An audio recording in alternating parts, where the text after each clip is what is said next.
10th annual Piece-A-Thon, benefiting My Possibilities on 105.3 The Fan. K&C Masterpiece right here on 105.3 The Fan. It only happens once a year. Charity. Where I really hope What he said? the last Charity only thing happens once that a year. Mike said did not make it over the air. What he said was great. He walks in and he goes right on time, bitches. Oh my God! It is 5:30 in the morning. That's a way to start. Until the sun comes up, you can say what you want. Yeah. I don't know if that is totally accurate. It is hour number 1 of the 10th annual Piece-A-Thon. That's really thrown me off. Kevin Hageland here, Corey Majors, Mike Bassick. Derek Holland is on the way. Yep. He is not here just yet. And Peyton Russell running the first leg of this for us. Don't forget Carter Freeman's with us today all day long, so he'll have video action throughout the entirety of Piece-A-Thon. So I want to get back to Carter in just one second because we have several Carter-based segments in mind. But 877-881-1053, truckwreck.com text line. You know how this works. I'm sure Sean and RJ have some super cool structured segment. It's listener's choice. Mm-hmm. You can text in and talk about whatever you want to start. And my first question is, does that inherently mean that Carter cares more than Peyton? Because he's going to be here the whole time. Oh. Look, it's just the schedule. I do what the schedule says. Ooh. And if the schedule says Peyton leaves at 9, Peyton leaves at 9, that's at 9 a.m. So Just referred to himself in the third person. Interesting. I like that. Hey, man, look, I appreciate anybody that contributes sometime, even if it's just because the schedule says so or just because they decided they wanted to today. So we got tons of hosts join us throughout the day. We have some guests joining us. Our man Brandon Hurtado will be here from 9 to 10 today. I don't know. I have no clue I haven't asked him to bring anything, but he wanted to come hop on and talk barbecue. So we're going to do that at 9. So we're looking forward to it. And Corey, At what point did you think I wasn't going to be here on time? I never questioned. I decided not to text back when you guys were probably texting. within the last 5 minutes. Yeah. Is probably what I thought. I do have one question. Do you have a silver Sharpie? I'm going back home. No, we're gonna have to figure this thing out. For Mike's show chair, be advised. Is Avery said Mike is looking festive. In my mind, I went too far with that. I was like, is he dressed up like a turkey? What does that mean? It is just a holiday sweater, which I appreciate, but. Merry Christmas, guys. We're almost there, man. We are almost. Actually, Mike, behind you, I turned on the Hallmark channel, so we have some sort of festive. They're showing a woman's product to get your gray back to color again. From the 972, can we talk about how bad that radio show was before Piece-A-Thon? I have no clue. I'm sorry. It was great. How many segments on their show today are they going to do about Ohio State and Michigan? It felt like most of them. The next one. Because that's what we're doing. That's why we're bringing Derek Holland in. 5:45, Michigan and Ohio State. That's a good point. We have a run sheet. Oh my God. It's awesome. Never mind. But yeah, they were like, hey, they did a whole segment about Michigan, Ohio State. And then they're like, don't worry. We got plenty more coverage of that today. And I was like, and they did another one. Man, that sounds Is like that a all lot. that's going on this weekend? No, Piece-A-Thon is going on. That's what's going on. Nice. From the 682, let's go Piece-A-Thon. From the 940, Piece-A-Thon is the greatest thing on radio. We get K&C all day long. And then a question from the 682. What's a country you've never been able to go to that you've always wanted to visit? Australia. Ooh, yeah. Is that a continent, though? That's also a country. Hit the update button, guys. Still winning Mickey Mantle. Oh, look at that. My gosh. Mickey's still mine. Adrian was tracking that last night. She wanted to keep an eye on all the things Mike was bidding on. And there is Derek Holland, ladies and Derek gentlemen. Holland is here. I've always wanted to go to England. I have not left North America. So I've been to Mexico, Canada, America, United States. We have been to America, too. But I've never been outside of this continent. Claro que sí. That was not off of this continent, though. Okay. It's another country, though. That's a complete other country. No, that's true. Shut up. How much more Spanish do you say know? okay? How much more Spanish do you know? Un poquito? Dude, the last three things he said to you have been in Spanish. So at this point, that's true. You're just and the diving last head two first. Were what and a little. So I don't know about that. Is from the From the 462, can we start with the world champion Texas Rangers today? Here's what I will tell you about that. We have a former Texas Ranger, Derek Holland, in studio. He's going to be with us for the whole show. But what? Don't you dare. Don't you dare. I was super former, man. Okay. I was a very former Texas Ranger. People might think he still plays for the Rangers. I can see that. People know that they never want me to play for the Rangers again. On 1053thefan.com/Piece-A-Thon, there's plenty of Ranger swag if you want to make bids. We have an actual base from the 2011 ALCS. Might see if I can get Derek to bid on that. We have a Pudge Rodriguez autographed bat. We have the All-Star baseball that is autographed by 16 people from this year's All-Star game, including Josh Young, Nathan Eovaldi, Corey Seager, Marcus Semien. We got all kinds of cool stuff. And remember, you can also donate 1053thefan.com/Piece-A-Thon. As little as $1?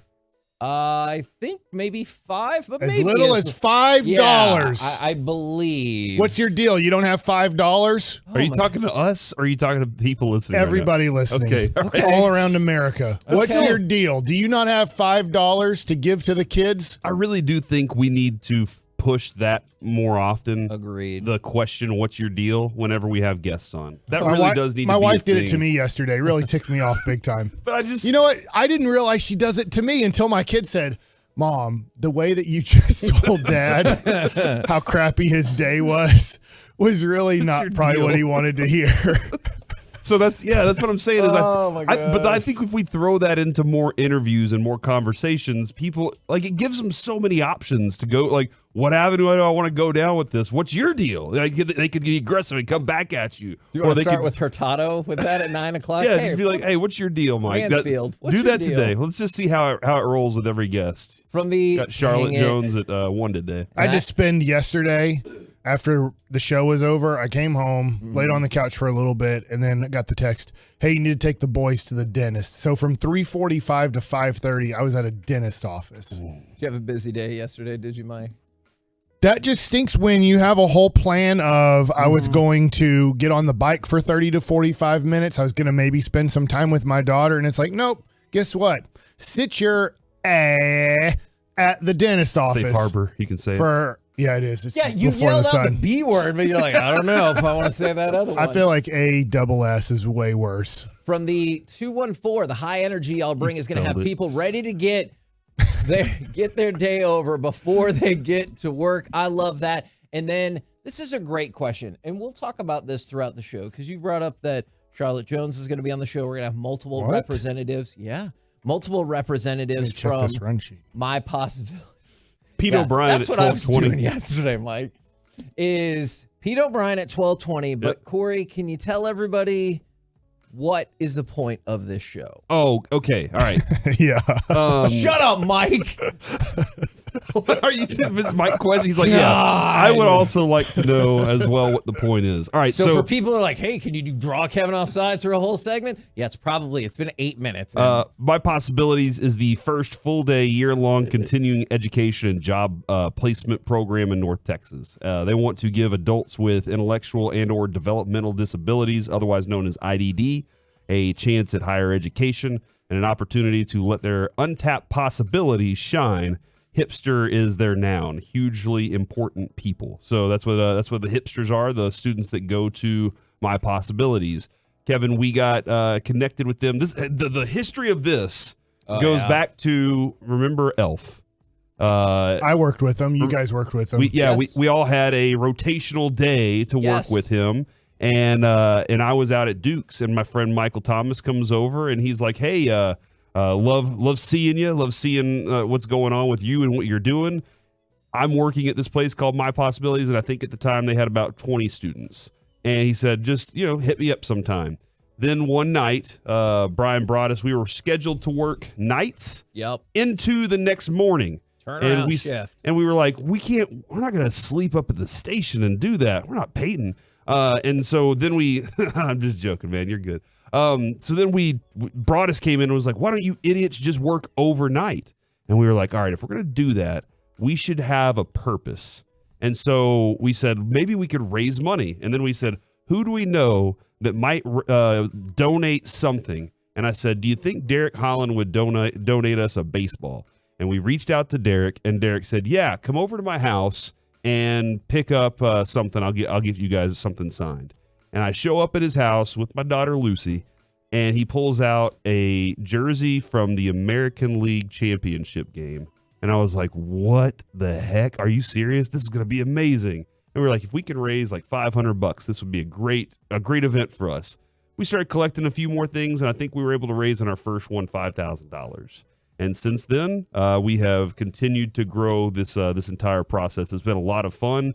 And Derek's been with us. Derek and Flula have been with us every step of the way. Yeah. So those two Really synonymous with Piece-A-Thon. Hey, welcome, Derek. Hey, thanks for having me. What's your deal? I don't know. Where the hell have you been? Yeah, what's going on, you know, man? I I haven't don't even had know what to to- say to you. I haven't had to wake up like this, and I never get to come to the studio, so I forgot how to get here.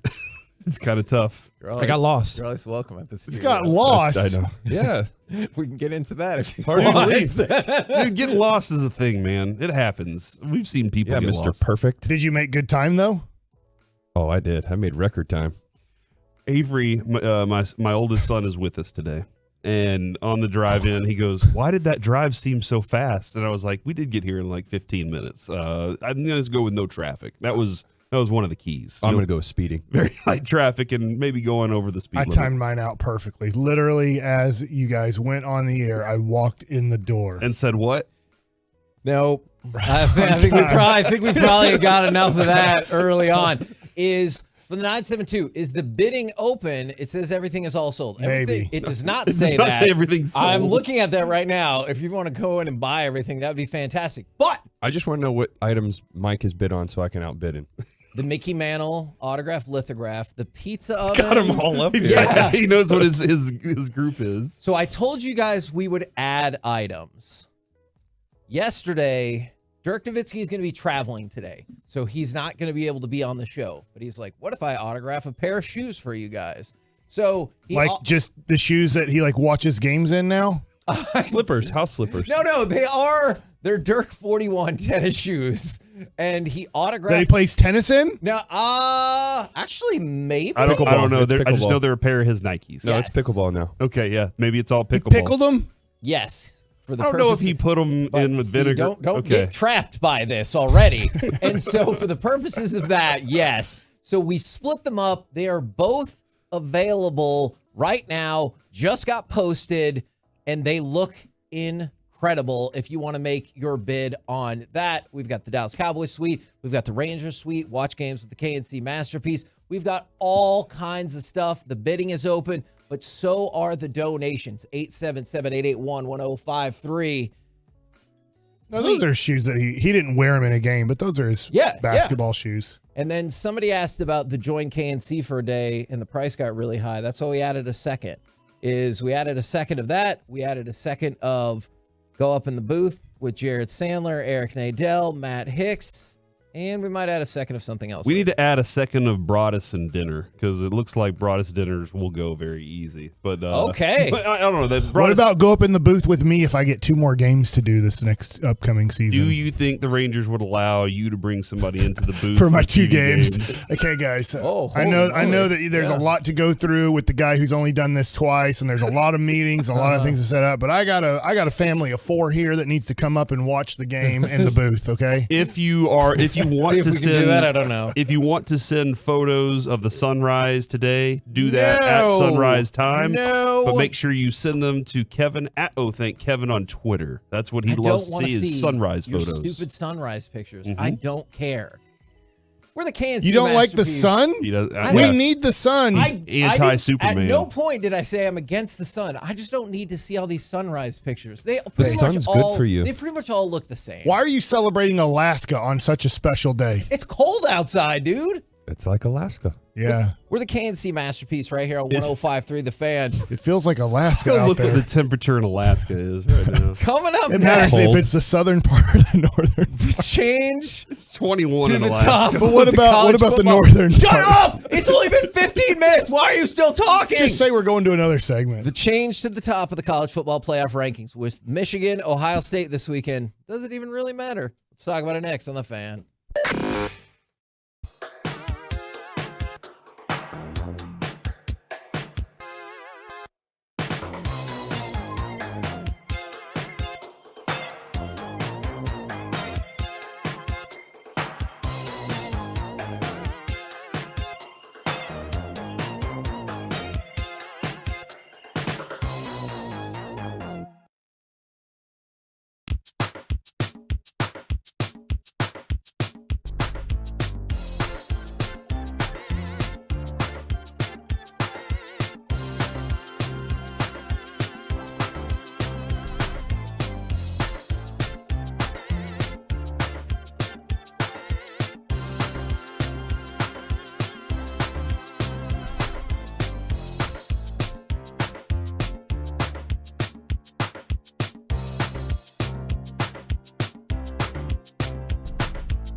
Huskies have it at the Oregon State 32. Empty set as Penix is going to throw on first down. Looking toward the end zone. He has man coverage for Roma Dunze. He's got it.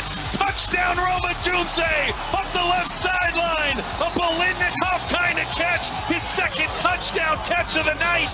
K&C masterpiece. Back here on 105.3 The Fan as Piece-A-Thon rolls on. We got a change at number 4 in the college football playoff.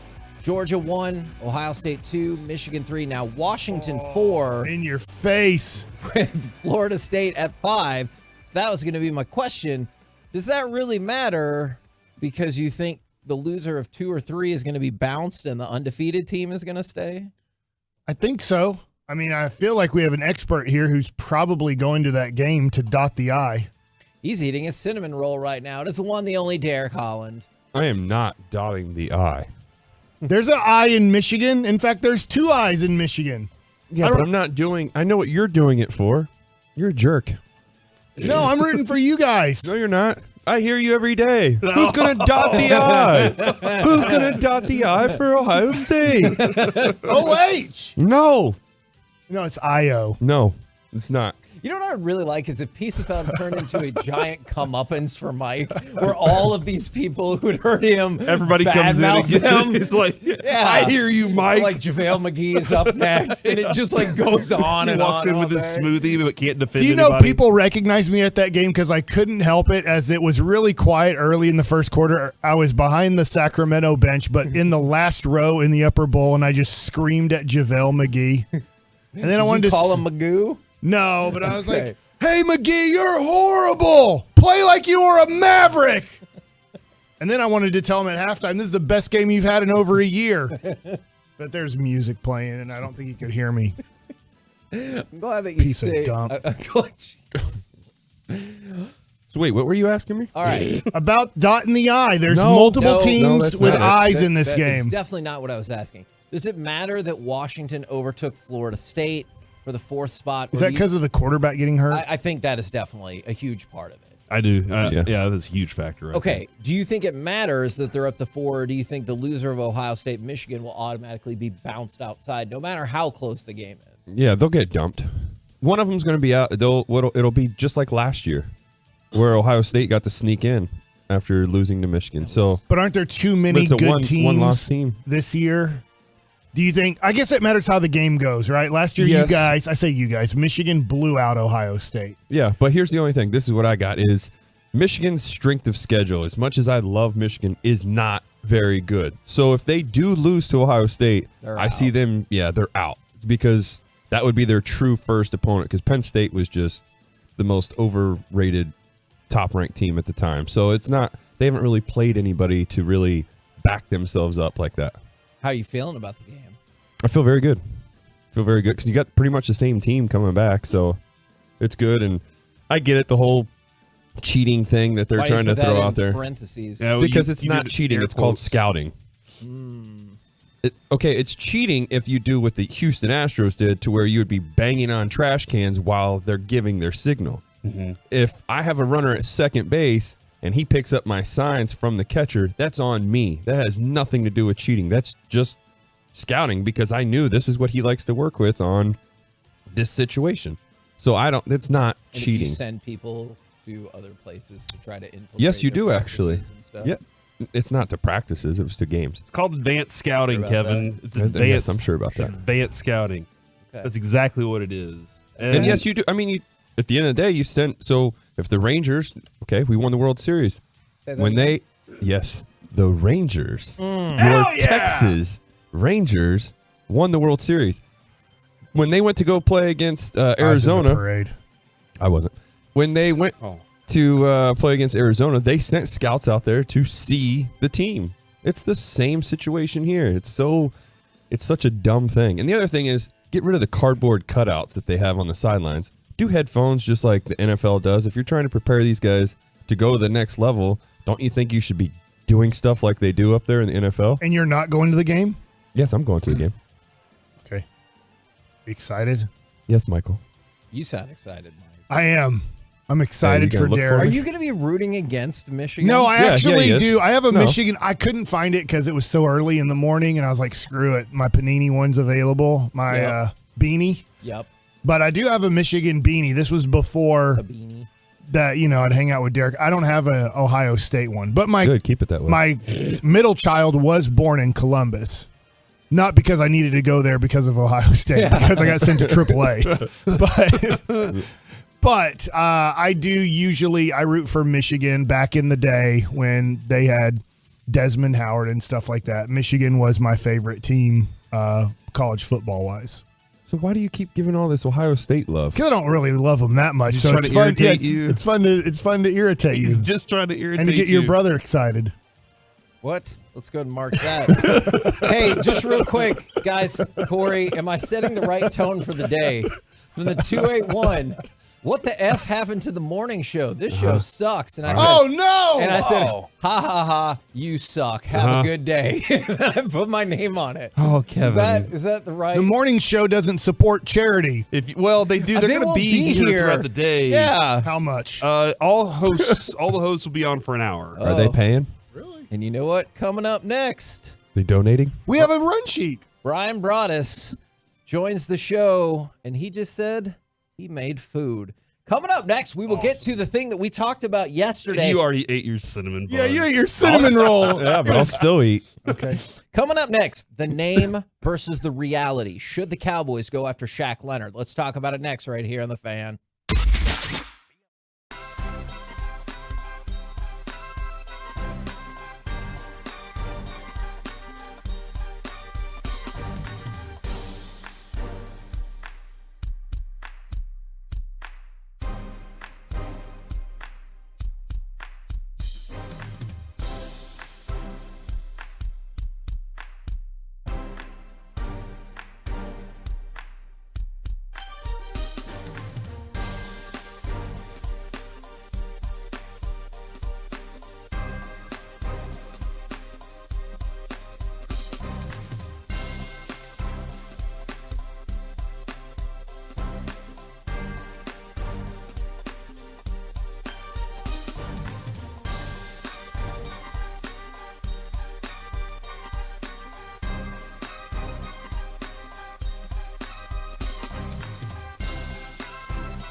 From our fan studios secured by DFWsecurity.com, this is the 10th annual Piece-A-Thon benefiting My Possibilities on 105.3 The Fan. KNC Masterpiece right here on 105.3 The Fan. I know the first hour was short, but we are entering hour number 2 of Piece-A-Thon. Brian Broaddus will be here eminently, and if you miss the morning show, no problem at all. Bobby Belt will be on at 8, Sean at 9, and RJ will be here in the 5 o'clock hour from the 214. Thanks, y'all, for what you do. My daughter attends My Possibilities. It is a great organization, and I'm sure that means your daughter's awesome because every single person I've ever met at My Possibilities is a top-notch human being. Now, we talked about this some yesterday. Don't you dare. What is happening right now? My mic came on right when I did that. Sorry. We just sent my son, my oldest, down to Derek's car to get his phone charger, and it's his nice car. And Mike said, "Drive it." Oh no! He is 15. He's not allowed to drive. He's got a by learner's himself, permit right now. Good enough. No, it's not good enough. That's how Mike. you learn. No, it's not how you learn. You don't learn that way. I just gave him permission. Get it? Permit. That was pretty good. All right. It's like the sweater. The name Shaq versus the reality. Should the Dallas Cowboys go after Shaq Leonard, or do you want to wait until Broaddus gets here and I can switch it up and give you a totally different topic?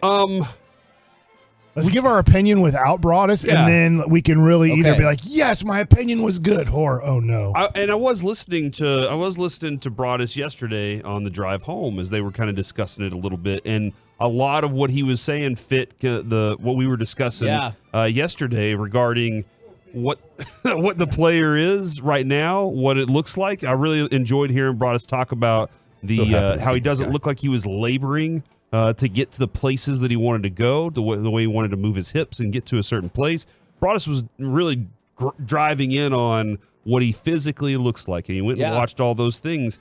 And to add a player like that to what you do, it allows you to, Dan Quinn, to have more options again. Because if you look at what they're doing right now with the 17 safeties they're running out there, their options are limited when it comes to having bigger bodies out there. So if you add something like that to it, that's something I'm looking at is, can Marquise Bell be the linebacker you need all the time or some of the times? And if you can kind of replace some of those reps, some of those options with that, then I'm feeling pretty good about adding, if you can, go get that guy on this team. So we bring on the man himself, Brian Broaddus. Before we get any further into this, and if you want to say no, I could just ask you off air. Somebody already did a buy it now for your Hurtado's dinner. I'd love to do a second one if we can do that. I was just, okay. Hurtado, thank you so much. Hurtado. Thank you so much, Hurtado, for providing that to the charity. Yeah, absolutely. I saw, and matter of fact, on Twitter last night, I don't know who bought it, but I thanked them. I hope they maybe saw that. Nice. And I encouraged them to vote for Lucius's fishing package. Oh, my gosh. How awesome is that, right? I might bid on that myself. Me too. Because hanging out with Lucius and fishing would be a lot of fun. Would be a ton of fun. But yeah, absolutely. If I was going to bring it up, I'm sorry I was running late. I brought you guys, I made some homemade breakfast tacos this morning. Oh, yeah. Sausage, egg, and Goodness. cheese, bacon, egg, and cheese. So they're in the bags over there. But yeah, I misjudged. I got up at 4:30 to do this, and I was running a little late on that. So my apologies. Not Thanks, a problem. man. Not a Thanks. problem. Okay, I was late too. Were you? Yep. I mean, for professional athletes usually aren't late. Yeah, it was an accident. Was it really? Yeah, I missed my exit. Oh, did you? Mm-hmm. Oh, that'll happen too. Fits you. Fits you. Yeah. It doesn't fit me. No opinion, a bad opinion. Who said about bad opinions? Was Well, I Mike? was just saying we have our opinion, but you are a professional scout. That's why I'm doing radio. So Or I'm just Super basing Bowl. I'm basing it off of reputation and age, and reputation and age says that the Shaq can still play. The Shaq can still play. Yesterday, when that all broke down, now the question will be: it's you guys mentioned about all the line. The Cowboys. I found the stat really funny. I'm getting into this next gen stuff. I never did that before, but the Cowboys have got me on this platform where I can kind of dig in on things. And I'm thinking, they play a lot of nickel. No, it's dime. They play dime because of the extra line, the safety playing the linebacker. So they're really playing with 6 defensive backs. and they're trying to get around it because they don't have any linebackers. It's necessity, right? It's absolutely what they have to do right now. And so if you're looking at the Cowboys and we start to talk about the draft, I guess linebacker is going to be an area you're probably going to look at pretty strong. But this guy could still play. I don't know the situation. When I get off after we'll be with you guys, I'm going to make some calls and find out why Indianapolis moved on from this particular player. One of the things that we kicked around yesterday, and people are like, hey, how about going through waivers and everything like that, is if you're ready to step up and take a sizable hit, I feel as though you'll probably be in a small company and can jump to the front of the line and pick him up. Yeah, you're in a waiver situation where it's done by record. But how many teams want to take the $6 million hit, right? Well, that's you have a team like the Bears, and Matt Eberflus was a defensive coordinator in Indianapolis when Leonard was at his absolute best. But you got to know, if you're the Bears, are we planning on firing Matt Eberflus? Do we want to bring in a player? This would be more about right now and then finding a way to, keep the player around potentially, because you got him for a couple of years there. But it's there's probably not many teams that will do that. But, maybe, like I say, you're going to have to recruit. If this thing goes through waivers and now you're going to have to recruit, there's some teams out there that desperately need linebacker help. Eagles. There's teams ahead. I'm not ahead of you. The Eagles would be behind you, but you're going to have to recruit is what you're going to have to do. And you think somebody will pay him the $6 million? The team that just comes to mind to me is the Bears, just because Matt Eberflus. But how solid ground, if you're if you're the front office at the Bears, you're thinking, okay, Eberflus wants this player, but Eberflus ain't going to be here after this year. Maybe you know that. And so you move on that way. I know you said you'd find out more after. There's something going on here. Okay. If you had the reins, would you consider then? Absolutely. Let's just say the Bears don't pick him up. Absolutely, okay. I would. Yeah, just because of the way my team is configured right now, one of the things that we were all talking about, and trust me, they listen to us out there. They know, but they always agree with us? Absolutely not. But they do listen to what we say. And so to me, this is where, you were thinking about trade deadline. What could they use? They could use a linebacker. Yeah. So the NFL gods have thrown you a linebacker after the trade deadline that could actually play. Would this technically be like a rental, though? Like in baseball, it's, you get a guy that is released like this, you only get a little bit of time. If you claim the contract, we got we got him for next. He's not complete. Okay. No. That's what I guess I didn't know. Yeah, but the beauty I'll take a rental. You're off the hook for a lot of that guaranteed money. Right. And so you could bail if you wanted to. But he is. Glad you're around the station, Heggie. You have an understanding of these numbers. Yeah, he does. Yes. I mean, Heggie can look at a contract and say, okay, now we could get out of this thing.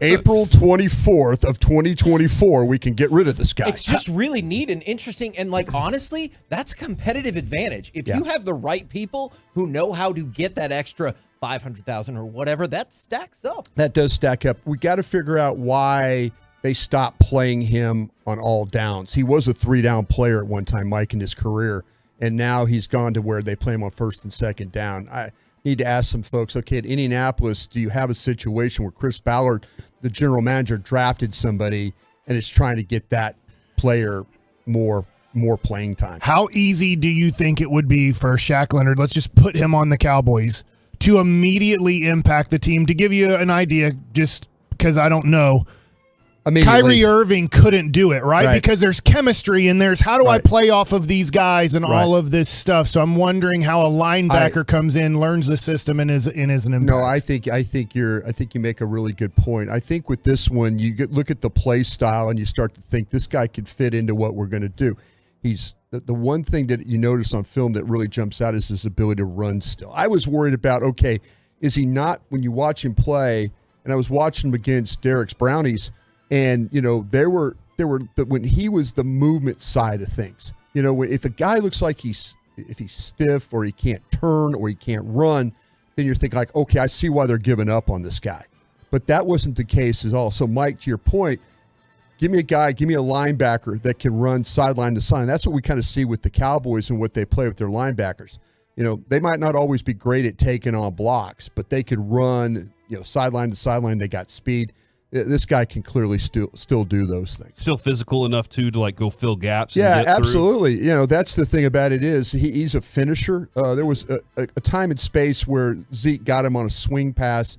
You know, he had 9 tackles the last time when they were the game I got to see. They were playing the Colts. The Colts were playing the Patriots in Berlin, and he was just all over the field that particular day. So, if you give me a guy that can move and can tackle and play linebacker in a team that doesn't have a lot of linebackers right now, then I think I'm surely looking at it. I know the position's different, but can you like compare the difference between him and the addition of Anthony Barr last year? Anthony Barr is done. He was stiff, right? Anthony Barr couldn't move, and I think what happened was Anthony Barr played the best he could play at that particular time in his career, but there was a lot of Anthony Barr could still think the game, could still react, but he didn't have the quickness or the lateral agility or any of that to be able to make enough plays. Yeah. This guy still has that ability. Something I was curious about is immediately after Leonard was waived, he was out doing his handing out turkeys. Yeah, his Thanksgiving charity drive. Love it. We talk about exactly. We talk about stuff like that, and it's super cool. Does stuff like that matter in the office, or you're like, hey, that's super great? I need to know if he can still make these tackles. I think that you will do your legwork on asking. Oh, Stephon Gilmore played with him with the Colts last year. Yep. And so you're able to kind of, maybe you're in a situation where you know somebody on the Colts. Maybe Will McClay might have a really good relationship with Chris Ballard. Maybe Dan Quinn has a relationship with Gus Bradley. Yep. And then Gus is like, listen, this guy will fit. Matter of fact, there was a story, I think Eric Chiafalo said it yesterday, about how when they got Stephon Gilmore in the trade, Gus Bradley said, you're going to love playing for Dan Quinn. You're going to absolutely love playing for him. So there's back channel ways of finding out about the player's makeup and how he can potentially fit into your scheme. You're going to do a lot. There's going to be everybody who's a part of this is going to have some responsibility to Will McClay and Stephen Jones as far as bringing information. And I'm not saying that if the Cowboys don't do this, it means they don't believe in this at all. But some of your breakdown has me thinking when the Cowboys always talk about, hey, we have salary cap space just in case, and it rolls over and everything like that. And they're like, hey, if that move came along, we would make it. This kind of feels like that move. I said it earlier. I feel like the football gods threw you one here. You know, you're in the home stretch and you're about to play some games against some teams. I know we talk about it a lot on our station about how you're going to defend the run, how you're going to be able to play, how you're going to get talented players on the field in order to match with the Eagles or match with what's going on in San Francisco or, games potentially you're looking for down the stretch. This might be a question that takes longer to answer than we have, but we have all day. So whatever. Good point. The idea, and I don't know if you subscribe to this idea, Broadus, that they're like, hey, we are fine. Defensive coordinators are fine with you running the ball, as long as you're not striking big downfield against us. Right. If you're in that mindset, the Cowboys have been pretty good at not letting teams do that. No. So, has that been a payoff or just something you have to give up? And is it worth it? Are they good enough against the run right now that they don't have to add? It's funny that the opponent you're going to play Thursday refuses to run the ball, and they're actually good at it. The Commanders are one of those teams. They lead Brian the Robinson's league. good. They lead the league in pass attempts. They lead the league in completions and interception. And they're up there. They're up there, right there with the interception. But they do throw the ball every snap. And you wonder if Eric Bieniemy is going to come in this game and see some of the problems. And I call them problems because when you watch the All-22, and Corey, I know you do that. When you watch the game against Carolina, a lot of self-inflicted, a lot of getting turned, a lot of guessing, a lot. When the Cowboys are bad on run defense, it's usually self-inflicted. Yeah. When they're on the screws, they're usually locked in and ready to play run defense.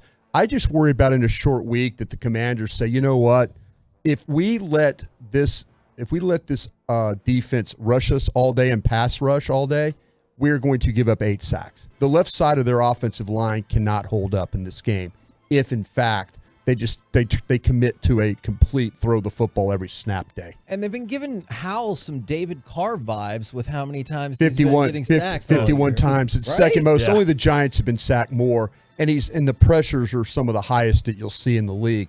So yeah, you have to. I feel like that you don't have a lot of practice time. You don't have an expansive game plan for this game because it's such a short week.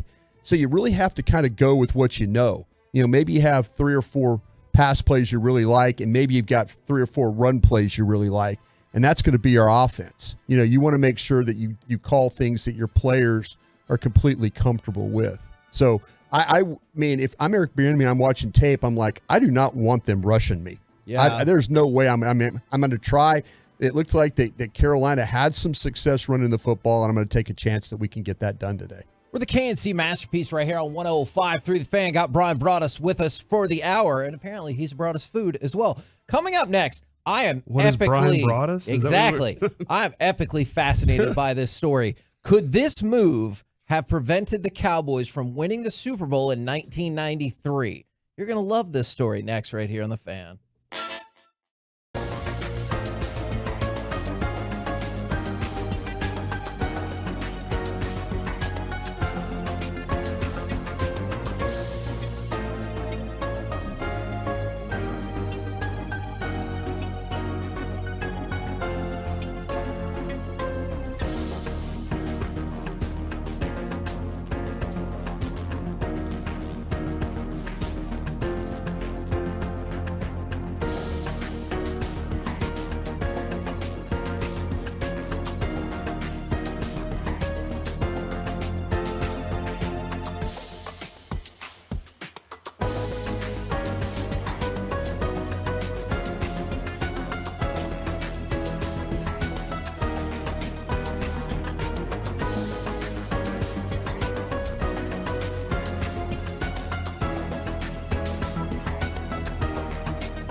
back to the KNC Masterpiece right here on 105.3 The Fan segment here brought to you by State of the Arway Loss. That's soda.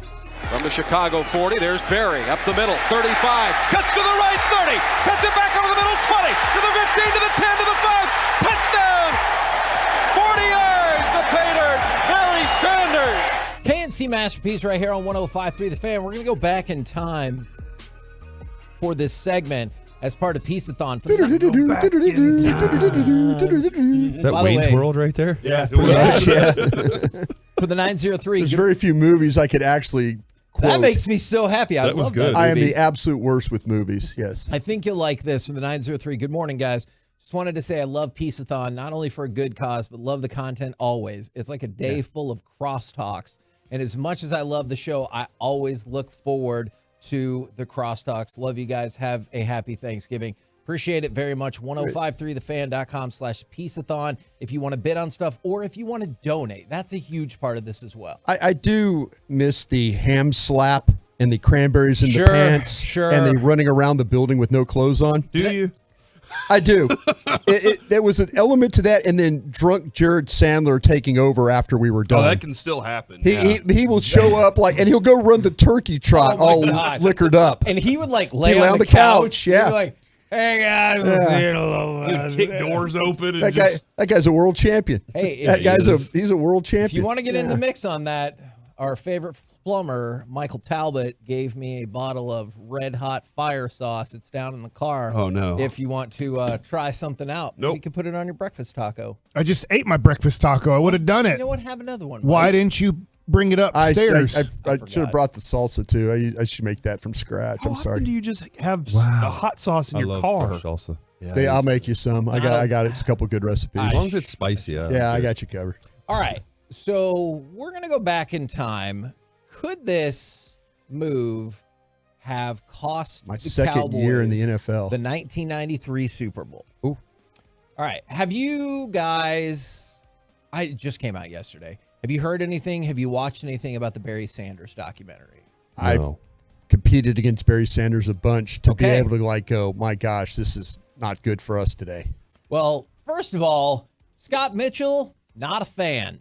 Utah. Yeah. He said, quote, he got fat. He was fat when he was playing quarterback. He for doesn't the like Lions. Barry Sanders? Or what? not? He doesn't like the documentary. I'll let you decide. Does it make him no. look like a buffoon? That I'm he kind of so was. tired of hearing how I was the reason that Barry Sanders never won a Super Bowl. I'm so tired of hearing how I was not a good QB. My only response, F you all. That includes Eminem and Jeff Daniels. Now, there's a sentence that you wouldn't have thought that you would hear. Scott Mitchell lashes out. As he's taking a bite of his breakfast burrito. Man, so Scott Mitchell. He went on like the Biggest Loser show or something. Yeah, he did. Sure did. Did he do well? I don't know. I don't watch that show. I just Okay, well, remember you like do it. Scott Mitchell weighs over 300 pounds. It happened. That's it. I think he played that way too. Okay, so Maybe. Talk about not mobile. the documentary reveals that before he went to the Chiefs, Joe Montana really wanted to go to the Detroit Lions and team up with Barry Sanders. Wayne Fonts, who obviously at Yes. the time was the head coach. Was doing drugs and The Fonts. blaming his son. They're like, oh, this must be my son's drugs. What? He crashed I don't his car. remember that. Oh, Google this. Wayne Fonts one time was in a car accident and they found cocaine in the car. Oh, and he's like, no. oh, I think my son drove my car. I don't know quite what was going on here. Oh, Wayne was a fun guy to party with. okay. Yeah, Wayne was a Unless great you were guy. his son. Yeah. Yeah. Thrown under But the Wayne bus. will blame you for his faults. Yeah. Well, so then maybe Wayne is just pushing this off on somebody else. And he said in the documentary, Joe Montana called me and said, Yeah. I'd love to play with you and Barry Sanders. I nearly jumped off my desk. So then they took it. Something else off his desk. Yeah, that's probably true. Then they took it to Chuck Schmidt, who The general manager. Yes, the general manager at the time. Former player there. And Chuck Schmidt said, he's too old. He's over the hill. And they went back to Joe Montana and said, I'm sorry. And then Joe Montana went to the Chiefs. They made it to the AFC Championship game, or as Barry Sanders said, he lit it up in Kansas City. He did. Could Joe Montana with the Detroit Lions in 1993 have prevented a back-to-back Super Bowl for the Cowboys? No. I think that team was too good.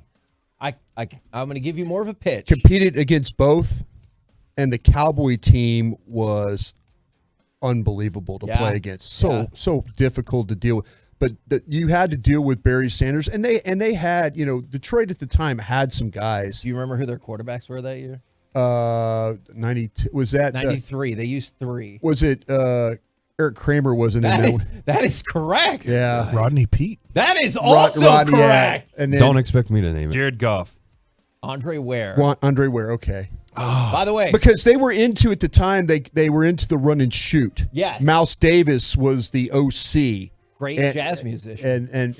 And so How do you know that? That's Miles Davis. Miles I was Davis, just yeah. joking about that. But was Mouse about to Davis, say. Don't let Mouse him throw you Davis off. was he was orchestrating. So that was they had come from Portland State. Houston had run it. A lot of teams are trying to attack you that way, and so we were trying to figure out how to defend it. And I didn't know. Kerry Collins. I didn't know. No, I didn't know I would have a natural transition to this, but we actually have an autographed Andre Ware mini helmet up on the Piece-A-Thon He won the site. Heisman, right? Yes, He he absolutely did. It's inscribed Yeah. with Heisman That's cool. on there. Joey Harrington. No, we already got the 3. Maybe the biggest pick I've ever missed. I think a lot of us missed on that. Hold on to that. We're going to get to that. In He was just a better minute. piano player than he was a quarterback. Gus Farrat. So I was looking at the Lions. They were Eric Kramer. Yes, I already said Eric Kramer, yes, right? You did. Okay. You got that Frank right. Reich. He played for Buffalo. No, He that- did play He for played for the Lions. That is wrong. Never mind. The Lions were 16th in points that year. Eric Hipple. That's another one. You too? Are you against me too No, on no. this? Look trying to up help. Eric Hipple. He was a player. Like a cool Eric name. Hipple, whenever they showed like Lawrence Taylor killing somebody, it was usually Eric Hipple getting killed. Hipple. Yeah, Hipple. The Lions Hipple. We're 16th in points that year. The Chiefs were 8th in points. In their 6 losses, the Lions scored a total of 53 points. I told you their quarterback. It's a different time. That's true. This feels like a vast upgrade at quarterback, but you still think maybe not enough, or probably not enough. No, not enough. Okay. Not enough. Corey, you say same? Hipple was born in Lubbock, Texas, God. Kevin. Yeah. I just wanted to get some Wreck 'em. information out there. Yeah, no, I'm dead on, dude. Get I your don't- guns up. I don't think anybody was beating that team, dude. Not at all. What's your deal? Yeah. Why are you Why you hating hate on the the Cowboys? Cowboys? Look, we don't have Cowboy that great hater. of a history in our lifetime as a Dallas Cowboys fan. And the greatest time you're pretty trying great. to poop on it because you're such a Joe Montana fan. Joe Montana would have beat everybody. Well, his ass was on the bench in '92 watching the Cowboys beat And his that's team. why the Cowboys won. There's my other hot take. No, I'm just kidding. That's Cowboys Listen, team. I'm kidding. He took away 92 and 93 No. from I'm us. kidding. I've said numerous times the 1992 Dallas Cowboys team is the best football team I've ever seen. Yeah. I know people like the 91 Washington Oh no, team. yeah, that was or, yeah. The 92 Cowboys team is the best I've ever the seen. Washington teams were good too. Absolutely. He was 16. Montana was 16-7 in his playoff career. And we talk about the Super Bowls undefeated. Yeah. But 16-7. I understand, Kevin. He was that great of a quarterback. The system he was playing within with Bill Walsh was very important. I'll tell to you what they another. did. Yeah, I'll tell you another thing that was really that helped a lot of those quarterbacks from that era was lack of free agency. Like Yeah. Joe Montana and Terry Bradshaw, Roger Staubach, they really had all the same team every year. Yeah. So if you were able to draft a quality offensive line, if you had playmakers on the outside, they weren't going anywhere. You were like, that's why I really do respect like the Mannings and then and what they've done and the Bradys, because their roster constantly turning over. Yeah. Does that make the generational by generational comparison unfair then? It makes it difficult when you start to talk about all-time great quarterbacks, because if a guy like Joe Montana played with, numerous Hall of Fame players on offense, and those guys went nowhere. They maybe maybe Jerry Rice left and went on and played a couple spots, the Raiders and Seattle for a year, I think is what he did. But yeah, it was beneficial to those big time court. Now they had to make plays, but man, when you have Bill Walsh and you have the same roster for basically 10 straight years, I think you're going to have some good days. Now, you'd mentioned, just to give some people some insight, second year in the league. Yeah. Can you tell everybody where you were and what you were doing? I was at in this Green point? Bay. I was a scouting administrator. Started on my 27th birthday. So December 12th of 1991 was my first day in Green Bay. And when it was 0 degrees, I walked outside and I said, what the hell did I just do? One of those things. But yeah, that's where it all kind of started for me, is the opportunity to go from NFL Europe, the World League, to going to work for the Packers. And we were not, the Packers were a lot like the Packers team. The Houston Texans right now remind me of what we were in Green Bay in 92, where you get a young quarterback, you get a quality head coach, you build some pieces around. I mean, we had Sterling Sharp and guys, but we didn't get Reggie White right off it was 1993 when we got Reggie White. But, man, it was that first year, it was like the Packers are going to lose this game. And then we won 6 straight.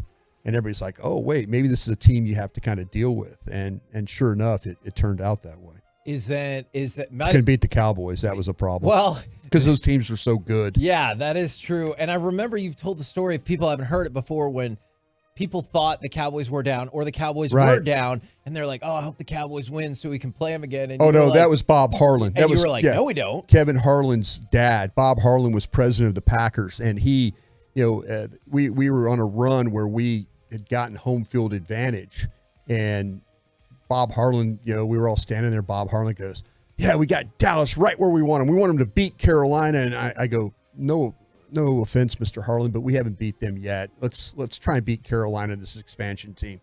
And he goes, oh, no, you're right.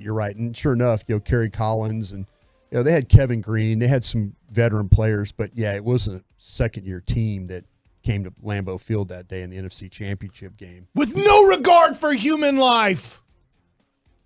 Hold on, was that a thing? Or was this no just regard for human thing? life, or just that? Yeah, saying? Was that like, did they? I don't remember them saying that day. It was Kevin Hagelin. Oh, okay, that was by Kevin Hagelin. What? Oh man, that's doesn't valid. he say that when like somebody dunks a basketball? Oh, that's your Kevin Harlan. Oh, Kevin Harlan. Hagelin. Yeah, you said the wrong I Kevin. was like, I do not recall ever saying that in my life. The thing I always love about Kevin Harlan That's is I'm going home. Way to go. he always describes he paints a picture of what everybody's wearing, the the sleeves 3/4 length. He takes the snaps, belt high, he steps back. I love when he goes into those descriptions. And Mike, I already told you the deal to go home. Like, you just have to get a certain amount of money in here, and you can take. Come on, Mike, raise some money today. All right, my possibilities, donations. Go to 1053thefan.com/Piece-A-Thon. You got it. It's not the easiest thing to spell, but good luck. You could just go to 1053thefan.com. That'll get you there as well. Right now, I see we have $0 raised in the donations. Somebody just said they donated $100 because Kevin's not wearing his Duke hoodie. So they were like, I'll donate $100. But if it's not showing up, I got to go talk to somebody. He's become a about that. huge Alaska fan lately. I'll tell you what, I went through the items. Yeah. It's amazing the job that you guys have done for that. Congratulations on that. And again, I appreciate the folks that bid on my particular item, and hopefully we can circle back and get another one. That'd be great. $20. Oh, thank you, Tolos, who are listening. The early crew right out of the gate just donated. Somebody or people just donated $20. Please donate. If you donate, do you put the for Mike's day off? Is that what you put if you want to get Mike off the air? How much? How much do you need to raise, though, brother? Let's put a price on how much it would take to get Mike off the air today. If we get to, I got to make a donation, but I don't want to do it and get him out of here. I want to make sure he earns Corey, what do you make think Mike stay? Is a fair amount? Man, that's a great way to do it. What's a fair amount of donations to let Mike next leave? Year, 2 donation pays to make Mike leave to make Mike stay. $5,000 maybe. Huh? We raised. We got more than 10,000 in donations last year. Okay. So if Mike wants to peace out, we need more than that. All right, so 15,000 for Mike to leave, but also 15,000 for him to stay. Yeah. Yeah. That sounds fair. We can cover his shift if he was. Put your information. Just say for Mike to stay or for Mike to leave. Man, that would be awesome. And we got so many donations, but they were all for Mike to stay. God, I hope that happens. Can we tally them and see? Oh, you can pay $10 for shipping. Love that. I was wondering what that meant. I was like, what am I bidding on? Out of state or something. Are you just bidding on stuff and you don't even know? You guys trying to get a G-Bag Nation flag? Like, oh, what am I bidding on? All the same. Coming up next. Getting a flag from the G-Bag Nation over there. That's right. We will go into Ask Broadus plus our annual tradition, the Naked Tuna story. All of it coming at you next right here on 105.3 The Fan.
Brought to you by Ciroc Vodka and by Classic Chevrolet. Classic Chevrolet is racing to finish this year #1 in America. It's the final days to get the Black Friday savings you've been waiting for on an unheard of 4-run Silverados. Shop them all today at ClassicChevrolet.com. This is Texas. This is Classic Chevrolet. Relax and enjoy the difference and find new roads. KNC Masterpiece right here on 105.3 The Fan. In the 409, hey, Kevin, I bought the Andre Ware helmet. Twolo Andy, that is fantastic. From the 214, we've talked about this. We might have something that we can figure out to make this happen. Kevin, love what y'all are doing. Most of us can't afford the stuff you have. Should do a raffle for us poor people who donate. That is a good idea that we've talked about several times, but we just still haven't implemented. But we're going to work on that. Maybe we can figure out something to make that happen today. We've got Ron Broaddus with us. And wanted to do a little Ask Broaddus for people who are interested along the way, and then we'll get to story time with Ryan Broaddus, which is always amazing. I wanted to fire off a bit of audio real quick. If we can go to cut number 12, because you started to reference this for yourself. Cut number 12, this is Todd McShay talking about his first big draft misevaluation. Jamarcus Russell he was my first big gotcha moment. That was a Jamarcus thing, though, more than it was an evaluation. Well, again, young, first time doing this, first time ESPN sent me out to do pro days, and this son of a gun gets on one knee at the end of his pro day and launches at 65 yards and hits a goalpost from his knee, 65 yards. And I was like, whoo. I can throw a football far, too. Over the mountains? Yeah. So I've seen you throw routes. You throw routes pretty well. I can sling it. I'm telling you. Sling it. I guarantee you, too, Can't right now, I bet you I can, I don't know about you, but I can throw very well right-handed now. Football. Probably better than you. You probably can. You can't throw it better left-handed right now, can you? No. Now what, Kevin? It's just a constant Sorry, I competition took over, with Kevin. these guys. That's They too wanna- competitive. The sun's pro coming up. athletes. Take pictures, Tolos. Take pictures and send them to God. Kevin. Please don't. Somebody Did already you has miss on me, Facebook. Kevin? I did. Thanks for being here, Derek. I appreciate it. I didn't mean to ruin your segment. That's okay. Who was your first big misevaluation? Oh, the Joey Harrington one was because you could watch Joey Harrington play at Oregon in the way he moved around in the pocket, the accuracy that he was showing. The thing that we didn't know about Joey Harrington was how important football was to him, and it wasn't. You know, there were a lot of other interests that he had, and that's where sometimes your misevaluations come. Is the guys that, like, football is important to Dak Prescott. You know, you talk about when you look at your evaluations, and the first thing you're saying, man, this guy's a leader. Football's important to him. I don't think football was important to Joey Harrington. It just came really natural to him the way he threw the football. It was a pretty ball he threw at Oregon. I mean, you could watch it and you're like going, well, he's going to fit and fine in the league. The way hitting receivers on the move and navigating the pocket the way he did.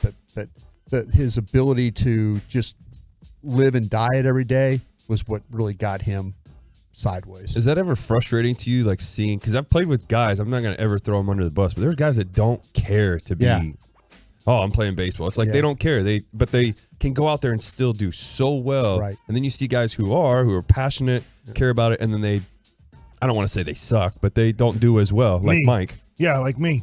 To be honest, yeah. I don't mean it like that. I'm not taking a shot no. at Mike, but No, it's true. but Like Mike, you see guys that really work their tails off and everything. They care so much. But they can't have the success as that same guy who doesn't give a crap at all. I always thought like Josh Hamilton was one of those dudes that he could not practice for 2 years, then go pick up a bat and still hit bombs. I mean, And we did kind of see that, He was a freak. The thing is, like with him, when he's hot, man, he doesn't matter where you put it. That thing's getting hit over the fence. But when As he's long cold, as it's at night. yeah, he was swinging a wet newspaper when he was up there when he's cold. Mine was Greg Oden, Kevin. That's the only miss I've had in all my scouting Was years. that injury related? That was, I think that was the one where I was just like him over Kevin Durant. And then Kevin Durant's turned out to be pretty Did we decent. fall in love with a body type there? Yeah, Yep. for sure. Oh, yeah. Yeah. But he Big shot body. 60% from the free throw line his freshman year in college, left-handed. he couldn't shoot right-handed because something was wrong with his wrist. Broke his fingers or so something. he decided, well, I have to shoot free throws. I'm not going to do it underhanded. I'll just change to my left hand. And that son of a gun at 19 years old shot 60%, which is close to Luka's percentage. Left-handed. God, man, Yeah, there is no situation you Lucas- won't pull off the road to slam the Mavericks for. Well, Luca's percentage has gone down. It has. He's not lying about that. No, I know that. Yeah, I know you do. I It know. had to be injuries with Greg Oden, but also obviously he then fell on to tough times, hard times. Is he played in the think he's coaching championship now. game? Yeah. He played against Noah Hortford and Corey Brewer. But if you just take Noah, Joakim Noah, and you take Hortford, those guys are awesome NBA big guys for their career. And they couldn't do anything against that 19-year-old in the championship game. Now, Florida was way better than Ohio State, but you're just watching him and you're just like, this is next level big man. This is going to be the next greatest big man in the NBA. I think the injuries, just that's something, man. You can't predict those things. Well, you fight. Then he became an alcoholic. Well, yeah, you fight that all the time when you're in that room. You're fighting trying to get a player on your team, and then the doctor says, well, no, he's got this. And then you're like, I just remember sometimes there were Jerry Jones would ask Jim Maurer, the trainer, like, tell me why I can't draft this guy. Yeah. And then Jim would say, Did he always accept that answer? You did. You very rarely went against the medical opinion. We did it when in Philadelphia. I give Jeff Lurie, the owner, a ton of credit for the Jeremiah Trotter pick that we made. I mean, the doctor said 10 games, 10 years. I don't know. Can't tell you about his knee. 10 games, 10 years. Can't tell you, Brian. Jeff Lurie goes, if we like this guy that much, let's just draft him. We'll worry about it later. And I'm like, okay, if you want to go, let's turn that card in. Yesterday we went through, and I really want to know all of y'all's takes on this, is yesterday we went through the player survey for the NFL and everything. That's always fascinating to me. It is. And one question in particular we didn't get to, I wanted to ask you this about this right now. If the NFL had a team overseas, would you want to play for it? Now, I know, obviously, you're an expert in this field. That's my background. 35% yes, 55% no, 55.5% no, 9.5% maybe. Right. What was the feel you got? I know it's a different deal because the player's like, I need to be here right now. I need to be here, right. Yeah, we were very fortunate. My professional start was with NFL Europe in 1990. And so when I went to London and we did Frankfurt, Barcelona, we had all these teams, and I was thinking, maybe in 15 years we'll have it. The Cowboys were one of the first, and the Cowboys and the Bears were one of the first teams to play in London in the mid 80s. I think it's 86 or something like that. But working overseas, and the fans there didn't know any better. They just really were they didn't know the players as well. Sure. But today you go over there, you can't fool them with players. Like we used to in NFL Europe, we'd have these players that were not very good, but people thought they were awesome. But people thought they were awesome. Like the London Monarchs had a quarterback named Stan Gilball. Stan Gilball went to school. Gilball went to school at Maryland and was an okay player. Yeah, and he was kind of a journeyman, bounce around guy. But he won a championship, so he'll always be able to go to a pub in London and somebody will remember Stan Gilball for winning a championship. Awesome. But nowadays, if you go over there with a team, you can't fool those fans. Wow. They are so up on team, and they know how to roster build. They listen to shows. They take in information. So if you're going to go over there and play, they're going to know that you're either a good player or a bad player. They can evaluate that. But I guarantee you 100, well, I won't say 100%, close to 100% of the players that said no have a wife and kids. Because one of the people that said yes was like, hell yeah, have you seen how much money Saudi Arabia is spending? They're throwing billions. That money works just fine for me. I have a relationship with... Would you want to do this right now? Would you want to go over and make your career in London while you have a baby and a wife? No. I'm not disputing your point. I was just pointing out for the people who did say yes. No. I think a lot of the single guys are probably like, heck yeah. I'll tell you what, to this day, I've always thought about a job I'd love to have is to work at like Sky Sports or BBC and do like NFL football studio stuff. And F1. I could do some They got F1 covered over there. They're good at that. But I would love to go do studio work. So like spend your football season in London doing studio stuff and then coming home working on the draft. But, you'd be going back and forth. You mentioned Saudi Arabia. I have relationships over there with the royal family and stuff. and the amount of money that they have. I'm surprised that we've yet to, all these countries are jumping in with, hey, we'd like to. I wouldn't be surprised if Saudi Arabia would be a team that logistically tries to figure out how to initially have maybe a preseason game over there. Now, you'd have to do it in a certain time of the year. Maybe with the 17-game schedule, you could add the one game, not add, but had that 17th game. You get somebody to travel. There's just too much. There's just way too much money in the Middle East, and I think these owners look at that like, wow, we can make an extra $500 million playing a game over here. And Mike, to your point, for the 55.5% that said no, how many people in that group can actually say no? Like, how many of those guys are like, I don't know, I don't mean to be rude, but like fringy enough in the NFL that you're like, yeah, no, you need to go play for this team. Well, that's, the whole thing is how you set it up over there. Like, and the one thing that we've learned with the Saudis and how they're doing things with their soccer players is they're finding ways to make it available so their families can be a part of that and all that. So you have to set up training bases depending on where you put the team in London, where you practice, where you train. It could be a really beneficial, going over and spending time and working on that, playing football at the old Wembley Stadium there. I mean, there are things that we've seen. You could go over there and have a game. The fan support, tremendous. You would be legend. You become legendary status. Do you really think you could win over there with the travel that you'd have to go through a season? I do, because what we'll do is I'm going to build a home base in Dallas for my team that comes overseas. I'm going to put a home base in the middle of the country, and that's where my European team, when they come play games here, that's where I'm going to work. So I might be here for the week. I might be here doing work for a week and then play the game, and then we come back. Now, for the NFL, you would have to make a home base similar to what you're doing in Dallas for the visiting team. So maybe a team would want to come over, like, okay, we're playing in London this week. Yeah. So we need a home base so you could spend the whole week there.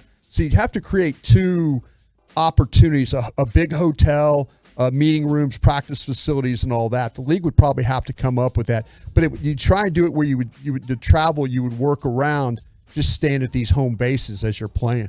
You think they would have to stay there for like 2 weeks? For instance, I know like when the Big Ten starts playing with some of the Pac-10 teams, they're going to travel out there and it's going to be a back-to-back week of playing West Coast teams and then come back home. Right. You think it'd be the same thing? Yeah, I think scheduling would be there like the exact same way. Like you figure out how many weeks do you need to have the European team here, and how many teams can you take over? Like 3 teams, but you'd have to schedule, like we do now. There's teams that have 3 home games in a row, so you could schedule around that, and then you have the ability now to schedule buys behind. If you go overseas, you have the option to take those buy. You could take your buy after an overseas travel. Is there any way you can stick around for 10 more minutes? Absolutely. We got to go to break. All right, we're going to go to break. Let's hear the Naked Tuna story. We will also talk with Dallas Cowboys tight end Jake Ferguson, all coming at you as we move into hour number 3 of Piece-A-Thon on 105.3 The Fan.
DFWsecurity.com. This is the 10th annual Piece-A-Thon, benefiting my possibilities on 105.3 The Fan. KNC Masterpiece right here on 105.3 The Fan, checking in for the beginning of hour number 3 of the 10th annual Piece-A-Thon. The site is 105.3thefan.com/Piece-A-Thon. We're already 3 hours into this This sucker? is the beginning of hour number 3. Holy yes. cow. And we still got This is when you asked John Blake real quick if we could have some guests, and you got Pete O'Brien, I believe. Yeah, at 12:20 today. But he was confused because he thought our show was from 5:30 to 7 a.m. To 7 a.m. He was like, he said that was going to be really tough. Could be tough. Yeah, he said, read that text wrong. My bad. So we've got Brian Broaddus with us. Did you get a chance to check out the Billy Cannon autograph piece? Yeah, I tell you what, absolutely. Yeah, if you're an LSU fan, by all means, Billy Cannon, legendary to this day. They talk about Halloween. They still show his. They yes. absolutely show it, and we could have used Billy against Ole Miss this year with the way that one went down. But yeah, if you're an LSU fan out there, or just like history of college football, Heisman Trophy winner, Billy Cannon, this is something. Go on and bid on that. That thing right there. It's a nice piece of memorabilia to have in your office or your room, wherever you got it going. Absolutely. Now, it is a tradition that started years ago, We call it the naked tuna story, and I'll just let you Is this 10 years now we've told this story? Actually, it might be 11. 11 years? I think Kevin, he told it to us when we were still a weekend show before we did our first. I think you were filling in. I was just in shock at what was happening. But yeah, take us away, Broadus. Well, this is one of the things when you get to work with Hall of Fame coaches, you just never know what's going to happen. And the story goes back to the old Valley Ranch days. And this when I was in the player personnel department with the Cowboys. Bill Parcells is on a treadmill there at the gym there at the weight room at Valley Ranch. And Parcells specifically had the treadmill. They all usually face the practice field, but Bill had one turned around to where it faced into the weight room where people were working out, so he can watch while he was walking or whatever he was doing on. Is that just to make sure people showed up, or they were doing? He just wanted his eye on who was lifting and who was in there and all that. And there used to be a way that you could cut through the weight room to get to another side of the building. Yeah. And I took that opportunity. But little did I know that Bill was on the treadmill that day. And so he's huffing and puffing away on the treadmill. I walk by. He goes, "Hey, I need to talk to you." So I stop, and I'm thinking, okay, we're going to talk here. And he goes, no. When I'm done, I'll meet you in the locker room. And I'm like, oh, okay. So now I have to wait around for him. I have to go to the locker room, kind of hang out and wait. All right, well, Bill shows up. And Bill always wore these blue sweats. He always had on those heavyweight champion sweats. And and he would do is hilarious. He would do his show, his coach's show, after he would do a workout. Oh. So he would be in these full sweats and he was all sweaty and doing the show, and they're talking to him about, all right, coach, this week you got the Cleveland Browns. Well, he'd be but anyway, all damp. Really gross, really damp. And so I'm waiting for him in the coach's locker room. He finally walks in there. And he starts talking to me, and we're talking about a player move he'd like to make or something we need to do that way. And so he starts taking off his clothes right there. So, he takes off the big heavy, the sweat top. He's got the gray t-shirt underneath that. That thing's just drenched. He takes that off. Now he's down to he's into the sweatpants and the shoes and the socks.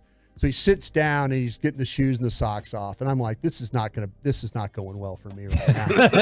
And so I'm sitting there and I continue to just talk to him. You're thinking okay, he's going to stop eventually taking off his clothes. Then the sweatpants come off. Well, now he's down to the jock, Oh, dear. And, the body just, you're kind of going, he can't do this, can he?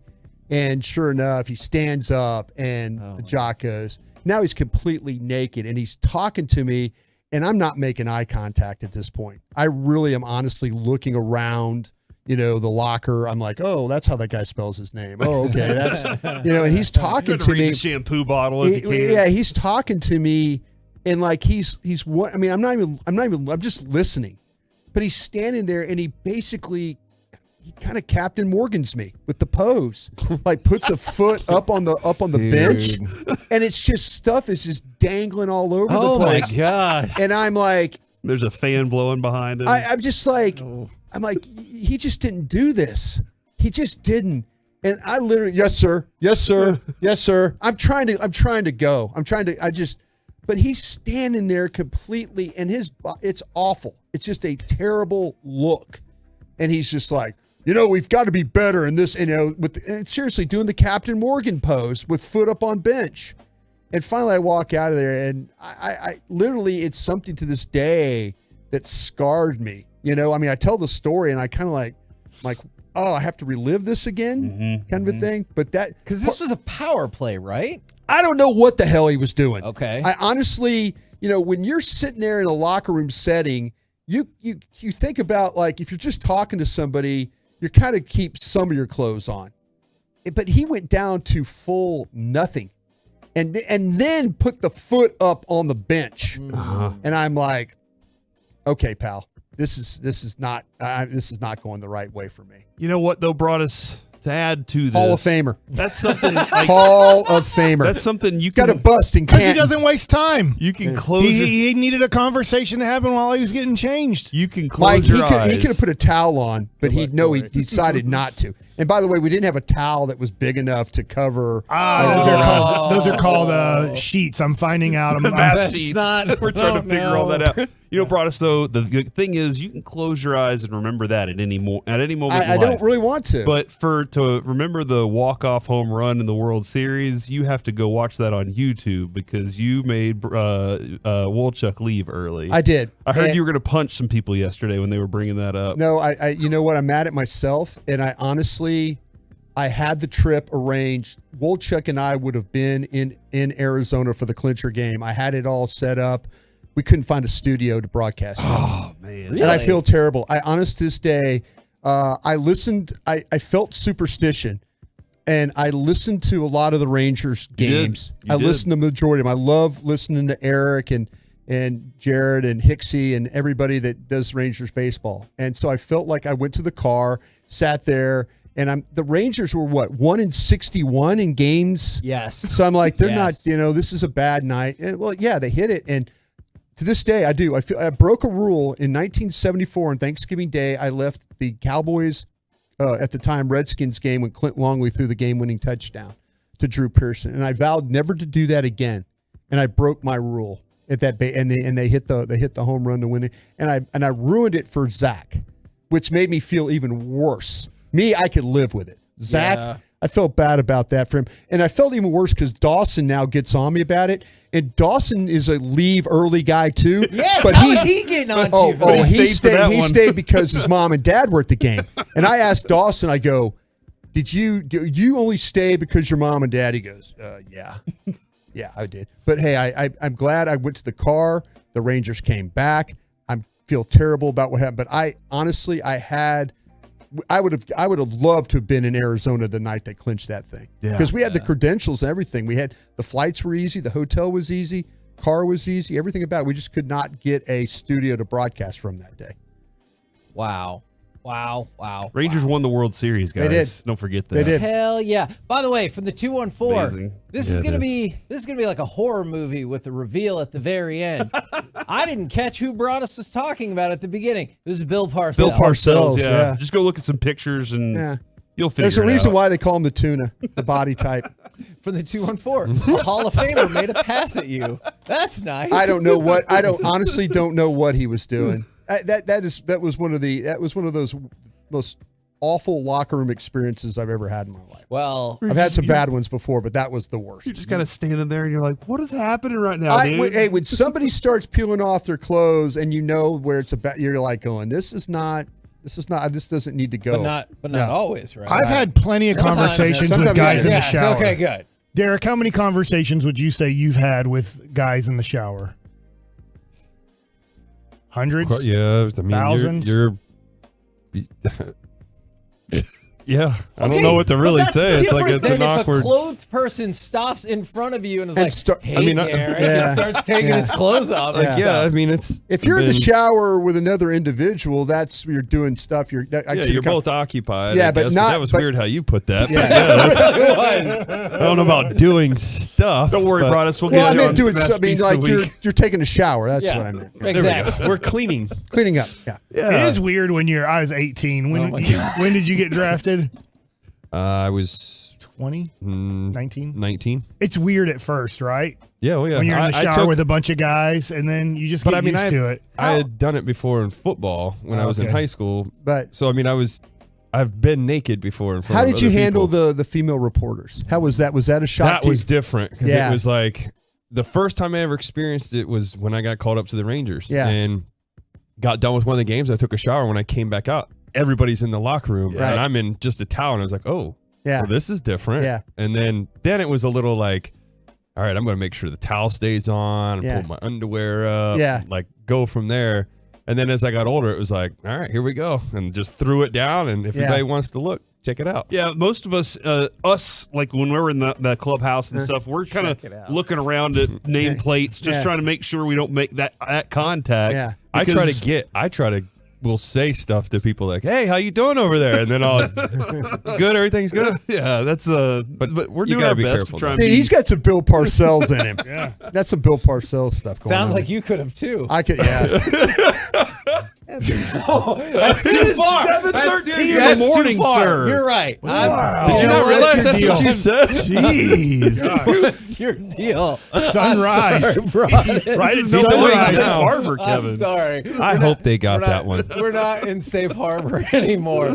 Well, seriously, I appreciate not only you helping invent Piece-A-Thon, Yeah. but coming on every single year, and then your awesome dinner donation, which already sold, which we're going to line up another one and Yeah, get I it hope back so. on the That'd be website. nice. If that all, look forward to it. Hell, if you sell 3 or 4 of them more, I'll be happy to do those too. Okay. Whatever gets done, we'll get it done. Thank you. Seriously. Thank you very, very No much. problem. You guys have a great day. Carry on. Hey, There your you go, ladies burritos, and gentlemen. unbelievable yeah. too. Thank you. for Appreciate that. it. No problem. That was really good. All right. 1053thefan.com/Piece-A-Thon. Corey, are there any items that you want to draw attention to? I know Mike wants to not draw attention to the items he's bidding on. No, name all of them. Are that Mickey Mantle lithograph? Am I still lithographing? It's You're amazing. up right now. You're up at $900 In right your now. face, Tolos. Let me go take a look at that. But the thing I You think don't need it. people are really going to like that we just put online this morning, or maybe late last night, is 2 of Dirk Nowitzki's personal Nike shoes. He autographed both of them. The autographs are so clean. I thought it was a facsimile. Yeah, you did. So Corey sent me this picture, and he goes, "Oh, hey, we're not going to be able to get Dirk on because he's traveling today. But what do you think about these?" And I was like, "Oh my gosh!" And I go, "Oh, signature's fake." And then I looked on the other shoe, and I go, "Hold on, that signature is different." And that's why I texted him back. Are these real? That signature is amazing. You know the have you read Dirk's book yet? I have not. Okay. And I learned this story having a conversation with boss man Tim Collins yesterday about this. Scott Tomlin was PR for the Dallas Mavericks. And when Dirk left and went, remember after the game, he disappears because he runs off. He wants to go have his moment. Sure. And I think we all, I'm getting chills just thinking You're about talking that about still. the championship game, when he game won. 6. Yeah. Not every game. Oh, not every game. But Gotta he, go, guys. But he wins his championship, jumps over the table, heads to the locker room, and he's in the locker room, and Tomlin is like, "Hey, look, man, you need to come out here." And Dirk's like, "I can't. I'm too emotional right now." And Tomlin says, "I'm going to give you a minute, and then you got to go with me." And because of who that guy is, Dirk Nowitzki was like, "You know what? You talked me into it. I have that much respect for you. I'm going to get back out there for my teammates and everything." And then recently, when Dirk started more work into his foundation, Mr. Tomlin has now become he's helping run that with Dirk. And so I just reached out to him. He's helped us many times, Kevin. Yeah. And we really appreciate them being so kind to donate this. I think the shoe looks awesome. And he texted me and he said he just signed these today. Come get them. Mike's going to go get them today. So we'll have them. In just a little bit. Really excited about that. Really excited, Kevin, about the preseason suite with the KNC masterpiece. Derek, if you want to go to that game, just let us know, buddy. Just let us know, and we'll see how things can go there. But Kevin, it comes along with the icy white Trayvon Diggs autographed helmet. That's a full-size helmet. And Kevin, there is a tag on it, I believe. The helmet itself, without the autograph, is worth $400. Just the helmet. Oh, because it's an authentic Yeah. Rydell And helmet, so you right? add that in, and now you get to go to the preseason game, which, Kevin, I do believe seats like 26 people or something like that. Yeah, it seats 26 people. It also comes with 6 parking passes. The suite is right at about the 50-yard line, and it's catered. So it comes awesome. with food, but also beer and wine. Yeah. That might be what people are really there for, and so it's super awesome. Yeah, so that's keep an eye out on that. And then I don't know about you, but the one of a kind 2023 AL All-Star autographed baseball that has the story's amazing. Yeah. I don't know how this guy got it. Jonah Heim's just walking around with a baseball in his hand. He's like, "Hey, will you sign this?" Every AL pitcher and catcher has signed it. And almost every Ranger has signed on the it. All-Star team. Yes, on the All-Star team. Thank Not you. in all of baseball. Not all of baseball. That's fair. But that is item number 147. Jonah didn't sign it. And Odolis didn't sign either. So we got to figure out how to get those 2 signatures on there. But Jonah is like, he's so busy thinking about all these other people that he didn't think about himself in that moment. So that's one of those. It's an awesome baseball. It's a really cool looking baseball too, and a cool story to go along with it because the Rangers won the damn World Series. From the 817, the website 1053thefan.com/Piece-A-Thon. If it helps you, just go to 1053thefan.com. It's on the main page. It'll lead you there. And then from the 214, Corey, you're going to love this. I became a Tolo in the past year. So this is my first Piece-A-Thon. KNC rocking all day. We'll be going for about 12 more hours. So shut up. We'll be rocking until 7 p.m. And by the way, for the person who texted in earlier, we are working on trying to figure out a raffle option for now. So we're still looking into that as we speak. We're the KNC Masterpiece right here on 105.3 The Fan. Coming up next, Cowboys combo platter. Give us a Cowboys prediction for the game tomorrow. And then, what is your all-time favorite Thanksgiving food? 877-881-1053. We'll do next right here on The Fan.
Hey, and it's back to the KNC Masterpiece here on 105.3 The Fan. It is the Expressway right now on The Fan, and it's brought to you by QC Kinetics. Graham Gano, the 9-year veteran, just signed a new contract, will try a 45-yard field goal from the left hash.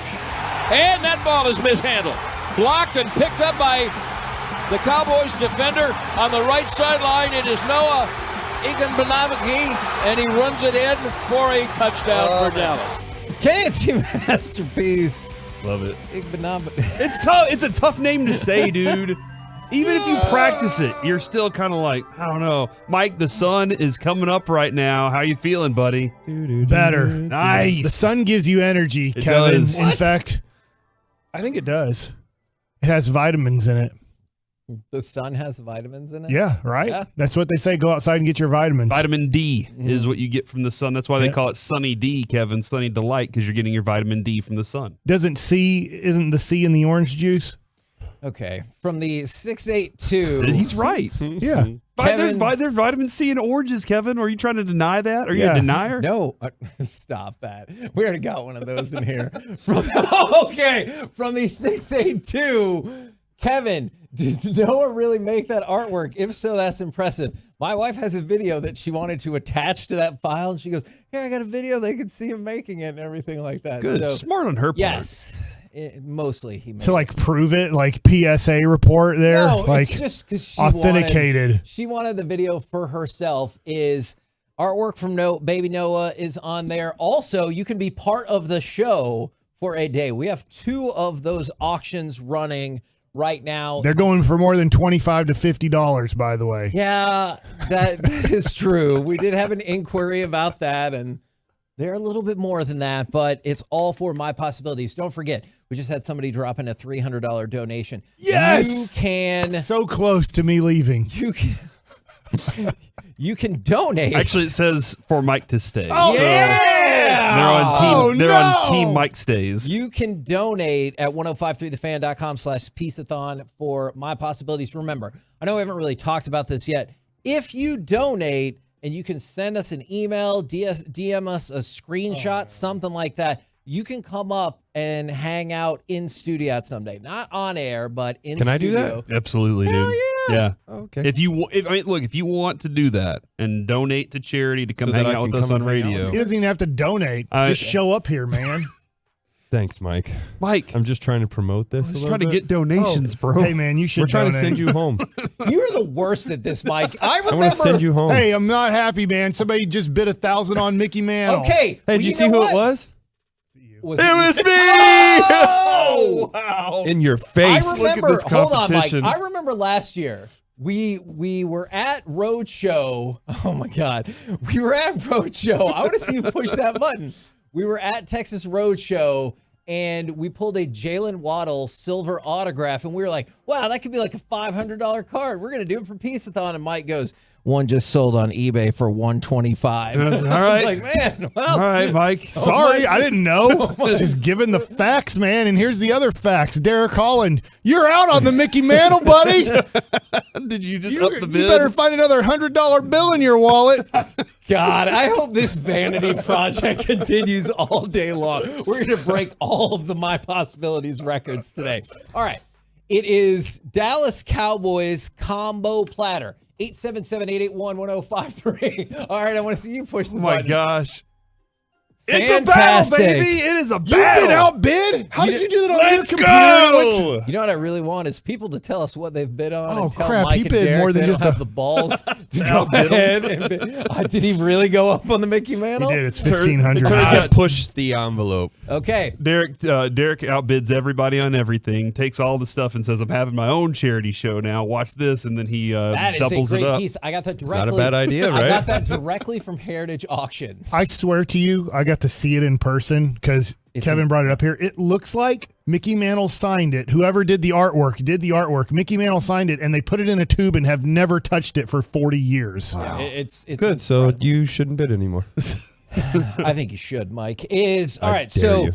Cowboys combo platter. Give us a Cowboys prediction for the game tomorrow, and then what is your all-time favorite Thanksgiving food? Now, we're only taking one here because the Great Bracket Challenge will take place later with RJ, which should add all sorts of unstableness to the presentation. My grandma's stuffing, which has been passed down to my mother, which is awesome.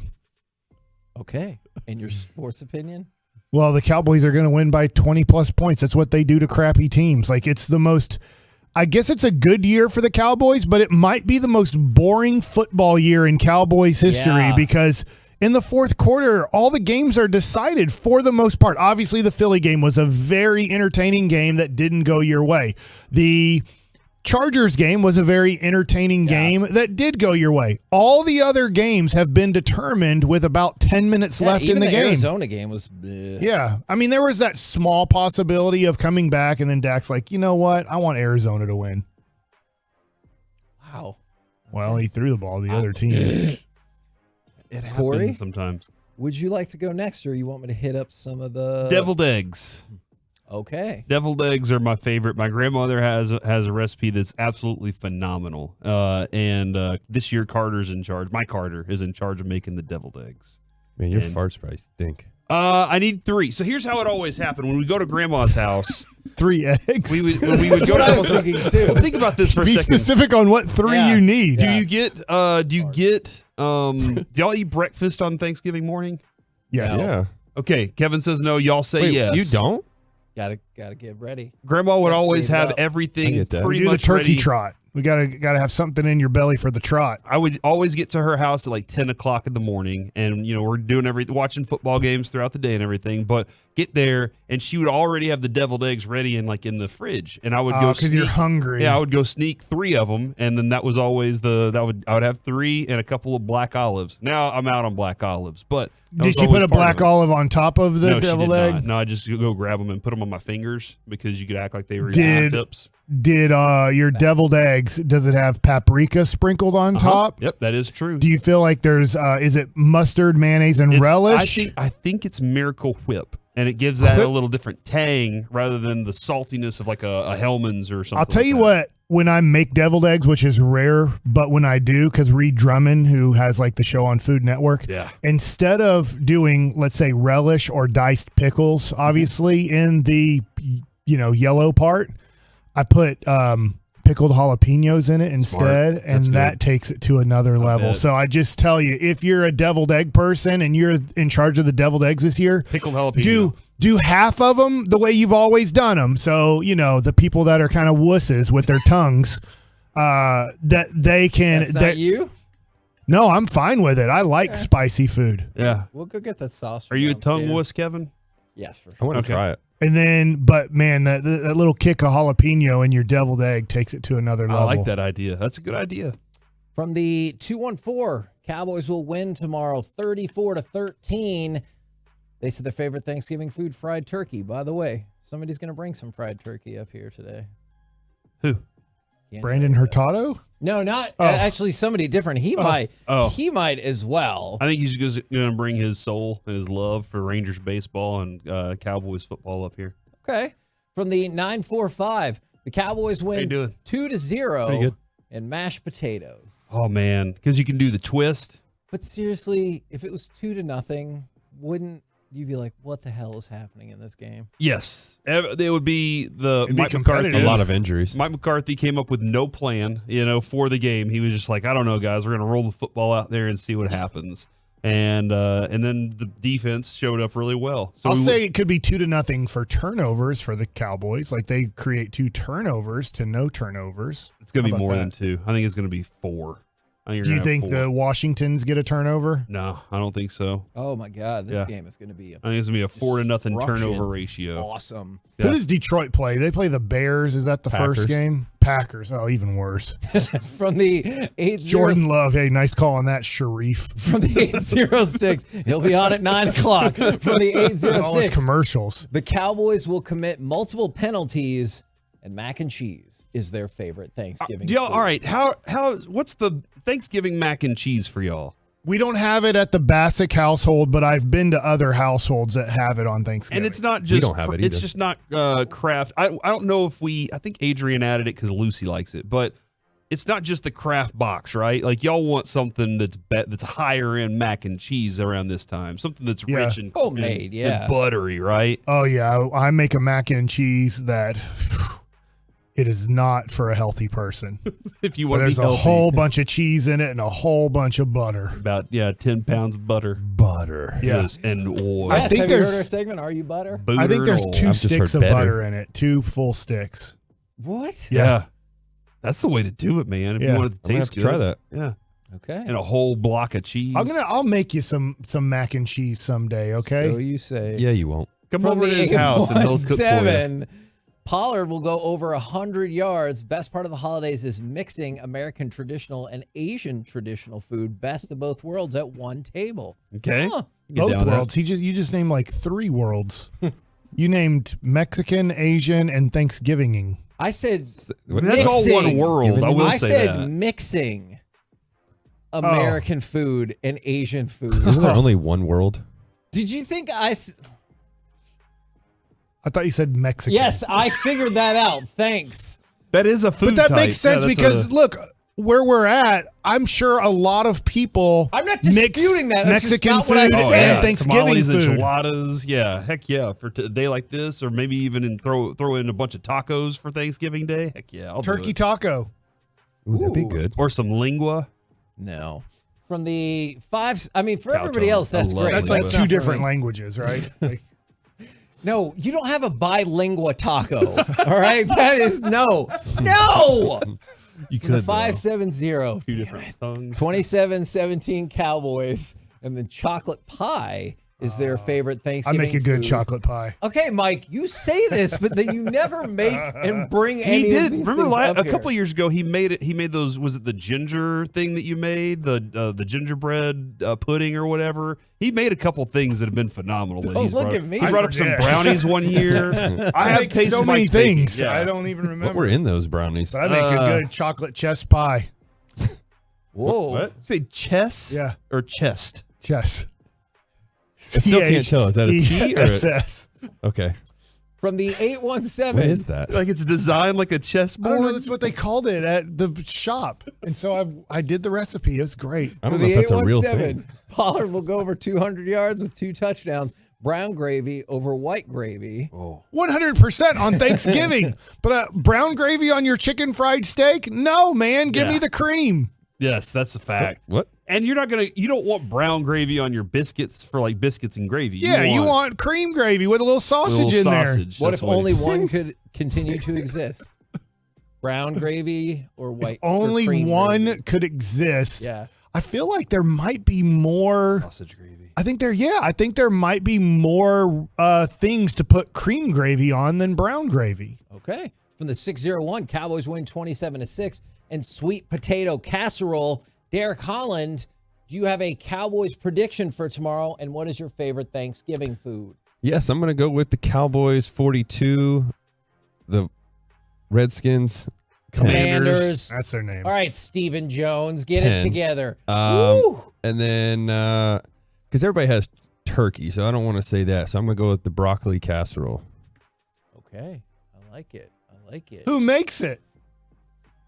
This guy. Broccoli casserole. So you take broccoli and what do we add into it? Cheese. Velveeta, like the big Yeah. old. It's called a Velveeta. casserole because you put onions cheese on and- top? Yeah. Yeah.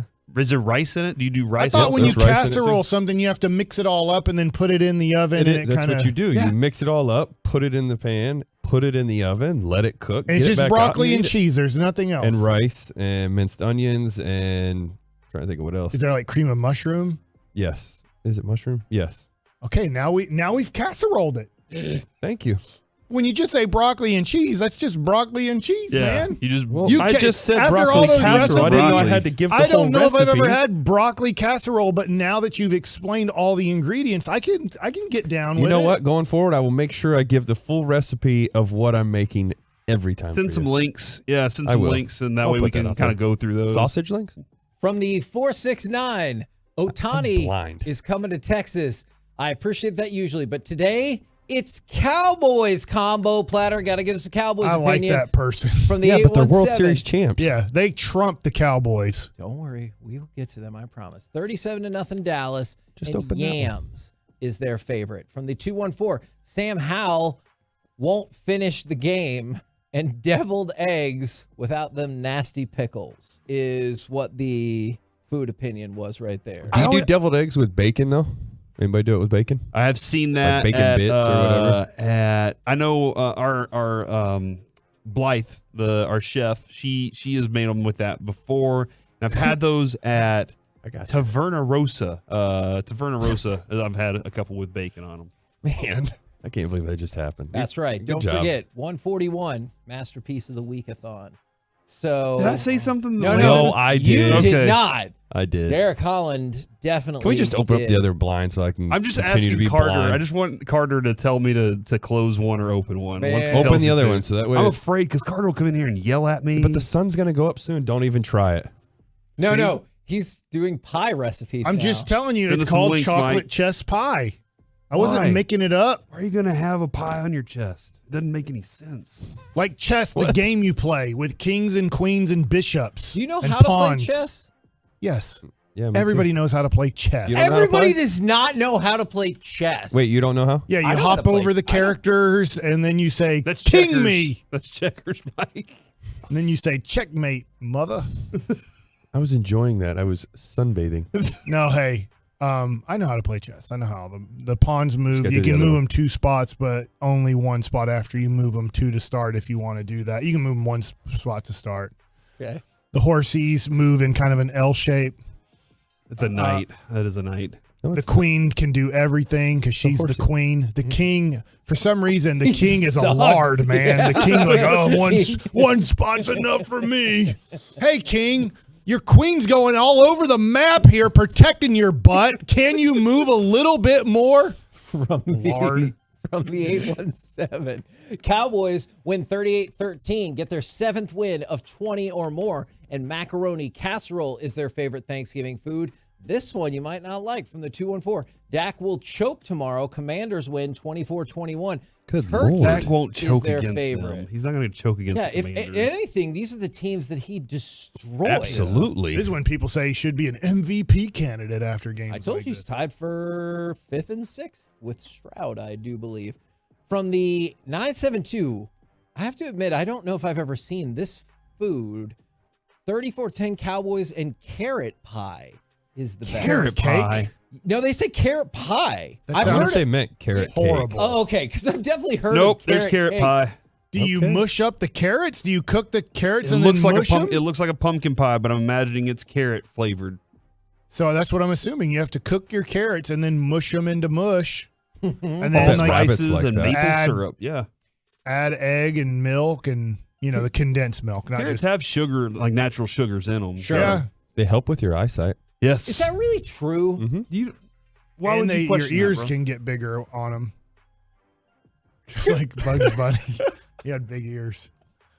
And rabbits like carrots and they have big ears. I mean, he's got a point. So they must help your ears grow. That's why my ears are big. From the Because you like 469. carrots. Is carrots your favorite vegetable? No. What's your favorite vegetable? Did you really not have an answer for that? No. You didn't see that as the logical This is like I wasn't follow? thinking This is about like it. you with colors. Spinach. Yeah, just that. Ooh, spinach is pretty good. Spinach is good. I'm Why gonna do you go think with that. about I'm it? gonna go with that. Do you I'm like going it just with sauteed or creamed? Creamed spinach is really good, actually. It is God. actually. Good From the place. Spinach dip. 469, Cowboys beat the Commanders, though they put the old name 37-17, and chocolate pecan pie Oh, that sounds is. What's their wrong with the old favorite. name? Wait, how do you say it? Pecan? Pecan. Pecan. It's not pecan. What are you doing here? I know my mom makes Pecan. pecan delight, Pecan. which is like a cake-looking thing. It's really good. Pecan delight. Yeah, that's amazing. Nothing. I was just thinking of something to say. Well, you should have. That's it. Go ahead. Throw it out there. That's your job, Mike. This is a radio show. I think it was going to be too offensive to his mom if I went with a mom joke. there. Yeah. All right. No, okay. She- All you're right, fine. thanks. Go ahead. She's not listening anyway. I appreciate I don't you think. keeping that to yourself. I was going to say, like, what delight does your mom like? Afternoon. He got it. There we go. He nailed it. Just like, yes, Get it? I know, from the 940. Delight. Mom, his name's Mike.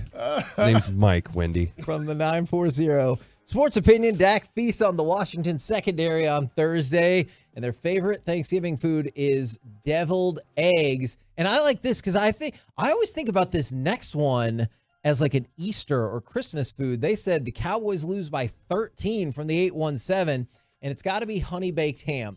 You can eat whatever you want on whatever day, but I do always think of that as like an Easter thing or Christmas. See, I think of it as Christmas. Okay, yeah, you said Christmas. Okay. Yeah.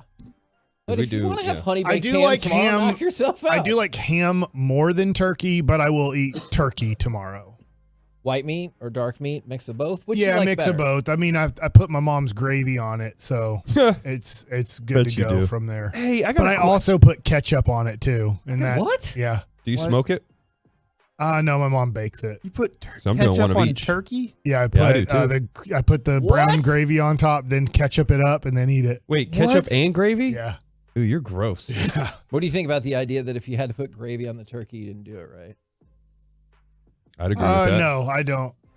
Because I think it's if the turkey's too dry, that's why you put the sauce on there, whatever you want, ketchup, whatever. Cranberry. I mean, yes, But I do like the flavor. I mean, can eat ketchup the on turkey everything. by itself, but I think it's better with gravy on it. From the 315, and then I got another Cowboys And ketchup. question for you guys. Jordan Lewis with a pick six and stuffing all day. We can get back to some more of these, but I did want to focus in on one thing in particular, if we can, or if there's other auction updates we need to know. Let's hear it. There is a one of them that I really think is awesome. The Gosney Rocco box and pizza party for 12. So basically, what's going to happen? We got a good Tolo named Mike Gonzalez, and he has a company called Grillin' Time or DFW Grillin', and he's fantastic. Dude knows how to grill, man. Trust me on this. Is that the guy we just met on Monday? Yeah, I just met on Monday. I mean, we've known he's purchased some things before through Piece-A-Thon, and he's a big time supporter too. But he will come to your house and bring a Rocco box to your house, cook pizzas with you and 12 people, so it's a party for 12. And then whenever he leaves, that pizza oven stays with you. So you get the pizza oven, and he shows you how to use the whole thing, gets you the recipes and everything. And so this is an awesome option. It's number 87 if you want to go look at the website. I want to say though on the pizza oven because I have one, not that one. it is awesome to cook pizzas on there. They go quick. Like, you're making pizzas within 5 minutes. Yes. Wow. Yeah, It says this quick. one that I was bidding on that people are outbidding me on says you can make pizzas in 90 seconds. Yeah, What? you get the temperature. I think if you hot get next thin day. crust, like if you want like a really, if you put a thin crust in there, I think within 2 minutes you better pull it out. Yeah, be careful of the thin crust because it can burn real quick. You do got to pull out real And fast. also, Kevin, item number 94 is the Whataburger Party and Whataburger for a year. This is one of the coolest items, I Whataburger think. for a year? Dude, Yeah. Whataburger came through big time for us, and they put together your own party for 50. So you got 50 Whataburgers with cheese, by the way, and I know everybody loves cheese. 50 medium fries, 50 Lactose medium drinks, intolerant and people. 50 brownies. Plus, the winner gets a Whataburger for a year gift box that includes 52 coupons for free Whataburgers, as well as exclusive Whataburger merchandise like branded pickleball set, water bottle, Bluetooth speaker, phone charger, and more to go along with it. That's all for 2024. Yes. What number is that? But that is item number 94. Whataburger, thanks a lot for stepping in and being part of this year. It's a huge thanks to them for taking part in this because we all love Whataburger so much. For sure. Absolutely. And man, there could be, I really hope y'all support that because there could be big things with Whataburger in the future. All right. I wanted to turn y'all's attention to the Dallas Cowboys in the third quarter real quick because the Dallas Cowboys are not good in the third quarter. Going into that game against Carolina, the Cowboys were even up in the third quarter this I'm winning season. the Whataburger now. Okay. I love it. You sold me. Man, look at you, Corey. All right, good. The Cowboys had scored 39 points in the third quarter this year and then given up 39 points. So, Okay. Even. Carolina, one of the worst teams in the league in the third quarter. You got outscored by Carolina 7-0 in the third quarter. Oh, no. How did that happen? Hold on. I thought Blaine at the beginning of the first quarter The beginning of or the fourth quarter? I think that is correct. Okay. All right. Yes. For some reason, I thought it was the third, but okay. And that's part of it, right? But here's the thing that got me. The Cowboys have a point differential this year of plus 127. That's tied with the Ravens for best in the league. But then you get to the third quarter and Dudsville. You feel like you should be able to make adjustments or whatever to roll into third quarter to allow you to get those points. Yes. And so I wanted to see if y'all had any hypotheses about what might be happening. And then I was going to walk you through some of the other contributing factors because in their 3 losses, they've been outscored 21-6 in the third, though a big chunk of that is against Philly. That cost you the game. Here's my hypothesis at the moment, That's just based on what I've watched, what I've seen, and Mike, I remember listening to the G-Bag Nation when you were on with them middays. Thanks. And y'all had some thoughts on Jason Garrett's inability to adjust, and we had those conversations too, Kevin, when we were on nights, and it just felt like I felt he was too Princeton-y. Yes. I think that I think he's really smart at football, but I think he needs to be kind of in your advanced scouting department. Yeah. Or, but like I think thinking on the fly, here's a play. I need you to come up with the next play in 5 seconds and give it to your quarterback in the next 10 seconds. I think he had too much of like this analytical mind to do things that quickly. And so I feel like because Mike McCarthy, I think he's a good coach. I really do. I mean, he's a Super Bowl champion head coach, and I know he had Aaron Rodgers for that, but he was able to develop game plans for them to be really good winners along that way. Kevin, I think they go into the third quarter, and I'm not sure what the take this year is on them having the ball right out because he does like to get the ball early. I have an answer to that in a second. I think one of the things that he does, though, is he goes, all right, we were successful at this. Let's see if they come out in the second half and try to adjust the same way to what we did. And if they do, then we have plan B. And I think they have multiple things that they want to accomplish. So coming out of the second half, they do similar stuff to what they did in the first half. And then they see that they made an adjustment. And so they say, okay, we got them where we want them now. We can do this to add in the fourth quarter. Okay, But they've been up in some games. They've been up so big in the fourth quarter, it hasn't mattered. Sure. No, you're right. And obviously the Giants game immediately jumps to mind as somebody was like, hey, is it because they take the foot off the pedal a little bit because maybe the game's over? There's not as many of those at halftime as you might think, but the Giants game definitely qualifies. This was going to be the other thing. You asked this question. I wanted to know, is it as simple as this? The Cowboys have played 10 games. They've gotten the ball first in the third quarter 3 times, and that's it. There you go. I think that's a contributing. I don't think that's all of it, but I do think that's part of it. And so then my question is, and if you come out in the second half and you stopped the opponent there, yes, then now you get the ball and you're like, I don't really have to go score. We can run the ball a little bit here, try and take some clock out of the third quarter. But that's a trade you'll make, right, is to get out to a hopefully faster start. I know it doesn't always work like that at the beginning of the game than to say, oh, we might double up possessions into the first half, beginning of the second half, right? I am kind of fascinated at his propensity to take the ball so early, though. I know there have been some moments where they've been like, look, we're going against Tommy DeVito here. We're going up against this guy, but let's get the ball and go try and score early and make these people have to try and start chasing us because we feel our offense can do that. I'm just surprised that they have taken the kick so many times.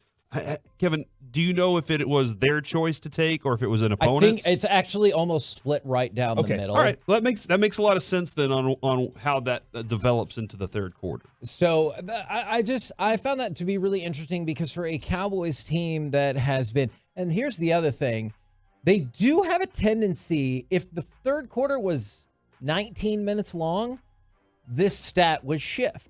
So they do have a tendency to maybe not get the ball first in the third but quarter. Have it going into the fourth. Exactly. Yeah. And what they have been excellent at is putting a score on the board in the fourth quarter, specifically early in the fourth quarter. I mean, you just saw that, as you referenced with Bland, in the last game. So as much as they struggle in the third quarter, for the most part, they've been a good fourth quarter team. I know, obviously, the Philadelphia game sticks out in everyone's mind as like, hey, what the hell happened there?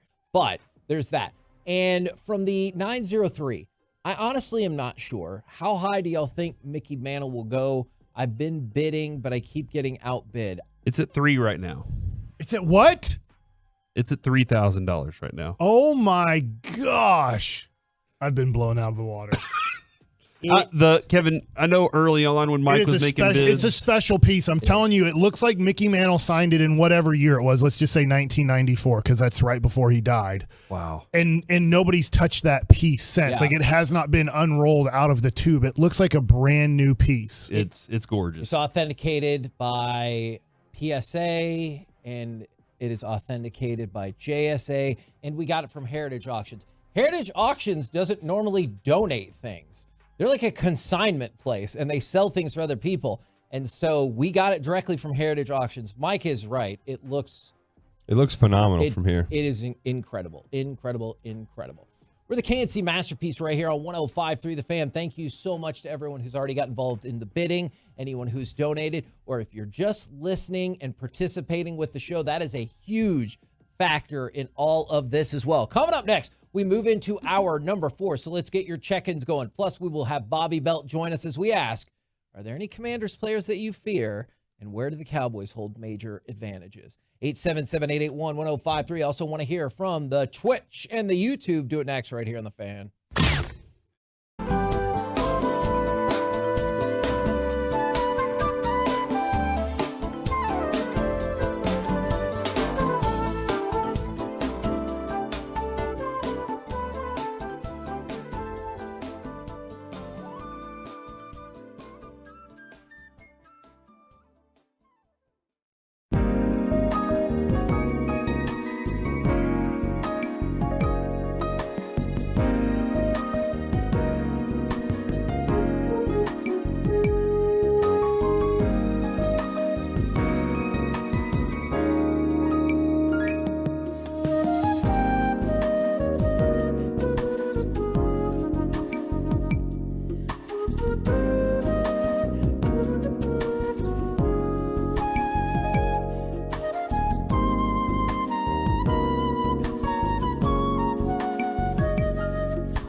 Fan Studios secured by DFWsecurity.com.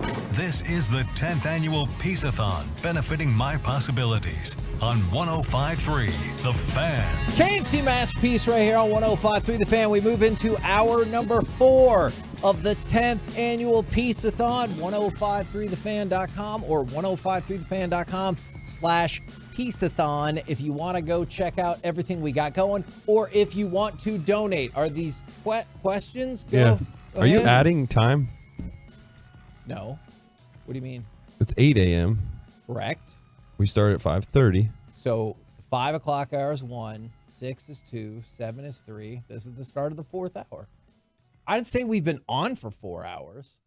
Okay. Kevin was also here to start at 5 o'clock. We didn't start till 5:30. Yeah, I was gonna say I heard somebody else, but that's okay. My question is, this is about the time of day, Kevin, where I would probably start. I would be getting ready to come to the station. So I would probably have already gone to the restroom. Mm-hmm. I have not done that yet today. Uh-oh. Is there an Boom, boom opportunity for time. me to step away and go to the bathroom? Well, No. we'll leave that up to the man who could potentially replace you for this segment. Bobby Belt, welcome to the show. You ruined the morning show. So my question is, do we have to raise our hand to talk? No, now? I don't know why they're doing Oh, okay, that. because they were doing it, so I thought that's the rule. You I thought can I didn't just know if that's how y'all talk. do things here. Freaking heck. You should go use the restroom right Go now. boom boom. Mike's When got a have question. you ever raised your hand to talk? Never. That's valid. That is valid. What does it feel like to do a show where Sean doesn't dictate what you're always doing? Well, I mean, that's every show because I don't allow Sean to dictate what I do. I say what I want. I really stick in his craw. And so that's every show. But it's nice to know there's no icy stares coming at me during the break is Well, what it we'll is. see about that because, Bobby, you really let us down on items for the auction. Item. So are you going to get all of your rich, fancy friends to donate to My Possibility? Yeah, I had a call out to a guy. He used to pitch for the Rangers. He was his name was Derek, and he just didn't have anything to give up. And so I'm gonna keep working him though. Okay, let me know how that What goes. about Dak Prescott? How come you didn't get stuff from him? Because so he naturally associates me with the morning show, and for all of the good things that I do, he associates things coming out of the morning show as being for me. So all of the Dak hate from Sean Sharif, RJ Choppy, right, guys who don't know football, he then puts it to me. He What about ascribes that Micah to me. Parsons? Well, just stay tuned. Oh, I don't know. We're trying. Oh, yeah. So we wanted to start right here is I know it's been a struggle these last couple of weeks to find a good answer to these questions, but are there any Commanders players that you fear? And then where do y'all think the Cowboys hold major advantages? I mean, I think the Cowboys hold major advantages just on the football field as a whole, like they have the last 2 weeks. Look, I mean, are there ways that they can make things difficult on you? Yeah. Does Sam Howell, is he a big volume passer? Yes. Like there are definitely things that they can do to put up, to move the ball against you and the Cowboys secondary. But Can we stop? Can we pause just there real quick? What have been your thoughts about Sam Howell? Because I realized when you said volume passing that's how you get the most attempts, most yards, but also most interceptions. What do you think, like outside of just those numbers of watching him as a quarterback? he reminds me, and he always has, he reminds me of Baker Mayfield. Like he looks kind of like him, actually, if you look at him. Somebody had pointed out that if you look at Sam Howell, he looks like if Baker Mayfield and Klay Thompson had created a child, then you would get Sam Howell. But I mean, it's the same play style. It's the same body type. He is very, very similar to Baker Mayfield. So all of the good and bad that comes with Baker Mayfield, Derek, as somebody who is a Cleveland Browns fan, I'm sure you're familiar with that. All of that exists with Sam Howell as well. He plays the game very, very similarly. Just real quick, as long as you mention that. You take a shot at Baker Mayfield?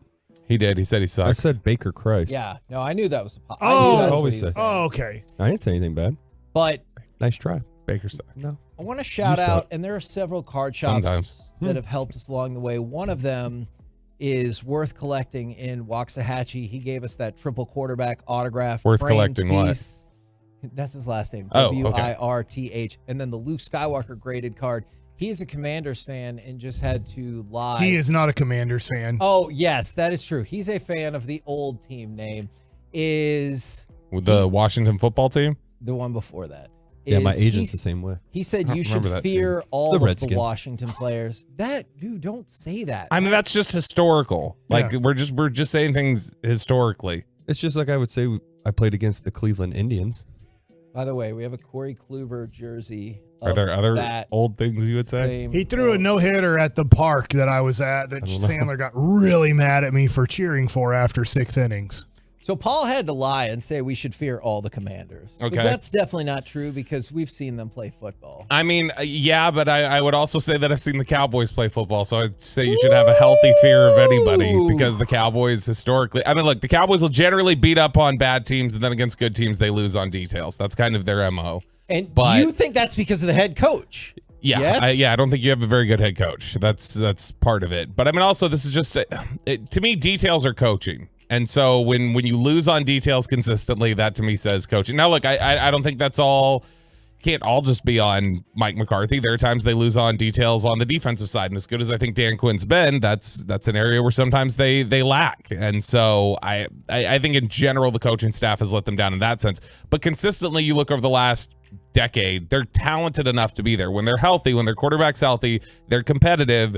And they will lose big games typically because they lose on the little things. That's how you lose to a team like Philadelphia, where you probably outplay them for the majority of the game and then you still lose. We've talked a lot about how this Cowboys season has featured a lot of non-competitive games. Mike and Derek, I want to ask y'all this. Does it matter at all if your team has been in a lot of close games, if you're usually on the losing end? Because they're like, oh, the Commanders, 8 of their games have come down to 1-score games. And I thought, okay, that could be good, but they're not good. So are you like, hey, that's great. You're in close games, you usually lose. I would say if you're in close games and you're losing, good. You should beat them. If I were to go against a good quarterback, and I don't think Sam Howell's a good quarterback. I don't think he's horrible. I think he's okay at best right now. Maybe he can improve to an above average quarterback later in his career. But I just don't fear Sam Howell with the ball in his hands and he needs to go 50 yards to get in field goal range, or he needs to go 75 yards to win the game and there's 3 minutes to go. Maybe I'm wrong about him, but Sam Howell doesn't really put any fear into me. He's done it before. He did it against Philly. He needed to go down the field, score a touchdown. He did it. He got him into overtime. And so, I mean, like, he's done it before. But I mean, I agree in general, like, am I going to expect that Sam Howell's going to get the job done if they got to go down the field and score? Not necessarily. But where you should fear Sam Howell is the first, like, 57 minutes of the game. Because, I mean, he will play YOLO ball on you a little bit. And Dallas has shown at times that they have difficulty, staying disciplined. Jordan Lewis has got picked on. Stephon Gilmore hasn't been as good this year as he's been in years past. You like what Deron Bland's giving you, but I mean, if you've just got Bland, like, they can find other ways to target you and go at you. So I'm not saying Washington can't put up points or Washington can't move the football. They can absolutely do that to Dallas. And so if they struggle in any sort of way, that's problematic for Dallas. The thing with Dallas is they always score at home. They're always going to put up points. So I don't see them struggling. I don't see Dallas struggling. I mean, the thing is, you play to the potential of that team, and Dallas has done a good job of, when it comes to teams like this, playing better than they're supposed to. Like, don't just play to the level of the competition. With that also being said, what you asked earlier about what it's like when you're a team that's close every single time and you're just missing it every time you get the L, you know that you're right there. So the confidence still is with the team. Yeah, it's frustrating that you're not winning, but you know that, man, all it takes is, it could be one play changes everything, or one pitch changes everything. So I as a being on that side before, the guys still have the confidence. They still believe. It's just a matter of when that breakout's going to happen. Terry McLaurin. Scary Terry, but is that, I guess, kind of negated by, it sounds like, lack of faith in the quarterback, or not? No. I think that, Hal can definitely deliver the ball to him. Like, I mean, he can make things work in that sense. I think that Washington is a scary team because they're like, in a sense, they're like one of these great 3-point shooting teams that, like, maybe they don't play good defense or do other things where it's like, okay, but yeah, they could hit 33s on you in a game. True. Like, and so that's the biggest thing about Washington is that they can, like I said, they're a volume passing team. They can push the ball downfield. The thing with Dallas right now is that, and I hate doing well, they beat this team, so you're going to beat that. I hate doing that connection, but transitive property doesn't work in sports no, all the time. not typically, but like that Giants team is one of the worst football teams I've ever seen. They are really awful across the board, and they have beaten Washington twice in the last month. And they just did it. They beat them by double digits in Washington. So Dallas, with the longest home winning streak in the NFL, the fact that in the last 24 starts Dak's had at home, half the time they've scored 40 points. Like they put up a ton of points at home with Dak at quarterback. Then I don't see it being ultra competitive. But also at the same time, I've had great confidence in recent years. The game I've most been confident in my life in the last, or not my life, but like in the last 4 years, the game that I go, man, that's the game the Cowboys are going to win, was when they had Denver come to town a couple years ago, and Denver beat them by 2 touchdowns and should have beat them probably 30-0. Now, quick college football question for you. Which jersey interests you more that we have up on Piece-A-Thon? The Johnny Manziel one that he signed Johnny Effin Football, but he did not edit it. Or what is the F then? Is that his middle name? Franklin? Football and football. Johnny Franklin Football? Yeah, something like that. Or the Ricky Williams autographed burnt orange jersey that says smoking bowls and hitting holes. Oh, that's Ricky. Because I mean, Ricky's the way that I fell in love with football, period. Okay. Was watching Ricky when I was younger. And so that's how I became a Texas fan. And so probably the Ricky Williams one, but it makes me sad that Ricky's career got derailed over something silly. You know what? I don't know if we've ever talked about this. I actually came around and realized that he was right all along in terms of you don't allow marijuana, but you allow other forms of, let's just say, medication as a catch-all that are far more likely to cause you problems with addiction or anything else. Yeah. And I do think he was right about it. Yeah, I mean, he and are you also gonna talk about how Randy Gregory was right? Hagee, you gonna come around on that one too? Yes, he just wasn't a great player. Oh, okay, all right. But taking shots. No. Here's it. I mean, you don't disagree with that, do you? I think he was a good player. I think he could have been a great player had he not gotten derailed. And that's the thing about both Ricky Williams and Randy Gregory is.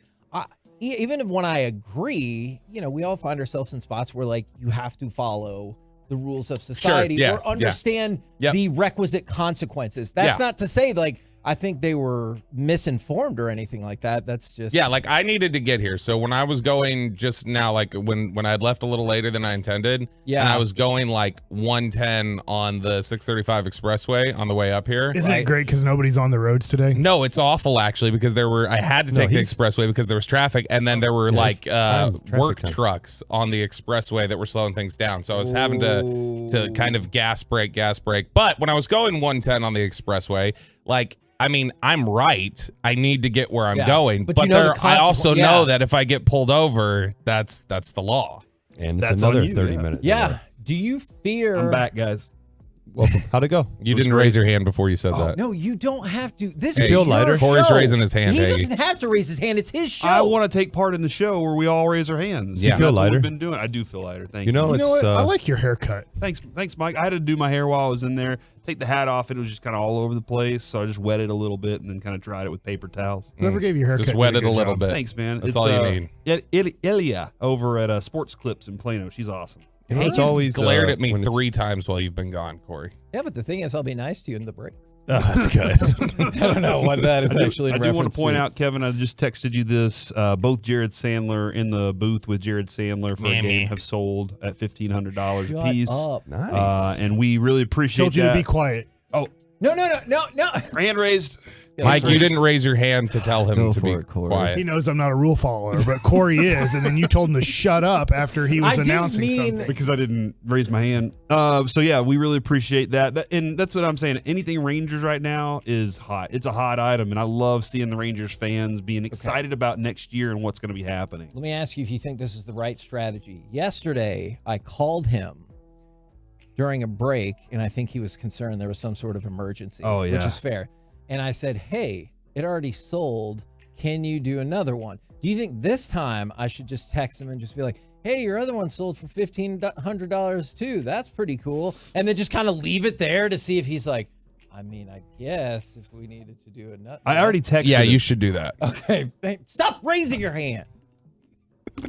Good job, Derek. We're the KNC masterpiece. You know, it's when it's pee-pee time, it's not always poo-poo time. Yeah, it's kind of a weird place. But when it's poo-poo time, it's always pee-pee time. What is happening? You couldn't wait in 10, 15 seconds to say that? That's poetry, Derek. Coming up next. The haiku, I think, right? The MLB. 575. That was a Dooku. Count Dooku. That's the guy from Dragon Ball Z, right? That's Goku. That's Goku. Oh. The 2023 MLB fan survey, and Good me luck, continuing to hate my life. Good luck, It Kevin. all happens as part of Piece-A-Thon. Damn it! Piece-A-Thon! All right. followed it. Pepperoni. Pizza. Next in the phone.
back to the KNC Masterpiece right here on 105.3 The Fan segment here, brought to you by the personal injury lawyers Frankel and Frankel. Life is unpredictable. Accidents happen. Frankel and Frankel are the go-to attorneys for car and truck wrecks in DFW.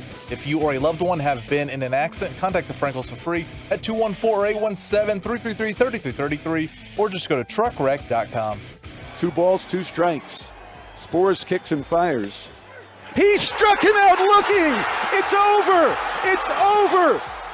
The Rangers have won the World Series. Ranger fans, you're not dreaming. The Rangers are the World Series champions. You know what? I actually had a totally different segment planned here, but we're just going to change that right here, right now. And just, you don't have, it's your show. In your face, guys. You do not have to raise your hand. I just want to reflect on the fact that the Rangers won the World Championship, and that's amazing. I want to know from people. Give us your feedback. Stop World raising your Series. hand. Hey, I got a question though. No. Give us your no. I said no. No, because I'm looking at the bidding site and I have a question. Yeah. Who's Von Erich? Shut your. You know what, Bobby? Because I was looking at just some of these items to bid on, and there was one here Bobby, that said a Von Erich autograph football. How many people and I at didn't the know who station that are was. Team Bobby? Because I'm one of them, and you don't want to alienate that, right? Yeah. I'm just curious who that is. I didn't know. I'll put the iron claw on y'all. Check it out. Is that a dance move? Shut up. So go back Sorry, to raise my hand. Is that a dance move? where you were when they won. Did you get a chance to go to the parade? Have you gotten any memorabilia? All of that good stuff. Also, 1053thefan.com/Piece-A-Thon. You can donate, you can bid. And you know what? If you can't bid, but you know somebody who would love one of these items, send it on to them so they can go check it out. I think I wanted to say this song for the last 10 years. If I would hear it, I would be like, all right, like whatever. It's a good song. Move on from it though, quickly. I don't think for the rest of my life I'll ever get tired of hearing this song because it'll remind me of this moment. Like that's what it reminds me of. Eric Nadell's call. It reminds me of the journey we went on and the friends we made along the way. Hey, Derek. I was raising my hand just to tell you that I do have something I wanted to share. I was texting with Eric Nadell. Well, this morning. Yeah, that's right. I forgot I can do that. What a flex. And I just want to put this out there. He is still on cloud 9. Still doesn't seem real. It's like he's living in an alternate universe. He is still enjoying this moment, as he should, though. It's well deserved for Ranger fans and everybody that's working there. What they've done and accomplished, it's huge. That is an amazing text. Thank you very much. So I wanted to make sure that. Eric gets the love he deserves, because that is iconic. That moment. Would you consider sending him a text back asking him if maybe he'd want to share his thoughts with us on here? Or maybe meet up with a couple of bidders to have a lunch with him and you? I love orange bitters. Oh man, yeah, I like that idea too. Orange bitters is really good when you're making a good old fashioned. Yep. I did want to add this. You've seen it on 105.3 The Fan's Instagram, where Eric Chiafalo is. We're doing the segment of what does it mean to us, Yes. and Chiafalo is like going through his thing, and you can see him, and he's so excited in the moment. But then this body walks up and just starts like jumping up and down and hugging him, and Eric doesn't know who it is, and it's Eric Nadell. And then Eric Nadell's done hugging Chiafalo, and he's like, oh my gosh, I didn't realize it was him. Then Nadell turns and looks at me and opens his arms wide and is just like, hey, give me a hug too. Seeing his face light up in that moment, seeing Chuck Morgan be able to announce, that Corey Seager, MVP, all those moments throughout that. Every single one of those dudes, Bobby, got a chance to hold that trophy up in front of the entire crowd. They passed it around. It was a lot of fun to see all of that come together, and Nadell's face. It was real happiness. That was great. Yeah, I was.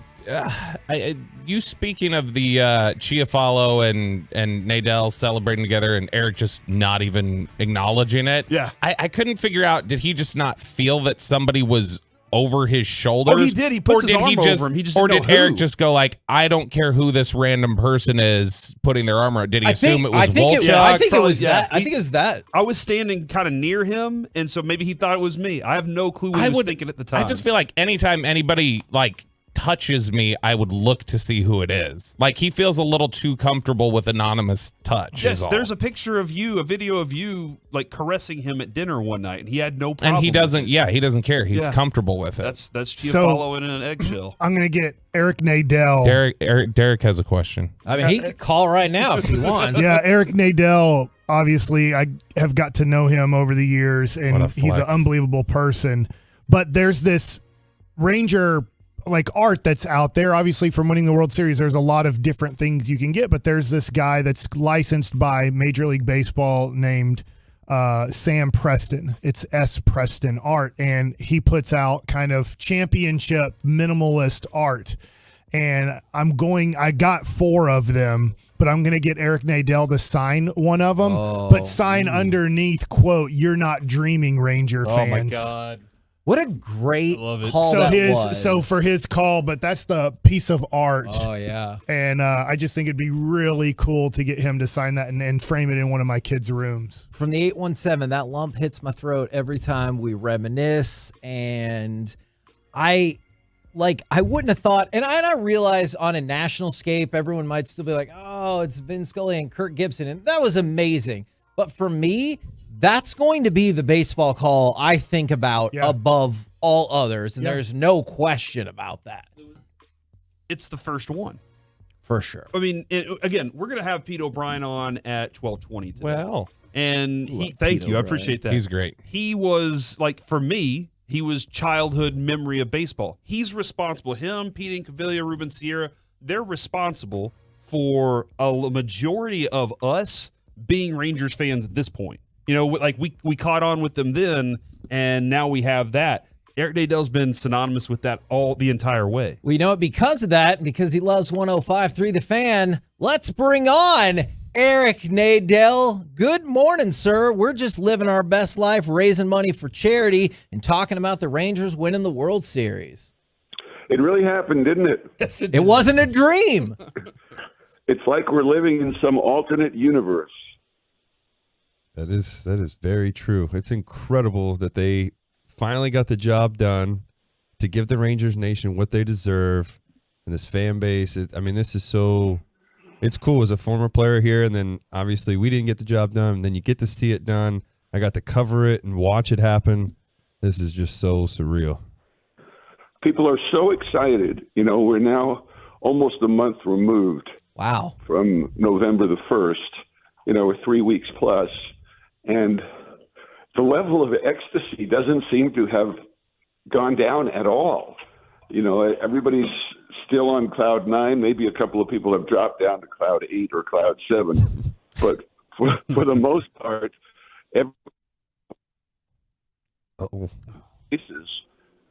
when they think of the Rangers are, you know, it's nothing I've ever experienced, and it's truly amazing. Yeah, the thing that I keep, Eric, that I keep feeling is whenever I'm at the grocery store or picking up my kids from school or whatever it is, if somebody sees me wearing a Rangers hat or a Rangers shirt or I see them, we just smile and we go, we did it. And it feels like that's the feeling of, like, it just feels good to be able to say that happened. Yeah, and, you know, every place I go now, you know, someone will come up to me and talk about where they were, you know, watching or listening to the final out of the game. You know, and how they'll never forget that moment for the, you know, as long as they live. And it's really nice for those sort of things, those sort of comments, to replace the similar comments that I've been getting 2011 for so much time, where people, you know, have this horrible memory of where they were at the end of Game 6 in 2011. So this is 180 degrees different. Eric, I've probably honestly teared up 5 times listening to your final call. I've teared up a few other times seeing highlights of certain situations throughout the Rangers playoff run. I don't know how emotional you get. I know you're not, you know, you don't obviously cry on the air, but have you gotten emotional a few times just kind of reliving the run that the Rangers went on? Well, Mike, I have, especially as people have told me, you know, their own personal situations, you know, where they were, you know, they were with their father or, they were 8 or 9 years old in 2011, when they had that big disappointment. And now, now they're grown adults with their own kid. And it's definitely something that has brought tears to my eyes on numerous occasions, more for everybody else specifically than for me. Man, that's a great way to put it. As soon as you were talking about that, I was just thinking like getting to watch game 1 of the World Series with my son, who's off at college now, but he was back for his birthday. And I was like, wow, that is a memory we will never forget. And he's of that age where like, he kind of sort of remembers 2011, but he was only 6. And so I don't know if he'll retain all those memories, but that's a moment we shared that it will always be there. And knowing that it ended in a world championship, less than a week later, that memory will always be with us. Yeah. And, the other thing people bring up is the parade.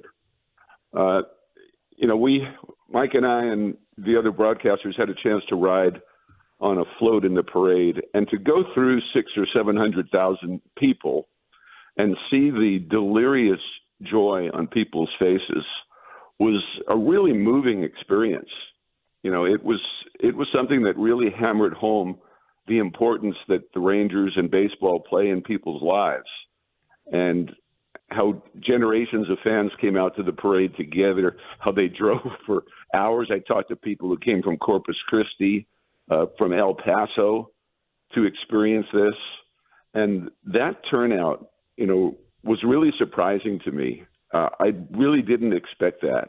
I thought maybe if the Rangers had a parade in downtown Dallas, there are so many people already there that they would, get hundreds of thousands of people. I never really thought that hundreds of thousands of people would drive to Arlington for the parade, not even knowing, what their opportunity would be to see very much of it. And people were 5 and 6 and 7 deep at the barriers. And, that's something that I'll never forget. And, has really kind of motivated me to connect more with Ranger fans, as I keep doing this. Yeah, it is one of those that parade was amazing to see that many people just hanging out and everything. Eric, when I turned 21, I was going out for my evening, and a gentleman came up to me and said, what's better than turning 21? Turning 22. And he was like, be safe tonight. And I was like, I appreciate that. You know what's better than 1 World Series? 2 World Series. Well, how do we get 2nd World Series next year, Eric? I know Josh Hader would be a nice start. Yep. Of all those free agents out there, he's the most appealing to me right now.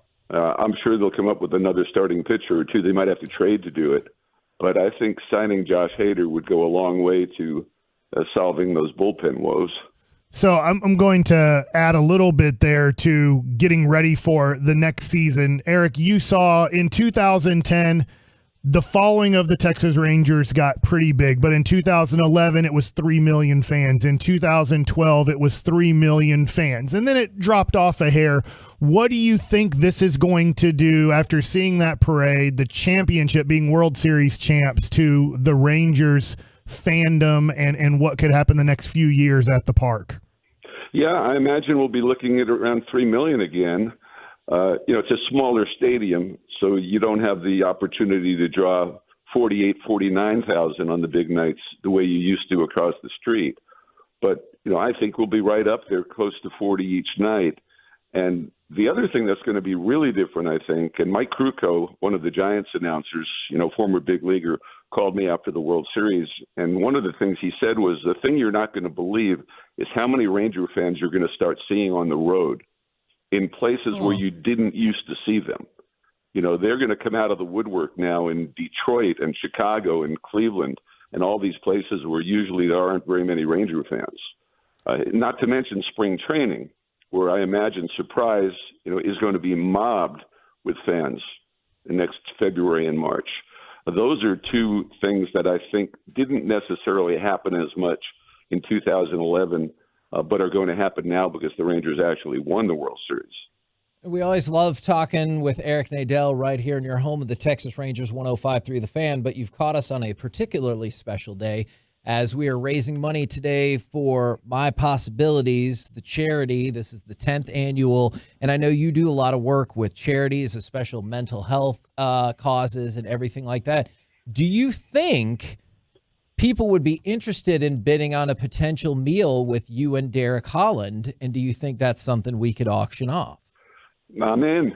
That would be fantastic. I'd love to do that. I'm in. You don't Okay, worry good. about me. I just need to make sure All right. Derek was in too. I will I'm get 100% that. in. I will get that assigned and put up on the website right now. Do we go with a picture of Eric and Derek? Yes. Okay. Do All we right. have a picture of us? I'll figure it out, dude. I'll make this happen. You just be ready, all right? Be ready I'm to always eat. ready.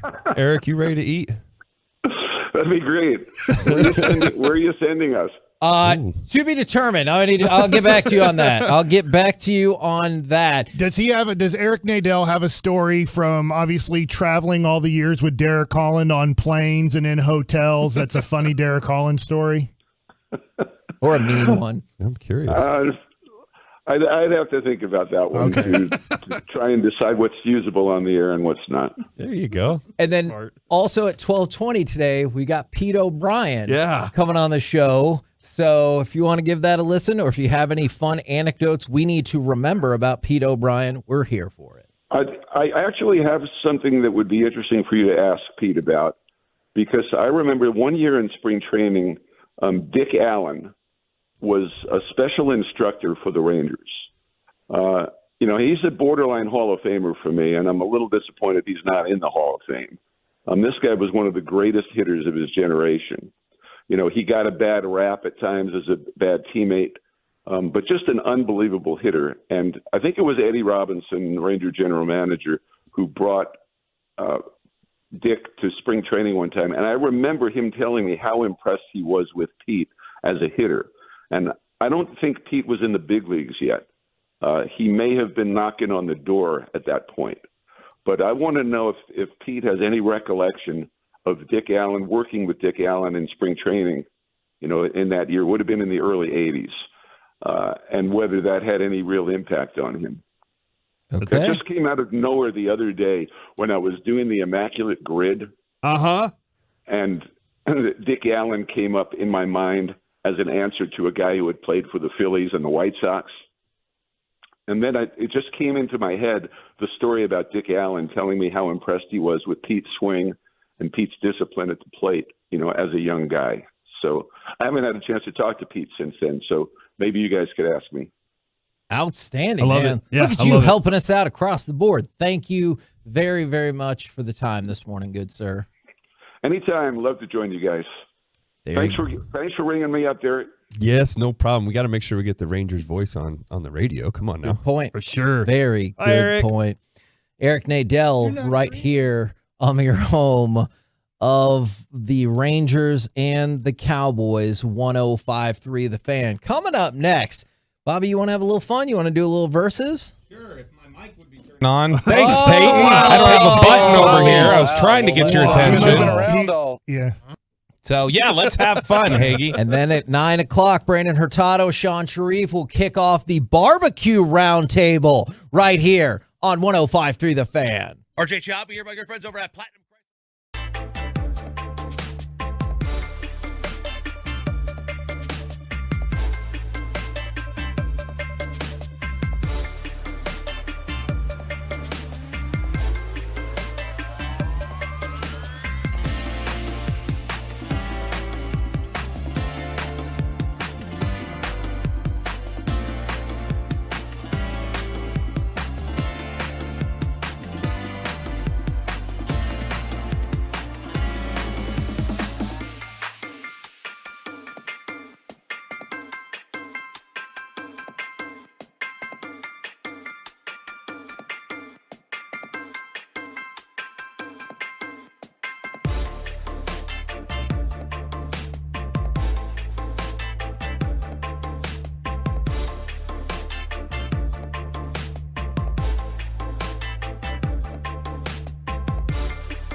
Segment here brought to you by Classic Chevrolet. Just announced that Classic Chevrolet in Grapevine is the one-time Trailblazer offload, a limited supply of excess Equinox.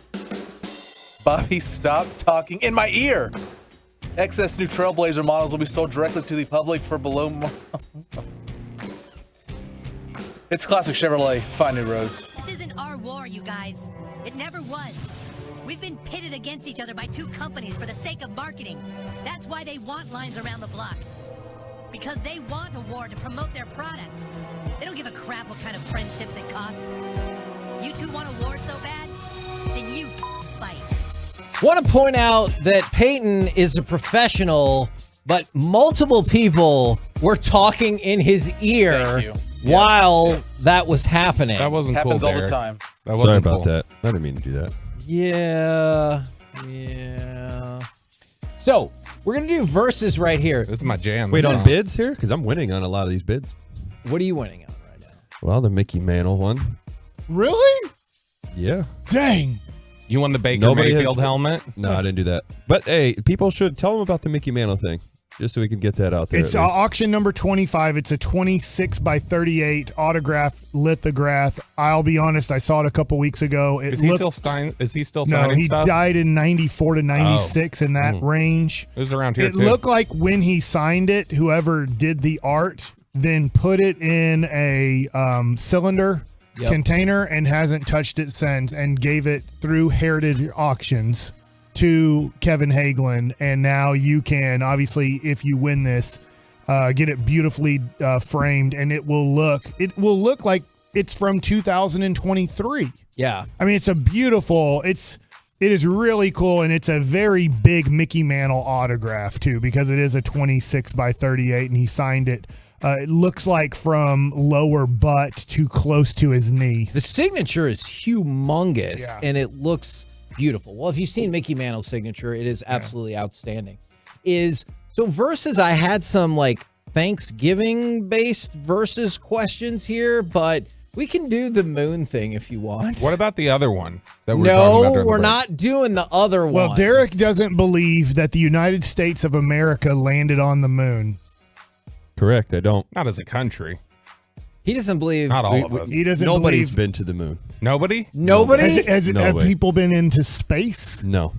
What? The firmament, no. So Nobody's been in space? What I about the don't other buy it. thing Like when the- that cylinder went up and it blew up? I mean, nobody was in it, luckily. The other day. Actually, you know what? SpaceX? I'll say we've been. I'll say we've been to space because we obviously got the satellites and stuff out there. So yeah, And people live on space stations. I don't know about that. Where are they? If they're not on the space station, where Yeah, are how they? are Green they- screen. how are they- Using Huh? a green screen? But where do you think that set is? You could be in wherever. I don't know. A lot of California jobs have been moving to Texas. Do you think they're here? That's true. California's been When bad. did you believe that nobody has been to the moon? Once a few of my friends decided to show me a bunch of information, and I started to kind of piece things together, and it just kind of makes sense. I mean, you look at the big one that stands out to me. We've talked about before, and I can't believe we're going into this, but that's fine. This is great. Is cell phones. You lose your calls all the time. So you're going to tell me that a landline was able to call to the moon? The frequencies of the phones, It was a moon line, not a landline. Yeah. And also, the government has technology regular people don't have. Yeah, but they're calling from an actual landline, like not a cell phone. It was an actual landline. So that's not, I mean, that's one. Two, you're going to sit here and tell me that we had technology back then to where somebody could just put a camcorder and it automatically follows the spaceship that's leaving to come back to Earth, and then we were able to get that video? Yes. Yes, I do Derek. believe No that. chance. All right. I mean, he has Wait, answers. is the whole thing just Yes. based on And there's- you're there's- telling me there's technology? Or was there something You're else? going to tell me that the stuff that we sent So out that's a there. yes. You're going to tell me that the stuff that we sent out there was able to withstand all that up there, and we were able to fly out there and fly back, but yet there's tire tracks and stuff already on the moon that we landed, and yet here we are, we're taking the first steps onto the moon. And Well, the- that just all sounds that like your stuff, theory then is not that we didn't get there, but that like maybe we the didn't Soviets get there. got there It's first not, or something. No, I'm seen sorry, it. you I've can't seen that sell me show. on it. There's the green screen. There's plenty of videos. You watch like the videos that they do. They're trying to show gravity, and like guys are upside down, and all of a sudden they accidentally let go of whatever it was they're holding, and it immediately drops, but yet they're floating. Like, Which is more outta likely? We here. landed on the moon or Michigan cheated? which one's actual? Which one's more likely?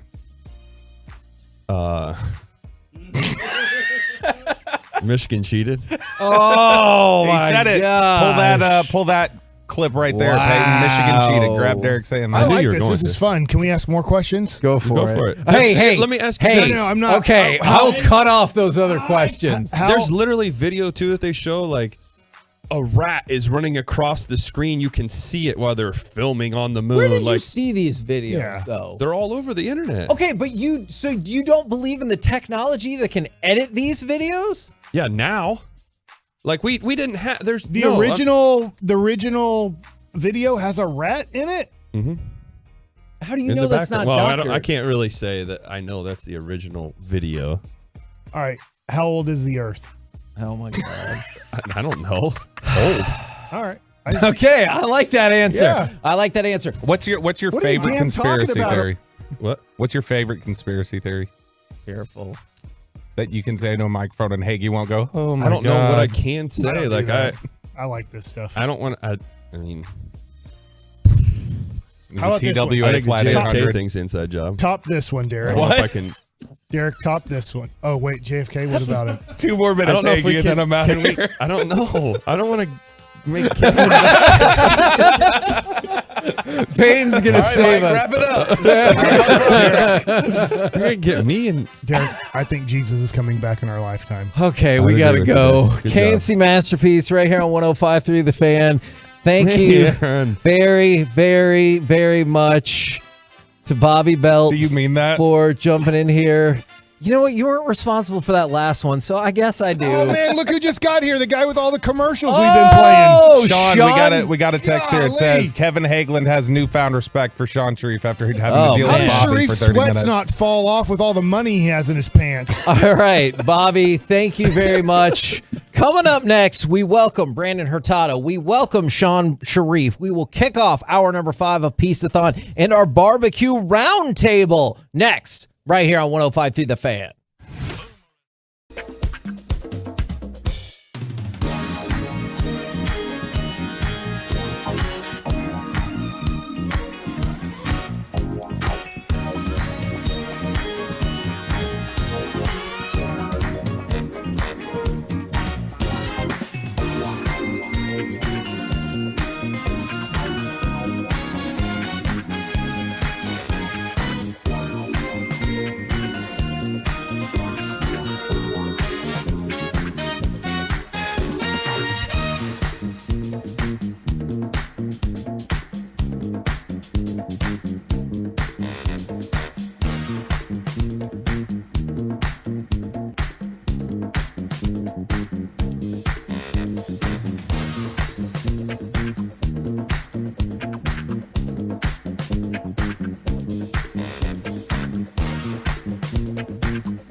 From our fan studios secured by DFWsecurity.com, this is the 10th annual Piece-A-Thon benefiting My Possibilities on 105.3 The Fan.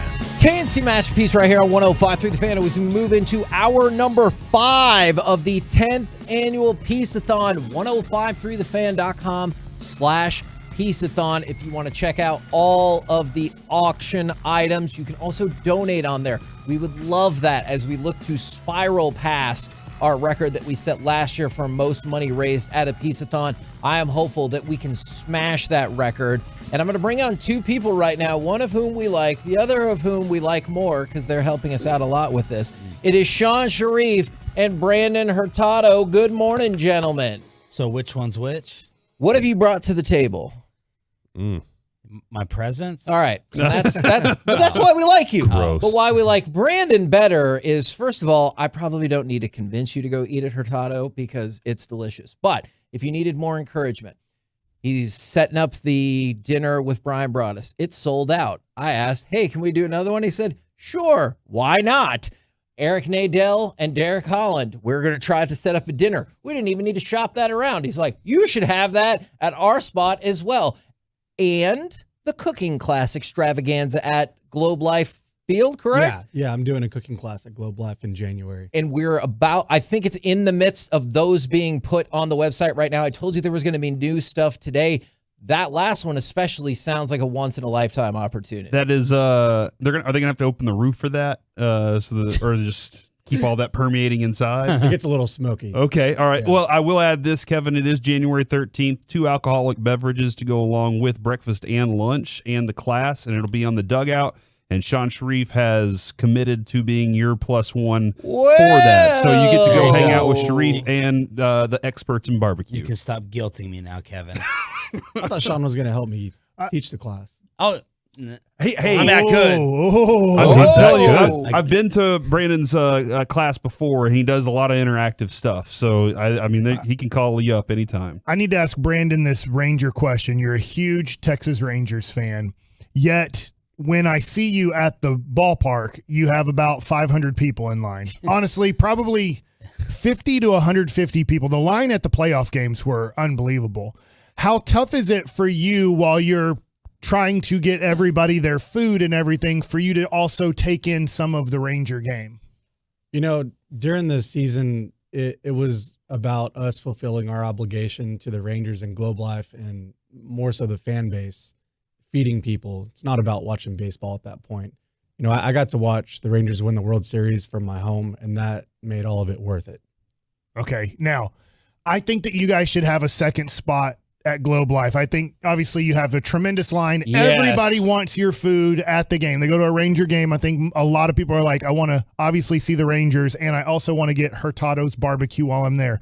Is there anything in the works for 2024 to maybe get something in right field or something behind first base so that that line won't be as long and people can get the food quicker? Yeah, absolutely. We're talking to the Rangers about adding another stand. Maybe, you know, I know that the agreement with what's it called, the Carbach Brewing area upstairs, they've got like an actual restaurant that expires this year. So I don't know if that's a possibility, but it's something that we're definitely going to discuss because we need a bigger boat. Yeah.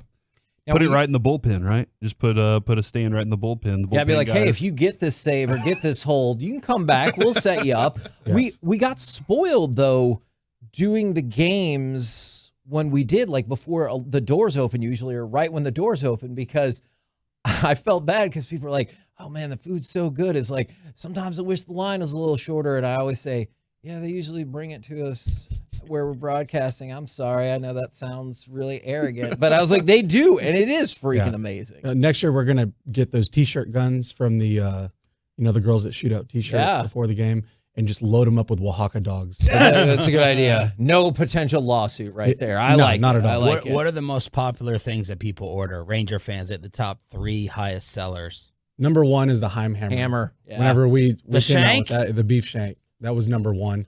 Wow. And typically the media people would come try and buy them all before the gates would open, and I had to tell some of them, hey, these are for customers, and Yeah, you And guys. Evan Grant went in the corner and cried about it. He did. Jeez. Yeah. We're settling all our scores today, aren't we? But number 2 was Birria Tacos. Whenever we had tacos all season long, we stopped them in the postseason just so that, we make them to order. And I didn't want to slow down the line any more than we had to. So we took those off the menu in lieu of the Oaxaca dog, which was probably number 3. That was our third biggest seller. And then behind that's probably our beef ribs. Now, you're not smoking anything there, right? We smoke everything there. You do? Yeah. Wow. Where's the smoker? Well, they just added a brand new rotisserie pit from M&M Barbecue Co. And those guys coincidentally make all of my barbecue pits for our restaurants, some of the best barbecue pits in the game. And if you look at the Texas Monthly Top 50 list and just look at the top 10 barbecue restaurants in Texas, the majority of them are all using M&M barbecue pits. So the Rangers had been using these guys to service their pits for years and years and years, and they brought on this monstrosity of an incredible barbecue pit. I say monstrosity in a good way. It looks like a huge baseball. They painted it like an actual baseball. Dang. Cool. And it's right there behind the third base area in that little foyer where you can go up and kind of walk outside. They have everything set up right there, and that's where we'd cook a lot of our barbecue this season. Wow. Pretty sweet. On a big baseball. Yeah, it's great that they already had something invested in there for you to work on, man. That's great. Yeah. Yeah, it was legit. Who are the athletes you've come across who have like the most interest in like barbecue? Are there some Rangers or Cowboys who are like really into it? Like I think Pittman was talking about, Aikman is always asking about it, or yeah. I think Joe Rogan hit him up when he first came to town. Who is it for you? For us, I mean, Josh Young was in the restaurant last week. Wow. I got a text message from one of our meat cutters who's a big Rangers fan, and he goes, Josh Young's in the restaurant. What do I do? And I was like, take his order. Yeah. Yeah. Food. So he sat down and he crushed an El Jefe by himself. I mean, he ate like a 3-person platter by himself. What's the El Jefe? So it's a sampler platter that we have. It's a 1/3 pound of each of our proteins and 2 sides. So it's literally 2 pounds of meat, which is more meat than any one person should ever eat. But he came in and unless you win the World Series, unless you win the World Series, you can eat probably whatever you want. you cost him Rookie of the Year, probably. Probably so. And he came in and they talked to me. They're like, "Hey, thanks for coming out." And he was like, "Well, I've been here every week for the last month. No one noticed me until now." Dang. Well, you were wearing your hat down low, and how are we supposed to know you were here? That's how he gets big and strong. Yeah. Is by eating A hurtado. lot of protein. Look at that. That's And he's how- a funny guy. He signs cards funny. Yeah, he does. Have you Does seen he? the 101 Oh card? my gosh, that's It's really- so awesome. He did. So he had one of his rookie cards, and while he was doing the signing process, he put glasses and a mustache on himself and wrote 1 of 1 on it, and then said "Go Rangers" and stuff. And so he's created what is now the 1 of 1 Josh Young rookie card. I heard you talking about different signatures, and I never thought of that. But you guys are probably signature connoisseurs in terms of who has the coolest or most unique, and who or has weird, the worst, and who has the worst. Yeah, and guys are starting to do this, and Josh Young obviously made headlines because they won the World Series, and somebody just recently pulled that card. But guys are starting to kind of have fun with their autograph. They'll sign their autograph the same way, but they'll do extra things on the card. And Topps, who's the main, they're the official MLB card. Obviously, Panini can make them, but they can't put any logos or anything on there. And guys are having fun with their autographs now and really making it fun for collectors that, you're not just pulling an autograph of, let's say, Josh Young, but he did something unique to this card, too. Like Choppy does number 23 on his. What does he do 23 for? He thinks Because he's a Jordan. douchebag. God, That's why. I was right. Settling this scores. is in Sean's window. He can do that. That's a good his point. safe harbor. Hey, that's the beauty of this. Now, we're also getting people that are sending in some questions. Yeah, and lots of barbecue With some questions. The urgency. takeover. We're taking over the station. Brandon with 4 exclamation points. What wood should I use for my turkey? I'm old school stick burner. I think, if I was cooking a turkey on Thanksgiving, which I am not doing coincidentally for my family, I like post oak. I just like the way the post oak burns, but you don't have to just stick with one kind of wood to cook with. I like to throw in a little bit of pecan, get some pecan flavor in there too. I really like pecan with poultry.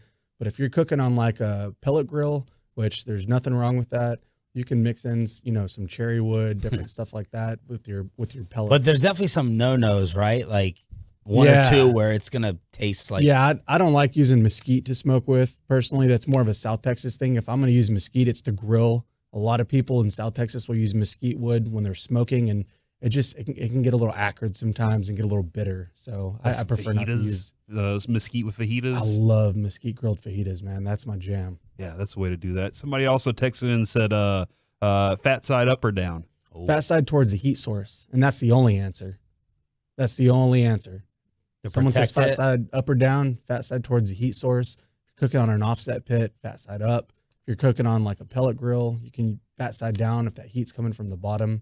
On a barrel pit, those big round barrel pits that you get that look like a drum. Yeah, fat side down. Because I'm doing the egg, so that my heat source comes up and around and kind of, okay, all right, so there it is. I just learned. All right, so for a big green egg, is there, what way can we, there's no way to get it like a mill scale or M&M, like there's no way the brisket can be the same for us cooking on a big green egg? I mean, you can get pretty close. You definitely can, and I like the big green eggs. Those ceramic grills hold heat really, really well.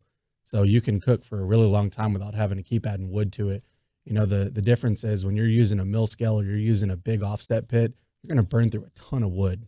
It's going to take a lot of fuel to complete a brisket cook. If you're using a big green egg, you're going to use a quarter maybe of the fuel that you'd use on an offset smoker. Yeah, when I got my egg, it was like a gift from my wife for working really hard, and she was like, "Here you go." That's nice. And I was like, it was when we finally got on middays. What working hardware? Yeah, right here. And so, but she, I was like, man, it's like a cheat code. It's just so easy to get it all set up and everything. And then a buddy of mine was like, "Yeah, but you're not cheating good enough if you don't have one of the fans." And I was like, "What are you talking about?" Oh yeah. So I got the Boss Hog or the Pit Boss fan that goes on it. And that thing, I could set it up for my phone. I can go to Home Depot and get some stuff if I need to. But one day I was like, I'm just going to see how long I can rock with this thing. 36 hours it smoked. And I was just like, I was going to the store to get other stuff to be like, I have to keep cooking on this thing. Yeah. So it went for 36 hours without ever adding any charcoal to it or anything like that. That's a good Christmas gift. Hours? Yeah. Yeah, it was awesome. What did you cook for that long? I did a brisket, and then I started doing I got as much chicken as I could. I was doing sausages, and then I was like, well, I'm poor, so I also do the poor man's burn-ins. So I get the chuck roast and do the burn-ins that way. Those are good. Yeah, and so I was like, I could just do this all day. So those were fun and easy to do. Heck yeah. So this thing, Kevin, versus like the temperature fluctuating, you got to keep going outside to check it. It monitors it and will blow you. Yeah, and if it drops, the fan turns on. It monitors. That's a good Christmas gift. Yeah, it was a wonderful idea, and I use it all the time. Even if I just need I think the thermometer on the egg sometimes gets all messed up, so I trust that one more because it's in the pit. And you guys need to get a Hurtado smoke box for Christmas. How could one find such a thing? If you go to hooragrillco.com/Hurtado-smokebox, we have them available for sale, and you can purchase one. We ship nationwide. It is the ultimate backyard barbecue pit, and I've used everything. I've used everything from Blackstone for griddling to Traeger pellet grills. I've used big green eggs. I've used Weber kettle grills. I love my Weber. This does all of that and more. It's got a rotisserie function, a plancha, everything. It's amazing, dude. Oh, that does look cool. That is amazing. Since this is your business, your life, in your free time, do you prefer, I know you were saying not making turkey tomorrow. Do you prefer when other people do the cooking, or are you like, no, I still got it? No, I'm the guy that, if I'm going to someone's house and they're making burgers, I'm like, hey, can I help? Yeah. I love to Are you going to flip it? Yeah. What about now? Can I smash it? I sometimes like doing that so I don't have to talk to people. Yeah. Yeah. It's like cutting the grass. You go outside, you get away from people. You go outside, you do the cooking, and you don't have to be inside and interact. Nobody wants to help you cut the grass. I knew I planned this segment correctly. At 9:41, I got a segment just for you, and I think you're going to. You got someone to cut my grass? No, but I have a segment dictated just for you. I think you're going to love it. From the 956, any updates on the Mansfield location? Yeah, so Mansfield is not going to take a whole lot of time to get going, and I'm hoping that we'll be open by January 15th. Wow. Yeah, that is not a whole lot of time. Who amongst this station, when they go out to the Globe, eats the most? Ooh. Who, when you put it down, they just tear into it? Probably Corey. Corey? Yeah. I'll immediately make sure I'm getting my worth out of it. No. Mike's the I one that thought it always was Mike, Mike gets yeah. the order done though. Mike always One time makes you guys sure- brought out, it wasn't at the Globe, but you guys brought it to the Globe for us. You guys had like quail and like the jalapeno, like the Twinkies. Yeah, like you guys brought out kind of You weren't some there that extras. day. Yeah. I saw John Well, you had a Smoltz eat day off. I didn't know if Oaxaca you're dog going to in come one in bite. today. Hey. Okay, so hold on. Smoltz, we had Yeah. Joe Davis on, and we were like, you got to find Hurtado. And did they find you? They linked Yeah, up? they Jared Sandler actually reached out and had us go up there and take on food, and Smoltz ate a Oaxaca dog in one bite. I've never seen anything like it. And he still hated the Rangers. Yeah, after you that. kind of wish you would have turned him away. Yeah, I think he's getting ready for the next game. Outstanding. All right, tell everybody again. I know we went to the grill. How can they, if they're just like, hey, I want to find out where these locations are? I know Arlington, Fort Worth, now coming up in Mansfield. How can they find you? HurtadoBBQ.com. You can find us on Instagram at HurtadoBBQ, Facebook. Ask Derek Holland. He knows where we're at. Well, He'll direct you. And you should check them out because obviously the food is amazing. Ask millions of baseball fans. Ask us. But also, if you need another Ask reason. Marcus Simeon. Yes, ask Marcus Simeon and John Smoltz. If you need another reason, when we reached out to talk about setting up places for some of these meals, Brandon was like, no problem. Just on the fly this morning when we were setting up these other things, he's like, yeah, you should definitely do it here. How about also this cooking class? So you've been so helpful with the charity endeavor as well. We really, really appreciate it. Yeah, thank you guys. I mean, just this whole season's been incredible, and to have a group of guys like you to come out and support us, even when you don't have to. I mean, it means a lot. So we're here for you guys as well. Plus, you brought us these sweet ass hats. Mm-hmm. Yes, sir. There you go. You don't got mine. I know. Oh. Thanks, Scott Long. You know what? You're helping out. We'll make it happen. Coming up next, Sean Sharif's commercials, where he's raking it in. And we are supposed to talk with Nick Eatman from DallasCowboys.com. All of it next as part of Piece-A-Thon on 105.3 The Fan.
By the personal injury lawyers Frankel and Frankel. Life is unpredictable. Accidents happen. Frankel and Frankel are the go-to attorneys for car and truck wrecks in DFW. If you or a loved one has been in an accident, contact Frankel and Frankel for a free consultation at truckwreck.com or call 214-333-3333.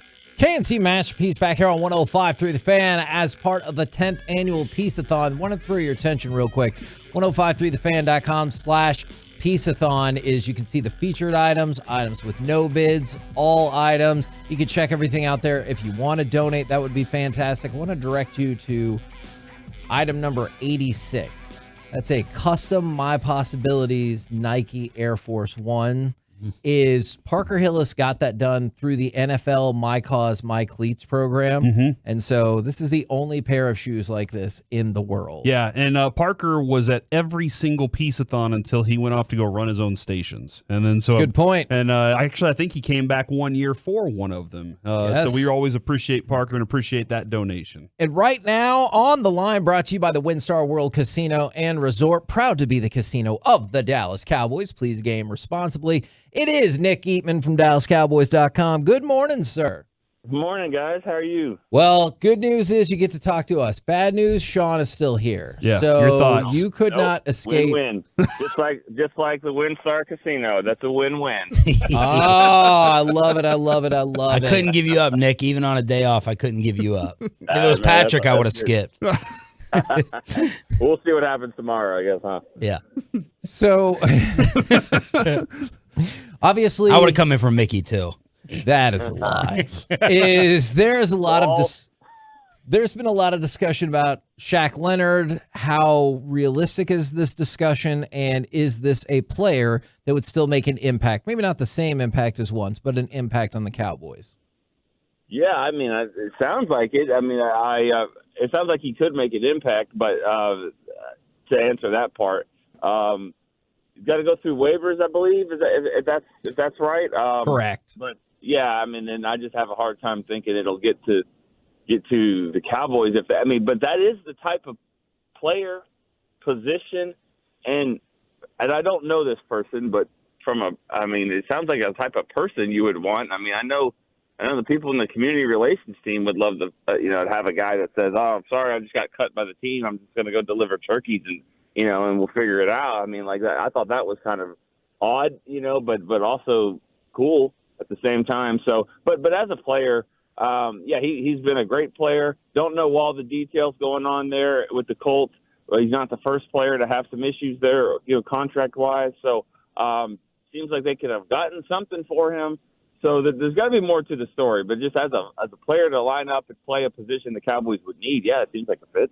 Do you think they would eat the $6.1 million? Because I think that is what will allow him to get through waivers. Is that $6.1 million you got to pay? Would they? You got to pay it. Yeah. Yeah. I think it's tough because a move like that is got to be a long-term move, and that's what they have to figure out. That's why you have 20 scouts or so. You got to know what's going on with other teams. You got to know with other players and what the situation is. Because if it's somebody that you say, "Hey, we'll pay this now," it kind of reminds me of the move, was it Baltimore that made for Roquan Smith with the Bears, and they turned their defense around with a player like that. So now they traded for him. So it's a little different situation, but I think it's them. If the Cowboys or any team feels like this is a guy that could be a centerpiece for them, I think you got to look into it. Nick Eatman here on the Fan. Is CD okay for tomorrow? He says so. He says, "I'm fine. I'll be there." So I know Jerry said to you guys that he thought he was in good shape, and then he said to the media that he wasn't. And usually you can kind of read the signs there. When a player doesn't talk to the media like he normally does throughout the week, then that's when you start thinking, all right, he's getting more rehab, and maybe he's not going to be a player. But when they put him out there and they say, as usual, here's CeeDee Lamb or here's Dak or whoever, you feel like, okay, this is happening. When is the last time you can remember the Cowboys as double-digit favorites in 3 straight weeks? 2006 against Atlanta, and then no, I was kidding. I was like, wow. I was trying to rip it. Yeah, I don't know. Because double-digit favorites. I mean, I mean, I feel like I'm creeping into Choppy's world here, but it's just not. It doesn't happen a lot, and so it's good for the Cowboys. It's going to be. It probably won't be 4 straight. I wouldn't think with Seattle, but I do think this team's going to be favored. Almost every game the rest of the way. Maybe not at Miami, but I think they'll be favored in every game other than that, and that's a good sign for them if they can go and take care of business. I believe a week or two, Sean and RJ told me that you might have scoffed at the idea of C.J. Stroud as an MVP candidate. What say you now? Oh yeah, I definitely. I'm still going to scoff. I don't know how. I don't think he is an MVP candidate. I don't think that he could have been. Do you think he could be on any team and make them to the put them in the playoffs? Yes, he's doing it with Houston. They're terrible. Yeah, but they're still terrible. I mean, but are they better? All I know is Carolina has one win, and it's Houston. It's okay. So he can be rookie of the year. That's my point. Is he rookie of the year? But is he the best player in the league? Like, he could be on any team, and you think he's the best player in the league, and they winning because of him? I do. Do you think Dak is an MVP candidate? No. Okay. All right. I at least feel better about that. No, I don't. I don't think Dak is an MVP candidate. I don't think Deron Bland is a defensive player of the year candidate either. I'm sorry. I don't think that. I think that and that's just the way. Then again, I don't vote. I don't know if you guys vote either. I mean, it's the way it is. There's like 50 guys that vote, and so I don't always agree with their vote. Anyways, I just don't think that C.J. Stroud. I think a lot of times we put MVP and Coach of the Year based off the fact that the media was wrong. Yeah. They were absolutely wrong. So because they're surprised, then that they say, "Oh, he's an MVP," because I thought they were going to be crap. Well, maybe we just didn't evaluate it correctly. I mean, I don't think that doesn't mean he's the MVP. I just think that means he's way better than you thought he was going to be. Put him as rookie of the year or whatever, but I don't think he's the most valuable player in the league. To have his team at 6-5 or whatever they are right now. 6-4. Sorry, I apologize. I apologize for not knowing that team down south. That is the stepchild. They're behind Jacksonville, so that's all that matters. Nick, how much better is Washington than Carolina and the Giants? Well, I don't know if they're better than the Giants because they can't beat them. So they've been swept by the Giants. I think, but none of that matters as far as what matters in Thursday. And I think they will be better on Thursday than most teams that the Cowboys have played at home. I think this might be the tougher home game they have. There's always, I've seen this game, obviously 25 years, and the opposing team seems to bring it a little bit on Thanksgiving.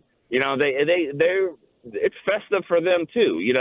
They're traveling, short week for them. The world's watching, and they usually come to play. That's why I thought it was weird to look at the Cowboys have never won back-to-back games at AT&T Stadium on Thanksgiving. They have not won 2 straight since it was Texas Stadium and then AT&T. So, there's something to be said for that. I'm having a hard time picking the game. I mean, I am picking Dallas to win, but I'm having a hard time because Dallas is blowing out everybody at home. But I also think teams play better in this game, so I'm kind of splitting down the middle a little bit. Are you guys the only ones you remember sitting there with your tryptophan and everything, and you're like, this is an ugly game. The Cowboys aren't playing that well. 2021, they lost to the Raiders. That was the worst game I've ever seen. Were there 28,000 penalties in that game? They lost. They got destroyed by Washington before that. The year before that, they lost to Buffalo. That's the worst game ever. Yeah, and was last year the Giants, and that was felt like an ugly game until the second half. These have been ugly games or losses for the Cowboys on Thanksgiving. True. It hasn't been that enjoyable to watch, but we're all going to do it, and it'll be. I think it'll be good. The way the Cowboys are playing right now on offense, especially at home, and Washington's given up more points than anybody in the NFL. I have a hard time thinking the Cowboys aren't gonna eat the 40 burger. I know this is turkey, but I think it's gonna be a burger. Are you excited for Reba? For Reba, that's what Jerry said. Reba's playing. It's gotta be Dolly Parton. She's performing in 1923. Oh my God! Yes. Yeah, and D-Law to the Ring of Honor. No, I think no, I'm not. I'm not excited about it. But Dolly, it'll be great. I'm still excited that I got to ask her a question. I almost broke this whole thing. I don't know if you guys know this. I almost broke this story accidentally about whenever the ACMs were. I had to go ask her a question about the Cowboys. So at her press conference, which I was completely out of place with people like Hawkeye and whatever, and everyone calling her Miss Dolly and all that. And I just was like, asked her about the Cowboys. And she goes, "Oh, we love the Cowboys. You love my husband. He's a big fan." And then she looks at her people off to the side. She goes, "Wait, in fact, can we announce this?" And they were like, no. And like, oh, okay. So she really was about to say, "I'm going to be singing at halftime at Thanksgiving." But so yeah, that would, yeah. So I was like, well, that would have been cool then. But I think everybody kind of thought that was going to happen. It's going to be cool, though. It's going to be good for her to do that. Appreciate it very much, good sir. Glad we got a chance to talk with you this morning. All right. See ya. Y'all have a good time. Love you, Nick. Bye, Nick. See you guys. There you go, Nick Heatman. Coming up next, Crosstalk with the KMC Masterpiece. We got That's what would be at this time. Yes, that is true. But instead, it's time for the moral compass. Oh, wow. Do you try to avoid your family at all during Thanksgiving? And if so, how? Going to cut the grass? 877-881-1053. After these Sean Sharif commercials. On the fan. Take your turn.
A limited supply of excess Equinox models will be sold direct to the public below market value. See them all at ClassicChevrolet.com. Don't wait. The best will sell fast. Classic Chevrolet. Find new roads.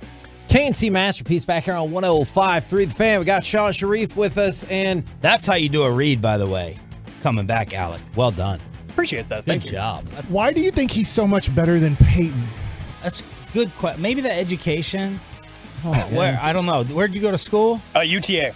UTA. And where did Peyton go? UNT. Yeah, it makes sense. Go Mean Green, baby. Yeah, I thought UNT was like the Syracuse of like North Texas. We deliver, baby. We deliver journalists. Yeah. He's saying it with confidence, though, you know? I graduated from UTA.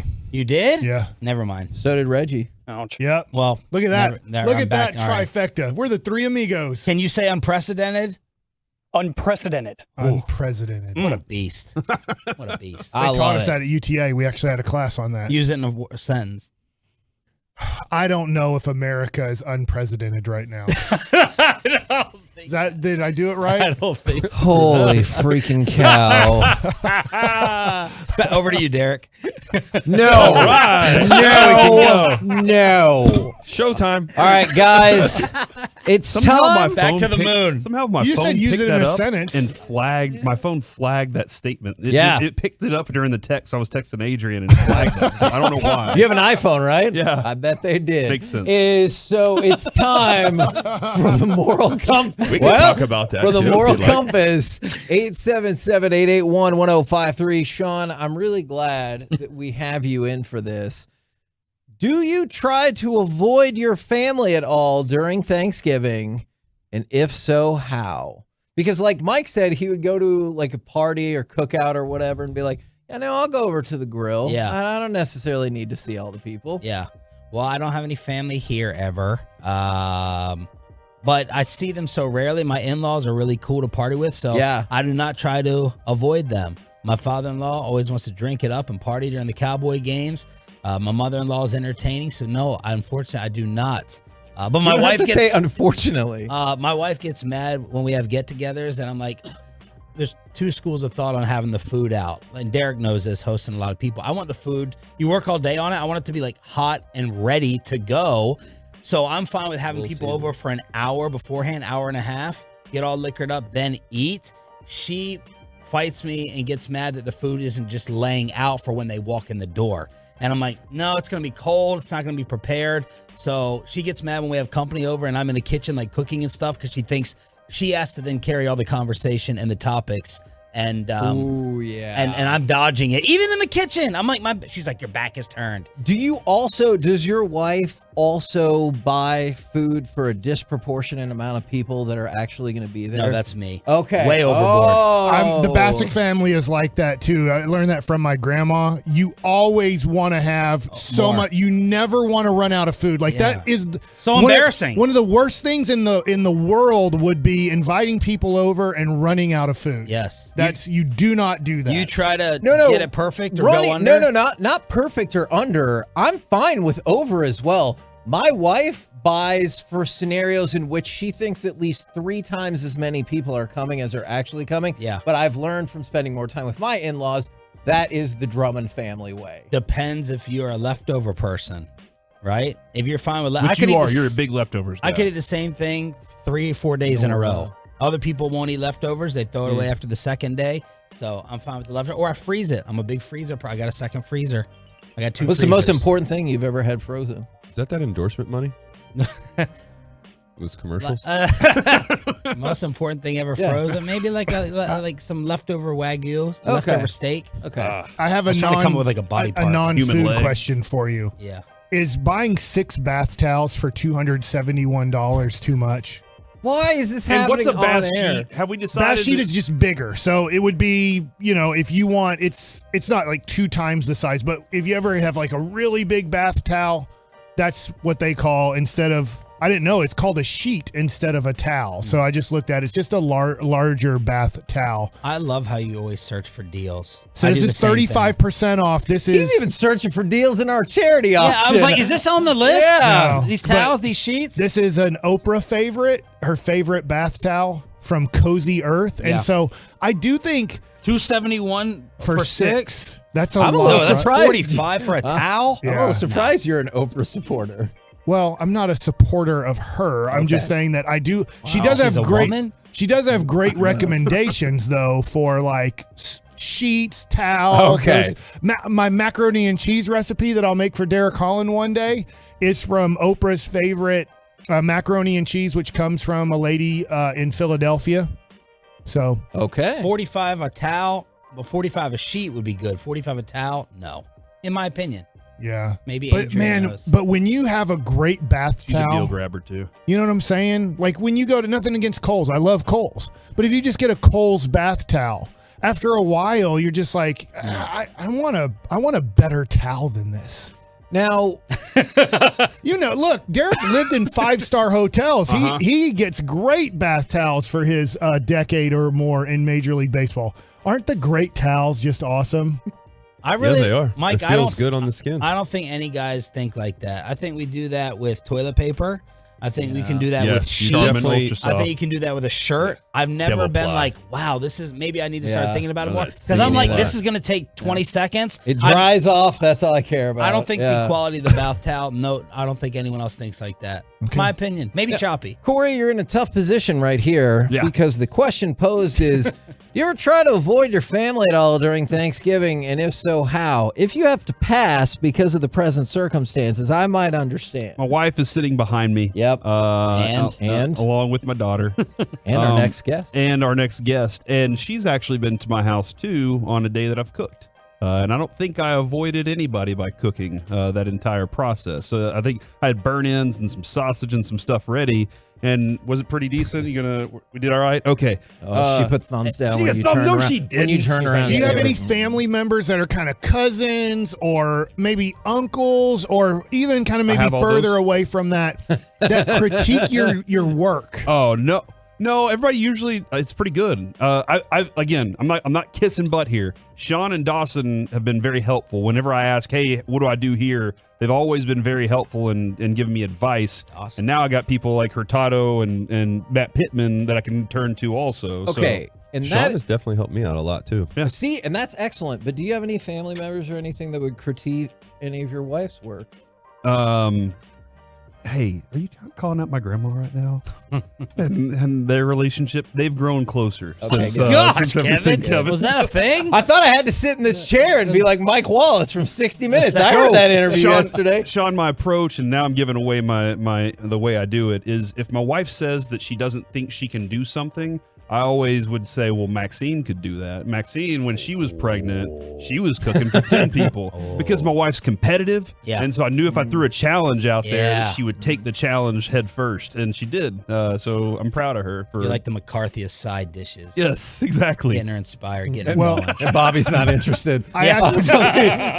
I asked the question because Derek specifically, I used to have an uncle-in-law when I pitched who would watch my games on television, and then during Thanksgiving time thought it would be a really good idea to bring up, why don't you throw a curveball like Kenny Rogers?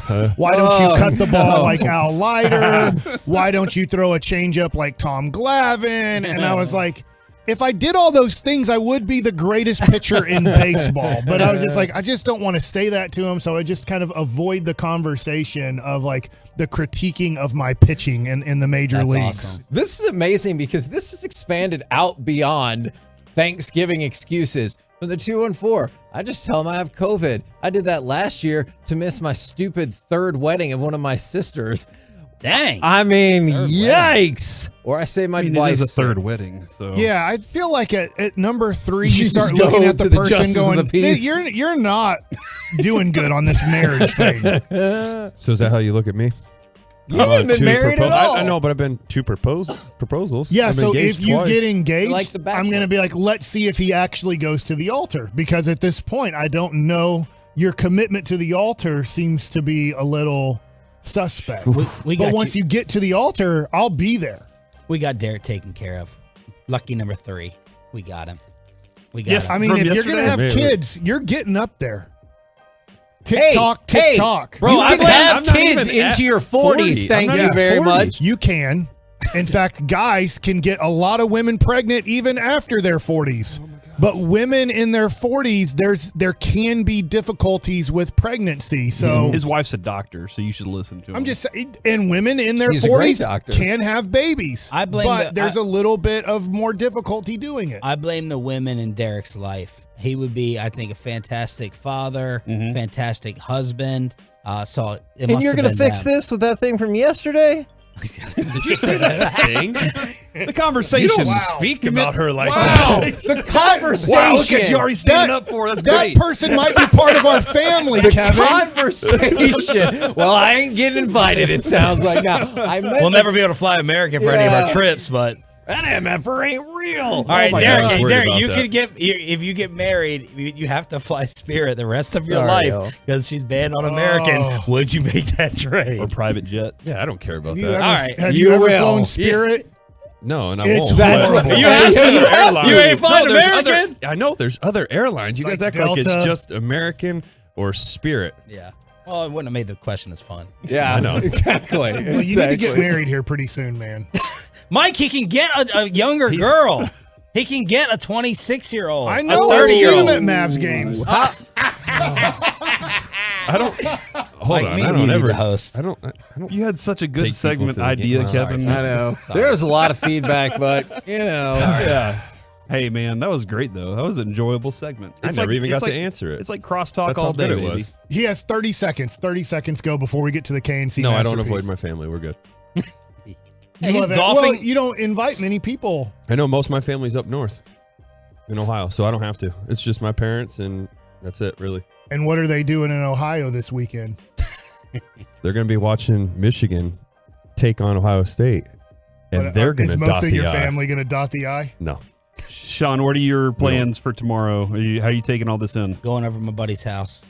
Going over. So wait, you're no not cooking. doing it at your place? No, You're no, not cooking? No Good for house. Sam. No cooking neither. That's So why you're I'm in going to trouble Nick with and Kevin Sam, today. so- No. You got a table. Coming He up- agreed to take part in the Hurtado. you know what, actually, class. and that is super cool. I really appreciate it. Good job, Sean. I'm in. Finally did something. And I think we got something with Pittman too. Yeah. Right? Yeah. I'm doing two Oh, things, no, Kev. we just got the seasons. Kev, I'm the doing rubs. one thing. Yeah. And some seasoning. I appreciate that. I still appreciate it nonetheless. Coming up next. Great job, guys. We go into hour number 6. Chris Arnold joins the show. And then also My Possibilities Director of Vocational Services and first time ever KNC guest, Mandy Nerper, right here on 105.3 The Fan.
From our fan studios secured by DFWsecurity.com, this is the 10th annual Piece-A-Thon benefiting My Possibilities on 105.3 The Fan. KNC Masterpiece back here on 105.3 The Fan as we kick off hour number 6 for the Piece-A-Thon.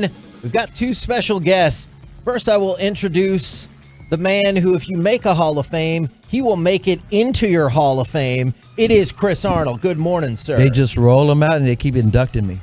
I can see why. It's not by choice. I can see why. As soon as we put up that Mavs package to hang out with you, bam, sold. Mad Package Hall of Fame. Man, I'm saying.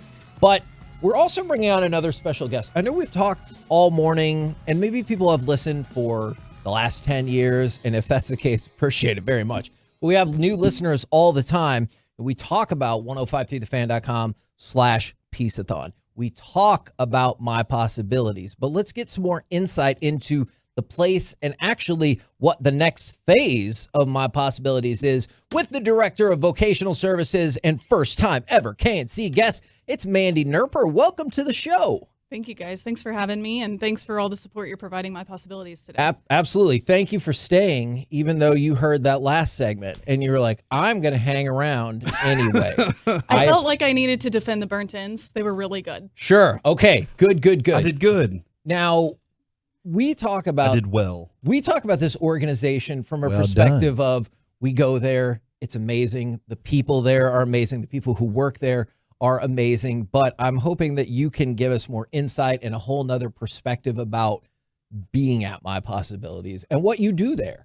Sure. So first of all, it's the happiest place on earth, and we tell all the people who come there that that's what it is. Don't sue me, Disney. They can't hear this, right? We're fine. No, yeah, you'll be all right. We're nationwide. You'll be surprised how many people hear this. Yeah. You know what? They can Sorry hear about it that, and guys. deal with it. They can just deal with it. Yeah. Okay, so the hipsters there, we call them hipsters for hugely important people. Our adults all have intellectual and developmental disabilities, and they come with a joy about life in spite of a diagnosis or any difficulties that they're experiencing because of their disability. And I think that it always provides perspective for us just to approach the life, honestly, like everything about life, everything we're experiencing, even the things we support them through from a different perspective. So we do call it the happiest place on earth. Our staff are family, not just to each other, but to our hipsters too. And I think that that's an experience that you don't actually understand until you come visit. Can you, I don't mean it just for everybody who's listening who maybe don't know,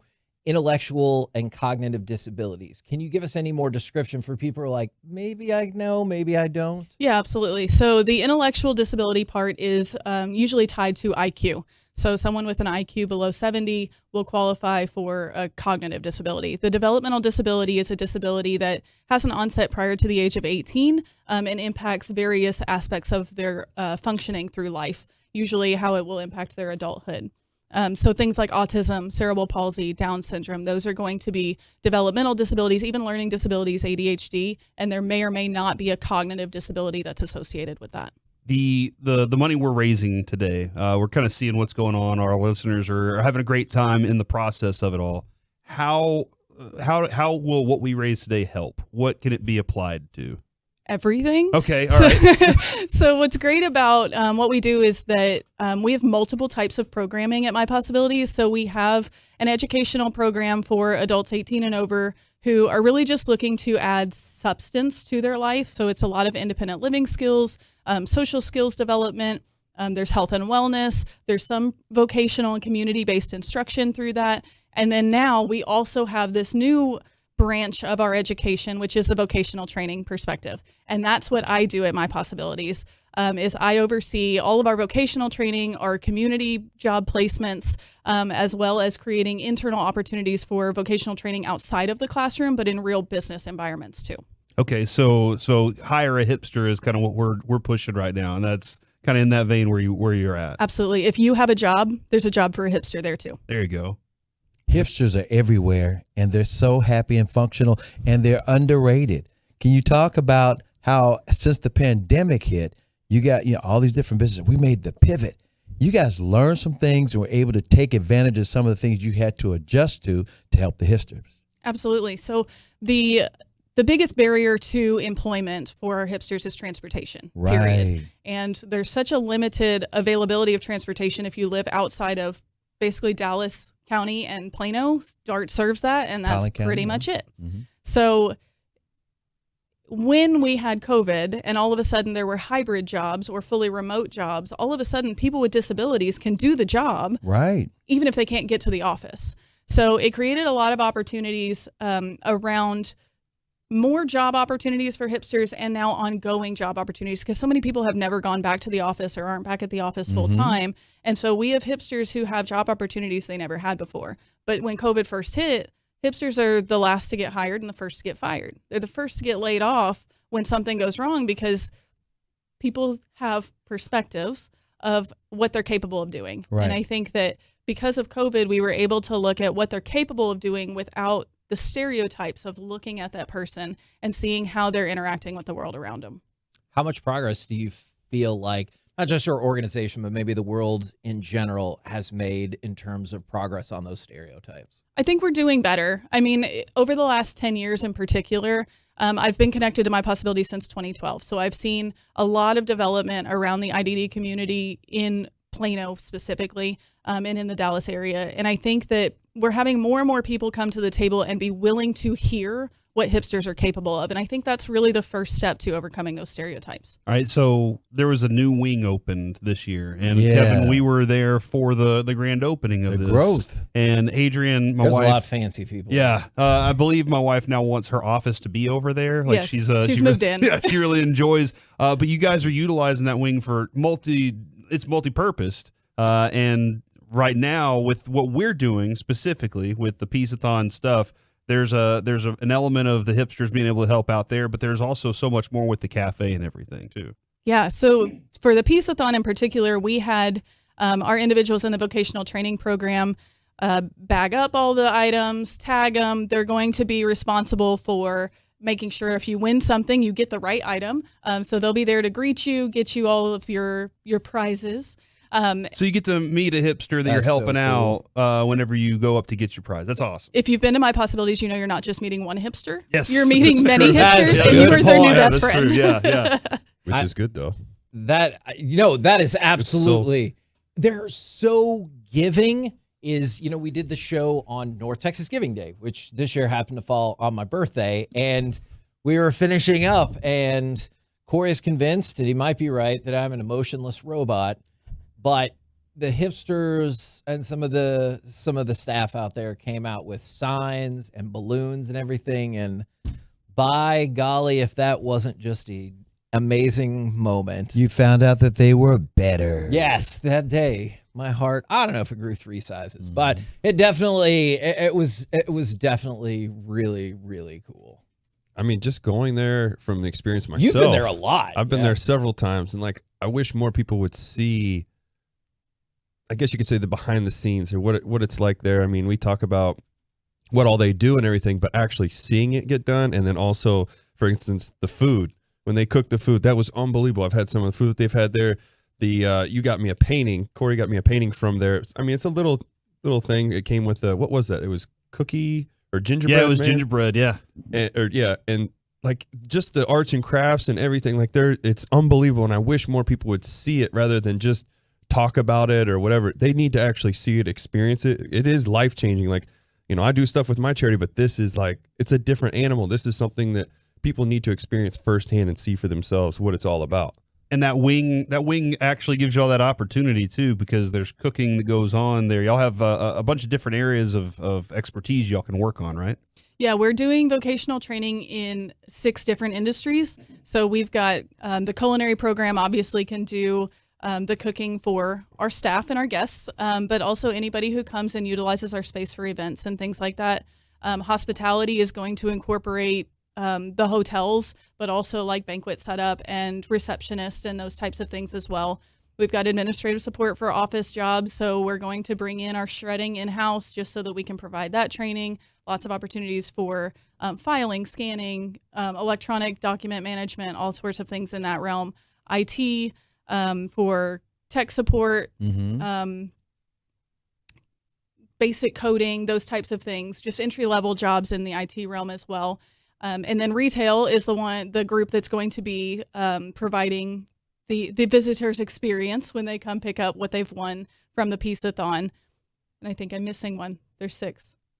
I can't count. Oh no, is so- this a Rick Perry moment that's happening no. right now? Stop. Is Stop. politics. Why are you doing politics? Just don't challenge anybody there to Rock Band. Yeah, they beat because us so bad, man. it went super poorly. I'm going to blame me mostly. Okay. I felt the singing. I in my was voice. also going to blame you, but Yeah. I didn't want to say anything. Well, can I ask you the question that Tolo's probably wondering?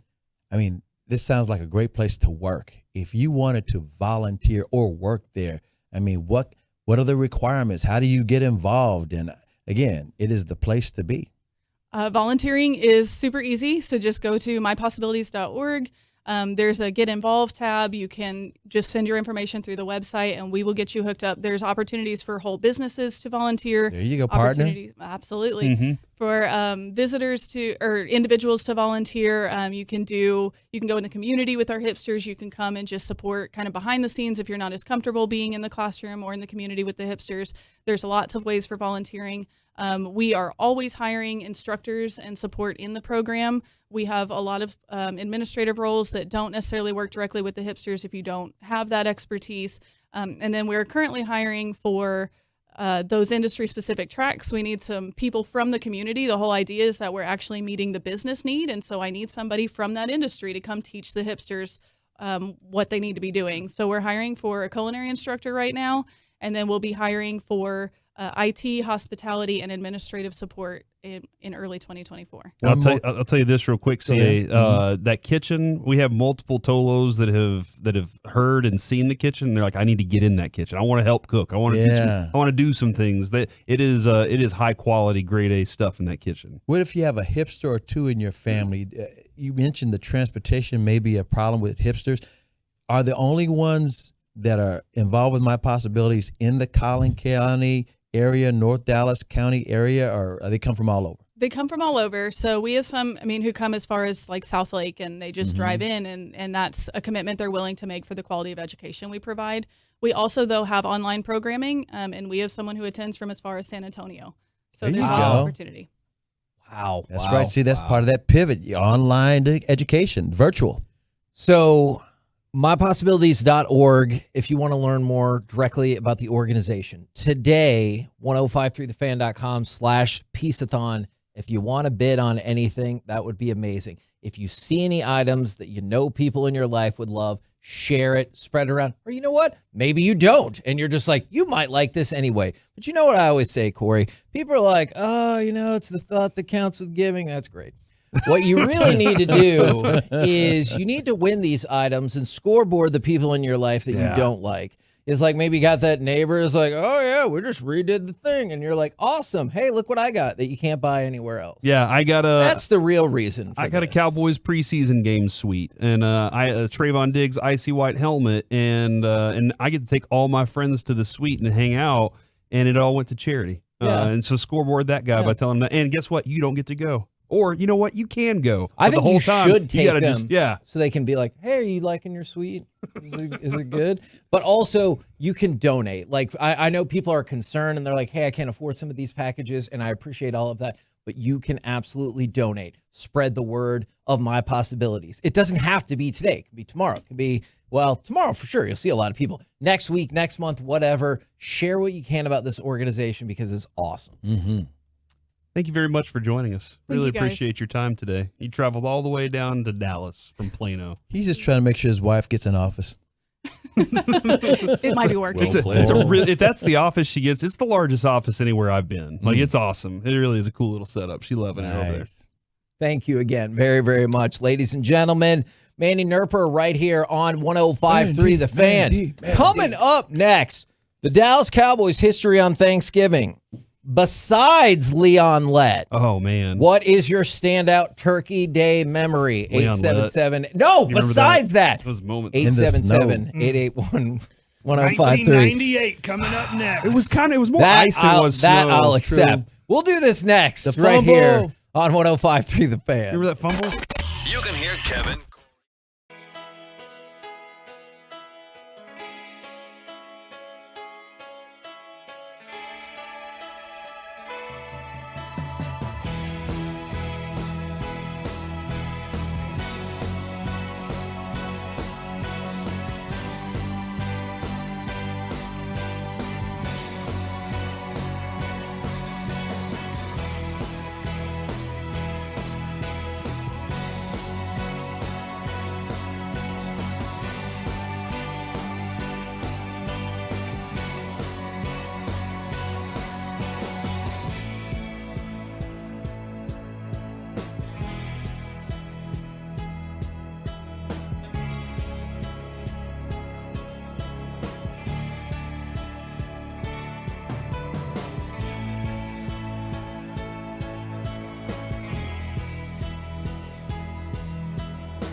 By Window Nation and the personal injury lawyers Frankel and Frankel. Life is unpredictable. Accidents happen. Frankel and Frankel are the go-to attorneys for car and truck wrecks in DFW. If you or a loved one has been in an accident, contact Frankel and Frankel for a free consultation at truckwreck.com or call 214-333-3333.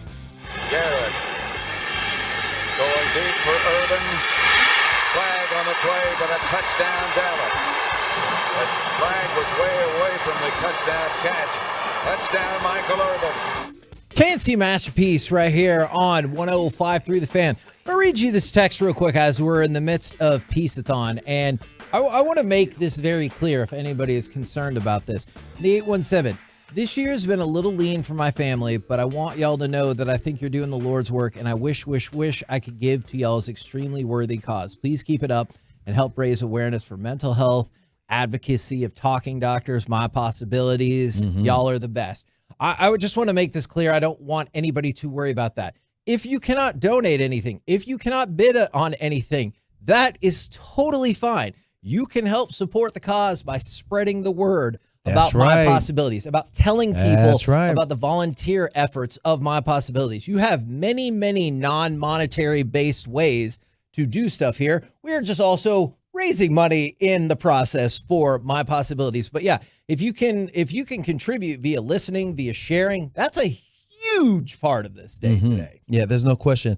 If you continue to spread the word, and then maybe down the road there might be an opportunity for you can physically help with the cause. Absolutely. That is very well said. In just a few minutes, we were going to do baseball nuggets. We might have to shift that to basketball nuggets. I don't know if that's going to be the case, but the Cowboys' history on Thanksgiving, outside of the Leon Lett thing, what is your standout Turkey Day memory? I fired off that audio, or Alec did. I don't know how to do that. Because I don't want to lie. We've tried. Is because the Jason Garrett game makes a lot of sense to me. If you go back to 1994 against the Packers, I probably should have asked Broadus about that. But the Cowboys were getting worked. They were down 17-6. Jason Garrett comes in, I believe his second start ever in place of Troy Aikman. Yep. And they go ham in the second half and end up winning that game 42-31. He was Troy Aikman to Michael Irvin. And I was at that game, and it was the craziest thing because nobody expected it. Barry Switzer was the coach at the time, and Jason Garrett, I mean, people who love Cooper Rush right now, he did a Cooper Rush. Right. And Emmitt Smith was huge in that game, too. Yes, I feel like all-purpose yards-wise, he had more than 200 yards. I feel like that gets lost in the saga of Jason Garrett because people are like, well, I can give you a lot of other Emmitt Smith games. I don't know how many other Jason Garrett games I could give you. So I think Jason Garrett is my standout non-Leon Lett performer. You know what's so interesting about that game in particular? They didn't ask him. They asked him to do the Troy Aikman stuff, and he did it. It wasn't like, okay, we're going to dumb this thing down and just hand it off to Emmitt every time. Emmitt had a big game, but it wasn't like Emmitt had to carry the team because Jason Garrett couldn't do anything. Jason Garrett, like, nobody thought he could do that. And when it was over with, I kid you not only did the players mob him after the game, but the media mobbed him. He couldn't even get into the tunnel.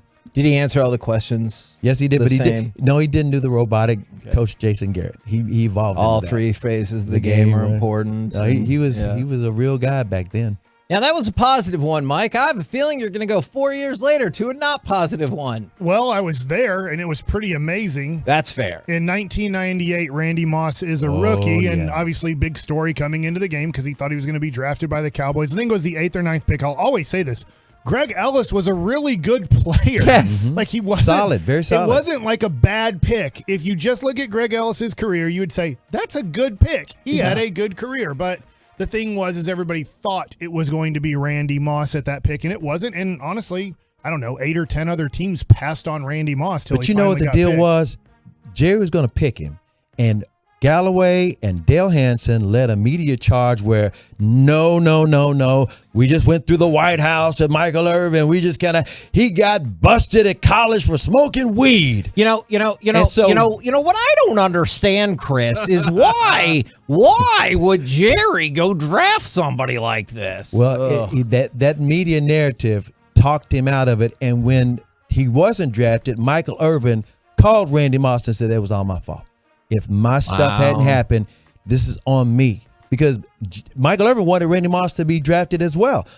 To this day, Randy Moss does not hate the Dallas Cowboys. He just thought it was definitely going to happen, and it didn't. And seriously, it was this momentum of we can't have this around here. We're trying to move past all this shenanigans stuff. And Michael Irvin said, "That's on me. That's on me." To your point, Chris, 2 years later, they trade 2 first-round draft picks for Joey Galloway. Yeah, they were trying to make up.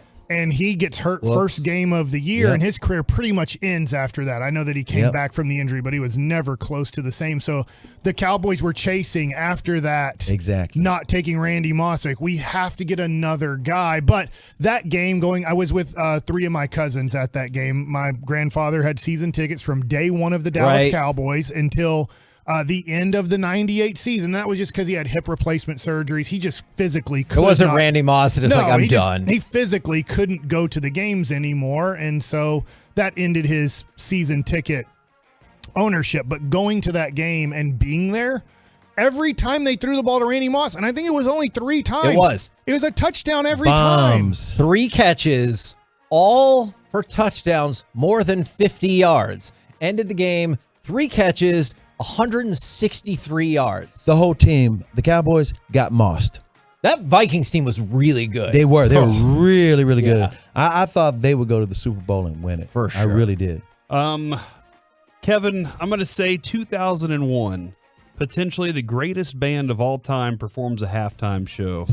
Multiple years later, they inspire the Rangers to win a World Series. The Creed halftime show, Kevin, in 2001. Oh, those are still memes. If you haven't gone back to watch it, don't just watch the memes. And I haven't. Go back and watch the entire video because it starts out a certain way, and by the end of it, you go, what the hell did I just see?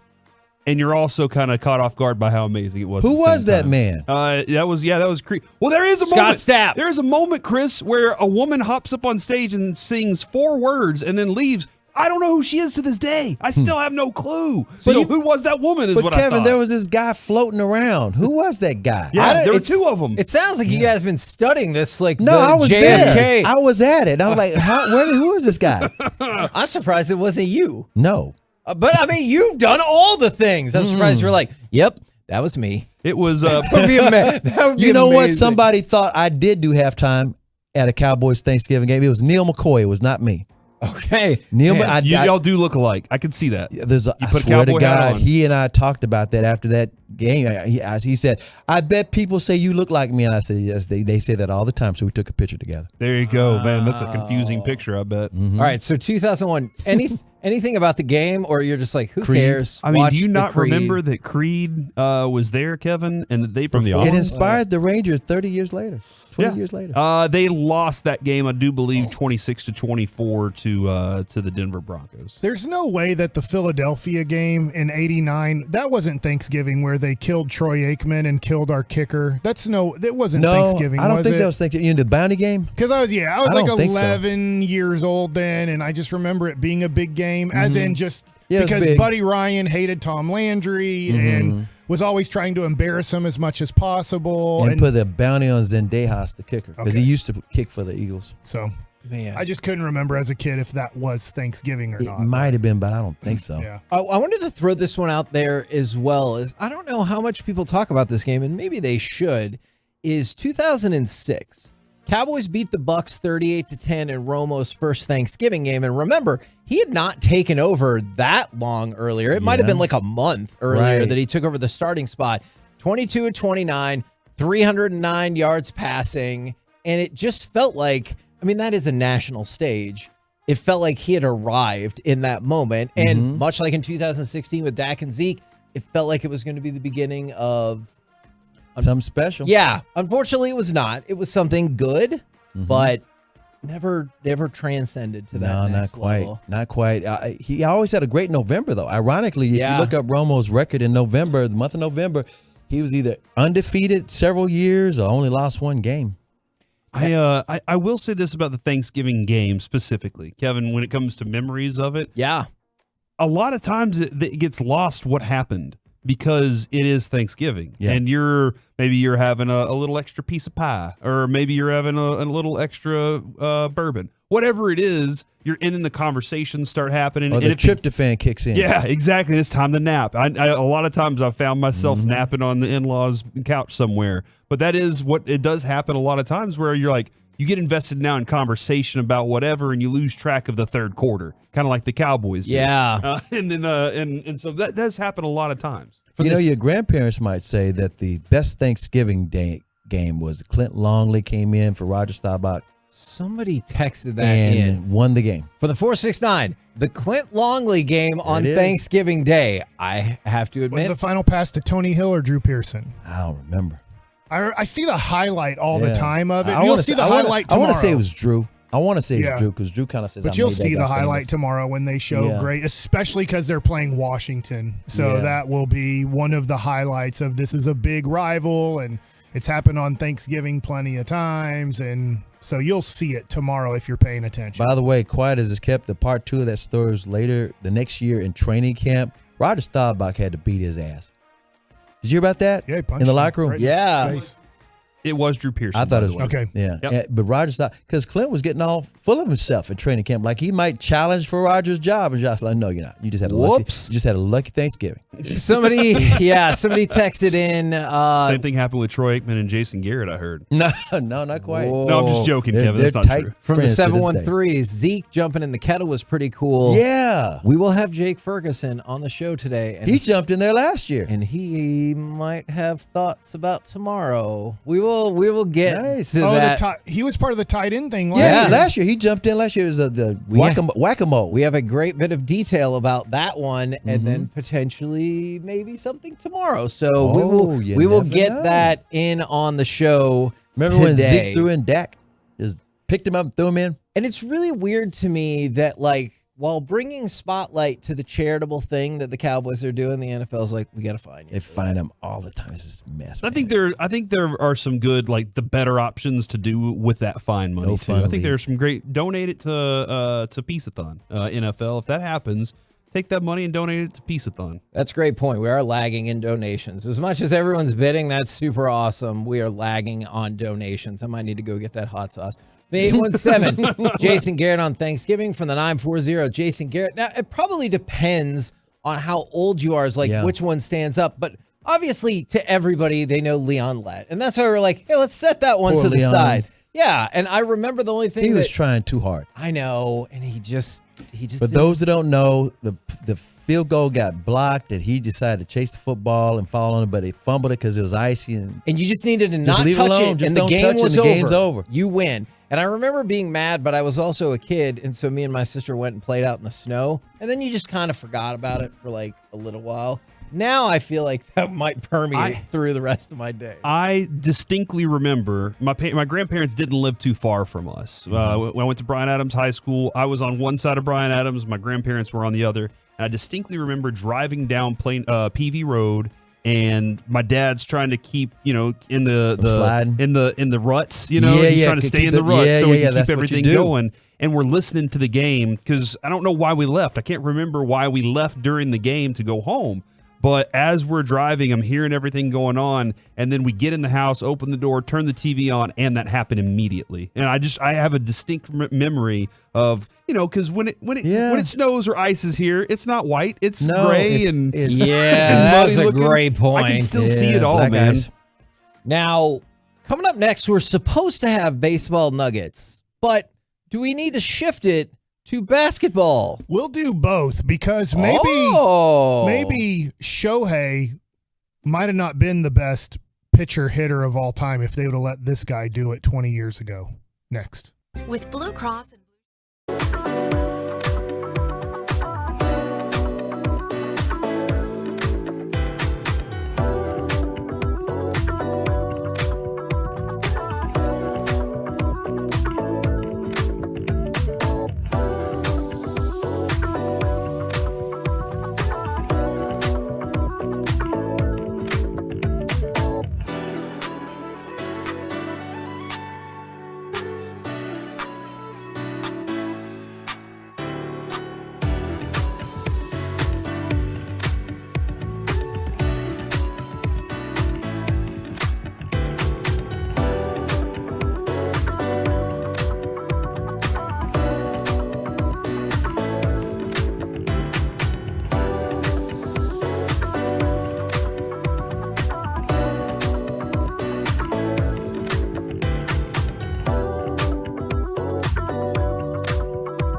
is brought to you by Classic Chevrolet. Just announced Classic Chevrolet and Grapevine's one-time Trailblazer offload.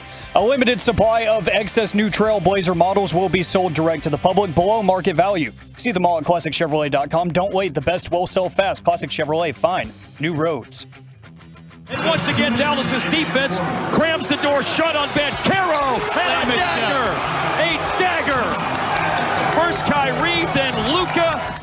KNC Masterpiece back here on 105.3 The Fan as part of the 10th annual Piece-A-Thon. 105.3thefan.com/Piece-A-Thon, where we are already creeping up on setting a Piece-A-Thon record. So y'all are phenomenal. Thank you very much. Now, it's normally baseball nuggets, but it might be a combo right here, which is why I played the Mavs of baseball and basketball nuggets. Yeah, let's do basketball first, but baseball nuggets are brought to you by the Diamond Factory. Great place to go get a gift during this holiday season for your significant other.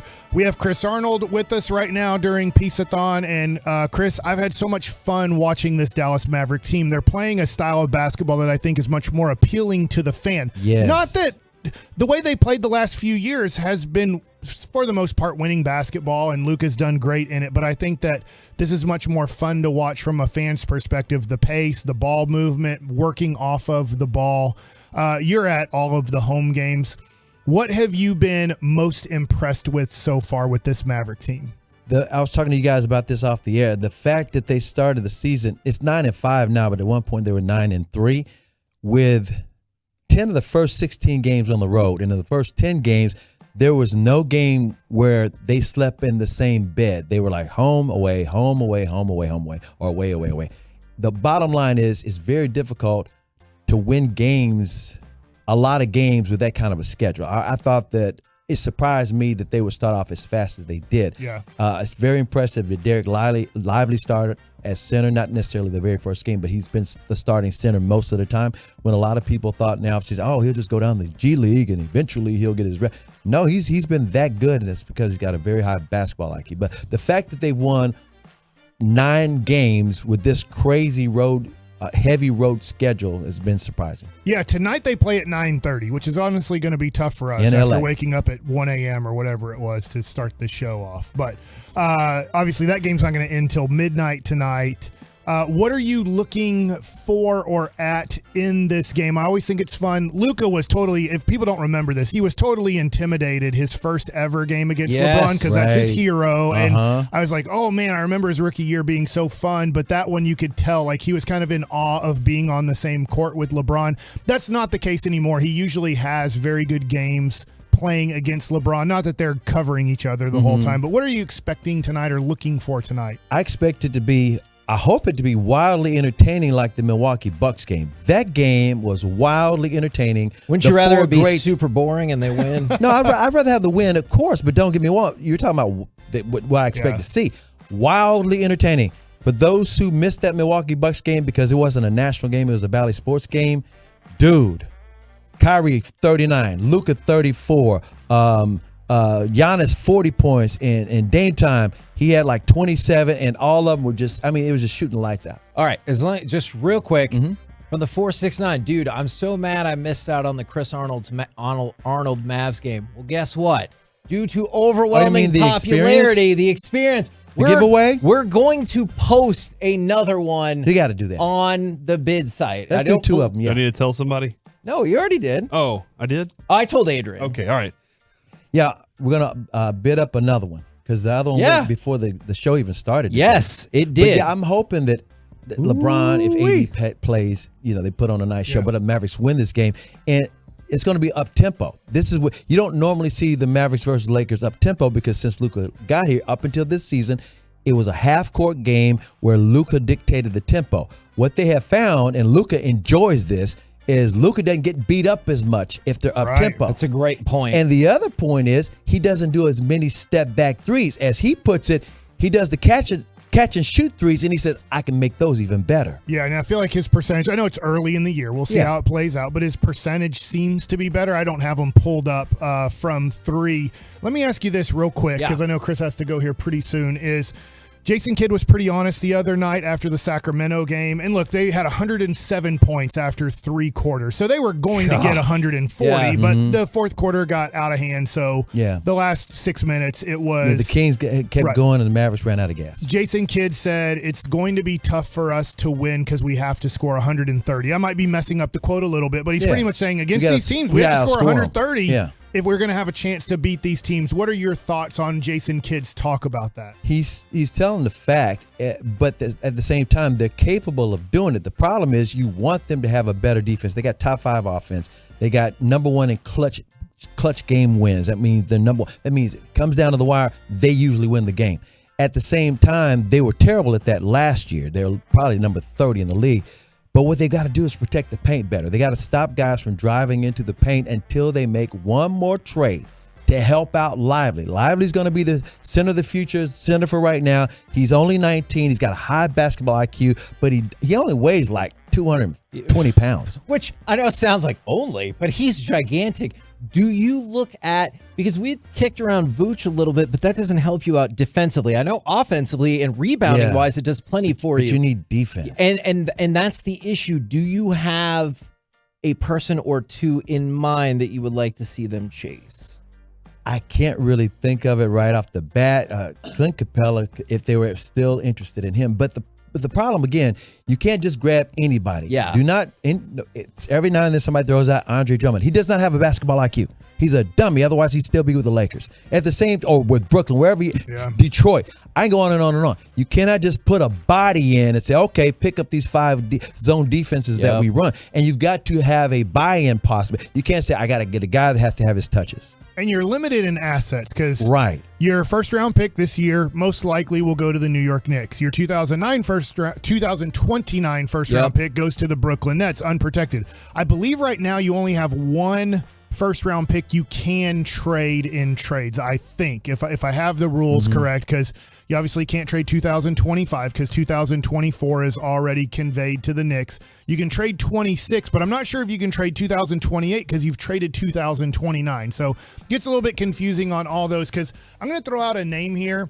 Just because they beat us, he looked great against us, but they're off to a slow start. They're 6-8, and he doesn't play center. But he would solve a lot of defensive issues, is Pascal Siakam. And we've mentioned that name a lot. I don't know he went to high school in Louisville. Yeah, I don't know if you have enough assets to really chase him if he became available. But that wouldn't be another center, but that would be a guy who locks down perimeter? A lot of defense. Yeah. He grabs rebounds, very athletic, would play probably very well off of Luka and Kyrie, who are playing great off of each other this year offensively. Grant Williams too, man. Yeah. And see, the crazy thing about Siakam, Portland was talking about trading him away to Atlanta, and they never worked that deal, which would allow the Mavericks to get Capella. Yeah. I actually everybody loves Siakam better, but at the same time, I give the Mavericks credit with Nico being here. They make these really, you never see them coming trades. Like nobody saw them trading Porzingis. They thought his contract was toxic. I'm talking about the others outside. He'll never get traded. He's hurt all the time. They made the move. Nobody thought Kyrie was going to be coming. He's here. So I don't put it past them to get somebody. I just don't know who it could be. Okay, so that's a little bit of Mavs talk. Is they're playing tonight. I want to ask him one question. He's got to bounce. Oh, okay, never mind. I got Text time. him. Real quick question. No, I was just saying for the game for tonight, the big thing that we talk about Lakers? is obviously, them being fast-paced. Do you think that's something that they will use towards these guys, the older group with the Lakers, and wear them down? Yeah, especially since I'm talking about the Mavericks. They're rested now. They haven't But played will it since catch Sunday. up to them down the road of the season, though, with all this constant fast play? Not really. If It's you use Luka's a lot first of players, time doing that compared to what you said, though.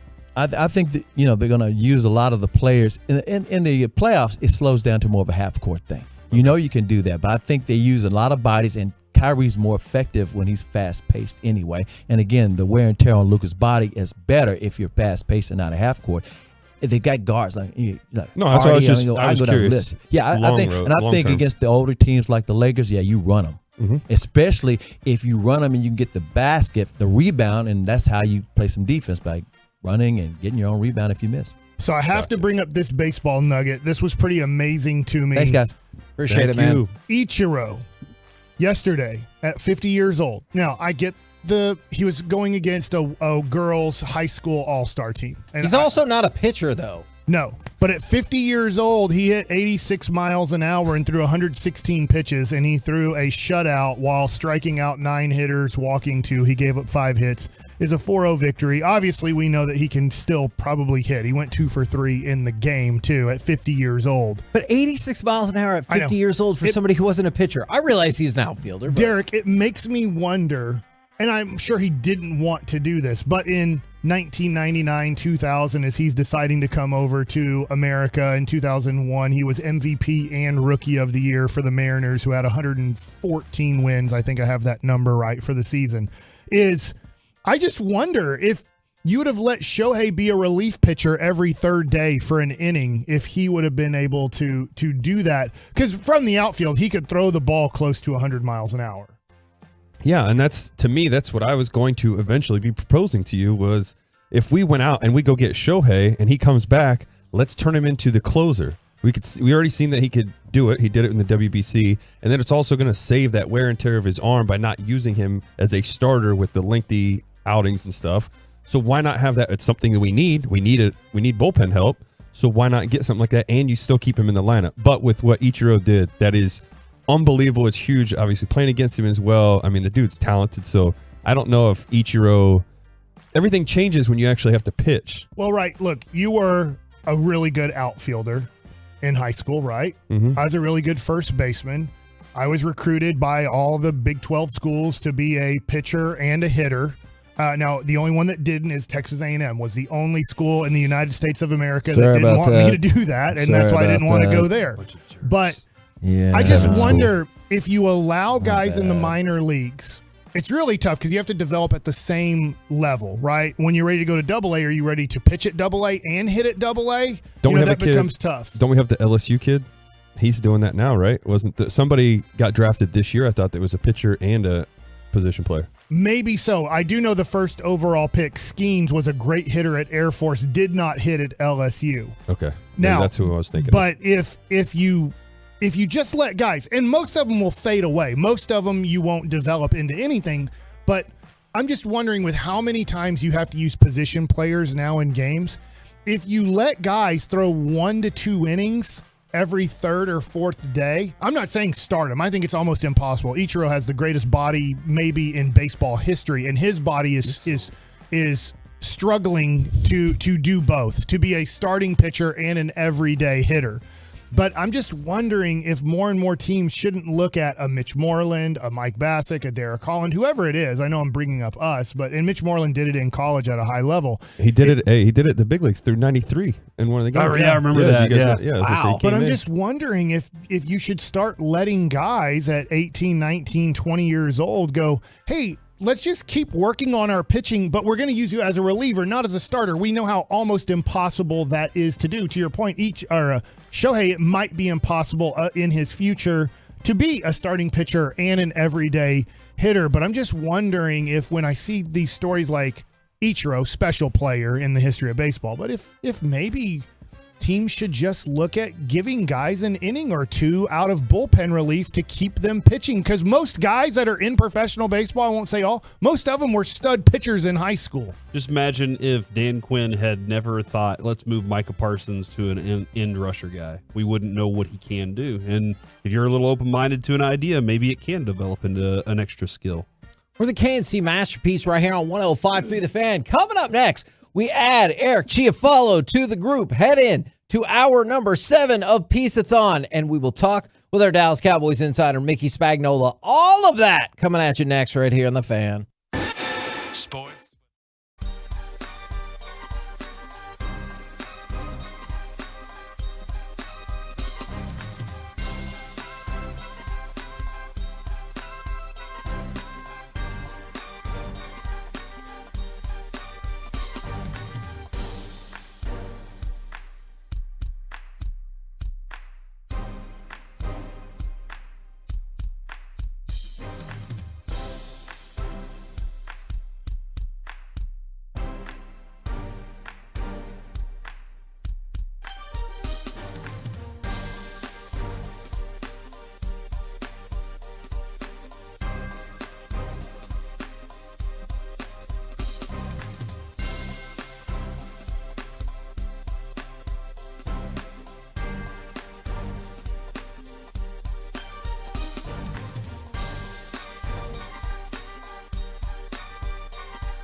KNC Masterpiece right here on 105.3 The Fan as we move into hour number 7 of Piece-A-Thon. Thank you so much to everyone who has already bid or spread the word about our auction site, 1053thefan.com/Piece-A-Thon. And I told you, new items were going to be put up today. We have a few more coming up, including that cooking class at Globe Life Field with Brandon Hurtado. Another and Sean Sharif. Oh, yeah, that's right. That's you a and good Sean ad. Sharif are together. That's a good ad. And maybe even somebody else. We're not supposed to say that just yet. But yeah, you probably want to bid on this if you like baseball. Yeah, let's just say that. Yeah. And then we've got the Mavs game coming up with a pair of tickets, and then CA is going to show you around. And then we got an Errol Spence Jr. autographed boxing glove coming up. And coming as soon as once Adrian gets home, she Right. can get all these things going. But it will be a dinner at Hurtado. Thanks to Brandon Hurtado for donating all these with Eric Nadel and Derek Holland. And like that's how about that? Can you imagine? All right, so hold on. Let's bring in Eric Chiafalo from the G Bag Nation, ladies and gentlemen. Eric, you got hugged by Is Eric. that the G-Bag song? He just nailed it. Okay. Yeah. That's Ted Nugent that was right perfect, there. Dude. You got hugged by Eric Nadel on Parade Day. I did. And before we get to Mickey, sorry Mickey, give me just a second here. Did you know he was hugging you before you started hugging him back, or were you just like, I don't care, it's just a person I'm hugging? I didn't even know what was going on. Okay. I didn't know what was going on. Hagee had to inform me through whatever I bull do, crap I was because his spilling arm out. was like all the way around you. And you're like, I had no idea what's going on. Oh my gosh, once I realized it's Nadel, now I want to do the jump hug thing and scream at the top of my lungs. Now, right now, to add to our motley crew, brought to you by Ford and your North Texas Ford dealers. Ford is the best in Texas. It is our Dallas Cowboys insider, Mickey Spagnola. Good morning, sir. Good morning. You sure you got time for this motley? We got time for you for sure. Always got time. I would have gotten to you sooner, but Eric and Corey were like, nah, we got stuff. We were revisiting the World Series parade, Mickey. You can understand. You'll probably be doing that for a full year. Yes. Oh, my God. Every single morning At when I wake up least. and look in the mirror, that's the first thing I say is you're a champion today. I still kept all those Me too. playoff games on my DVR just in case if something bad happens. I could fire up Game 7 of the ALCS and be like, could be worse. I could be an Astros fan. So, Mickey, CeeDee Lamb back in practice. I know everyone is saying the right thing, and I don't question that he's going to play at all, but have you heard enough to feel confident that not only will he play, he'll still be CeeDee Lamb? Yeah, I think he's good to go. Now, you'll probably see him be limited today, but they're not really doing much, so there's no sense him having to overexert his ankle. But I think that they feel pretty good that he should be good to go and be good enough to do well. Mickey, the run game and what they're trying to grow and develop here. What are your thoughts on running against Washington? Well, defensively, they're not very good. Yeah.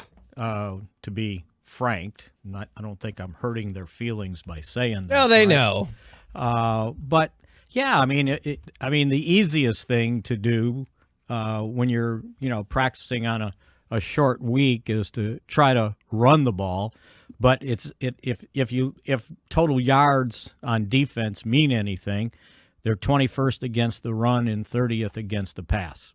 So, if you can sling it around, fine. And if you want to keep on running the ball and working on that part of your game that I still think needs work, then, go ahead and do that. And let's remember, they had a fire sale, right? Yeah. Got rid of some big guys in the middle. For sure. Which might make it easier. But, yeah, I mean, see what's working and go for it. If you can run it and keep running it, and if you're good throwing the ball, then throw the heck out of it the way they've been in these last month of the season.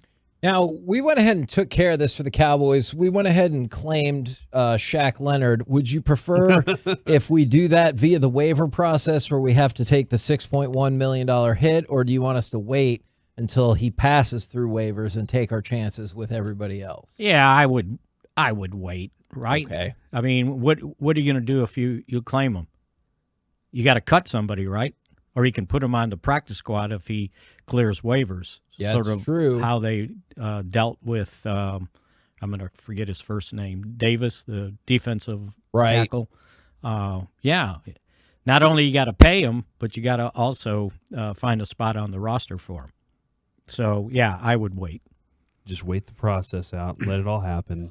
And if it happens... I don't think you understand me at all, Mickey. I just want to do this right now. Like, I hear your logic and reason. And why did he get released? Well... We're trying to figure that out. There's a couple of reasons. First of all, they had a draft pick that I think they wanted to move more into that spot. And secondly, he let it be known very loudly that he did not care for his playing time going down. So all of those I realize are problematic. But I also know that he plays linebacker. And I'm not saying he's the defensive player that he was, but it still seems like he's a darn good player. Yeah. I mean, we thought the same about Rashaan Evans, right? Yeah. And he barely played any defensive snaps this last game. So, I mean, that's kind of the guy they chose to bring in. Now, if you want to cut him and bring this guy in, I don't know.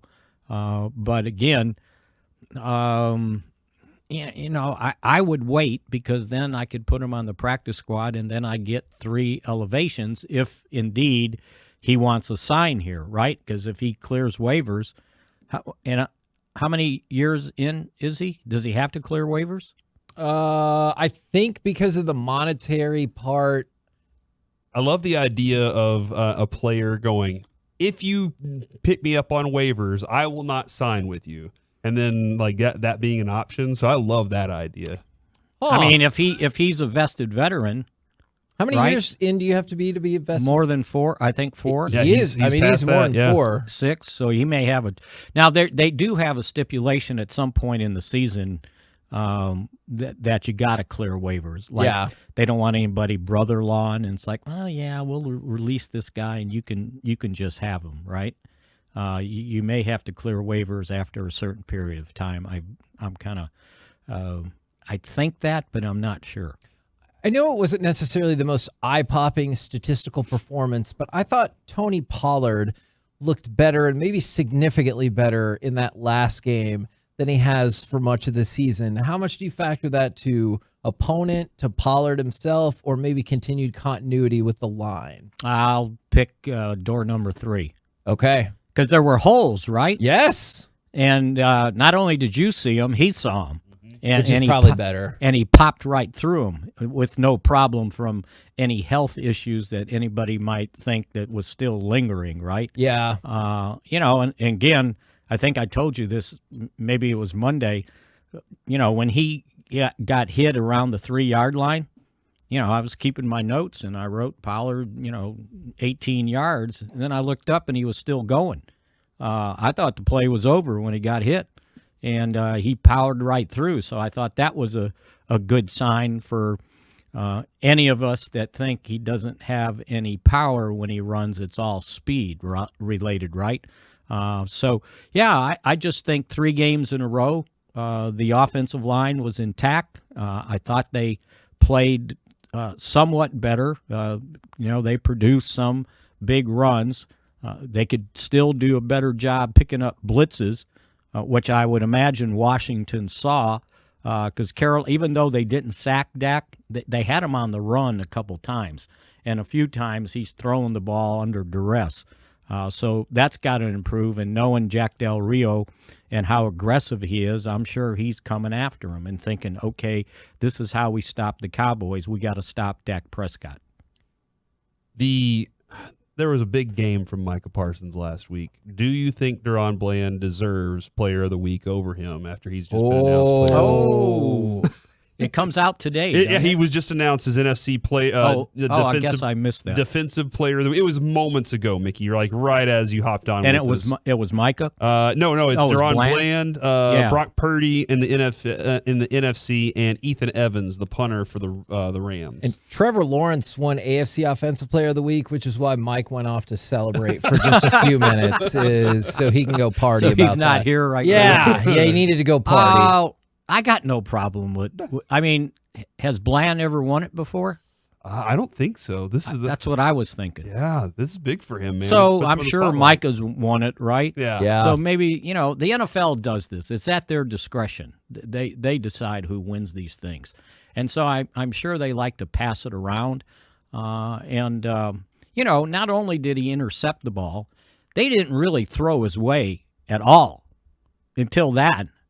And he's been pretty darn good. If you think about it, they finally relented and gave Brandon Aubrey the special teams player of the week when, one time he had like 4 field goals and they gave it to a punter because he kicked long punts. Wow. So much disdain. Was that disdain in my voice? Yes, it was. And I was like, I asked one of the guys, I said, well, what does it take to win that award? And they go, well, they're just not going to give it to the Cowboys, right? He's had other big games, and I'm sure he hasn't won anything. So probably, Micah 2.5 sacks. Well, he's probably done close to that before, right? Got 10 for the season. But I think what Bland did and how spectacular he did it, not only intercepting the ball, but doing a front roll and getting up and run 31 yards for a touchdown. I think his accumulation of the season, he probably deserved being recognized for a guy that tied an NFL record for most interception returns for a touchdown in a single season.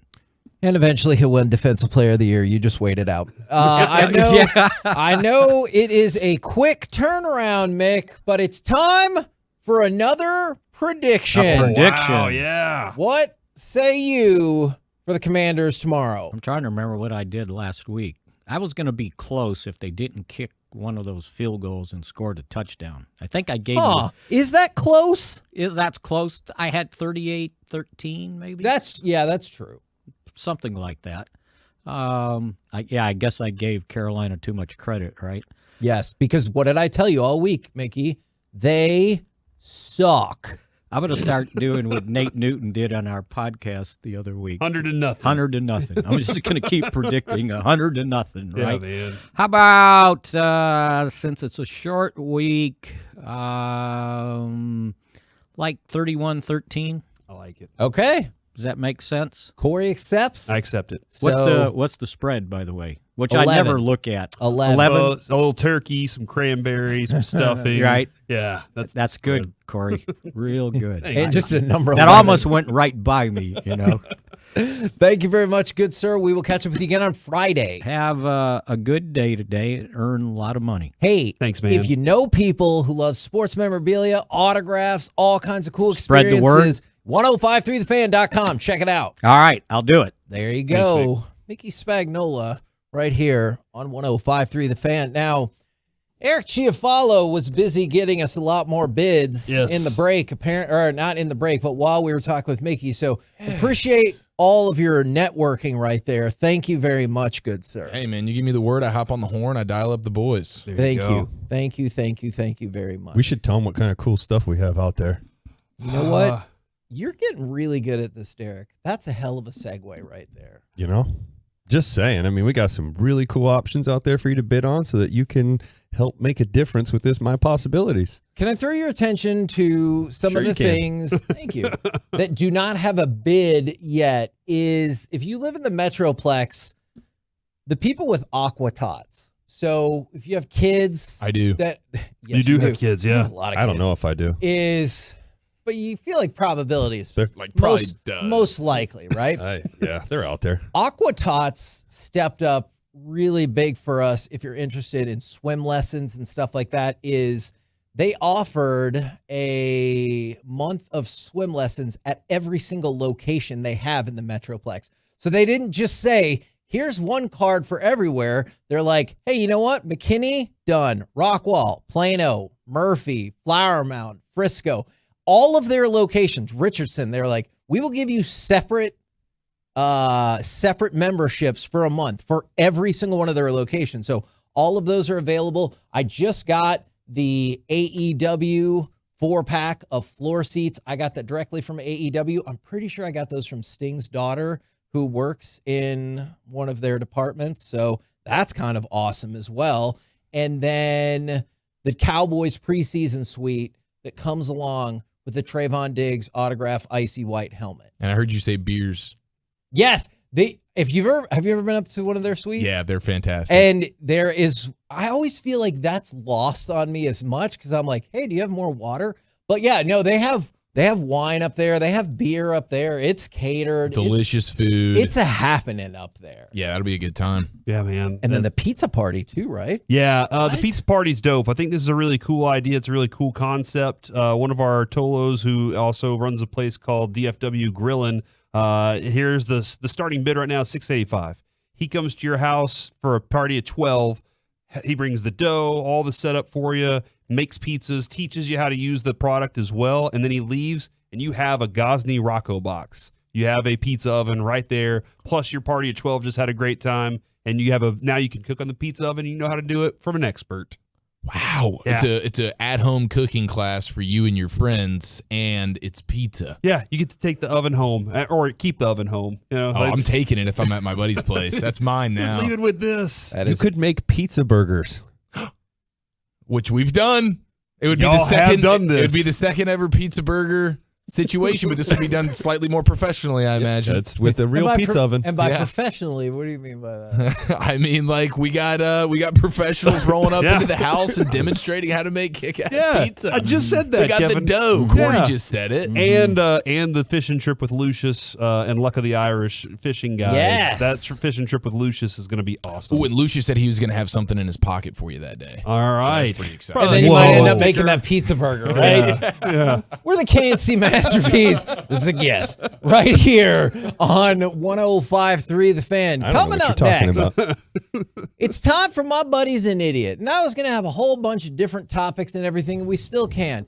But you know what? If your friend has a terrible sports or pop culture opinion, or they're Jim Irsay, again, let us know. 877-881-1053. He's so dumb. Let's talk about it next right here on The Fan. The Fan continues.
This segment of the KNC Masterpiece is brought to you by the personal injury lawyers Frankel and Frankel. Life is unpredictable. Accidents happen. Frankel and Frankel are the go-to attorneys for car and truck wrecks in DFW. If you or a loved one has been in an accident, contact Frankel and Frankel for a free consultation at truckwreck.com or call 214-333-3333. Pollard on Prescott's left. Turpin in motion to the right. Prescott back to throw. Tyron Smith, what a great block. Deep ball, right corner, end zone, caught. Turpin, touchdown. Turpin ran away, and Prescott found him over the top of Isaiah Oliver. KNC Masterpiece back here on 105.3 The Fan, getting you ready for Cowboys Commanders tomorrow right here on 105.3 The Fan. Don't forget, we got Brian Baldinger coming up at 4 o'clock. Charlotte Jones is going to be on the show. Flula is going to be on the show. Jake Ferguson is going to be on the show. Plenty more still to come in the 10th annual Piece-A-Thon. But right now, it's time for some My Buddy's an Idiot.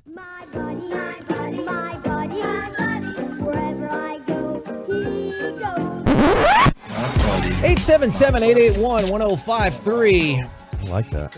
If your friend has a terrible sports or pop culture opinion, or if they're Jim Irsay. Gosh. That guy. Jim, what did his drunk rear end do this time? I'm going to read you a quote from him. We're not crossfaded. He got arrested. That's when you make real bad decisions. And this is how you know that he's rich. He was arrested on one misdemeanor count of operating a vehicle while intoxicated. And here's why I say you know he's rich. First of all, here's this statement. Quote, and I swear this is a real quote. I am prejudiced against because I'm a rich white billionaire. If I'm just the average guy down the block, they're not pulling me in. Of course not. Now, here is a quick recap of what happened. He got pulled over because he was driving erratically. In his car, they found medication that didn't have a name on it and didn't belong to him. They also found a sack that I believe had $29,000 in cash in it. It's better than my sack. That's a good point. That's a hefty sack. All the money went to what came out of that. Wow. Is how, think about It's it. true. It's a thinker. It's true. It was almost whizzed right past me. How I see what you said there. Whizzed. are you being biased against because you're a rich white billionaire? If you get pulled over, you have copious amounts of medication that are prescribed, but not to you, and you have ripped the label off, and you have a giant bag of cash, and you will also driving erratically, you're probably going to be taken in. I guess not if you're a billionaire. I know, and he got off so light. They gave him like some BS half-season suspension, and they're like, "Oh, we're gonna show you." Oh yeah, good job.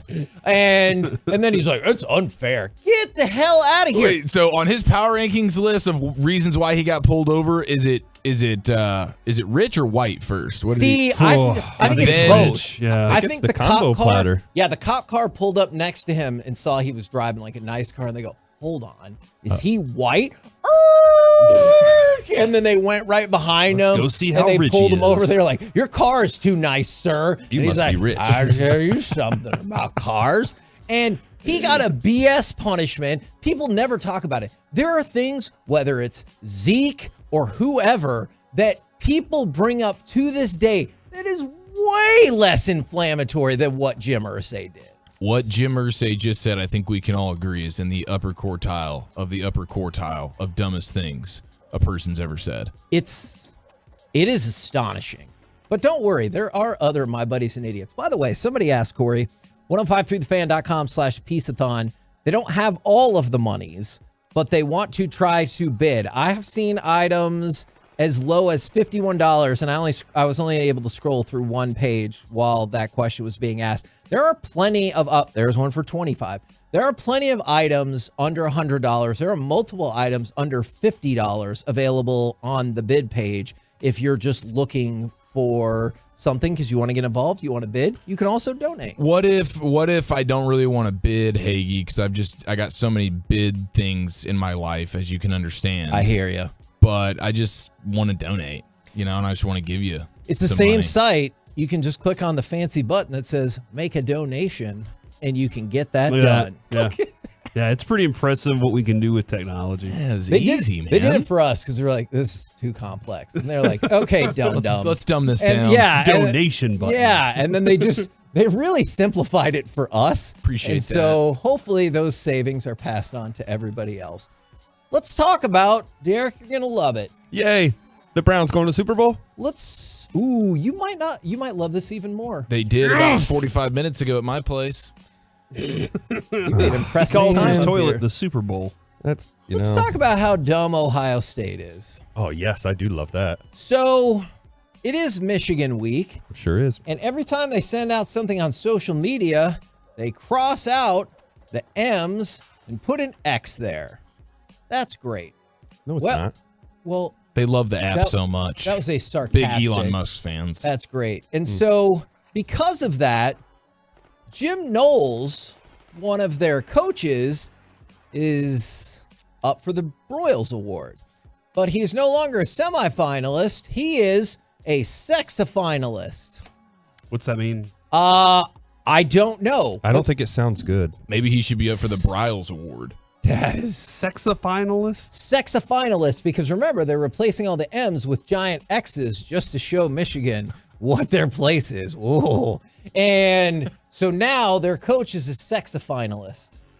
Would you want that to be on your name? I'm confused by the name. All right. A sex-a-finalist sounds awesome. Like you were in a competition for something and now you're a finalist for it. And Like Jim Knowles doesn't sound like a guy who's getting it done from a sex-a-finalist yeah, situation. so that's where He doesn't look like that guy either. I'm just struggling with the name. I think they need a better marketing for their name here so that they can it's more clear that this is a bad thing. All right. Some people are on board with you though. Hell, I don't know what a sexy finalist is, but cool. See, I'm confused by that. Sex-a-finalist. Wait, a sexy finalist? No, it's That's a little different. Yeah, sex-a-finalist. Somebody sexy. You know, sexy with an I. Yeah. Ah. Yeah. Okay.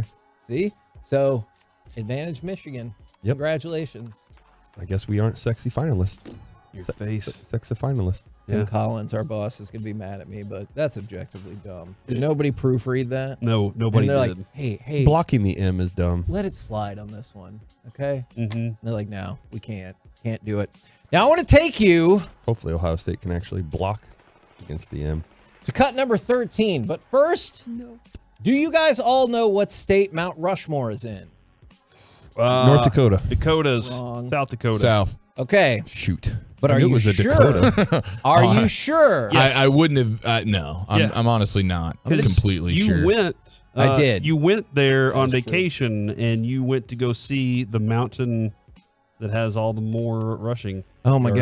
God. You know, Emmitt Smith is where? That's- Is he second He's third. I think or he's is he third. first? Yeah, he's third. But on he's the rushing record holder. Right. Yeah, That's but what ticks me off. I think Joe Montana is first, and then it's Jerry Rice, See. and then Emmett. This is for the president Mount Rushmores. Maybe this is where Dion got confused. I'm sorry, Coach Prime got confused. I take you to cut number 13. Again, this is an actual thing that happened.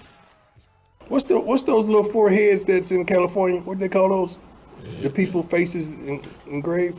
Yeah. Come on, man. I sat up there. It's in where? South Dakota. I thought it was in LA all this time. Wow, my geography. Idiot, man. I don't know if you can claim the high ground on this one. You're like, I'll tell you what. I knew it was not in Los Angeles. Okay. But we did say Dakota. We just said the wrong. Well, I said the wrong one. You ended up going south after I said north. That's my move usually. Yeah, I just happen to know because Kevin Proud went of you. there. It's really neat. And I've always been trying to get rid of Dakota. Just sure. like merging the Dakotas is his goal. This It's something he's been trying to do for years. Then we can get another stat of a since Exactly. the merger stat. Okay, but we need to stay at 50 states. But if you want to start pulling in, whether it's Guam, whether it's whatever you want to do with it, we need to keep it at 50, so some consolidation will need to be done. Personally, I think you can turn New England into one state and just consolidate about 5 right there. Yes. Or we got the double Carolina thing going on. That's probably a bit redundant. Yeah, that's fair. Dakota, though. Dakota's much more. That's really high up on my list. That's probably the 1 seed. I'm with you. Because what do you know about North Dakota? I know that Trey Lance went to school there and played really just a couple of games when it boils Jabril down Cox to went it. there too, I believe. See, Jabril Cox went there. What do you know about that Oh, wait, state never that mind. has He went to nothing LSU. to do with I was thinking of sports? Jabril Peppers. They have Mount Rushmore. That is other than yeah, That was North Dakota. That's South Dakota. no, but that is the Rushmore. Good hunting. If Emmitt Smith's on there, then that counts as sports, Corey. I don't know what we're. Yeah, that's a good Guys point. are Thank the you. worst. By the way, I do have a buddy who's an idiot. Ooh, He's actually like my best friend. Wooly Bully. Me? He moved in with his fiance this week. What an idiot! How would he do that? God, jeez, dude, you wait till you get married. Yeah. From the 214. Is she paying all the rent, or is She better did she be, move man. into his place, or did he Gotta move be. into I've her seen that place? contract. I've seen that paycheck. From the 214. I think I'm an idiot. I think all Thanksgiving food besides turkey sucks. Wow, all of it? I mean, you're anti mac and cheese. I'm here for Hold the on, so you're turkey. a mac and cheese guy too? Turkey's my one seed, but yes, mac and cheese belongs on every Thanksgiving. You guys table. said no mac and cheese, right? Oh, I love mac. We No, have I, it. no, okay, I yeah. love mac and cheese Yeah, too. for but I'm saying, you Thanksgiving, have my older son is making that today.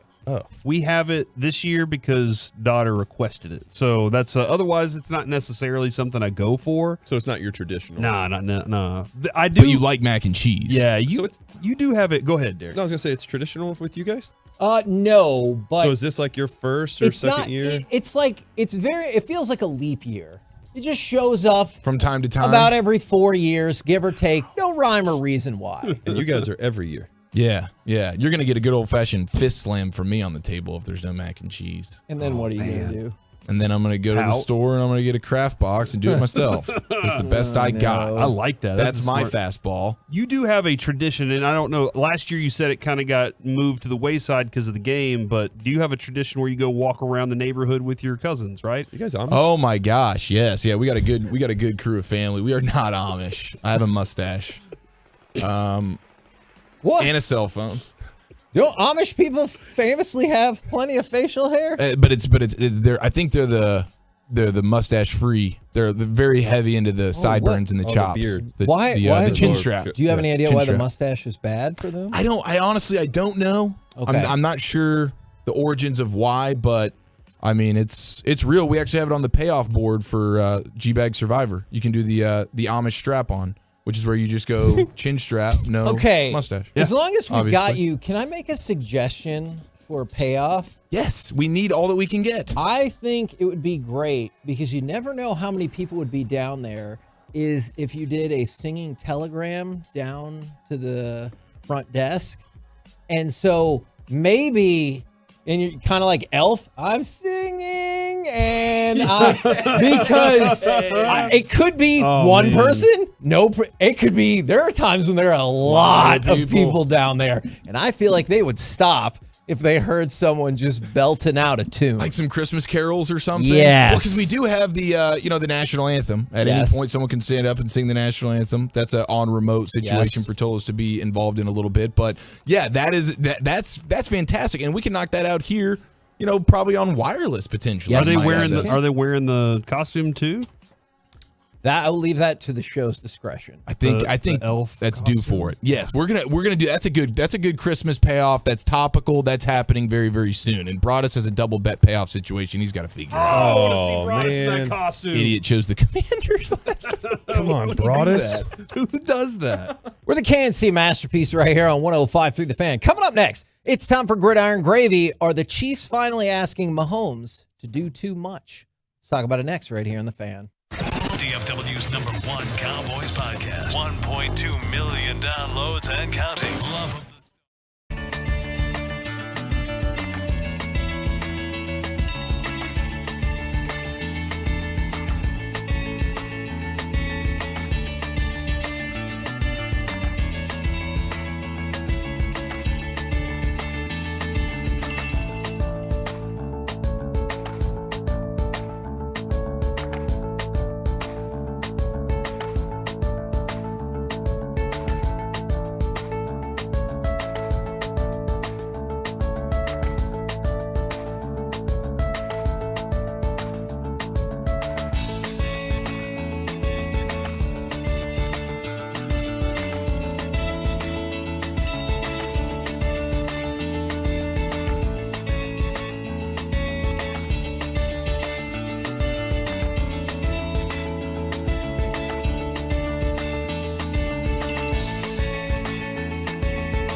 7 on the Fan. Presented nationally by Casamigos Tequila. Casamigos, brought to you by those who drink it. And Lowe's. Lowe's knows home improvement. It's Boomer on 105.3 The Fan.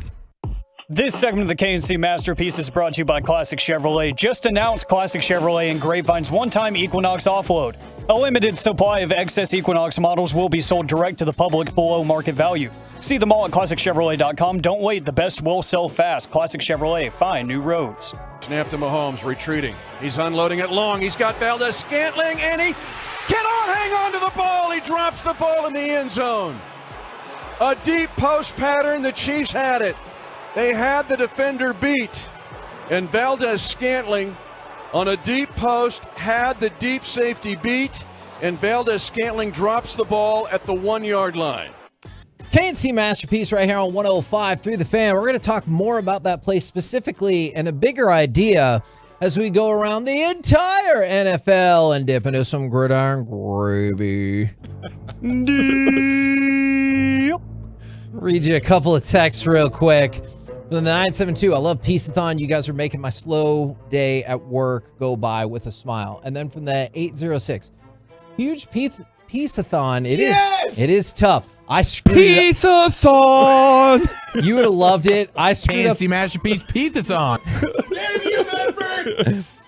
For the 806, huge Piece-A-Thon fan listening from the golf course. I don't know if y'all ever explained, but why did y'all stop doing the all-night show? Exhausting for y'all, but awesome for us. It actually even wasn't the exhausting part, and I hope this makes sense, because we love it.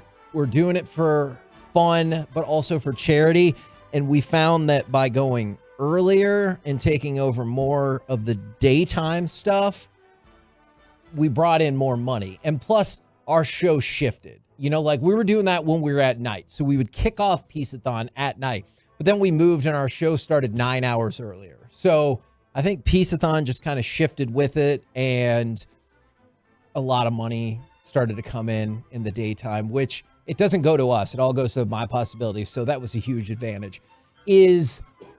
I know we've talked about the Chiefs-Eagles game plenty, but playing that specific play, and I could find you several others, do you think that the Chiefs have finally asked Patrick Mahomes to do too much by they're like, hey, we'll literally put whoever out there to catch the ball. He'll figure it out. It seems like we've reached that point a little bit. I mean, they are giving him the defense now, so they're taking away a little bit offensively, but they're giving him the defense. Hey, you don't have to score the 30 plus points anymore. We kind of need like 22, 23, so that helps things. But when you have Travis Kelce being not at the height of his powers anymore, and it's obvious he's sort of a step slow. Maybe his mind is elsewhere off the field, or maybe he's just older than we all even can imagine that he is. It's like, I think he's older than Gronk. And Gronk's out, so you don't look at him that way, but he's lending voice to the idea of, hey, I've had a bunch of surgeries. I feel that pain. He seems to be slowing down a little bit. And now that's the only guy defenses have to worry about. Yeah. So, and when you got guys dropping the ball as much as they do, I mean, dude, that last Pat Mahomes drive was insane. On 4th and 25, Pat Mahomes like, I can't do anything else here. Yeah. No, you can't. So, yes, I think we've reached that point where it's just over. Pat Mahomes' greatness is enough to make it a close call, but I think we've reached that point. Versus teams like the Eagles. Yes. Legit, like you're still going to the AFC Championship game. It's just the difference in winning the Super Bowl.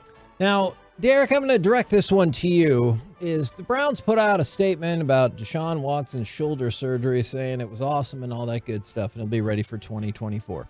How much do you already regret that albatross of a contract? Yeah, it sucks. I mean, the thing is, I was one of those people too that was like, okay, if your medical records are saying you're clean and everything, then why can't we get you out there and playing? So that kind of bothered me. But now knowing that there's pretty big deal having to have surgery both on the shoulder and the ankle is what I was told, that kind of makes things a little bit different. But yeah, having the contract sucks because we can't really go spend anything to get like more help. You know, that's the big thing is. And this is like, it's the time now. If we're going to do something, we got to do it now. And now it's like, all right, well, we got to find another quarterback. I appreciate your honesty in that situation. It sucks. Do you wish you still had Josh Dobbs? Yeah, I do actually. Me and my buddies, we talk about that. It's It's impressive what he's doing. But you know what? DTR and Joe Flacco. And did you see and Joe Walker. Flacco? Yeah, he he's said, "Hey, I'm surprised I didn't get a call sooner from anybody." I was like, "Are you?" You're the only one, sir. Well, you know what? Welcome to Cleveland, buddy. Well, he's like, listen, I see he's been watching Jets football a little bit too. He's like, I mean, come on, they should have been calling me, and that's fair. Yeah, I'm not gonna lie, but you know what? We have the same record as the Cowboys. It's true. That is very put that true. out there, which I called. No, that's very true. Now, Super Bowl. The Eagles and Chiefs went down as the most watched Monday Night Football game in 3 decades. Some of that's a little deceptive, but still impressive nonetheless, is because people are like, oh, it smashed the number for the most viewers ever on ESPN. And I was like, but did it? Because 15.5 of those million viewers are from ABC. So they're touting that 29 million watched it, which is amazing. Like, that's a great number. But 13.5 of that came from ESPN. The other 15.5 came from ABC. I don't think the Disney Corporation cares, because they're like, as long as all the money came in and all the viewership and the advertising dollars came in. But the highest Monday Night Football game with a combined audience since Green Bay and the Dallas Cowboys. Of course, the Dallas Cowboys in November of 1996. That got 31.5 million viewers. The ABC, ESPN, and Manning cast viewership all rolled together got 29 million viewers, which is still humongous. It was the Cowboys and not the Browns. That's all I heard. Do you mind if I say something, Kevin? Yes, please do. Raise my hand here. You don't have to raise your hand. We just added another dinner with Brian Broaddus at Hurtado Barbecue. The current starting bid is $200 for that. It's a true joy to watch him eat those tacos. The first one sold at $1,000 before the show even started today. That's incredible. I love that. That's crazy. We also added a dinner with Eric Nadell and Derek Holland at Hurtado Barbecue. And we just added, this is amazing and priceless. Join fan host Sean Sharif for a Hurtado cooking class at Globe Life Field. The class will be taught on top of the dugout. It includes breakfast, lunch, 2 alcoholic beverages, and the class will take place on top of the dugout. And I think there's some other surprises to go along with that. So you and Sean Sharif get to hang out and learn how to cook from Hurtado. So I think I can say this. Hey, do you like baseball? You know how it's going to be at Globe Life Field? Yeah. That's the World Series champions. Yeah, World Series champions. The World Series champions, indeed, who play in Globe Life Field. Who with knows the World what could Series happen? barbecue. One time I was just at the stadium and I just saw a player there. I mean, it wasn't even like game time. There were just players walking around. So I will add this too. We add another Mavs game with Chris Arnold. Yes. The first one also sold out. He's like, I got you down. Let's do it again. That'll be an epic experience. The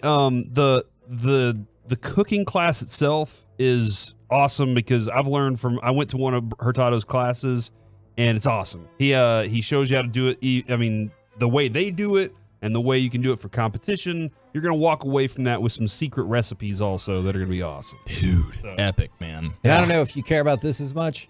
I'm winning on the front row ringside tickets to SmackDown in March here at the American Airlines Center. I don't know if you care about that. I just wanted to tell you. I'm happy for you as your friend. It seems like something you like, and we want to be, as for things that you like, we want you to be happy, man. Thank you very much for that. Aaron Jones with the Packers, unlikely to play in the Thanksgiving game due to his MCL. And I got to know, Chiafalo, I want to start with you because I know Corey's a fan. You like the Mike McDaniel? I like the Mike McDaniel. Is it because you kind of look like a more intense and bigger version of him? I see the glasses I will and the take beard. it. Yeah. I will take it. Sure, right? Yeah. No, I mean, he just seems like he's just fun, funny, and like watching his team and the way he does things, it's aesthetically pleasing. Does that give you any interest for in-season Hard Knocks, which started yesterday? Because McDaniel said he's fired up about it, like in one of the clips. Does that make you want to check this out at all? Yes. Yeah. This is an exciting team that, is sort of going places. And I do want to get a window into what he looks like. We see him at the podium. We see what his team does. But getting a window into the way he runs things and how different it compares to the old school coaches that we've seen run training camps or whatever. I want to see how this looks a little bit different, because from a distance, it seems like he's as unique of a coach as there is. Couple more quick hits for you. The Chargers super fan is getting her own bobblehead. And what? Are you serious? Yeah. Is she really? Yeah. Oh, wow. And maybe there's a variant that's cool. where she's in another team's jersey. I don't know. That's the Vikings. Yeah, the Vikings jersey. are also Yeah. So something to check out right there. And by the way, in case you missed it earlier, Corey brought it up, is Deron Bland was named the NFC Defensive Player of the Week. And because Trevor Lawrence won AFC Offensive Player of the Week, Mike went out to party for a little bit. He'll be back, but he just needs some time to fully celebrate this award. But congratulations to Deron Bland. It'll look really nice next to his Defensive Player of the Year trophy at the end of the season. Yeah, as I walked in, I was like, hey, Mike. He was like, I'm going to go have some beers. I was like, Yeah. okay. Oh, See you later, Mike. He had some beers that day before he went on vacation. The show was great. So when Oh he my gets God. back, like he's Was going it? to. And parade beers. Yeah. He had parade beers. Hold on. Why Not as didn't many you as like it, Broadus. Kevin? Because you were trying to be serious and do stuff. And when I was nervous we were going to get booted off air at any moment. All right, Giafalo, thank you very thank you, boys. much Yeah, man, thanks. for coming You're up the best here. ever. You know what? We're going to keep the G-Bag Nation parade going. Coming up next, Cowboys win because Cowboys lose because, and Zach Wolchuk will join the show as the 10th annual Piece-A-Thon rolls into hour number 8 right here on 105.3 The Fan. KNC Masterpiece Piece-A-Thon. Take your turn it on, leave it on fan experience everywhere you go with a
From our fan studios secured by DFWsecurity.com, this is the 10th annual Piece-A-Thon benefiting My Possibilities on 105.3 The Fan. KNC Masterpiece right here on 105.3 The Fan as we move into hour number 8 of Piece-A-Thon. 877-881-1053 on the truckwreck.com text line or on the Twitch or in the YouTube.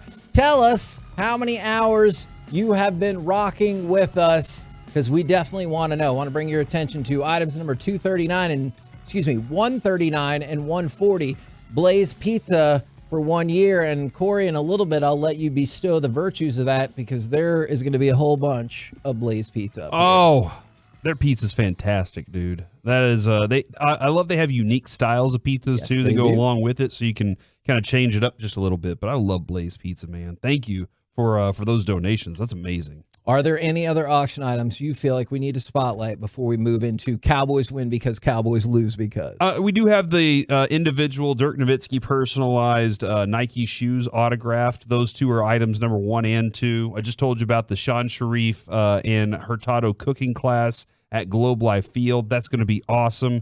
Dinner with Eric Nadel and Derek Holland at Hurtado. And we added another Brian Broaddus dinner at Hurtado, and Mavs game with Chris Arnold. We added another one of those. So you get to go to the game, hang out with CA. And then, like, if you look, like, I love this Andrew Heaney autographed baseball, the Martin Perez autographed baseball. By the way, I got those directly from the Rangers. The Acuna, the Ronald Acuna 1-of-1 card that we got directly from the people, our friend Eric Norton over there. Yes, we did. And like, that's an awesome item that you just can't find anywhere else. There are a lot of things that you can't find anywhere else. The 2011 ALCS game used base. Oh my gosh. That we got from Matolo. I got that from Roadshow. So some from Texas Roadshow Card Shop.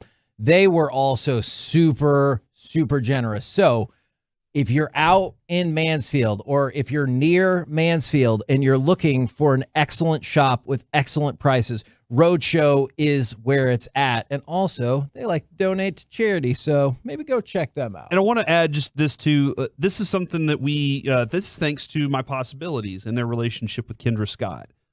They have a bunch of items that are in like the $50 range right now. Current bids at $50, $40 on some of them too. There are necklaces, bracelets, and rings that you can go check out as well. So those are I think those are unique items that if you're looking for gifts for somebody, we have those available. We tried to find lots of different variety this year. Kevin, you crushed it, finding variety of things across the board that can really appeal to everybody, man. Now, we bring to you, well, Cowboys win because Cowboys lose because you want to get involved in that conversation, 877-881-1053. Here to join said conversation, it is Zach Wolchuk from the G-Bag Nation. Welcome, sir. Thanks, boys. How the hell are you? It's going pretty darn well. Do we want to go ahead and maybe not give the number just quite yet, but... Ooh, number time. It's number time. How about I tell you that? How about we tell you this? It is 12:05 in the PM, and thanks to you guys, we have now crossed the threshold for the most money ever raised during Piece-A-Thon. What? At noon? At noon. Dude, Yeah, I this have is no amazing. clue what to do now. Like, do we just stop? We set new records. Yeah. Let's set new records. And if you want to donate, 1053thefan.com/Piece-A-Thon. You can also donate. If you want to get involved in the auctions, great. If you want to donate, let's do that. So Wolchuk is suggesting do what Deron Bland's going to do by the end of the year. Yes. Break the record for most pick sixes, and then break your own record as you just continue moving Just along. keep record setting. Yes. That's what we do here. Yeah. Just I like that. Chris Arnold finds new Hall of Fames to get into every Yes. year. We're going to keep setting records right here at My I Possibilities. love that idea. That's a great idea. Let's do it. Now it's time for Cowboys win because Cowboys lose because. I know this has been a difficult subject the past 3 weeks, as this is the third straight week that the Dallas Cowboys have been double-digit favorites. So you have to give me a Cowboys win because and a Cowboys lose because. Would you like me to start, or Wolchuk, would you like to start? I'll throw this out here, boys. I'll kick this off. Cowboys win because DeRon Bland does indeed have another pick six, and Dak Prescott throws for not 3 but 4 touchdowns against that really bad Commander secondary. Yeah, I actually was it this morning? Time's starting to blur together a little bit. That's fair. I predicted 4 touchdowns from the Cowboys, or 4 was it 4 interceptions for the Cowboys? 4 turnovers for the Cowboys, 0 for the Commanders. I love it. Yeah. That makes sense. Yeah, turnovers gain. Yeah. Not turnovers lost. We win the turnover battle 4-0. If we lose the turnover battle by Plus 4, yeah. I got this game's to pick 'em. If we lose the turnover battle by 4, it's a coin toss. Yeah, and I'm saying this like, okay, we're going to get a pick six, and Dak's going to throw for 4 touchdowns and shred the Commanders. This is actually going to be a tough game. The Commanders are not a terrible football team by any means, and I think the Cowboys lose because the Commanders run on them. Like, if you're Washington and you're watching the Cowboys defense, why would you not just run the football? But couldn't you apply that? You're right. I just want to say that first. Couldn't you apply that same level of logic in some of their other games? Yeah. And they seem resistant to it. They're like, no, passing is the way to go, regardless of what the defensive front is in front of them. Well, because the teams, they start to panic. They're like, oh my gosh, now we look up, we're down multiple touchdowns. We got to throw the football. Nah, you don't really have to throw the football. That's not the path to success against the Cowboys. And Brian Robinson is quietly having a really good season for Washington. That's how the Cowboys would lose. And then, of course, offensively, if you are turning the football over, which you're not going to do because you're going to be +4. Just quick side thing, philosophical thing. I want to get y'all's take on this. I always think it's weird when it's the beginning of the second quarter, midway through the second, and it's a 10 to 14 point game, and people are like, well, we couldn't run the ball. Got to anymore. throw it. Got to air it out. That makes no sense to me. Let's cue up the Dotson ball. That's preposterous. You have plenty of time to continue. Yeah, that plays right into the Cowboys' hands, which is why this is one of the reasons, Zach. I don't know if y'all have discussed this as much in the post game show as maybe Eric and Broadus would in the pregame. And that is one of the reasons I think that McCarthy's like, hey, let's go ahead and grab this ball early. Let's get the coin flip, take the ball. I got a rookie quarterback I'm going up against. I might as well get a lead early and then make them chase us for the rest of the day. I think that's kind of a philosophical approach. And then if they're throwing, they're in trouble against our guys. Yeah, they are.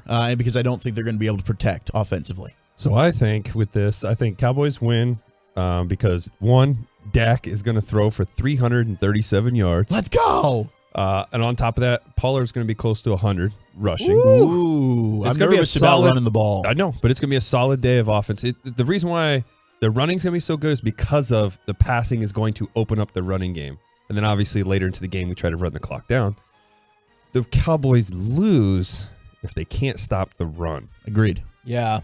That's going to be the biggest issue. I know. I'm with you 1,000,000% on that. From the 214, this is interesting, and I have another question to go along with this. Yay. Cowboys win because Tony Pollard finally has his big breakout game and gets 2 touchdowns and 150 yards.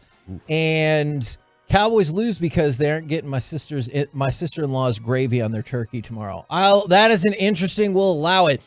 This might sound wild. Sister-in-law's gravy. Okay. What would you think if I told you? I thought. That's why they lose right there. That is baby Noah, who he likes to be able to move around and not just sit with me. Is he trying to read? Yeah, he is. He's got cards and going. words I didn't on. know you could read. Yeah, he cannot.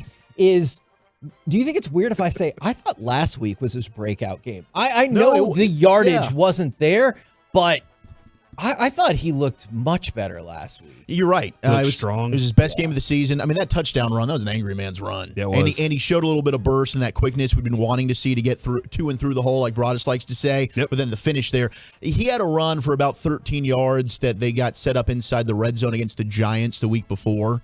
That got me a little more confident. Okay, I think Tony Pollard's turning the corner here. And because of the phrasing that you just used, I want to remind everybody that on 1053thefan.com/Piece-A-Thon, we have a Ricky Williams autographed jersey that is inscribed "Hitting Holes and Smoking Bowls." I might need to go bid on that right That now. is a real thing. That's my motto. That I could see that. Oh, yeah? Oh, yeah? Oh, yeah? Oh, yeah? I could definitely. Oh, yeah? I could definitely see that. I don't From think I the can see 682, Cowboys win because Sam Howell gets sacked 11 times. And then it's possible. You're not going to like I really do think that's a How possibility. many of those are Micah's? And he's right back leading the league in sacks again. And he's Yeah. going to tell Brian Broaddus, I told you I wasn't slowing down. Exactly. And Dorrance Armstrong was getting good pressure last week. I think he can add to that if he wants to against this offense. Fowler gets 4 sacks on his 4 snaps. Yeah. Be amazing. He is wild that he gosh. gets as much pressure on the limited snaps. It You're is. like, how does he not on the field more? And they're just like, we got a lot of guys. Rotation. We got to get Sam Williams out Got a there. lot of people. My Cowboys win kind of fits with that one too, is because the Commanders' offensive line is terrible. The Cowboys had 7 sacks against the Giants. They have the number 1 pass rush win rate person on the team in Micah Parsons, and Sam Howell has been sacked 51 times, by far the most in the league.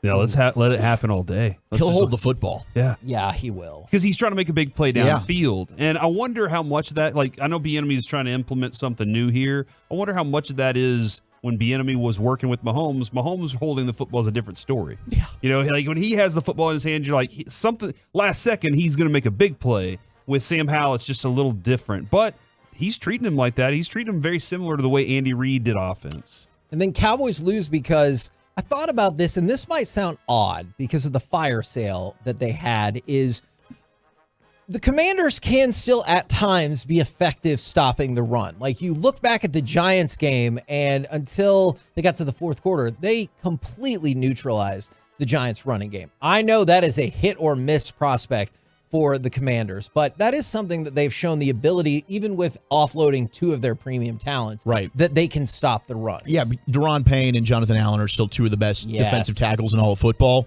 So that's why for the Cowboys, I want to see more of that pin and pull that you use to get Steele on the edge. Steele eliminates 2 Carolina Panthers, and then you have a 21-yard run from Tony Pollard. You need to hit the edge. Perimeter runs will be the key for the Cowboys. What have you thought about Terrence Steele, let's just say last week? Last week was his best game. Yeah. Last week was okay. Here's Terrence Steele. I mean, it was awesome that him and Pollard seem like they're both coming off major injuries. They both had slow starts to the season. We've all kind of been writing them off a little bit. It seems as though now we've hit Thanksgiving, and I know Bill Parcells used to be like, hey, you are what you are, right? And the season never really starts till after Thanksgiving. You start building up steam, getting to the postseason. Well, now those 2 guys seem like maybe they're starting to trust themselves a little bit mentally. There's always things that are weird coming off injuries. We saw that with Michael Gallup last year.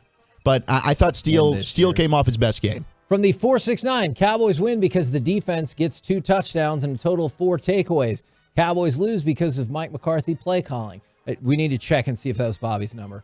And from another 469, Cowboys win because Tank gets 7 sacks and ties Derek Thomas's record. And then the Cowboys lose because they can't stop the run. I love the DeMarcus Lawrence love, though. We need more Tank love out He's there. like, there's never been enough love for what he does well. But whose fault is that? Oh, no. Hey, are you a Tank He's hater? overpaid for not having as many sacks as the money deserves. Hold on. Are we serious? Hold on, We're doing Wolchuk. this. We're doing this. There is a middle ground here, I believe. I think you can say he is underrated and agree with that. However, I also think you can add in the reason why he's underrated is he got paid money for a skill set that he did not deliver on.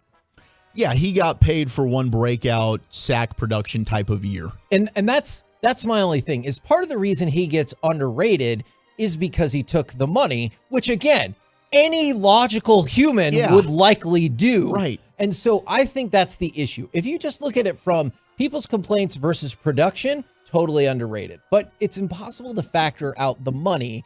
And that's why I think he gets underrated. Yes. I No, saw, you're 100% right. I saw what you tweeted out. I think there's a middle ground where multiple things can be true. Is he underrated? Yes. He's underrated because the money, because he got paid money for something that like he hasn't done at the same level. Because he hasn't had a double-digit sack season since. He has several excellent other attributes, including the run stopping, that is huge to this team. But it was just the money was what you were thinking like is going to go this way. And he kind of moved into not a defensive tackle position, but like he did some defensive tackle type Sure, like stuff. if you paid him and you were expecting him to lead the league in sacks, then that was bad money spent. But he is maybe the best all-around defensive end in the NFL. Like you watch the All-22, the most consistent player, including Micah Parsons on the Cowboys defense, is DeMarcus Lawrence. And there might not have been a better indication of that than the Micah sack that came via DeMarcus Lawrence just swallowing up 2 human beings on a play. That was awesome. He's against the run. He's absolutely superb. The pressures have been there. The sack production, I get it. Has that declined some? Sure. But if we're looking at sacks as the end-all, be-all, we need to reevaluate how we're looking at defense. And that is a fair point. That's why I said I think it can be multiple things. We're the KNC Masterpiece. Corey, do we need an update? There's this look on your face. I feel like we need an update. No, we're good right now, man. I think everything's rocking along. I have some stuff to discuss with you in the break, but I think we're good, man. But we do have a lot of cool items. Should I mention any of those that are still out there for everybody? We can in just a few minutes. Alrighty We then. got a former Ranger hopping on the show with us. You didn't I'm already play here. with him. He's from my childhood. But I'm excited to hear That's how he graphic. feels about the Rangers winning the World Series. Let's talk with Pete O'Brien. Yeah, Pete O'Brien next, right here, as part of the Piece-A-Thon on 105.3 The Fan.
Kinetics. Gary does not have a big lead. To the plate it comes, and O'Brien pulls this one. It's deep to right field. Winfield to the track. Can he get it? It's gone! Rangers lead 2-0 as Pete O'Brien sneaks one out of here. KNC Masterpiece back here on 105 through the Fan. You heard the highlight right now. It is the man himself, former Texas Rangers first baseman and our favorite Rangers player growing up. It is Pete O'Brien. Good morning, or excuse me, good afternoon, sir. Hey, how are you guys doing? Thanks for having me on. Absolutely. We're doing fantastic. We're in the midst of our 14-hour charity show today. So if at any reason, at any point, if we need to pick up the energy, just let us know and we'll make sure to do that. You got it. All right. Now, we have a question for you that actually got submitted by Eric Nadell. Yes. We talked with Eric Nadell earlier today, and he said there was a spring training and wanted to know if you had any recollection of working with Dick Allen and if that helped you at all in your career progression. Yeah, Eric mentioned that when we got together last year, I think for the 80s.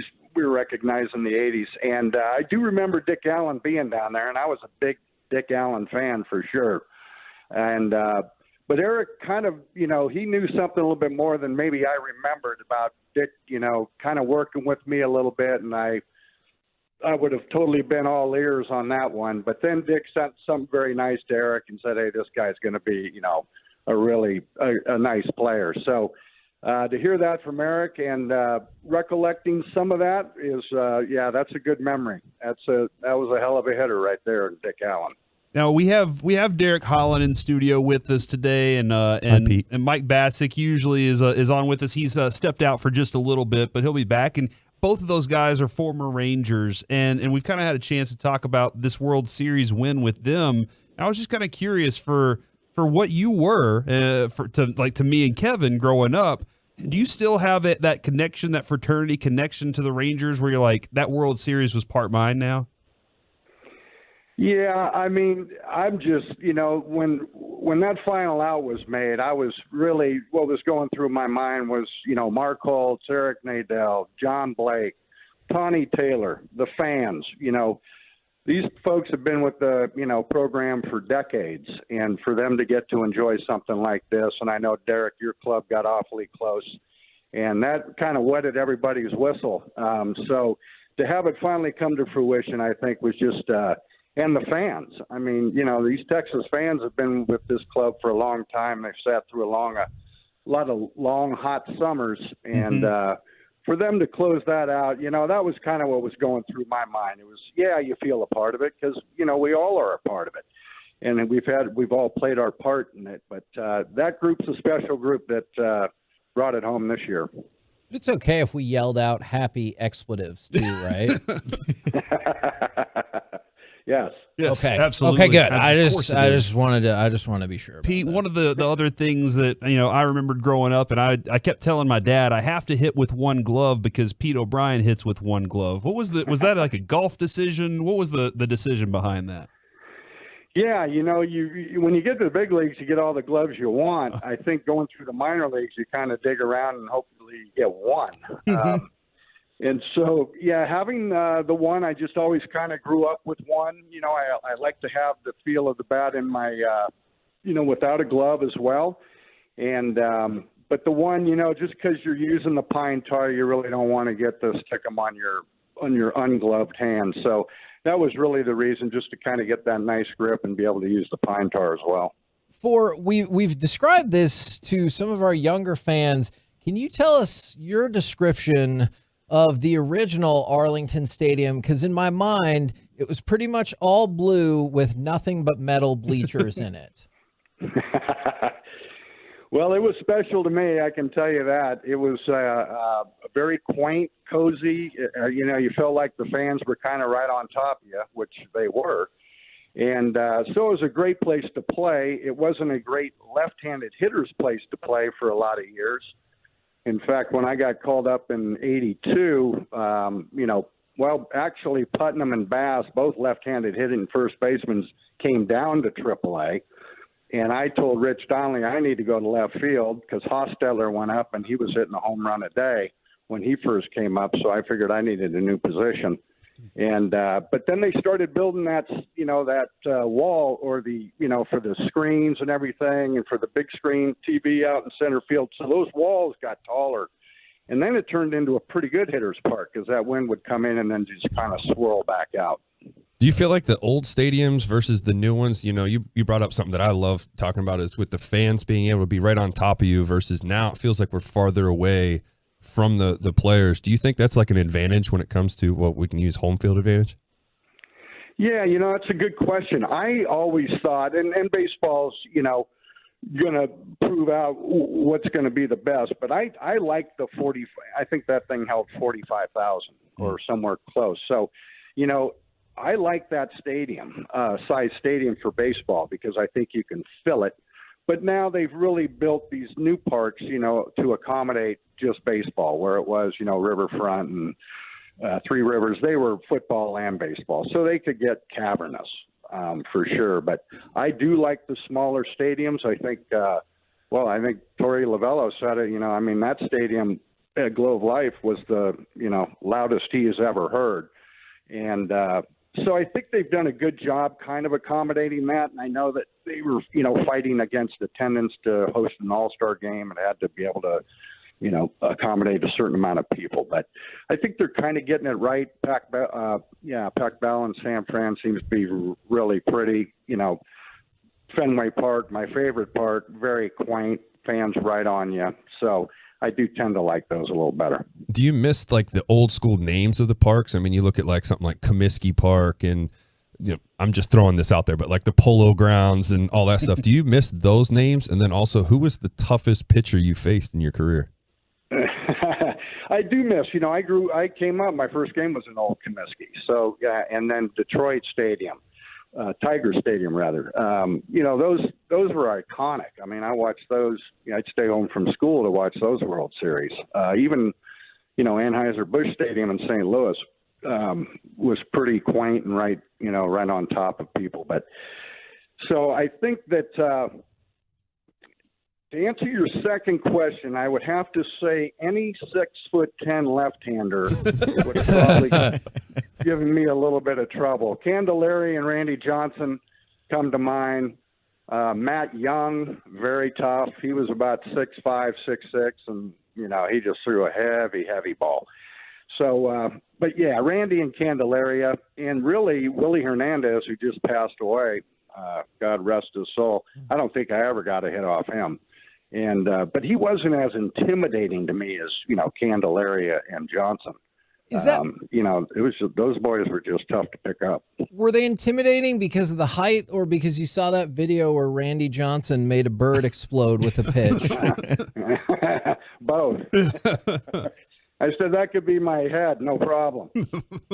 You played with some of our era's like greatest Rangers, the Pete Incavigilias, the Oda B. McDowells, that group. When you're watching Steve Buechele at third base, picking plays and getting them across to you, like what was that relationship like, seeing him play third base over there? Yeah, well, the guy before him wasn't too bad either. Yep. Buddy was phenomenal, and Boo, had to step into those shoes. Yep. And, did an unbelievable job. And I always said, Boo took one for the team there because he was really a second baseman. And, he would have been an all-star multiple times as a second baseman. Just because he would have, he didn't put up the big third baseman numbers, but those numbers would have been big second baseman numbers. And he got to play over at second a little bit, and I loved him at second because he stuck in the pivot. Nobody could knock him off the bag. But it just went to show, how great of an athlete he was. He made some unbelievable plays, at third base that, he was the best diver I ever saw, I kept telling him. He could dive and make those plays, and it was pretty. And he always gave me a perfect throw. So, Pete O'Brien with us here in the KNC Masterpiece on Piece-A-Thon. And you mentioned defense. Nathaniel Lowe was absolutely fantastic this year. Watching him grow and being a former first baseman as yourself over the last few years, I know how important that Gold Glove was for him this year, even more important than the Silver Slugger a year ago. What have you noticed getting to watch Nathaniel Lowe as a Ranger? Yeah, unfortunately, I didn't get Bally, so I didn't watch the Rangers until the playoffs. But, you and a lot of fans. Well, we got good news. It's coming to an end. I'm glad to hear that. But, no, he looks very good over there, and that's why I was a little caught off guard when they said he really struggled defensively, because you wouldn't know it now. He's really turned himself into a nice first baseman over there. And there's a lot to it. You know, you used to hide people over there at first base. Now they put the best athletes, I think, over there now. What's the you got kids listening out here right now? What's the best advice for those young first basemen? Like, what do they need to work on the most? Yeah, I mean, you know, I thought, you know, jump roping was the best thing I could do. Quick, you know, your hands are only as quick as your feet, and I would just say work on your foot speed, your brakes, you know, and just repetition after that. It's, you know, taking lots of ground balls in the hole, backhands, forehands, flipping it to first. So there's a lot of things, but you got to love it, you know, and if you love it, and I can totally understand him liking getting the Golden Glove over the Silver Slugger, because there's so much work that has to go in defensively to, you know, to really, and picking balls, you know, I mean, that just helps the whole confidence of the infield if you can pick the balls for them. And so I think that would have been a thrill. Unfortunately, I never won one, and I had some great first basemen that I was up against with Mattingly and Murray and those boys. But, yeah, I sure would have liked to win one of those. I never cared about those guys as much as you, Pete. Oh, my God, not even close. Yeah, for sure. You're our Don Mattingly. Yes, exactly. Now, Corey asked you about your advice for the kids. I'm curious about when you were a kid. Do you, in fact, have 6 siblings?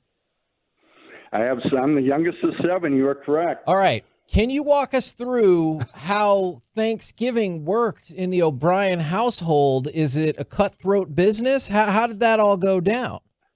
No, I mean, it was pretty amicable. We kind of did things, you know, the day was kind of watching football, and then, you know, it was to go out and play in the turkey bowl. You know, we always had the turkey bowl on Thanksgiving Day.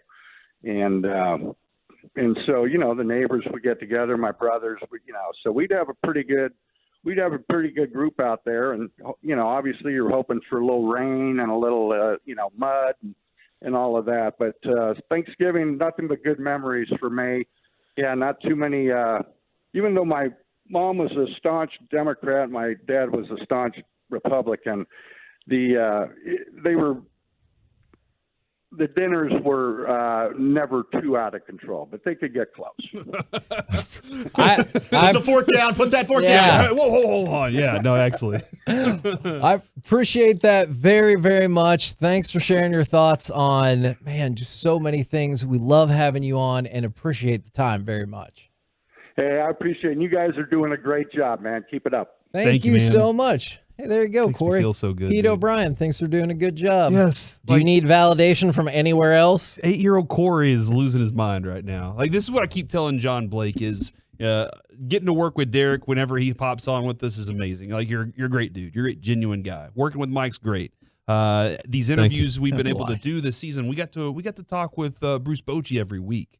You know, that was the coolest thing for us because it's a legendary manager who also was just like giving us great marriage advice along the season, you know?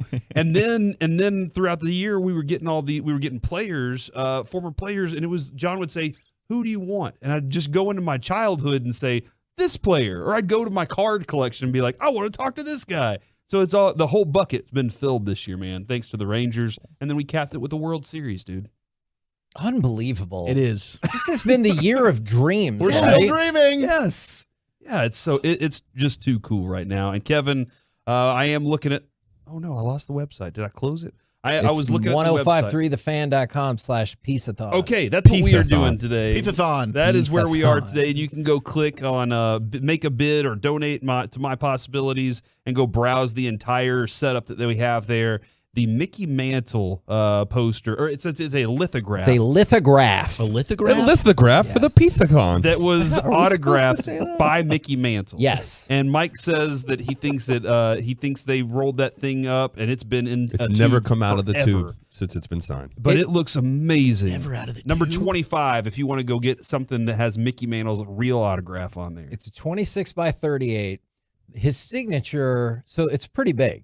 His signature is about half the size of his leg. Like it is. It takes up his whole thigh. I did hear that. It is him and Jim Brown. It is a gigantic autograph. One, yeah. And obviously, if you know anything about Mickey Mantle, you know his signature it's very recognizable and it looks impeccable.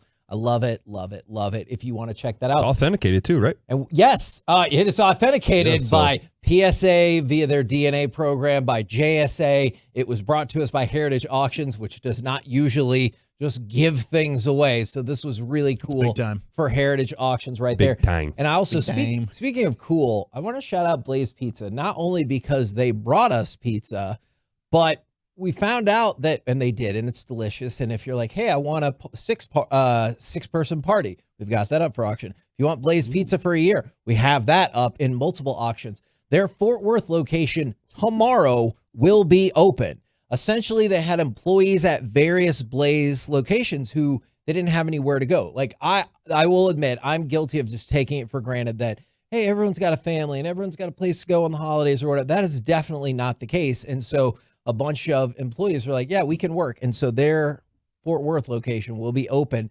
tomorrow if you want to join the fun. Shout out to Blaze. Absolutely. Blaze it up. Is that really a saying? Do you guys use that? I don't know. We can now. Yeah, Blaze it up. It's now a slogan. Yeah. Blaze it up with the blazing pizzas. Sales will rocket. Yes, they will. All right. We have shooting straight up. We're in the midst of it works. Piece-A-Thon. Put that pizza burger on the menu. Oh my gosh. Pizza burger. I'll blaze it up. You're doing a great job. Blazing. I wanted to ask you guys a question, and this is going with the Cowboys. We all know the Cowboys plan Thanksgiving. Like, we've talked about that. But They do? yes, it's true. Are you sure about that? I am. Are you sure? Does your family build its holiday around that game? And if so, what's the schedule? Because I was born and raised here in the Metroplex, and obviously I know Corey was as well. And so that's my only Thanksgiving experience. I can't imagine going to some city where you don't have a vested interest in the football game that day. That's weird. And how your day goes. I would say we don't invest it into that game. It's more about getting invested into the game. So the goal is, according to Wendy, my mother, she would like to have the food ready to go by 1 o'clock, no later. So that way, too, we can eat and start watching some of the football. But lucky for me, TV just happens to be right there. Nice. There is something about the lunch because then you can just keep going back. Well, Thanksgiving, you don't really have. There's no rules. There's no it's called set dinner, right? At whatever time, Yeah. it's dinner. Supper. I think it's just called food for the day. Sure. Thanksgiving food day. Yeah, because you don't. I mean, think about it. Do you really sit there and be like, all right, lunchtime, time to eat? Yeah. Oh, dinner time, time to eat. Yeah, because when you're in school, you're still thinking that way. Yeah. You're just like, oh, it's a certain time. But I don't. I'm He an grabs adult. a tray. We're adults now. here. Yeah. We can do whatever we want. Here's At my the tray. big boy table. Fill me up, please. Sitting Seth. at the Have big some boy more. table. Yeah, I have a table. Got my So big boy you pants on. You said 1 o'clock is usually eating time. What about for y'all? 1 o'clock has always been the time. And even with the in-law, there were a few years where we were trying to do 3 Thanksgivings in one day. So we would like try to hit all the families in Good one day. Lord, that's a lot of It's food. tough. It's very difficult. Now I'm able to spread it over a 3-day span. It's been very fortunate to do that. But yeah, even the in-laws were like, no, we watched the game here. And so like we're hosting this year. Good. And the in-laws were like, yeah, we'll be there. It's 1 o'clock, right? And I was like, they know what I'm talking about here. So it's all planned out, Damn man. right. We're ready to rock. It's all about working around the Cowboy game, and it has been ever since I grew up. My grandparents had season tickets. Sometimes I would get to go with them to Texas Stadium, which was always a blast. Other times we would eat with them after the game when they would come afterwards, and then we would do like a lunch deal around 11 o'clock. Sometimes we'd hit that brunch that they do at some of these hotels with my dad's side of the family. That was awesome. Yeah. This year, we're doing lunch at about noon, and then I'm going to head to the stadium to work halftime and postgame. And then my fiance will get it a plate for me, and I'll have that when I come home as well. That's what I was going to say. Does it change because of you having to work? It has this year. Did you guys work the Cowboys games too, or no? They never let us. And never. so Okay, no, that's what I was going to say. How did they let me do this?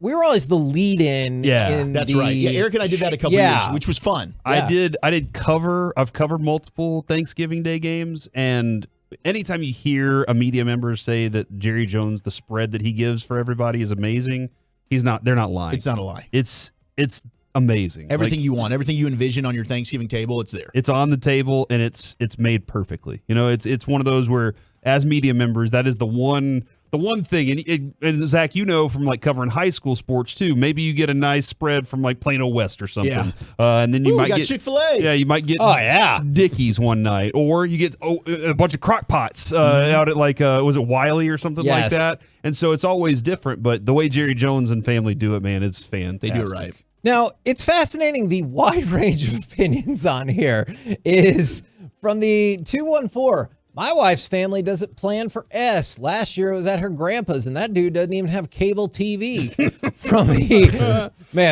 I appreciate that level of bitterness, because I would also be like, what is this? From the 469. Yes, got to eat before 2 to watch them boys. From the 817. Prayer and eating right at Cowboys kickoff. Now, that is interesting because we have kind of the separation of church and state there, where you have to go eat at the fancy table for Thanksgiving, and the fancy table is in one of the rooms that doesn't have a TV. Oh. And so on purpose? Yeah, I think okay. I think so. I feel like the fancy table is directly positioned away from a television for this exact reason. And so we always eat at 2. Yeah. And so that still gives you plenty of time to eat, fellowship, and all that good stuff. And then the game starts, and then we would do dessert and coffee at halftime was what the grown-ups would do. Wait, no naps? Desserts and coffee. I mean, it's food coma time. Not during the Cowboys game, though. Yeah, I can't be napping during No, we're invested. I usually hit halftime. You get a 12-minute nap in? Yep. I guess it's a little longer since they're going to have Dolly Parton.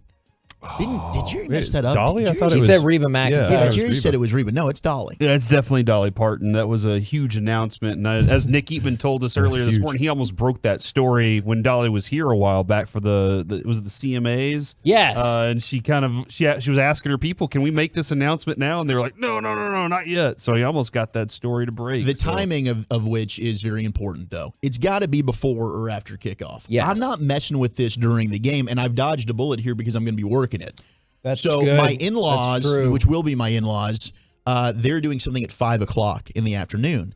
I looked over at Maya. I'm like, Maya, that's going to be right around third, fourth quarter. Why the hell would they be eating during the most important part you would think of the Cowboy game? I wouldn't be doing that, and I don't care if there's a TV right there. I'm not leaving the screen to go and get food. We're not doing this. We're not all sitting down. Can't do both? Now I got to be talking. Yes. Like I'm not able to focus on the game. Like if we've No, you already don't have to eaten talk. earlier and we did our family talk and conversations, then yes, I can graze. You don't I can have get a to plate talk. during a commercial No, and sit no, down. no. You got a fellowship during a Thanksgiving meal. Exactly. Zach is right. You can think in your mind going into this, you don't have to talk.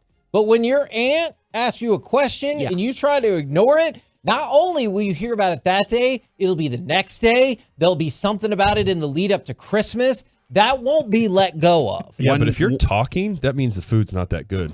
If you're not talking, that means the food's good. Yeah. Just fair throwing that rebuttal out there. here, sir. But if Sorry. you're talking and saying how good the food is, that's all you should be saying. That's about it. Kevin, there was one year where it happened where they said we're gonna eat at 3. The in-laws, and they paused.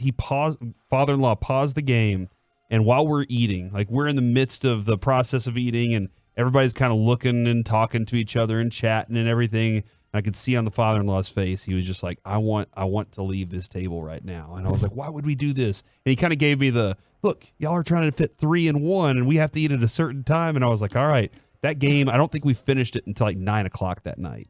And so it's the Raiders game. and yes, I think it was actually, Kevin. The ref party. And he goes, we will never do this again. And I said, all right. So since then, we've made sure we got it all squared away so we don't have to interfere eating and talking. And here's the next part of it. And look, I understand the grown-up thing to say is like, of course not. I love my family all the same and everything, and that's great. But is your day impacted by the result of said game one way or another? Yes. Okay. Yes. I mean, game one? You're talking about game one? Is that what you said? No, the Lions game I don't care about. The Cowboys game. The Cowboys. Oh, I thought you said game one. Is it impacted because of the game? Like if they win or they one lose. way or another. Like Gotcha, the 2-4 said, if the Cowboys lose, Wolchuk's going to eat angrily. Yeah, I'm going to be like that post game show is never fun. That first segment of the post game after losses is it's tough. It's very, very tough to be professional. I can understand that. Yeah. Yeah. Like that 49ers playoff game, the 49ers game this year, the Eagles game, which was just an absolute dumpster fire at the end. Yeah, it's tough. It's tough to get your composure. By the way, I had some questions about that post game show because we've done this with the Rangers. We would do extra innings and everything. Yeah, people have thoughts. Yeah, they sure do. You and Broadus, y'all. I'm fascinated at how quickly y'all collect your thoughts and ideas on what y'all want to put together. Do y'all watch the whole game together, Yes. and then y'all are kind of pitching ideas back and forth as you're going along? There's not really pitching. It's really just we're talking. We're talking during it, so I kind of know little things about how he feels, what I felt about something. Maybe we've disagreed. And then from that, I'm just kind of topic branching. It's all just going with the flow. And it helps that Brian and I host a show together every day. So naturally, we just kind of have that cadence down and that understanding. And I kind of know what he's thinking and vice versa. So there's not a lot of prep. We just kind of roll with it. When I'm leaving Old 75 for those away game watch parties that we're doing out there, I always flip it on immediately. Yeah, right there in Richardson off of 75. I always have it on. And that gives me great content as I'm rolling through. I'm like, man, these guys, y'all kill it. I really appreciate it. If it does stink, though, let me know and I'll make corrections. Oh, okay. Yeah, I definitely will. Brian needs to improve. Okay, gotcha. Now, I wanted to ask you real quick. I have a couple of quick hit Cowboys, big deal or not a big deal, right? Okay. So I saw the stat in the game notes and I was like, that sounds neat, but does anybody really care about this from the defensive standpoint? For the first time in franchise history, the Cowboys have not given up a 100-yard rusher, a 100-yard receiver, or a 300-yard passer at all. That's through important. through the first 10 games of the season. Okay, is it important, or do you still look back and go, how'd that work for you against San Francisco and Arizona and Philly to a lesser extent? At least you were like right there for that game. I think it's important for the simple fact that like you're making a concerted effort to limit people from doing something great against you. Now, we've talked a number of times about stats being empty in football games when it comes to wins and losses, but you're giving yourself, and Broadus likes to use this term a lot too, you're giving yourself something you feel you can hang your hat on. And I think it's an important factor of if you're a defensive team, we want to limit these things. We want to keep people from doing certain things against us, and that helps us keep the score low. And that's the big factor there. So I'm not saying that if it happens, then the season's over, but I think it's an important factor when you go into each game of you're trying to limit them from doing what they do best. It's a pretty fascinating stat. I think a lot of it has to do with the competition and the schedule, which you can't control, but they've played a lot of bad teams. They've beaten the crap out of them. But you're right. The two good teams that they've played against, they moved the football and had offensive success. So I don't think it's a true reflection on just how good your defense is. I think you got a good defense. When you've gone up against two of your better opponents, they've moved the football on you and had plenty of offensive success. Marquise Bell led the team in tackles in the last game and looked like a machine like LVE in terms of racking up tackles. Is that a big deal or not? Because just because you get a tackle, I know it's reflected in the stat sheet, obviously not all tackles are created the same. It's a huge deal. Marquise Bell has been an absolute revelation this year. I mean, his ability to avoid blocks, and a lot of it's his speed. Now, sometimes he's a little undersized. So when teams have success running the football, maybe Marquise Bell could be exploited a little bit. But when you talk about the nose for the football, him and Wanye Thomas both have this in common. Oh, and I want to see some more Wanye Thomas as well. He was so close to making that big impact play in the last game. They're just I love what Marquise Bell has done, and I love the fact that they have the flexibility to do it and the defensive coordinator that can create it and say, you know what, I might not have exactly what I need, but I'm going to go MacGyver this son of a gun. And that's basically what he's doing is just give me a Q-tip and some duct tape and we'll figure this out. And I don't think it's the best thing. That's why I'm like, go get this Shaq Leonard guy. I'm in on it because I want to add some size to the position just to give him another tool in the box to go to, especially if they decide we're going to run straight at Marquise Bell all day, and this guard's going to wipe him out of the game plan altogether, which can happen. I think it's just if we can add that element to it. You had it with Leighton Vander Esch, You did, but it's missing now. I say the continued continuity for the first time in a while of the offensive line is leading to and will continue to lead to a better run game. You say yes or maybe not?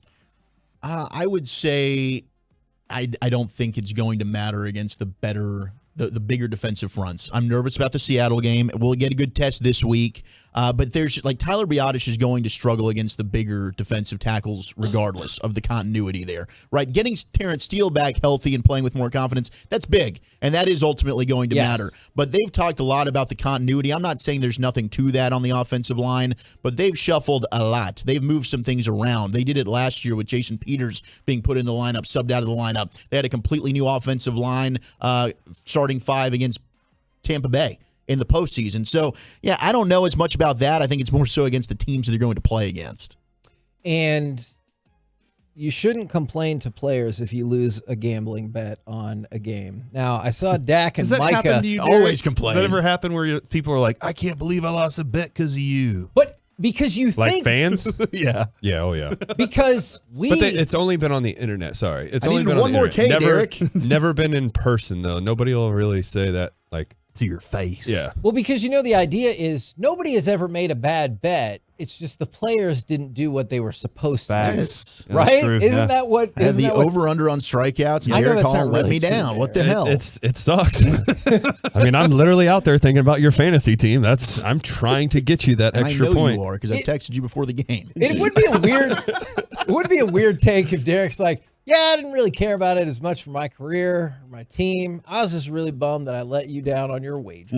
That'd be think about that. If I did that in an interview, like, why'd you guys lose today? Well, I saw that I needed one more strikeout, and I knew if I could have got that, it would have helped team the fan win their fantasy league. Steven was so going to I hit was his parlay if I could one more I was trying to strikeout. keep Steven's parlay. I tried to do everything I could to help.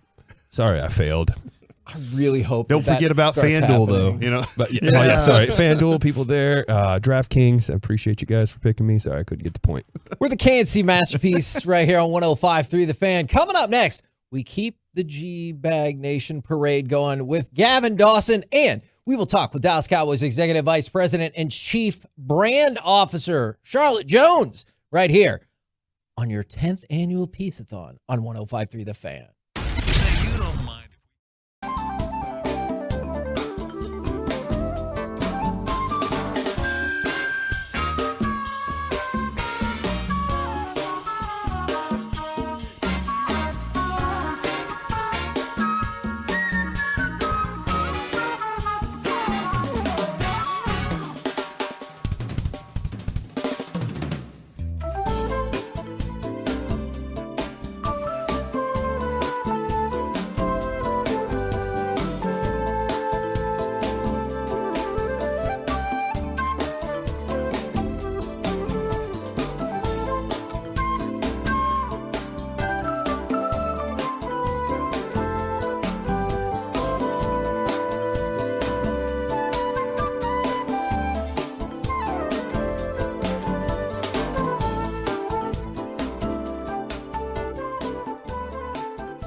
Fan Studios is secured by DFWsecurity.com. This is the 10th annual Piece-A-Thon, benefiting My Possibilities on 105.3 The Fan. KNC Masterpiece right here on 105.3 The Fan. As we enter hour number 9 of the 10th annual Piece-A-Thon, we bring on Gavin Dawson, and we also bring on Dallas Cowboys Executive Vice President and Chief Brand Officer Charlotte Jones. Good afternoon. Well, good afternoon, guys. I can't believe you made it to hour 9. Whew, we're hanging in there, and That's a lot of talking. I know. Well, we like to run our mouths a lot. Yeah, we do. Well, I knew you were capable of it, but it's Thank always you. great when it's for a good cause. Now, we need to know if you have had an opportunity to talk with Jerry about what he said yesterday, where he accidentally said that Reba McEntire was going to be playing the halftime show instead of Dolly Parton. Well, 100%. And actually, to his defense, I think the story he was trying to tell was that our first ever artist, now we've been doing this for 27 years.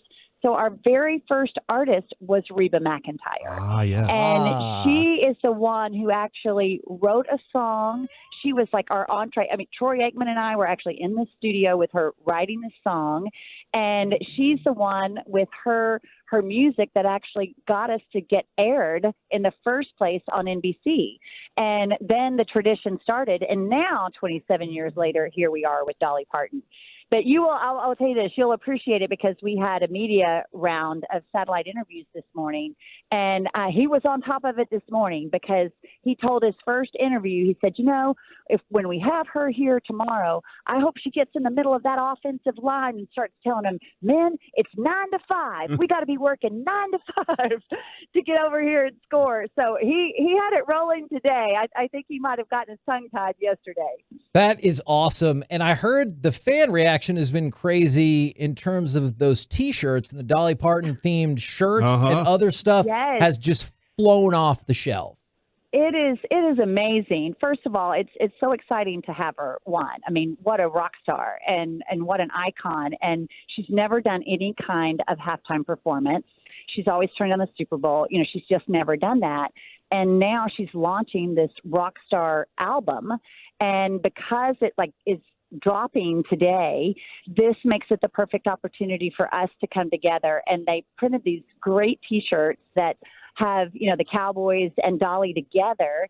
And Dak wore one out to Carolina and then posted it, and it went viral. And now they're all sold out, and now they're reprinting. We're on our third run of reprints because everyone's so excited. But she brings so much incredible energy and enthusiasm, and she's also donating $1 million to the Salvation Army.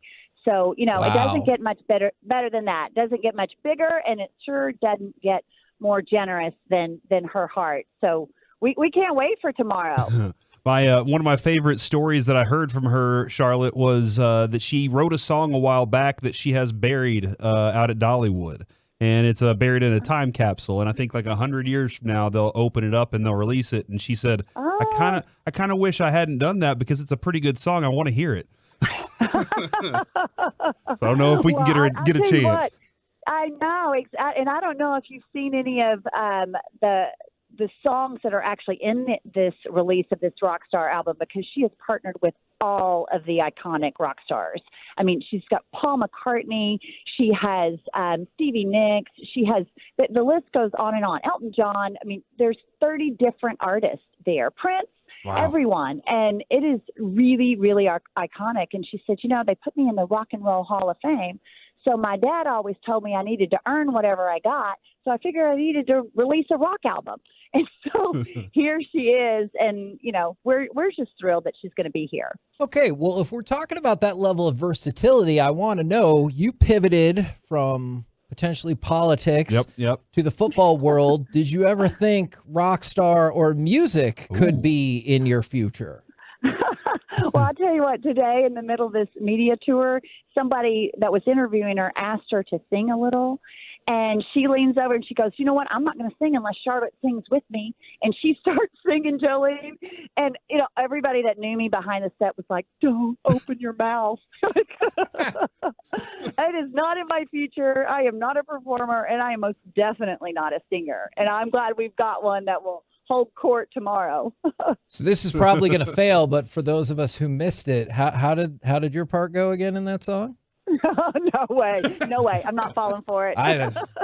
It's worth a shot. Cue Dolly. Cue Dolly. Yes, absolutely. Well, and speaking of the Red Kettle Kickoff and Salvation Army, your goals and plans for that, is that's continued to be part of the Thanksgiving Day tradition as well?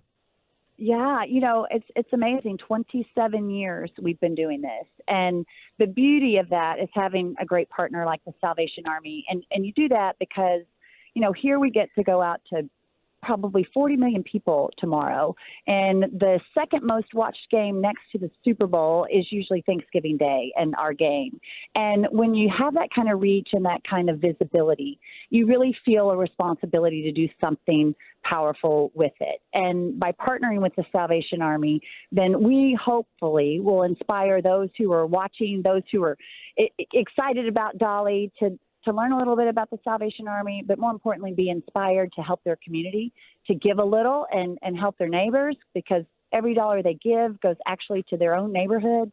And that's a powerful message, and it's a powerful opportunity for us to use our game for something good. So, I hope this continues forever. When we started this back with Reba, we all said, boy, wouldn't it be great if this became part of our American holiday tradition? And now here we sit, and I think it has. I think after 27 years, can you call it a tradition? Yeah.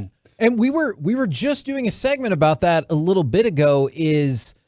A lot of us grew up and we're born and raised in the Metroplex, and I cannot fathom a Thanksgiving in which you're not unreasonably invested in the outcome of a football game. Yeah. And I think, for us, if you dial the clock, way back when Pete Rozelle actually said the NFL should play on Thanksgiving Day, no team wanted it. And everybody thought there's no way you're going to roll people out of their family tradition and get them into a stadium.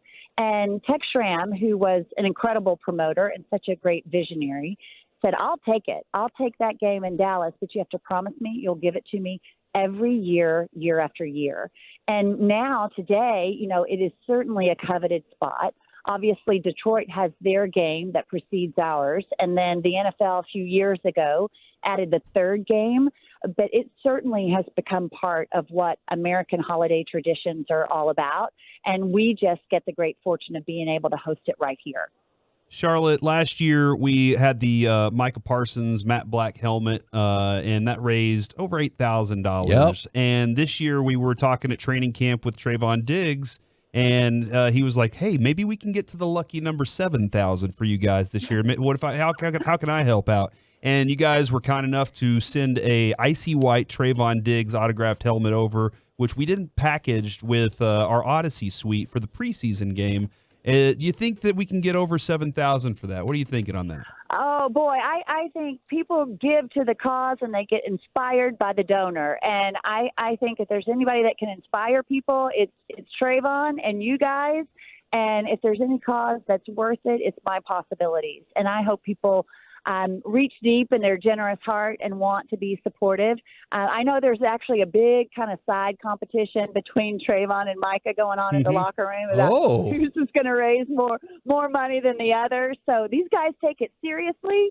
So I know he is hoping that people think about long and hard what this is really all about. But it's fun to have them engaged and involved. But more importantly, we are helping kids that have autism, that have Down syndrome, that have their own challenges. And if this money can come in and help them have a brighter day, then it's worth every penny that it brings in. And Kevin, as you know, Jerry and Charlotte's parents both have their name on the founding donors wall at My Possibility as well. That they were so there cool. whenever everything got started, man. Wow. Yeah. Well, y'all are doing incredible work, and to have this day that you've been here now, you're getting close to the end, and I hope that you have inspired so many people. This is what Thanksgiving is really all about. It's an opportunity for us to be grateful for all the things that we have, and hopefully have enough money to share and enough money to spare. And in that, really be able to reach out and help somebody else. And you guys are doing an amazing job doing that. Thank you. That is really, really nice. And since you've already been so helpful today, we need help with one more thing. We have Jerry on every single week, and he'll answer all the questions. Sometimes he gets mad at us, but you know how it goes. And when we have you on, answer all the questions. We also have Steven on every single week, and sometimes it feels like he just really doesn't care for our line of questioning. Do you have any suggestions to soften him up a little bit? I've been trying to soften Stephen for 50 years, and I'm not sure if I have found the secret sauce there. But I tell you what, my sister-in-law always likes to say, he's such a teddy bear. And then my younger brother, Jerry, will throw in there. He goes, yeah, until you poke him, and then he becomes a grizzly. I've been on the wrong end of that for sure. In y'all's get-togethers, does he ever say that like an event needed to be executed better or at the end of the day? I love that. I love that they all have their phrases. And I think it's your job and your responsibility to make sure that you know what they are so you can chide them for it. I mean, that's all you can do is to make fun of what they repetitively do. So they earn that spot. Yeah, they did. Charlotte, sorry to interrupt here. You guys are having a great conversation. I wanted to wish you a happy Thanksgiving. And, just listening to you talk about your family, it just struck me, you're kind of the one that's most like your dad as far as the gift of gab and the charisma out there. Do you agree with that? Well, I have heard that before. When everyone says, oh, my gosh, you're just like my dad, I'm like, well, I hope I look like my mom. It's fair. That's a fair point. Yeah.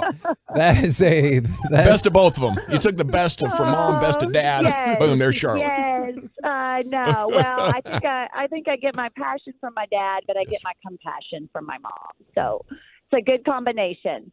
The other thing, Charlotte, that you guys have just absolutely crushed is the National Medal of Honor Museum that you guys have been putting together out there, and it even became a highlight during the World Series as they were highlighting that. Talk about the work that you've done there, and congratulations on your nomination for the 2023 NFL Salute to Service Award.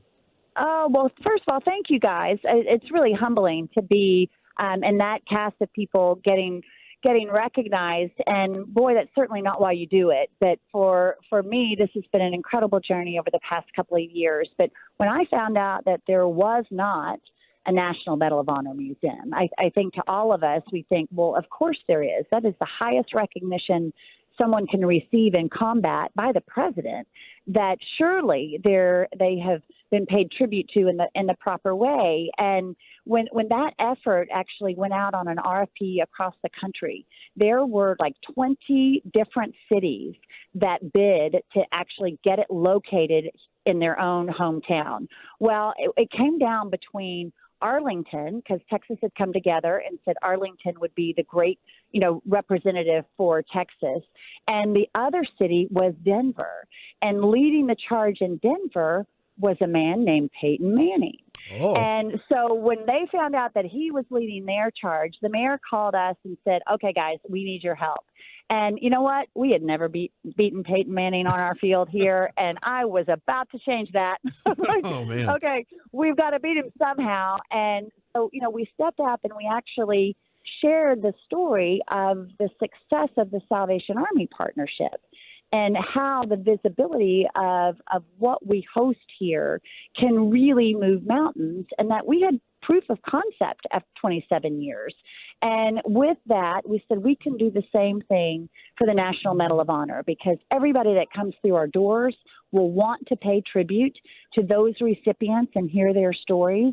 And, it's not just about those recipients. It's truly about the 40 million men and women who have served and continue to serve in our armed forces. And for us to tell these amazing stories, and the thing about these stories is that these are very common people, just average people, and some of them very less fortunate, that have gone on to do something incredibly uncommon. Probably that, I don't know, maybe you couldn't either, but I couldn't even imagine doing what they did.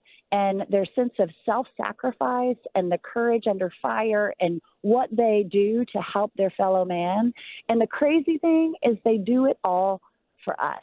And I think, when we walk down the street and we see someone in a military attire and we say, thank you for your service, and maybe we're a little nonchalant about it, we have to remember that they did what they did and they do what they do for us. So you can talk on the radio, so we can play football, so we go get to live our dreams. They're putting their lives on the line to protect our democracy. And I think the least we can do is say thank you and build an incredible monument that will preserve those stories, teach them to our kids, and help share that, because Lord knows we need unity in our country, and we need to feel proud about being where we're from and being part of America, because, things are not so good elsewhere. And if we can come together and realize why they're good here and what makes us special, then we can say thank you to those who gave it to us. That's an amazing answer right there. And I know that sounds like an ender, but I have to ask one more thing on behalf of my wife. Any chance that Dallas Cowboys cheerleaders making the team is going to find a new home soon and we can bring that show back? Oh, tell her absolutely. Stay tuned. It's coming. There you go. Okay. There you go. She's a happy. I see her smiling out You there. heard now. it here. All right. Thank you very, very much for the time. It's always and great, for Charlotte. helping us out with procuring these helmets the last couple of years. Big, big help. Thank you very much. Oh, gosh. Well, thank you so much for your support of My Possibilities. They couldn't do it without you guys, and we're just happy to be a part of it. Boom. There Love you go. it.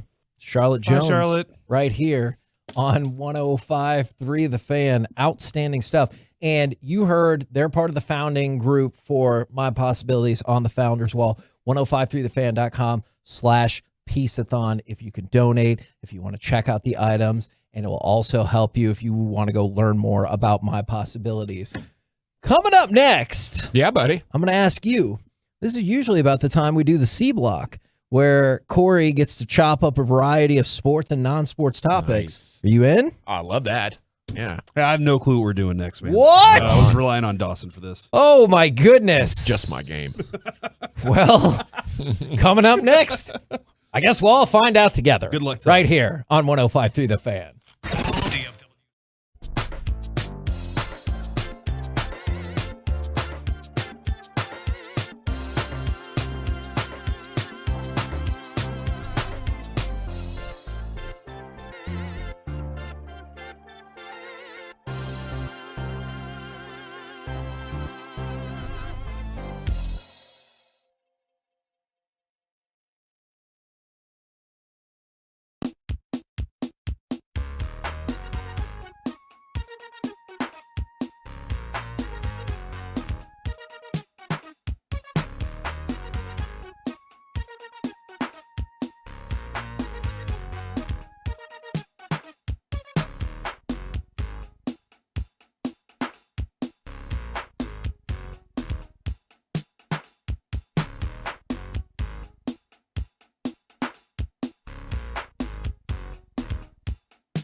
Masterpiece is brought to you by the personal injury lawyers Frankel and Frankel. Life is unpredictable. Accidents happen. Frankel and Frankel are the go-to attorneys for car and truck wrecks in DFW. If you or a loved one has been in an accident, contact Frankel and Frankel for a free consultation at truckwreck.com or call 214-333-3333. KNC Masterpiece back here on 105.3 The Fan right now. It's time for the C Block starring Corey Majors. Thanks very much, Kevin. I really appreciate you letting me be a guest on the show today. This is your show. Do I need to raise my hand during this segment to ask questions, Derek? I wasn't asking you, Kevin. I was asking Derek. Okay, Your then thoughts? maybe. Yes. Okay. All right. I will raise my hand whenever I need to ask questions. You have or talk. spoken. Thank you very much. Yeah. Don't encourage them. Gavin Dawson is in studio with us right now, and I just wanted to kind of revisit. I know we got big Cowboys action heading on tomorrow, but Pete O'Brien texted me back after the show. I just told him thanks. Hey, appreciate you hopping on with us. And he was like, "Look, I wanted to add one more thing," and I was like, "Awesome! This is great." And it was like in my opinion, the catalyst for the World Series championship was Jordan Montgomery laying out for that bunt. Whenever he did that, everybody that changed everything, because when you see he said non-athlete, a pitcher, go do something like that. He said when you see a pitcher go do something like that, that means you can see it's a sacrifice everybody else is now they have to up the ante for something like that. I wanted to kind of go back around the room for you guys. Where do y'all feel that moment was that kind of took that spark to the next place for that team, was aside from the Jordan Montgomery moment? Because I think we all agree that was where it all started. I mean, I know this is in the playoff run, but once they effed around and found out with Adolis, I think the Astros. Yeah, I think that was my moment. I feel like the thing that motivated them most was hearing Bregman say about the whole thing with the West. That's a good answer. Whatever it was, I think that just fired up the boys. One of the things. Say what's going to happen when the Astros don't win the West. I guess we'll never know. And that's something that Maddox would always preach to the pitchers. Don't give the other team a wake up. If they're down, keep them down. Don't give them something that's going to motivate them and bring them back to life. And that, to me, that's it. That's the thing that fired these guys up. And then, well, you poke the bear, and now the bear took care of the best. I'll go with that. I think that sounds good. One thing's for sure, watching the post-game celebration after they eliminated Baltimore, they already believed then. They already were on that mission then. After Game 5, they needed every bit of that confidence to come back and do what they did in Houston. So I don't know. I'll go with the Jordan Montgomery thing, though. That was a heck of a play. There was something that happened between Seattle and Tampa Bay and Baltimore, though, that transformed the team.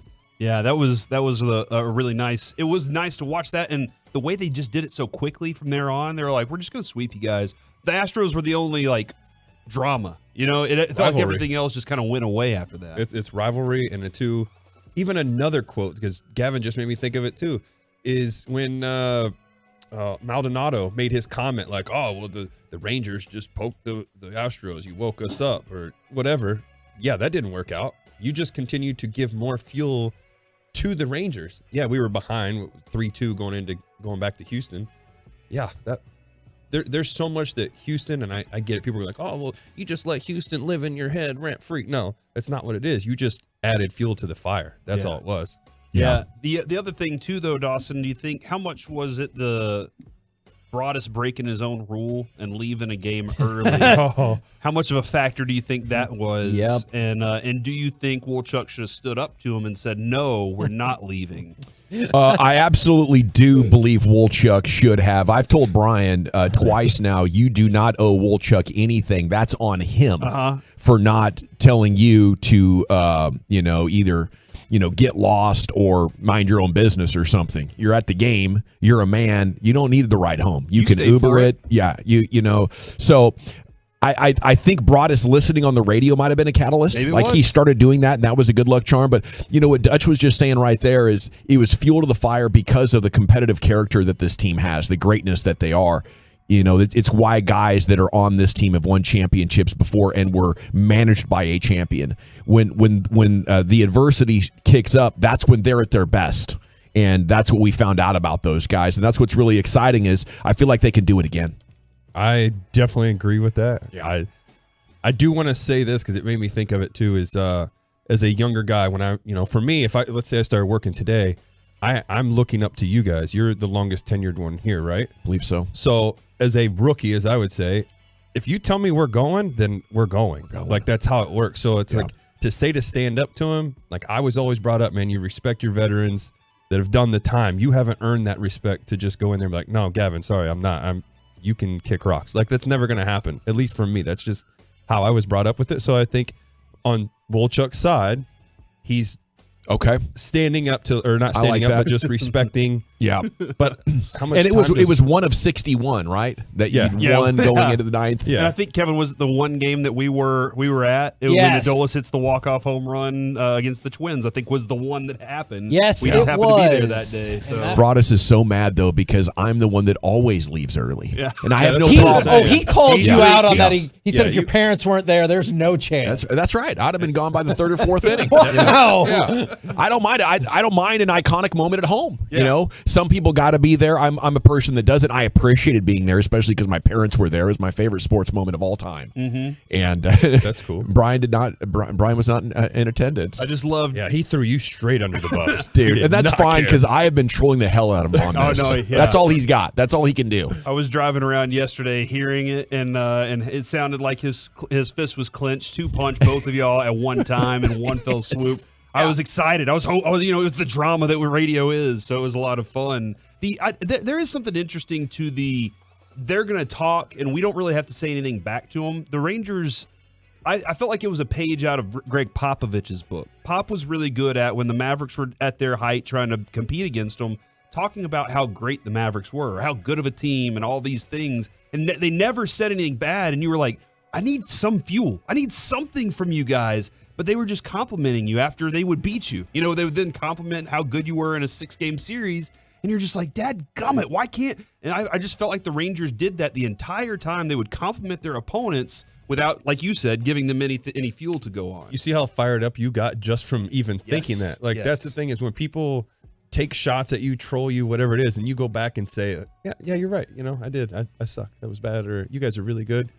It just pisses you off more than, just sitting there and continue to have the bashing going on. Yeah. And I think it's a really fun psychology. Well, yeah. I mean, Jordan would make stuff up, right? Because he knew how much of an edge that it gave him. Yeah. Yes. Trying to prove to the world that you matter, that you're significant. It sucks, but insecurity is prevalent in almost every human being. And if you can tap into that, there's a competitive edge. Yeah. Because I'm trying to prove to you that I'm not something that you think I am. And it's the whole pecking order of man. It does get really, really deep. And typically the best players have sort of some sort of toxic relationship with that. I have always said, if my mom would have told me when I was a kid, you'll never be able to become a medical doctor, I would have been like, the hell I won't. Watch this. I absolutely would have done that. But she was all supportive and whatever.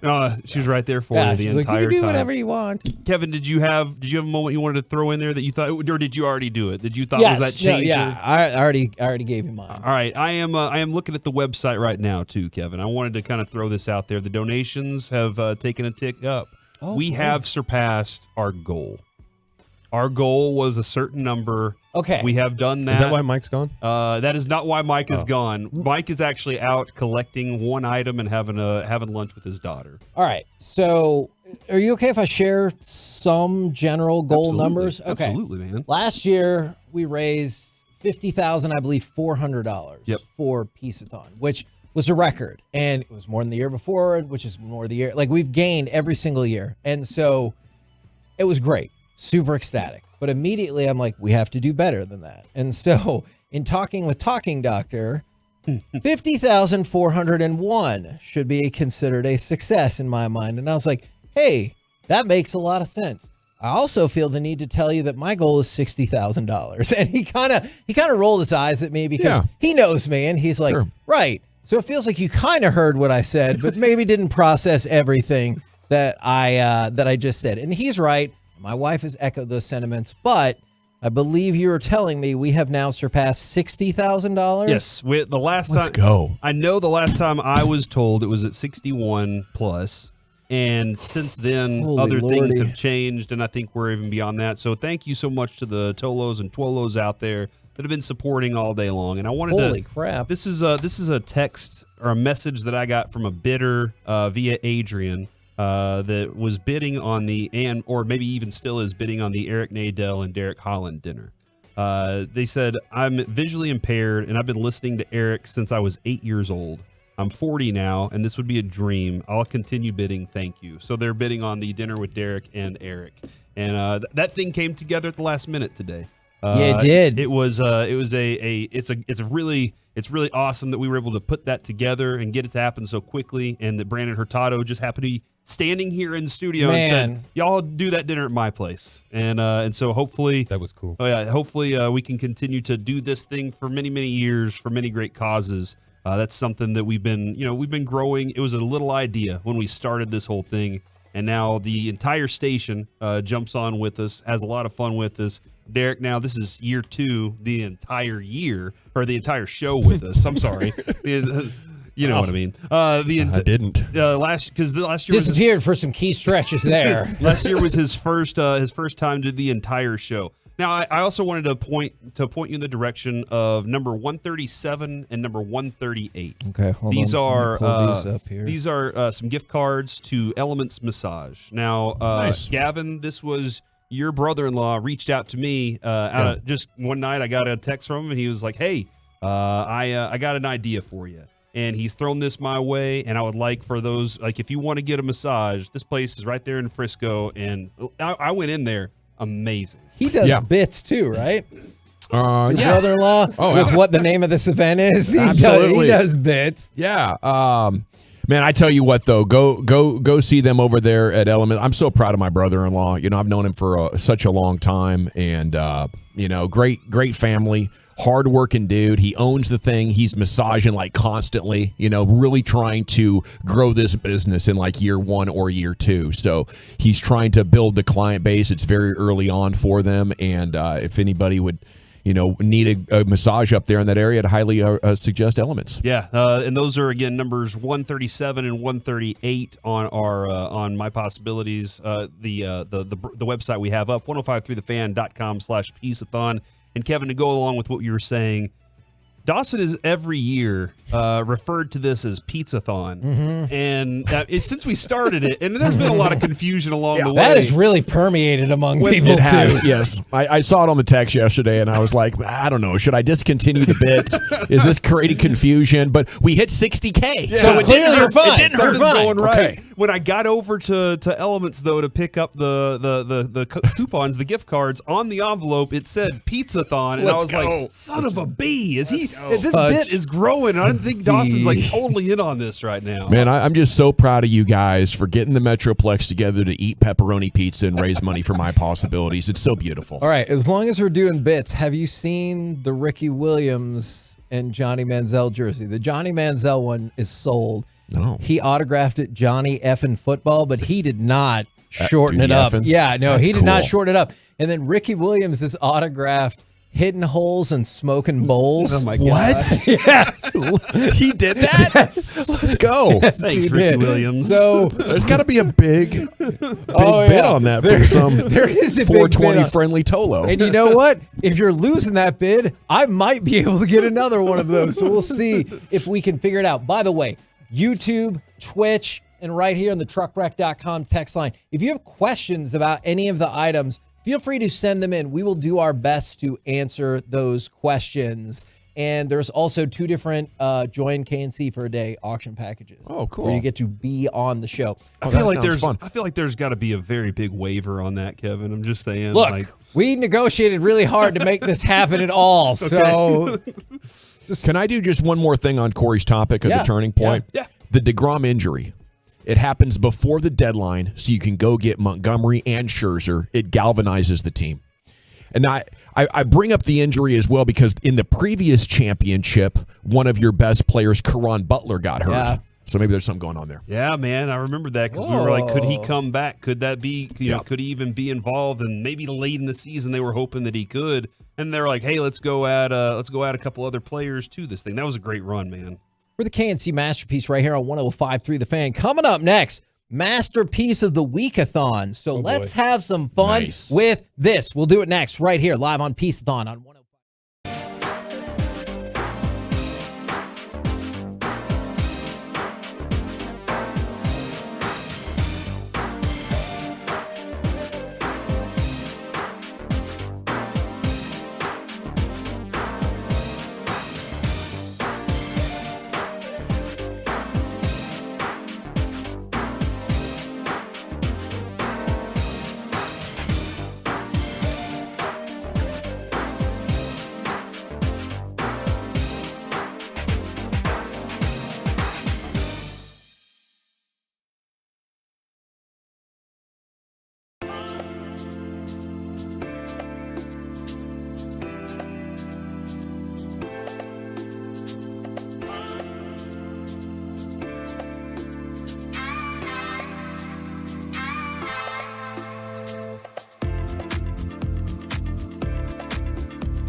Turn it on and leave it on. The Fan.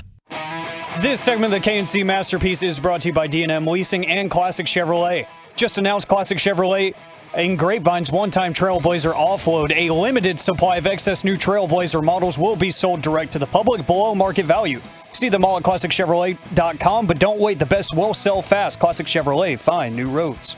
KNC Masterpiece back here on 105.3 The Fan as part of a record-breaking Piece-A-Thon. Thank you to everyone who's been listening, sharing those links, bidding, donating, anything you can to spread the word about my possibilities. Now, don't forget, as we're having lots of fun today, tomorrow, pregame starts live from the stadium at 12:30 with Chio and Broadus. They'll have a live visit with Julie Donaldson from the Commanders broadcast team. The player profile is with Tyler Smith for CA, and they will also have a live on-the-field visit with Tracy Wolfson from CBS Sports. So a loaded pregame going into Cowboys-Commanders Thanksgiving game, which you can obviously also hear right here on 105.3 The Fan. And now, Gavin Dawson, you get to be part of Masterpiece. Well, not Masterpiece Is of the this Week. where I say dip? No, that is Gridiron Gravy. That is Gridiron Gravy. Oh, I love it. It's time for Masterpiece of the Week-a-thon. She said, list this. What's up, boys? Hey, buddy. Hello, How's it sir. going? Pretty good. People want more items. They want more flags. Did you know we had 4 G-Bag flags? They all sold for $50 a piece. A piece. Nice. Maybe we should do 100 next year. That's a good idea. Yeah, when it gets stopped in customs, I'm going to make sure we divert some of those over to us for our auction. There you go. And for people asking about the food bracket, 5/22 is when the great Thanksgiving food bracket will get going. Back to you, Alec. All right, so last year I was actually sitting in the back listening to this segment unravel, and I kind of just copied Reggie and said, that's a great idea. So I grabbed, I think, 54 different random clips just so we have more than enough. Wow. And I have plenty from each person, and we're going to start with our guests. You guys get to pick who we're going to pick on. I'll start with Dawson. Gavin Dawson, who would you like to pick on, Kevin, Corey, or Mike? Kevin, Corey, or Mike? Yeah. All right, let's get a good Mike one. This one was one of my favorites because he was talking about Daniel Jones here. Set. Hi. That was a recap. Yeah, I remember that because I did not know. I don't think either one of us knew he was going to do that, right? Yeah, no, he had mentioned that the panic that Daniel Jones was experiencing throughout that game, but he had not made the goat sound, is what I refer to that as. Yeah. It sounds like the legendary. Yeah, it's the Taylor Swift song. Is that what it was? The trouble. Oh, yeah. And they would that noise would happen. And there were people texting in that day they were like, I did not expect that, and it scared the crap out of me, and I was driving my car. Me And too. So a lot of people were kind of terrified. I'd like to hear what it sounds like when DeVito gets the snap, because he's not as good as Jones, but I imagine he's a lot cooler. Yeah, a lot calmer about what So he's doing. we gotta update it potentially. Yeah. He's from Jersey, right? It's probably in something like. Forget about it. Oh, hey, whoa. Come on, what's going on over here? What are you doing over there? Definitely not safe for radio, though, right? Yeah. I'm gonna give you a second one here because one of my favorite types, if you have a category for Masterpiece of the Week clips, is just statements that are true. Yeah. But out of context, it's like, okay, so here's another one from Mike. I am famous. Like last year, Kevin's Garfield is a cat. That was my favorite one that y'all played all day. Now, Gavin, It's true. You had Mike on G-Bag Nation for a few years. Was it 8 years? Something like that. 4 or 5 6 years. or 7. You're welcome. Somewhere in there, between 5 and 12. Do you Between 5 and 12? Nobody really knows the answer to the question. But the would you think that Mike walks around saying I'm famous frequently? Or is that something that just came out on that day? I think he probably thinks about it. Okay, all right. Yeah. But I don't think he says it very often. Okay, all right. No. But it's in the mind a lot of times when people say no, he's like, I'm famous. Things are going well for Mikey B. When he's not having a temper tantrum, he's a former Ranger pitcher. He is. On TV, on the radio, #1 ratings. Yes. He's the man. I'll take it. Derek Holland, who would you like to pick on? Kevin. I thought we were going to go all Mike on this. I was like, I'm sure he could have done that. Well, speaking of Mike. Shut up, Mike! That's a great shut up, Mike. It's just, between your 5 and 12 years with him, is you got it all under control, but then he just pushes you too far and you can't take it anymore. Yeah, he's genius. I don't know if this is like a PG-13 Arnold impression. I don't know what's going on here. Do you think I look like a Mildred? Get to the teddy bears! What just happened? I don't remember what. Get to the teddy bears. I see. That was in the C block. I'm almost positive. Yeah. But I don't know. He had some other story about teddy bears, and I guess, I don't know. But I demanded. That was too aggressive. From the I'm sorry. 832, Mike Bassick is the only famous person to ever ask me if I wanted his autograph. Do you want my autograph? I've seen him do that before. I've seen him do that before. Great shtick. Would you like me to autograph that for you? Oh, my God. That is wonderful. Corey, who do you want to pick on? Ooh, let's pick on Kevin. Come on. Back to back. Yeah. Let's see. Another statement. Hold on a second, guys. There's a dancing horse. Why did I say that? Dancing horses are great. This one's not as nice. No one's paying $1 million to bone you. I stand by that because if they would, I would try to get that on the board for Piece-A-Thon. Obviously, Corey, you know how it goes. For the last 2 or 3 months, we had Emmett Smith on the Zoom. We went to break, and before he went, I was like, "Hey, can you hold on just a second?" And I pitched to everybody. Pitch, yeah, I pitched to everybody. Everybody I saw in training camp, spring training, every time we'd have a guest up here, Kevin was giving the elevator speech. He was like, "All right, how can I get something?" And you saw it, you experienced it. Kevin's like, "All right, what are you giving? What can you do? What?" And Sharif was, I think, worn out by the time we got to today. That's fine. I don't care if it's because I gave you an excellent pitch or because you want me to shut the hell up. As long as it goes to my possibilities, what difference does it make to me? True. You're a hell of a pitchman. Thank you very much. Before you get to pick Hagee Dawson, you're not safe either. Nobody would ever want to not kiss my boy. Yeah, that's the Spanish Soccer Federation's mom. Yes. Because she denied that he harassed her. Something like Yeah. It was role playing. Man, that was a good one. Yeah. That didn't really work out well for her or her son, did it? No, that was it took quite a turn for him. It really did. I mean, he just went up and kissed a woman. It's crazy. Yeah. Yeah, but and see, I wanted Grabbed her by the face. I wanted to try to understand his point because they won the World Cup, and he's like, "He's the heat of the moment," and I was like, I want to see where you're going with this, but then he started all this like, no, she kissed me. And I'm like, well, that is objectively untrue. And then he was like, no, she wanted me to kiss her. And he just kept saying all these things. And I was like, what is wrong? And she was doing interviews like, no, actually, I do not want to be kissed by him. And we all want him to step down immediately. Was she hot? I don't know. About 7, 6.5, probably. Somewhere in there. I also value winning the World Cup, so that elevates it. Yeah, sure. Great athlete, awesome lady. Didn't deserve that. Breeding material. Morals. Kevin, who would you like to pick on? Do you have Derek Holland ready to go? Or do I need to go Corey? I think I have one from Derek. Okay. Can I combo that up? Because I feel like Corey is getting away from this thing. He really is, and I have one that I can't wait to play from Corey. But here's Derek. I don't know if we can do that because they're still kind of in the mix. Oh, because of that's what makes it hard. Difficult.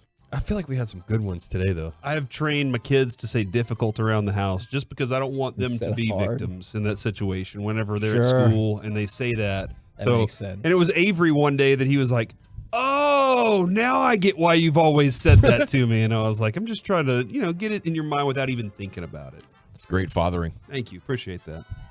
Corey lacks manners sometimes. Relax, enjoy the difference, and find new roads. All right. Whose laugh is that? Corey, Choppy. That was Choppy's laugh. You are the worst at timing on the mic. I have heard you do that so many times and just miss it by about 2 seconds where it carries over on the air. Not like maybe this morning with Mike. I don't know. You know what? When Mike walked in, it was awesome. Mike walked in right at 5:30, right as the show was starting. And the very first thing you could probably hear is him in the background going, "Good morning, bitches." Right on time, bitches. Yeah. Actually, Kevin, I think if we listen to that again, I think my timing is pretty excellent on this. Fair. Relax, enjoy the difference, and find new roads.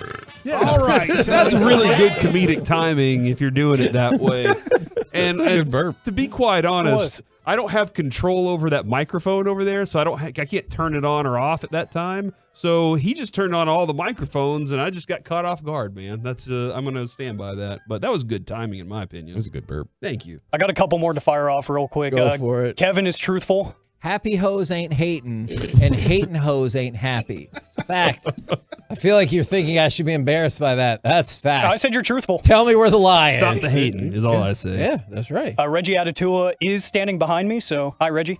I once saw a seagull. Thank you. What? Where did the story go from there? It doesn't matter. We know that he saw one, and he also believes that pigeons are stools. Pigeons are liars. Yeah, pigeons are liars. And then pigeons. Okay, interesting. Mike wasn't here to do any of his live spots, so I have a little bit of one. Don't forget about the Frisco location. It's at the McKinney Corridor for our Craig Ranch guys, or the guys just passing through from McKinney and Allen. It's super easy to get in, get off. Well, I said that wrong. It's super easy. I do remember that. I remember that because I was like, huh? They can make it more difficult to do that, by the way. That's true. Yeah, That's easier, true. more difficult. Softer. Can you play that one more time? That's my favorite. Don't forget about the Frisco location. It's at the McKinney Corridor for our Craig Ranch guys, or the guys just passing through from McKinney and Allen. It's super easy to get in, get off.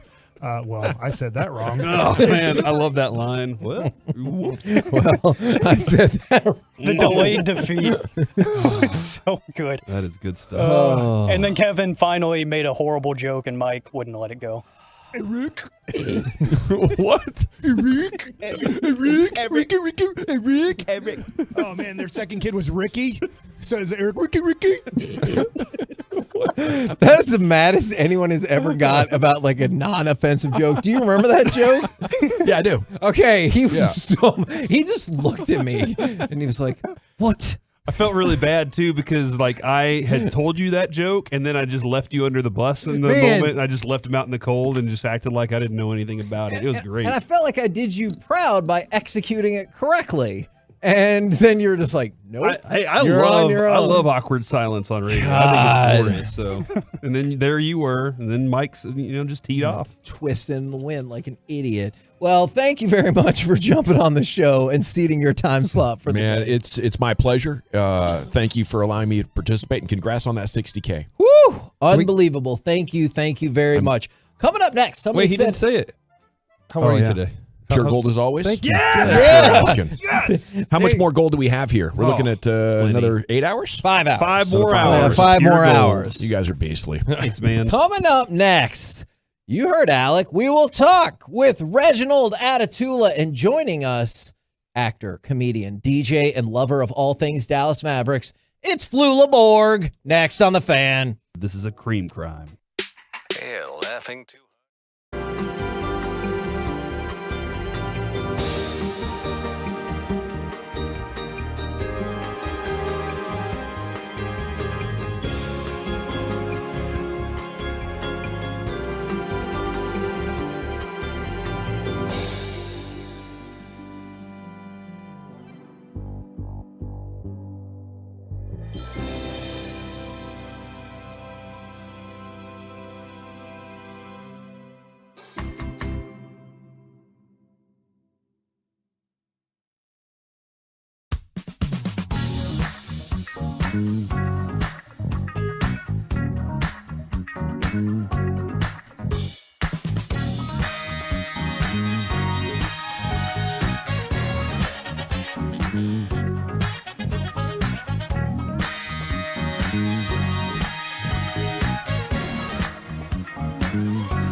From our fan studios to secured by DFWsecurity.com, this is the 10th annual Piece-A-Thon benefiting My Possibilities on 105.3 The Fan. KNC Masterpiece right here on 105.3 The Fan as we move into hour number 10 of the 10th annual Piece-A-Thon. 1053thefan.com/Piece-A-Thon if you want to get involved. Reginald Atatula joining the show, and also joining the show, actor, comedian, DJ, and lover of all things Dallas Mavericks. It is Flu Labor. Good afternoon, sir. Hello to you guys. How are you? Man, we're doing great. We haven't talked with you in forever. It's been 364.8 days. Yes, it has. Flula, I have a question for you. Do you know if both of your feet are the exact same size? I just measured these 2 days ago. I'm so glad you asked. My right foot is 0.1 millimeters shorter. Why? What about you? Okay, well, we just found out because Dirk was kind enough to autograph a pair of his Nikes for us, and Mike went and collected them and found out that his shoe size is a half size off. Flula, if you look on the box from Nike, one of the shoes is 15 and a half and the other is 16. What? So this is the only imperfection we have discovered from Dirk Nowitzki. That's amazing. We finally found something. Yeah, that's true German engineering right there to go along with it. What do you think? I love this very much. This is great. Did he just shoot some nice swishes when you saw him, or did you only see a box of shoes? I mean, it's always nice swishes as long as it's Yeah. Dirk Nowitzki, I think. Yeah, that's definitely the case true. there. Do you ever go back and revisit some of those original, whether it's German Moses or anything like that, some of those original Dirk tunes, or not so much? Do you mean like when I'm sitting on my couch enjoying delicious ravioli and thinking what's inside my brain, or do you mean actually Google things on the internet? Probably the second one, but I don't want to rule out the first one either. Ravioli's great. Oh, ravioli, highly underrated as a meal for calories and deliciousness. But yes, no, sometimes I go in there and I imagine what a fun time that was. I'm so happy I got to hang out with the dopest German Moses, sassiest basketball player of all time. What a wonderful time. Do you prefer ravioli with meat or cheese inside? I like the ravioli, just non-poisonous ravioli. It's the kind I like, the kind that does not give you the runs. So just like legal, non-moldy ravioli. What about you? I think that's probably a fair way to put it. I was curious if the more your profile has grown, the more people you think might be out to poison your ravioli. Oh, yes. If you have seen Gladiator, that very large German man who always tries Russell Crowe's soup, I've hired a man like that to try all of my things, even my s'mores.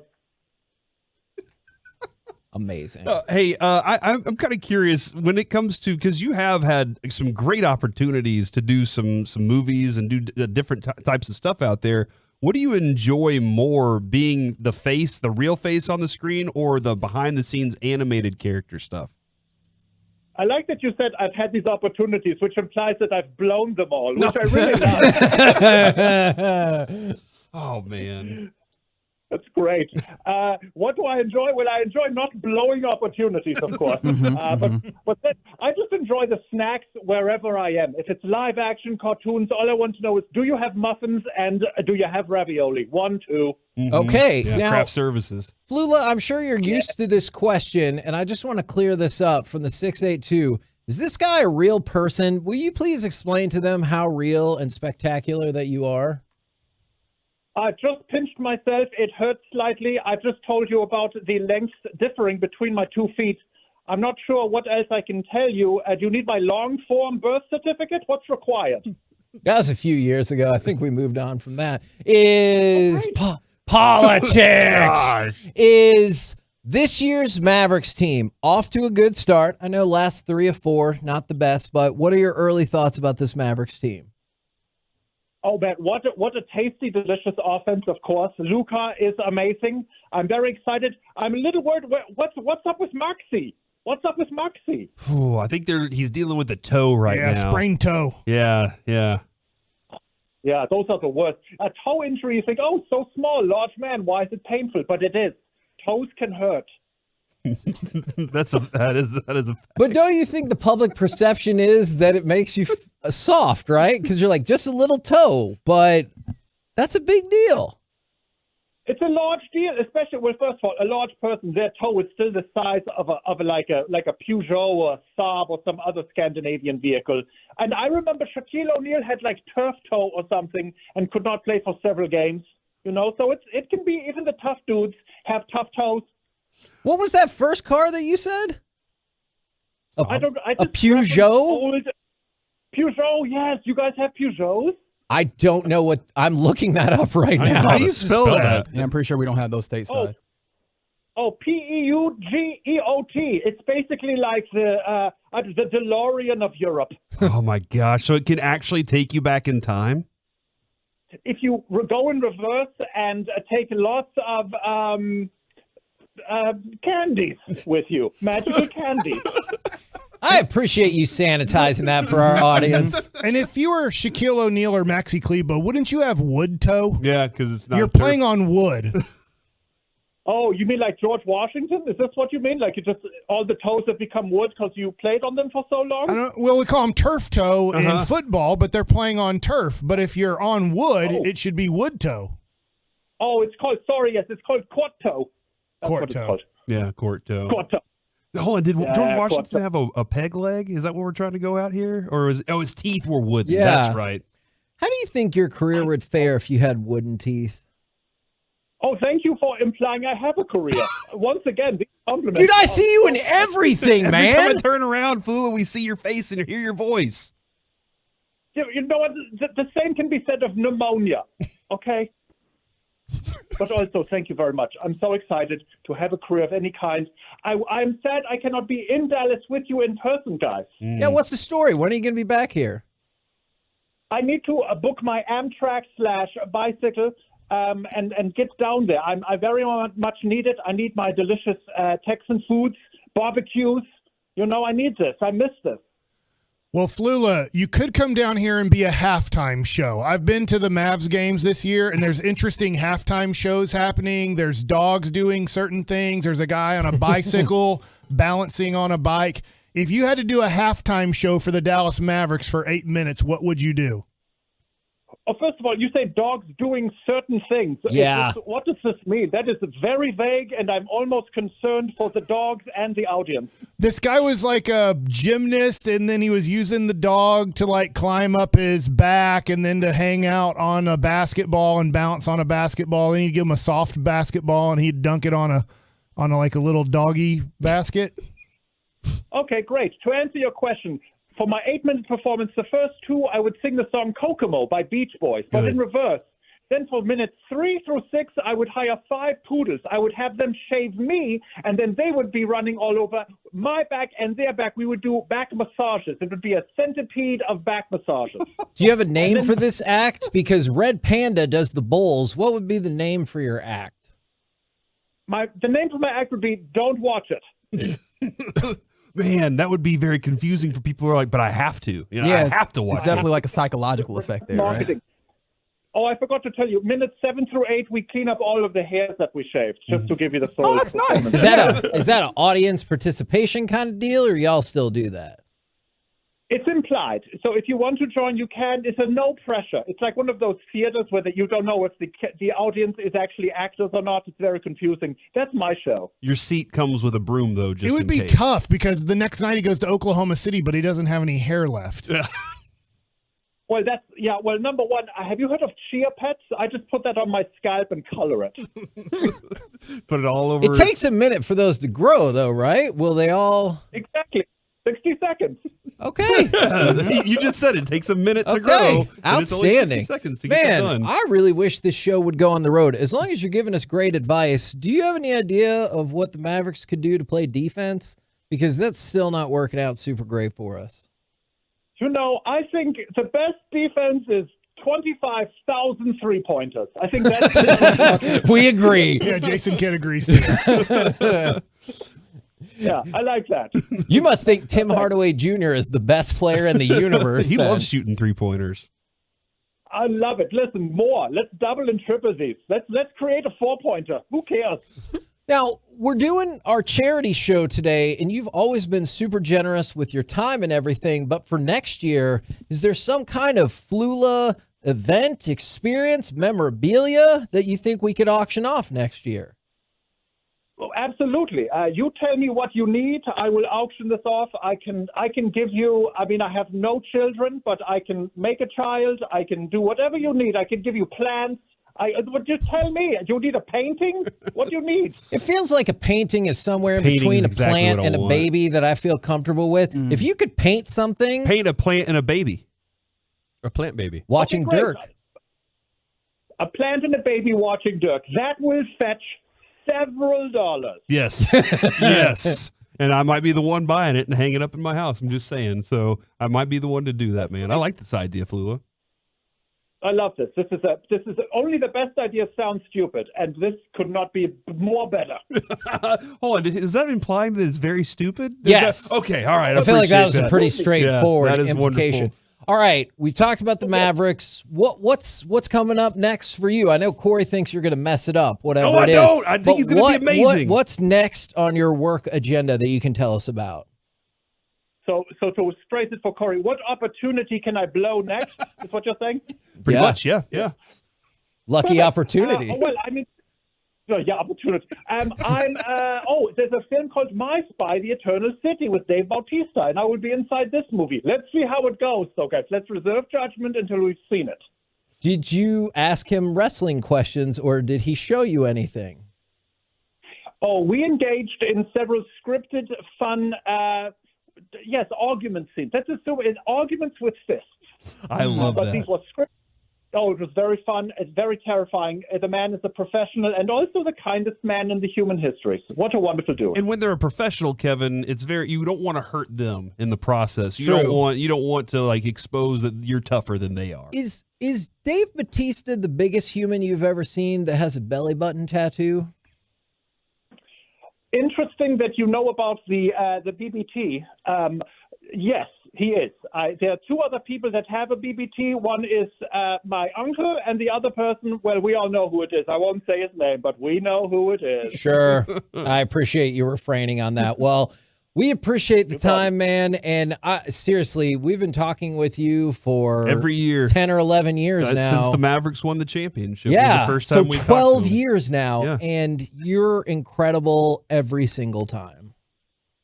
I am so very grateful that we have become friends. Hopefully we will speak in fewer than 364.89 days. And in the meantime, a wonderful time, and go Piece-A-Thon. Thank you. Yes. There you Gotta go, get work on ladies that and painting. gentlemen. Flula Borg, who absolutely will do a painting. I guarantee that painting's gonna be the most amazing thing you've ever seen. Watching Dirk. Now, Reggie, what is your instant analysis of that interview? How do you think it went?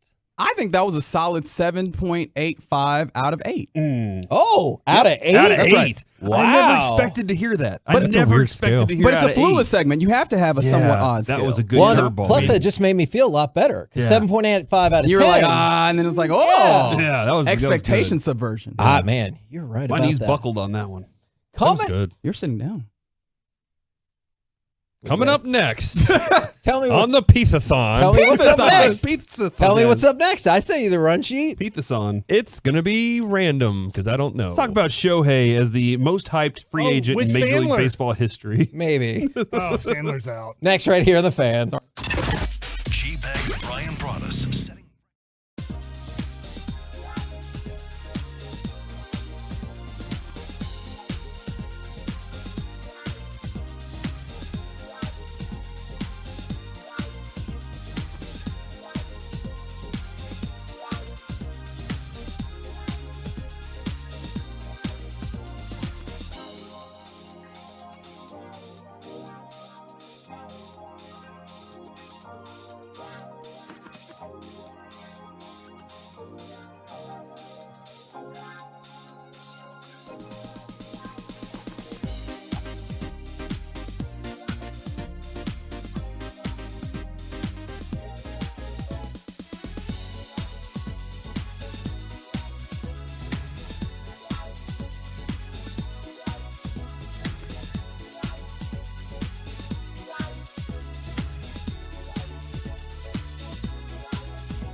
For more info.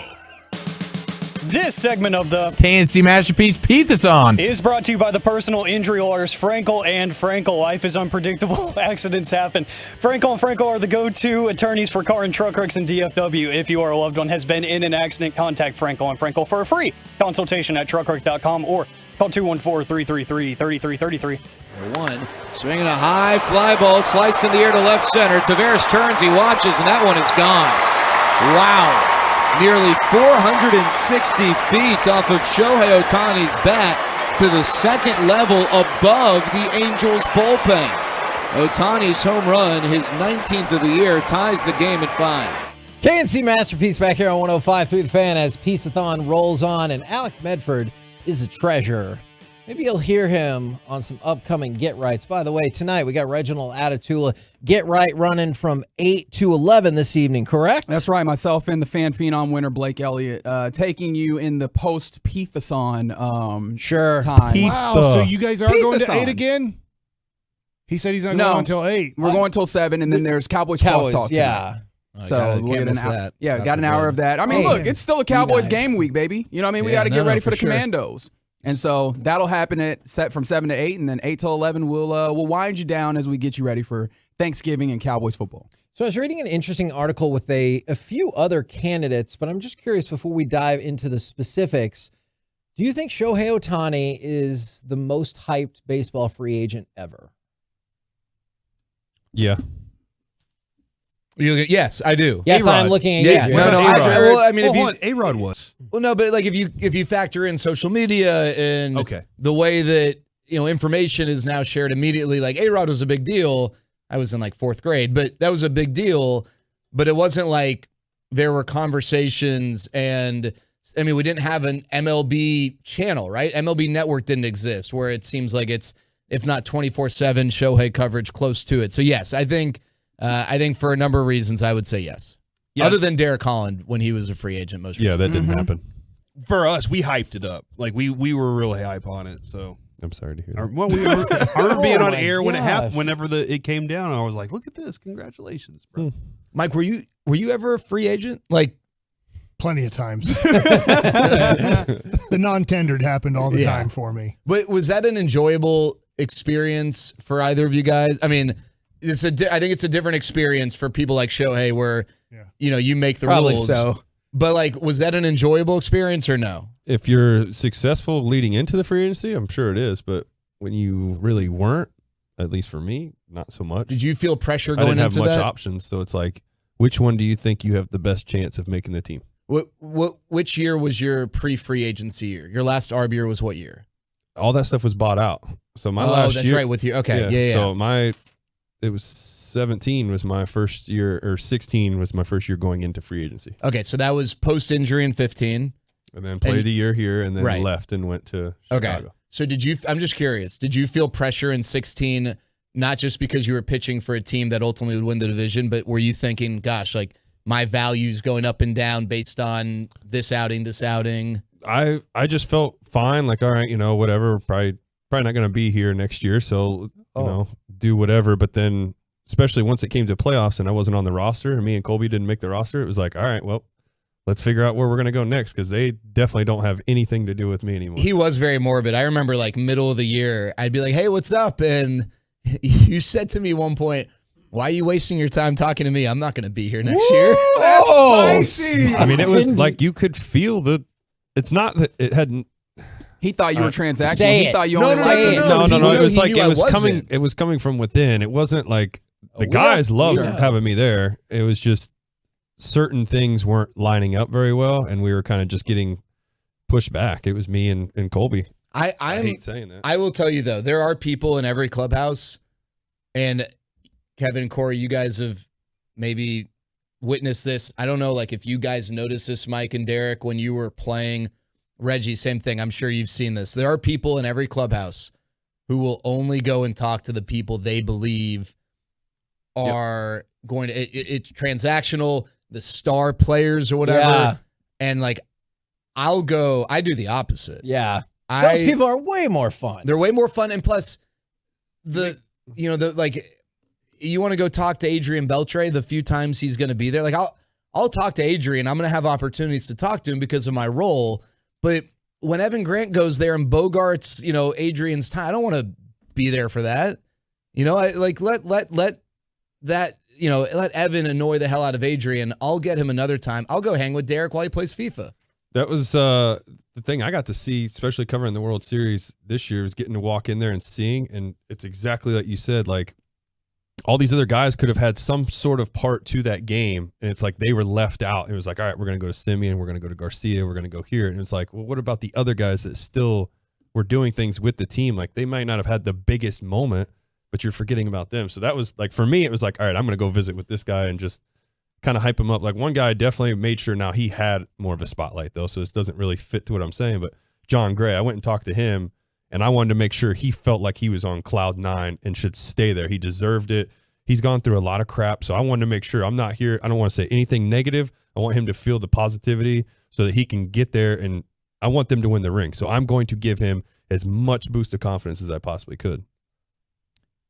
And the other thing too is I was also player first. media second. Okay. Right. I think that you were getting to one of the things, which is like the difference in objective there. When you're a media member, you're focused on whatever you're trying to do, whether it's a story that you need to write up or, a recap that you need to record or something. And so obviously the major players end up being what you're looking for. Right. But I mean, for you, especially in that moment, you're just like, who can I talk to and kind of give a little bit of, like you were saying, a little bit of motivation or what have you, whatever the right word is there. Well, it also was like when you walked in, I could feel it too right away. It's like, crap, now he's part of this. Like that's what it felt like when I'd walk in. And I was like, I made sure whoever I talked to, I was like, I can tell you this, and whether they believe me or not, like I respect everything you do. I know how this works. You ain't getting a bad thing coming out of my mouth about you. I got your back more than anything.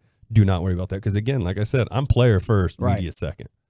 The interesting thing is whenever people, and Jared, I know you get the opportunity to talk with these players like to another level, but a lot of times people will be like, oh, what about this guy? What about this guy? And my answer usually is, he seemed really nice, but also that's like part of the deal. Is they put on their best face for you because they need to get out their product plug or whatever the case might be is. And I feel bad because people have been like, oh, that guy's a jerk. And I was like, I don't know. He was nice to me, but we've had limited interactions. The guy that stands out the most to me when it comes to that is Gary Sheffield. Okay. Like 10 years ago, I interviewed him. I was in Michigan. He was plugging his cigar line, right? Okay. He's got like a big cigar line. And I had been warned, like, not a good guy. He's not going to be a fun interview. And I sat and that bummed me because, I mean, who do you impersonate growing up? Griffey and Gary Sheffield, right? Yeah. Like those were maybe a few others, but the Griffey bat wiggle and then the Gary Sheffield bat jerk. And I was so fired up to meet him, and he was awesome. Like that guy was great. And I don't know if it was because he was plugging something or because I wasn't at his locker after he just went 1 for 5 with a big strikeout, asking him why. It's a totally different dynamic. But I will say the guys that made up this year's Rangers team largely were it was a really good group. They were fun to be around. And you mentioned guys, getting like John Gray types, who's awesome.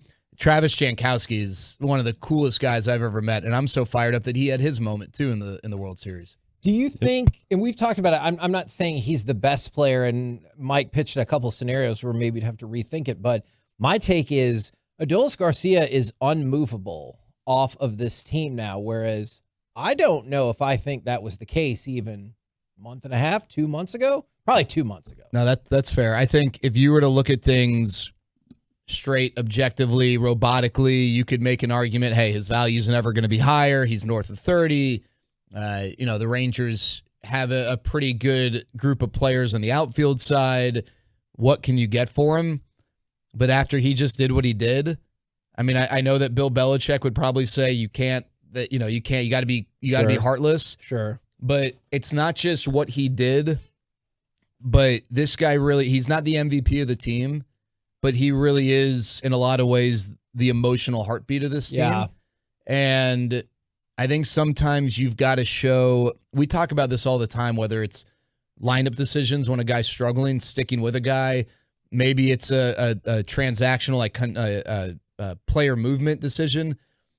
But I just think if you trade him and you don't get a no-brainer bad A haul, you're sending a message that could be received poorly from players. And here's the thing, let's go Mavs, 2011 Mavs. I still to this day will tell you, I think the idea of what they did was the right idea. I don't think that team was repeating. I agree. I agree with you. But it didn't work out. And there are people that still to this day are upset with the way that was handled. And I just think with Adolis, you can have the right intention, but unless you absolutely knock that deal out of the park, I just think it's awfully tough to move that guy after what just happened. The Mavericks players are the ones that were upset with the way it was handled. Yeah. Well, I think players, I think there are a lot of people, but yeah. But I mean, specifically, if you I'm talking about the players, yes. Right, if you talk to former Mavericks players of that 2011 team, they are very disappointed. Not that they don't like Mark Cuban, very disappointed that they at least didn't have a chance to try to defend the title. I remember when we talked to Berea last year, he was pretty adamant. He was like, we could have made another real run. Like, he didn't say, I guarantee we'd have won, but he goes, we could have made a real run. And if you're part of a championship team, I can see how it's impossible to convince you that you can't do it again. Well, they weren't supposed to do it that time, and they did. So when you're like, well, you couldn't do it again, why not?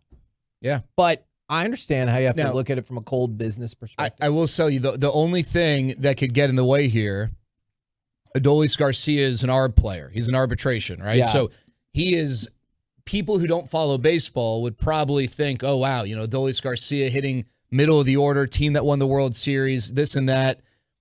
Oh, he's only making X dollars? Like, it's just, and so if he were to say, hey, you guys either extend me or I don't want to play because this is his time to cash in, maybe that gets in the way. But otherwise, I mean, there's no reason why the Rangers have to trade him. He's not a free agent to be.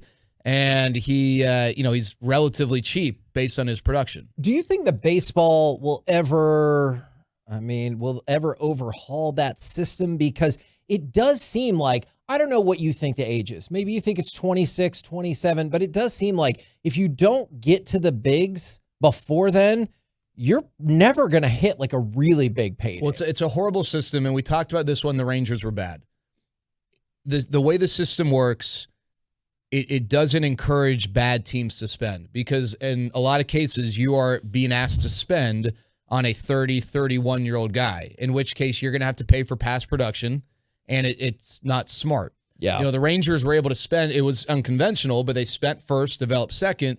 But Corey Seager was 27, right? 27, 28. He was the rare big-time free agent who was in his late 20s. For every Corey Seager and Bryce Harper and Mike Trout, you've got 10, 15, 20 other players who they don't hit free agency until they're 30, 31, 32. So I don't like the system. Now, Derek's been in these conversations. I think Derek was a team rep at one point, if I'm not mistaken. You're right. Yep. I don't think the owners will ever give that up. No, it benefits just like them. the players will never give up no salary cap, right? It's cheap labor for the owners. And so I think if you see the only way arbitration goes away is if a salary cap is instituted. I don't think that happens. Is that fair, Derek? It won't happen.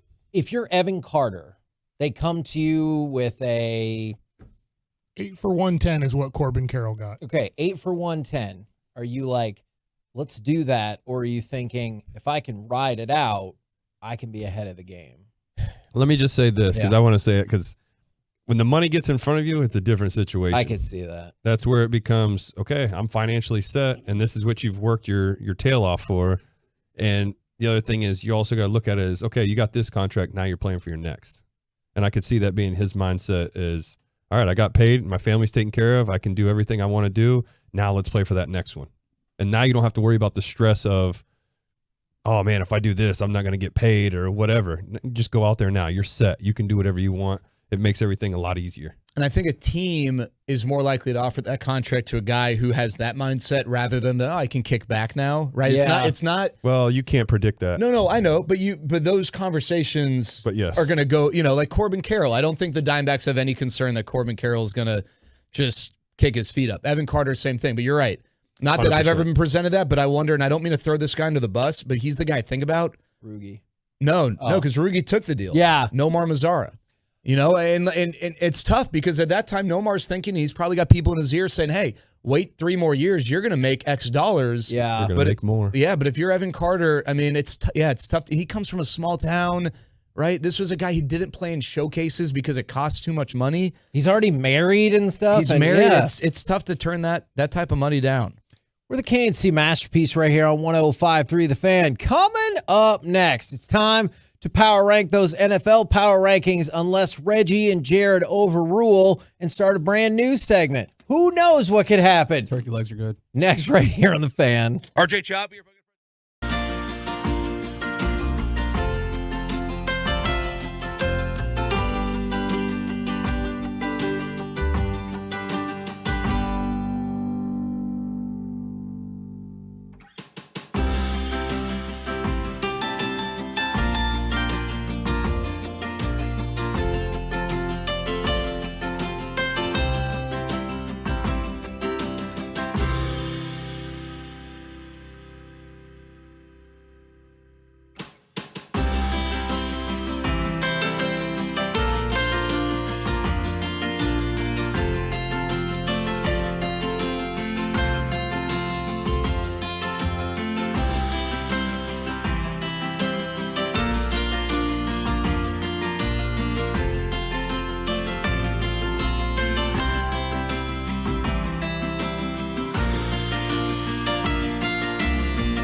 105.3 The Fan.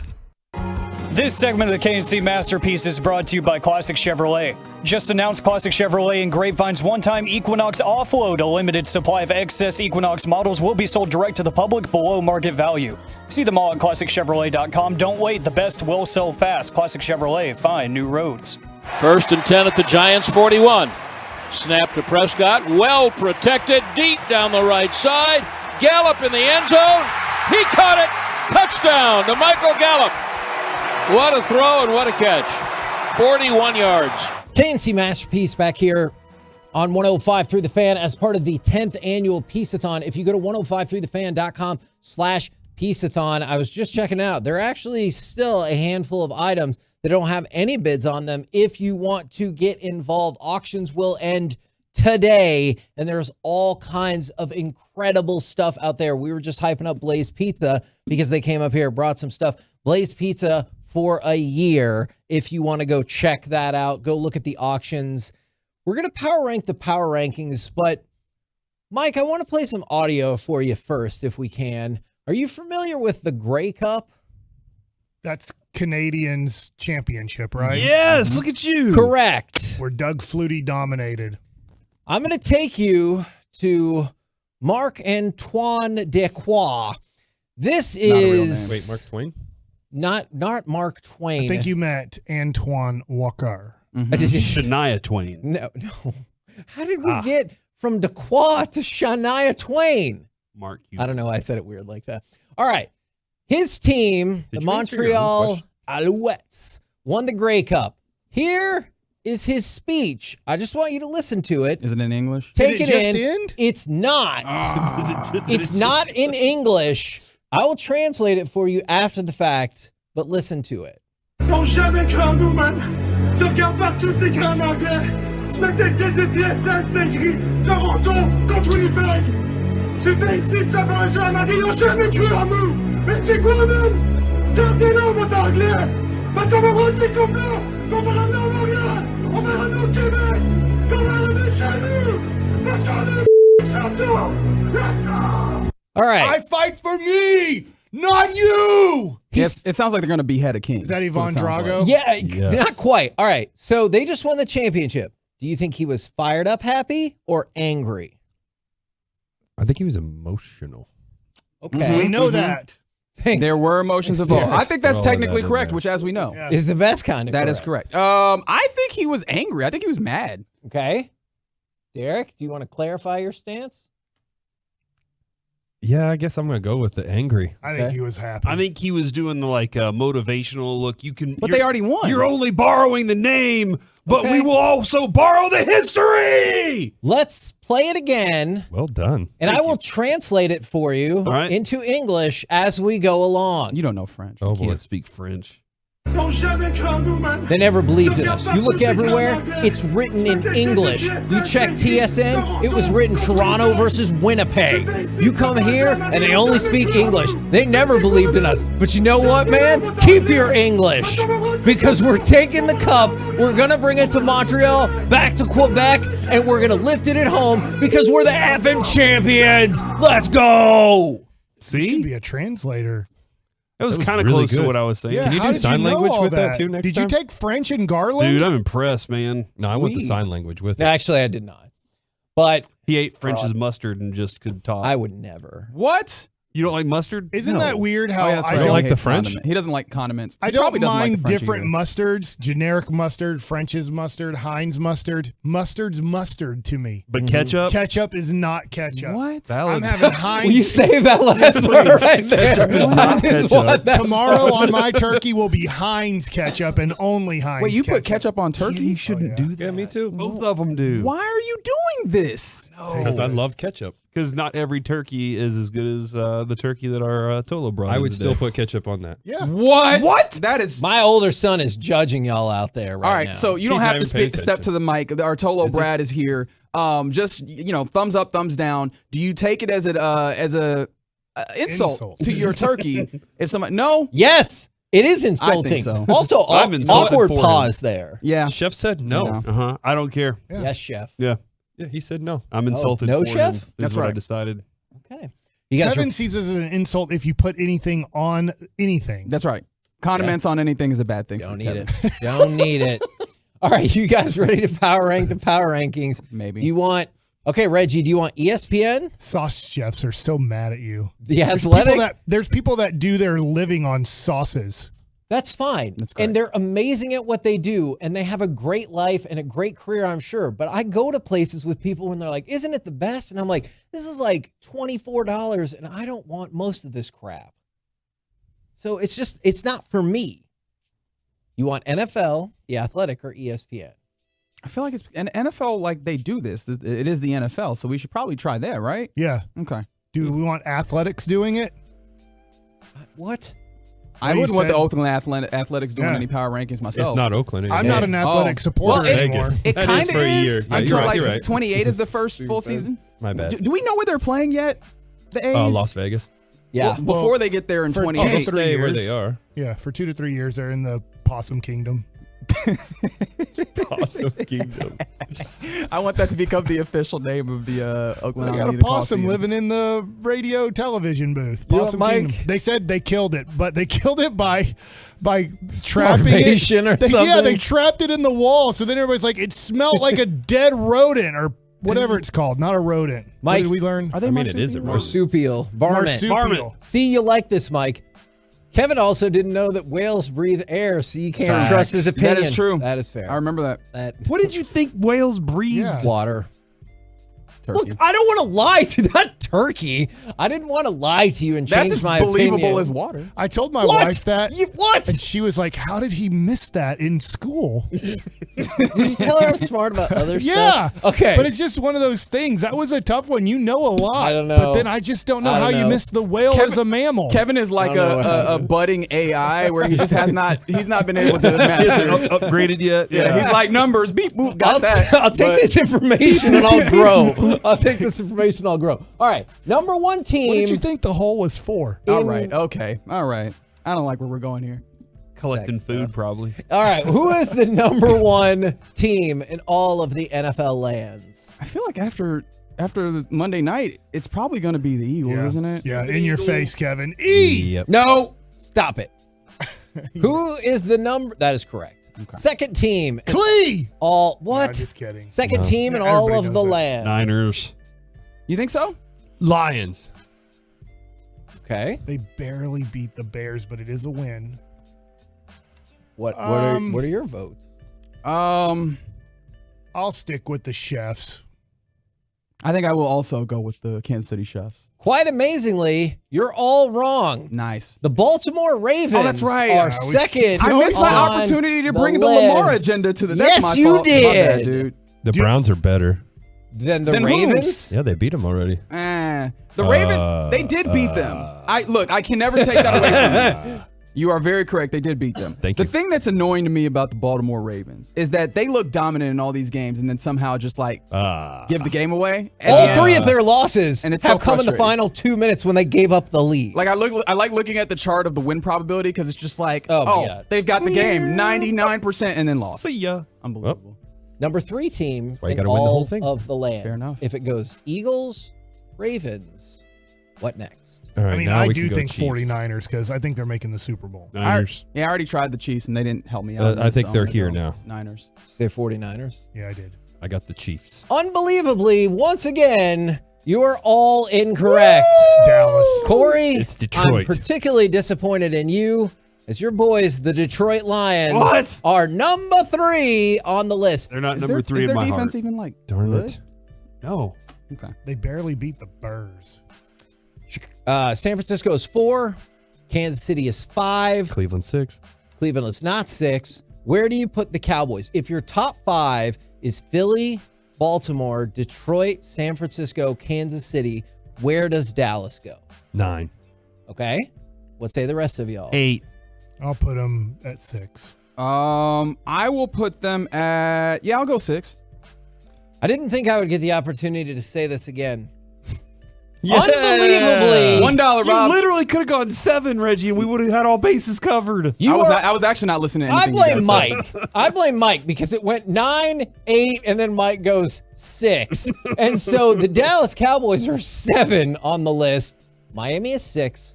The Cowboys are 7.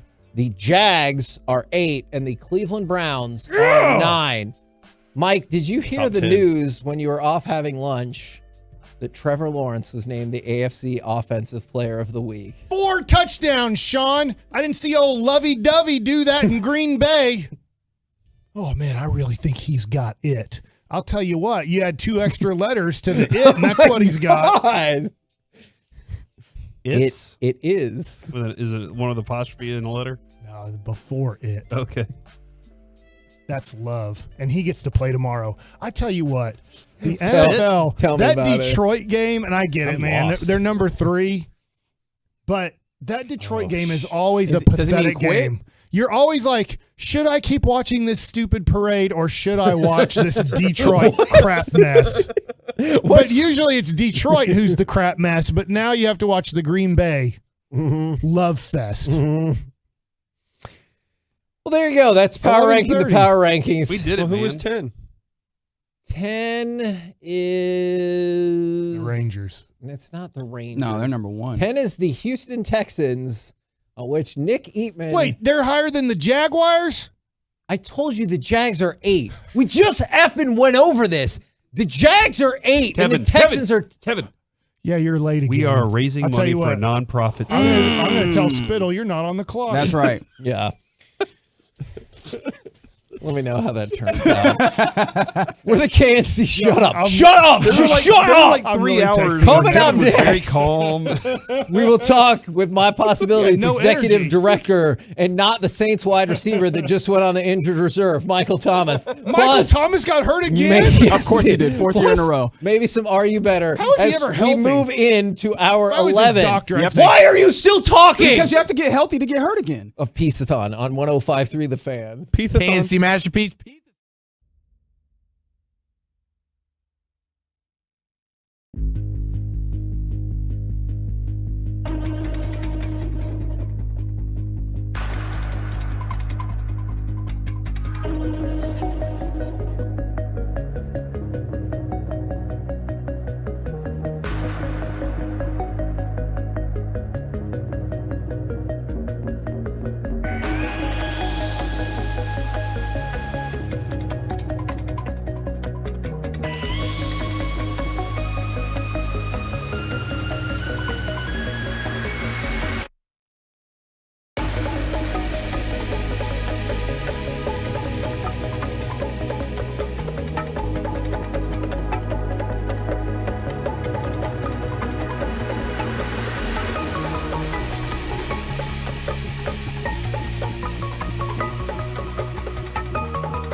From our fan studios secured by DFWsecurity.com, this is the 10th annual Piece-A-Thon benefiting My Possibilities on 105.3 The Fan.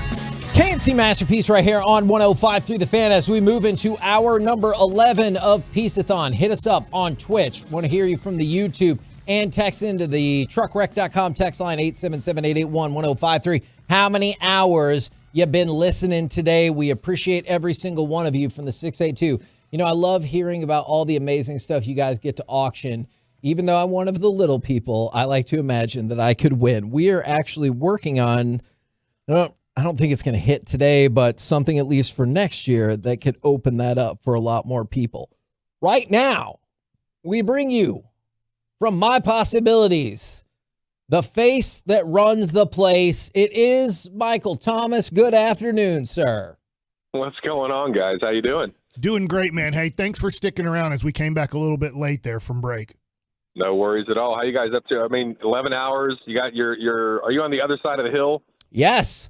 And I heard we're really making y'all's financial year today. So hey, listen, I touched base earlier this morning with Adrian, and I was like, "How they doing so far?" And I hadn't gone to the website since it launched there since yesterday, and she's like, "Oh, I think they've already raised $50,000." I was like, "What? These guys are killing it today." So yeah, you guys are doing great. Yeah, man, this is a long way from when you popped into Duke's that day. I was hanging out with Elf, and you were like, "Hey, come check this little thing out that I'm doing over here," and the growth that we've seen from this thing the entire way. Is that place even there anymore? It is I think it's a new restaurant now. Yeah. There's something else out there at the moment that we need to go check out together. Oh, what does that mean? It means Michael's awesome, and he likes to hang out and party.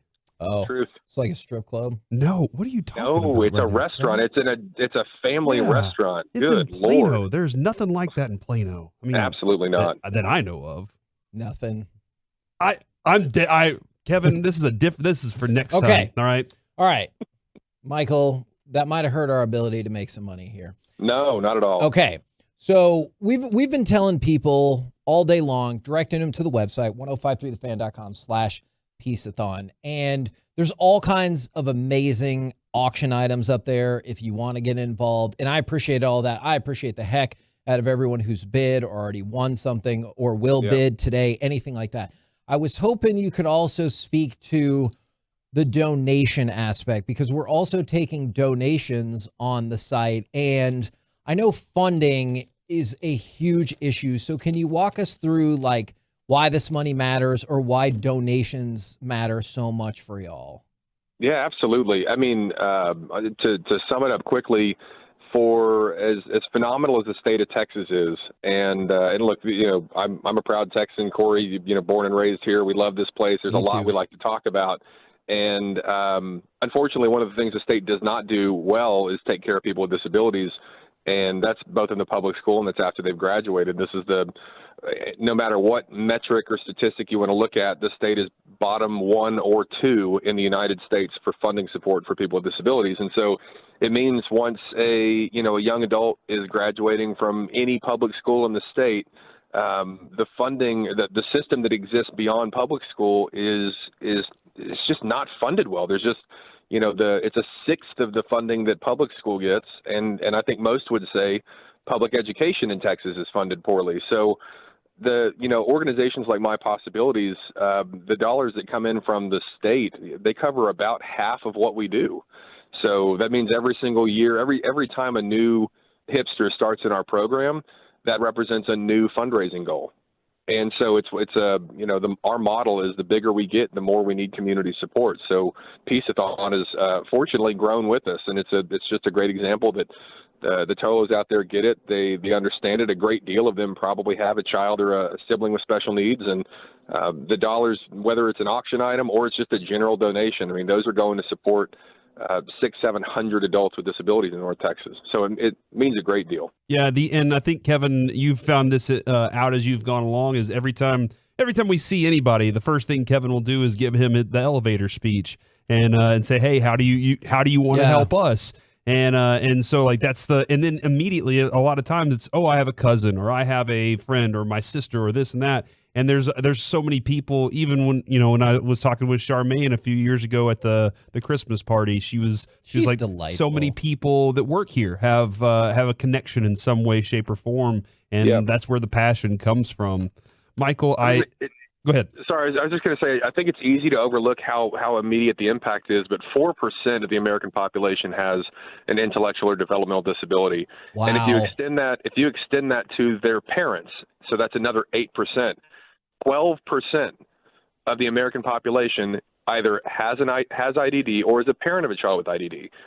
So it's not a small percentage. If you extend that to siblings, to cousins, this is a very, very large group of people impacted by disability programming. And unfortunately, this state has demonstrated that we would rather that be taken care of completely privately as opposed to funded by the state. So yeah, it's just crucial that the community understands this is a large group of people. They want to be included, and unfortunately, there aren't enough organizations or places for them to go to get those skills. Michael, one of the things I've been really excited about whenever visiting with y'all is there took a lot of vision to start and see through to get to the point where you are at this point. And then and I'm kind of curious, over the last 10 years, when that vision started, the 10 years we've been working with you guys, what has grown and changed in these last 10 years that our Tolos and Twolos have helped to contribute? Yeah, I think the beautiful thing to note is 10 years ago, while we knew we had the capacity to serve more people, I would love to say that the idea for a college-style campus that provides job training and all this different stuff was our idea. When I say our, I mean like the leadership of the organization.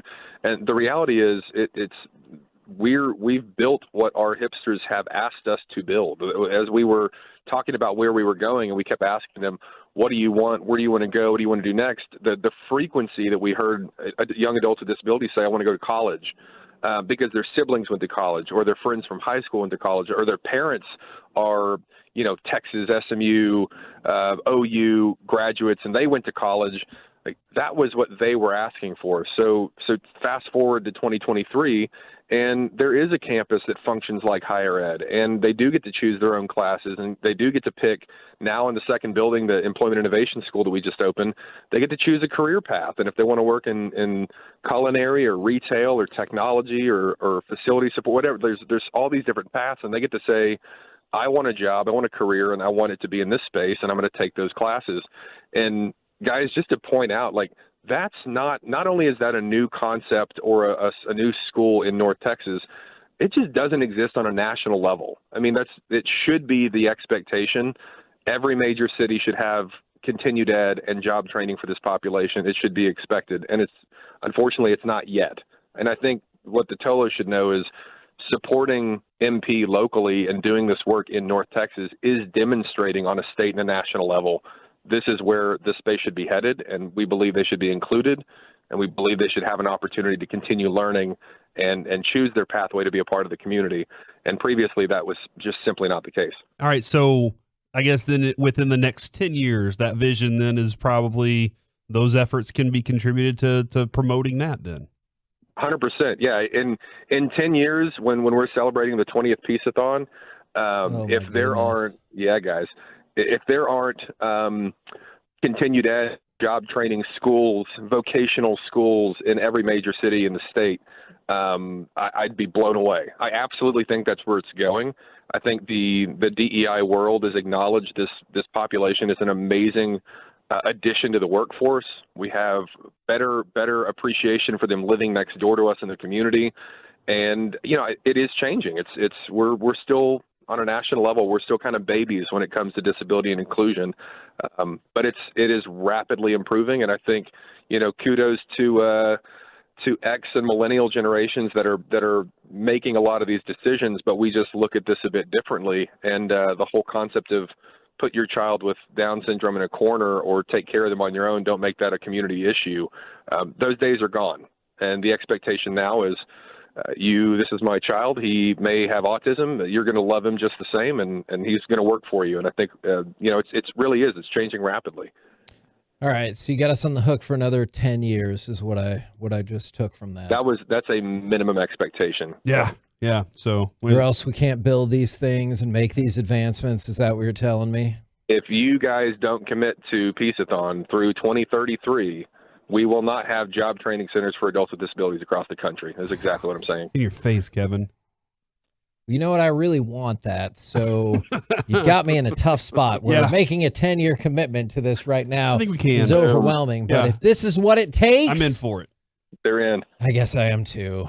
I guess Press release right there. I guess I am too. Do you have any questions for us? Yeah. What do you want to know? You know what? I have. This is totally unrelated, but I've been when the Rangers won it that week. I know that you guys probably talked about this, but the week where the Stars were like 7-1, the Rangers were World Series champs, the Cowboys were 6-3 and looking good. FC Dallas was in the playoffs. The Mavericks were like 6-1. Was that the greatest sports week in the history of Dallas-Fort Worth? I believe so. I mean, Corey actually broached that topic. Yeah, we discussed actually, I feel like right now, Michael, in this time of being a sports fan in DFW, and you have lifelong as well, like this is the best time. All these teams have potential to go do something, and we're going to celebrate a Rangers World Series victory for the rest of the year. Yeah, it's for sure, no matter what else happens, but boy, it sure would be good to have one more sneak on in there and win a championship, wouldn't it? Let's get a Super Which Bowl team first. Who are you picking? Oh, God, I did. Like, likelihood? No, who do you want to win the championship? Oh, well, for sure with the Cowboys to take it. I think realistically, the near win, close loss to Philly, who's arguably the best team in the NFL, even though I think they're beatable. Like, that win or that loss for me demonstrated I do think they could do it. And Corey knows this. I'm not that Cowboys of the Super Bowl homer fan every single year. I'm pretty pragmatic, but I think the Cowboys on their best day could beat anybody. I think the Stars probably have the best chance out of the remaining teams to win it this year. He nailed that perfectly. And I don't even know what pragmatic means, but I'm pretty proud of what he just did.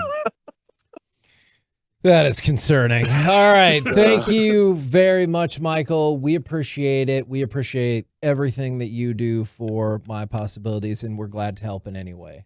Well, thank you. Love you guys. And thanks to the Tolos out there that are bidding, that are contributing and making a difference for a lot of people today. I appreciate it. Love you too, man. Have a great one. Catch you later, guys. Now, I want to just super quick, I want to shout out a slew of businesses because this Metroplex is really big. And so people who are listening to us right now are spread all across. I want to give you several options. If you look on our site, you see all kinds of amazing hobby boxes for sports cards, basketball, baseball, like we have everything up there.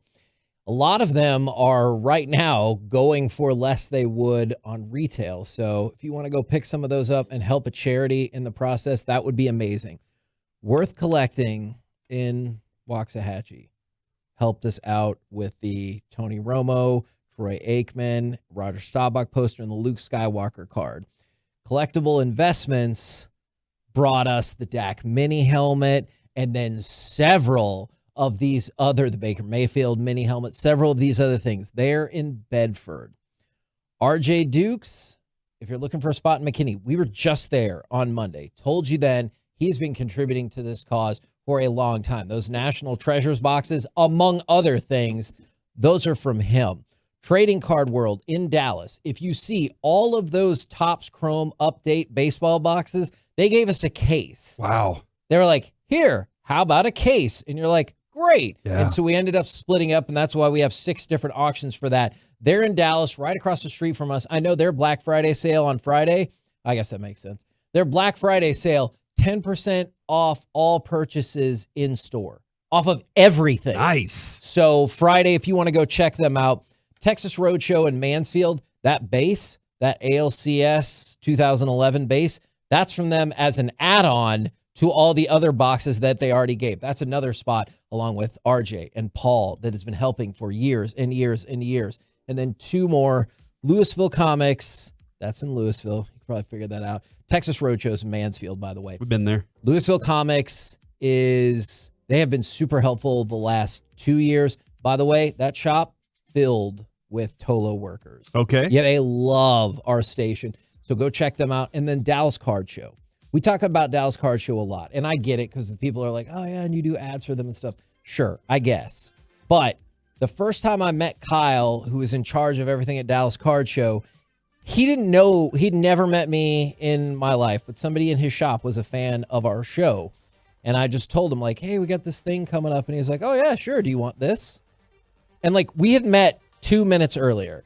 And when I tell you about that Johnny effing football jersey that isn't edited, that Ricky Williams smoke bowls and hit holes, those jerseys, those are from him. And so is the Billy Sims jersey and several others. So Dallas Card Show, you can find their actual shop in Allen.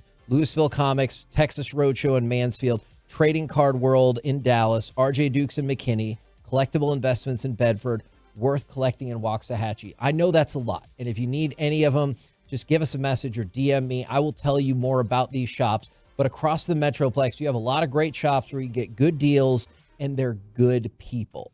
Kevin, I want to tell you something. We canceled? Carter, my son, my Carter. Okay. Wanted Mike's chair autographed by the entire station. Sure. I've been outbid. Oh. This is the most Mike's chair has ever gotten this year. It's I think it's because the character of Mike Bassett even blossomed more this year. Thanks. And so, Mike, you really have done that chair. Good job, man. That's also a really I put cool. it together myself. Yeah, that's a really cool thing that he added a few years ago. I was like, I'm just going to do this, and it's grown into something. This will be the that a lot of third people chair, look forward right? to. Yeah, man. Chair 3. I have been outbid, so I guess I'll just have to get some other chair for my son. This is going for like $700. It's at $705 right? I mean, you now, can always push bid again and go for another one. That's a good point. Hey, if you're going to do that, there's so many things you can choose from. Not only the chair. There's really cool packages out there. There's multiple packs of cards. You got basketball. You got baseball. Bowman Chromes. You got quite a few options. So if the chair just isn't for you, go check out the box of cards. Maybe the Mickey Mantle lithograph. He's the first guy who said that. What, the box of cards? Yeah, I just haven't heard that yet. So, oh my God, you're not going to make me swear. Like you are not. There's multiple things, so I just said the boxes of cards and a case of them actually. And who donated those? Shut. You might. I might. Also, we have 2 join KNC for a day and be on the show packages. I get it. They're expensive.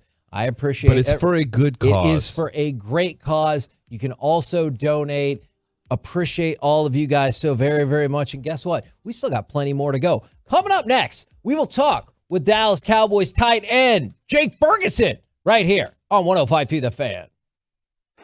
Always a welcome sign for this clubhouse. Featuring breaking sports news, inside info, opinion, With laughs along the way. Turn it on, leave it on. The Fan and the Odyssey app.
Staples got the best deals on Black Friday. The best deals are on Cyber Monday. Friday comes first when it comes to saving. Monday's where the bigger one you've been craving. Deals so good it'll feel like stealing. Real cool message, could you make it less appealing? What's with the beef? You can get that too.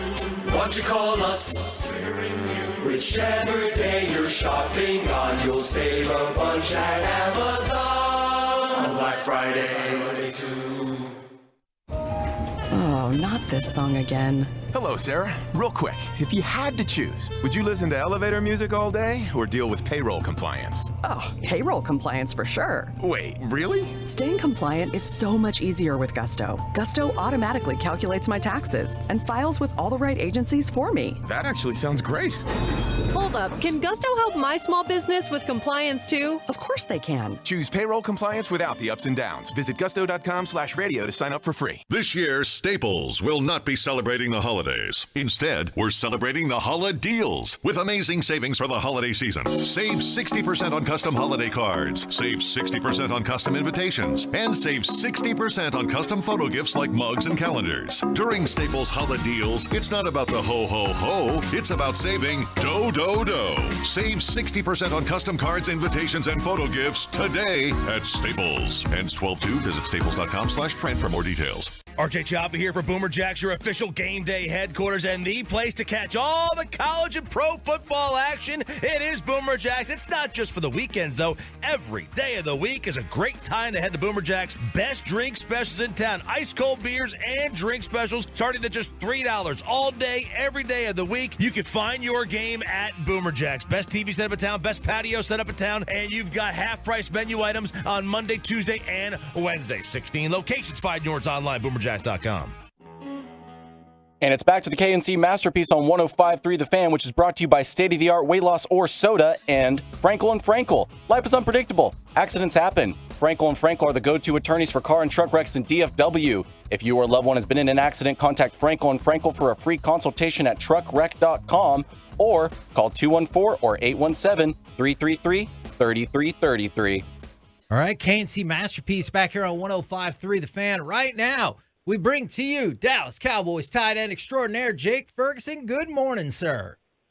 Morning. How you guys doing? We're doing great. Now, I said good morning. We're pre-recording this the day before for our charity show that's going to last 14 hours. So I'm good right now, but by the time this plays, I don't know if I'll be good anymore. Yeah. Hey, Jake, did you ever think you were going to be a number 2 receiver on a football team, like whenever you started playing football? My high school team? No. Yeah, I mean, I've always wanted to play in the NFL, but yeah, definitely one of those moments where you're kind of like, okay, this is it, this is real life. So, but there's a lot more I want to do, a lot more where I want to get to, and team goals are my own goals. So I think we're making the right strides for sure. So it was when you broke Lee Evans' record is when you were like, I'm a number 1. At Wisconsin? Yeah, maybe, but don't forget we're run heavy. Well, we're run heavy. Since you brought up Wisconsin, I got to know who's more hated, Ohio State or Michigan? Maybe it's at Wisconsin, maybe it's the whole Big Ten. Who do people dislike more? The Big Ten? Yeah. Oof. I think those two equally. If you were to put Minnesota in the mix, that'd be top of my list. Oh, interesting. Minnesota. What is it about Minnesota besides the natural rivalry that just agitates you? Yep. It's all that right there. Hey, just I can't even give you anything on that. Yeah. The connection with you and Dak is it's been a pleasure to watch. And I know early in the season there was like, all right, well, let's see how things go, how they continue to build. And since your rookie season, it's been an absolute blast. How much of that is study preparation, and how much of it is just natural ESP? Yeah, I think a lot goes into it into that relationship. It started in the off season. Started last year too. Just the little things, and then really made a focus this off season on just getting together when we can, throwing routes. You know what I mean? And even when it wasn't football related, doing something together. When you have that sort of relationship with the quarterback and you're sort of building that relationship even more and every single day, it gets to the point where when you are between the white lines, the connection's that much stronger, and you guys are on the same page a little bit more. And then when we are practicing, if there is something we don't like, we're making sure we connect after that play and we figure out what each other were thinking and how we can clean it up. So when it does come again, whether it is in practice or in a game, we're lights out. We're hitting, and there is no question that it's that we're making plays. Assuming your responsibility is over on a particular play, do you get yourself caught up kind of watching CeeDee Lamb? No, sometimes, my job would be different. Be to help the O-line out or, run a certain route where maybe clears him up a little bit easier. Or, maybe I'm the second read in the read. And, playing with 88 is pretty unbelievable. Half the time I'm running on the other side of the field and I see him and he catches the ball and I'm like, okay, he might get tackled here. And then he squirts it out for a couple more yards. And it's just, we got a lot of weapons and it's exciting. It's exciting to see what we could possibly do. Is there any particular play at any level of football that you remember you're like, yeah, I ran like 50 yards downfield and I made a key block to help with that? Yeah. My dad growing up, he was my coach through youth football and high school, and we would absolutely demolish kids in youth football. We'd be beating them by like 50, and we had some young kids playing up on our team, and I was in like 6th grade, and we had maybe like a 4th grader playing up, and we'd give him the ball, and I remember just lead blocking for him like 60 yards down the field. But I going to Wisconsin, growing up around that kind of stuff, I love blocking. I love what comes with it. I love making a big block and watching your running back or receiver, fly by you. And, if he gets in the end zone, it's that much sweeter. Yeah, and that's I remember your rookie season. It was the preseason game, and Isaiah Stanback, our friend, was calling that game. You got a reception and then just leveled somebody in front of you and continued to run. And his line was, "You can't tackle me. I lift weights for a living." And I was like, man, that's the kind of guy that I want on my team. Somebody that think. Do you think that way whenever you run somebody over? Yeah, well, I grew up playing defense. There you go. I grew up with my dad and my grandpa were both middle linebackers. That's what I played growing up. I didn't play tight end until I got to college, but I was a defensive guy. And then when I finally switched over, my coach in college, Coach Turner, said, you can still deliver a hit when you're running the ball. And so that's what I've kind of come with. There's a saying my dad used to say, you would rather be the hammer than the nail. And so, you got to kind of have that mindset when you're running the ball, or else you're going to feel it. I like that you're giving us that kind of wisdom because I'm hoping it translates into this next question. I know you got to lift weights and everything, but I envision all the players who go to Wisconsin do other things for strength training. What kind of things did you get to make you strong besides just lifting weights? So my dad, my family on my dad's side, we have a pheasant farm, not pheasant farm. It's we hunt pheasants out in South Dakota.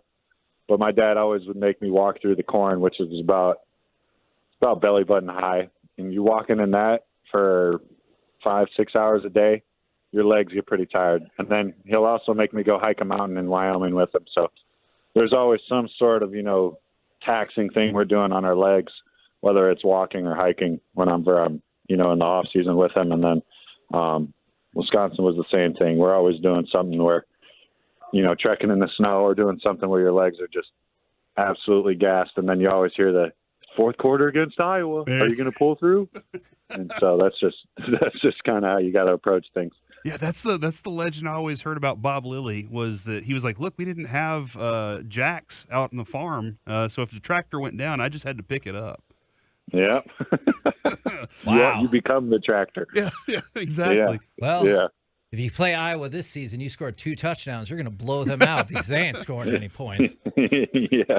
All right. So last year there was a tight end celebration in the kettle. Are you in charge of coordination and dance and choreography for this year? Is there a plan there?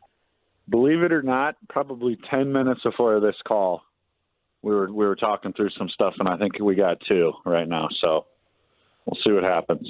Do you have the other? I hope this doesn't hurt your feelings. Potentially richer players in the locker room that will help carry some of those fines. That was definitely talked about before we even created the celebrations, because there will be a fine included. So we definitely went around asking once I got the green light that they'd cover it. Okay. 100%. I'm doing something. I don't know if you can really answer this question honestly, but do you think it's weird that the NFL would fine you for doing something that brings further spotlight to a charity program? Yeah. I mean, I won't say anything crazy, but I think something that would be cool would be, maybe my fine money goes towards the charity or something like that.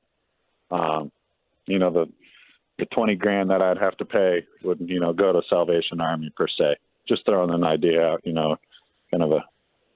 But yeah, we'll get this ticket down. Don't worry. We're keeping you protected just enough there. The other thing too is like you kind of have to have the idea. Do y'all have a play that you're like, if we get this play, this is when this is going to happen? Do you have it all kind of like you know that there's something that you're going to run in that situation? Yeah. There's always. I mean, shoot, you guys brought up a good point. We're gonna. You know what? I'm gonna have to get back to you because we may have to tweak some things. But okay. Yes. Gotcha. That makes a lot of sense. We're here to help. Yeah. Thanks. Thanks for that. Now, I'm curious. Obviously, people across the league, people on the team are fans of football. Do you watch a game like the Monday Night Football game we just saw as a fan of football, or can you not help like maybe rooting for one team over another? Truthfully, I didn't even watch it. With our short week right now, I've been just kind of watching our game, or not our games, but working on our prep because of how short of a week it is. So, this week, wasn't really watching anything. We have every year we do the elimination bracket for your Thanksgiving Day feast. And the last 2 years, I do believe rolls won and then stuffing won last year. What is the one thing? Because I'm deviled eggs. I have to have some deviled eggs. What's your? I got to eat this on Thanksgiving. Oh, I put stuffing. My mom put celery in it last year, and I'm not a celery guy, so it depends. It's all about how it's prepared. How do you bring that up with your mom? How do you go, hey, you're the best, but because it's all about constructive criticism in our family. Okay, that's good. That's good. Oh, yeah. And then the last thing I have for you is I know you're supposed to look at every game exactly the same, but does the Thanksgiving game for the Cowboys feel different than a normal game? I wouldn't say because it's Thanksgiving. We always play Thanksgiving, but I kind of put emphasis on the divisional game. Yeah. When we play these guys, it's always going to be a battle, no matter what the records may be, whatever they show. It's going to be a battle. We know they're going to bring everything they got. So we got to, we just got to prepare a little bit differently each week with a different mindset, especially with it being a short week. Well, we appreciate the time very much, good sir. Thanks for helping out with our charity show, and best of luck on Thursday. Thank you. I appreciate it. Bye, Jake. Yep. There you go, Jake Ferguson, right here on 105.3 The Fan. I love that. Bye, Jake. Yep.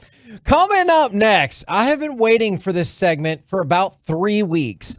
The great Mike Bassett college football rivalry trivia game. I'm ready like spaghetti. Carter Freeman will run this. Let's see how Mike does. 877-881-1053. We will do that next right here on Piece-A-Thon.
2024. Ranger fans, you're not dreaming. You know this is the proud home of the Rangers. We are the Fan.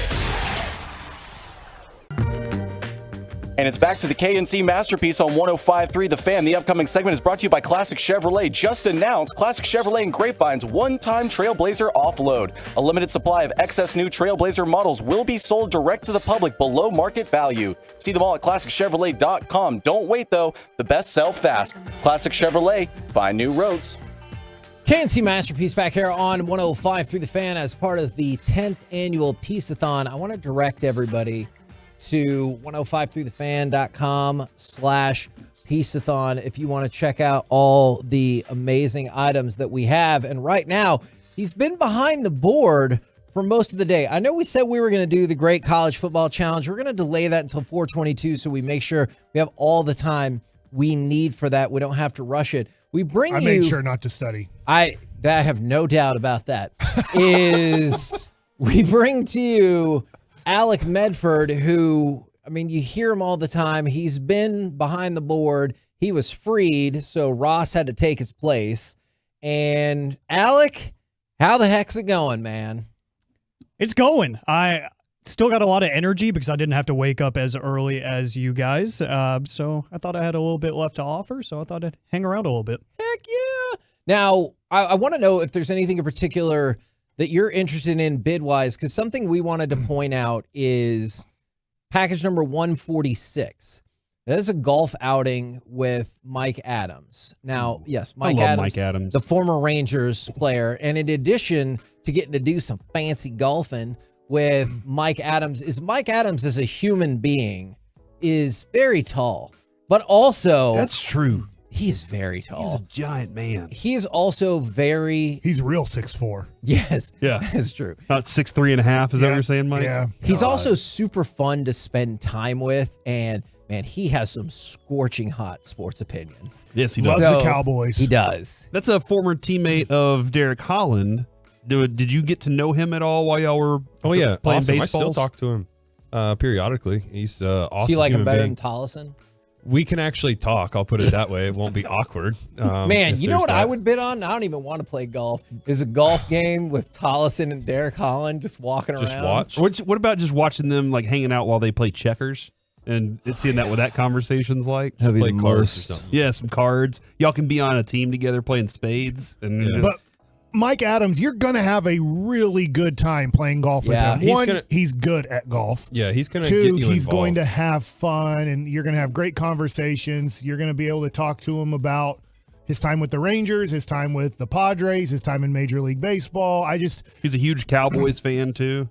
And I know it says right now, time and date to be determined. He's going to work with you on that, and he's going to play at a nice golf course. I know we had an issue with me before, so I want to at least put that out there. You're not going to have this issue with him.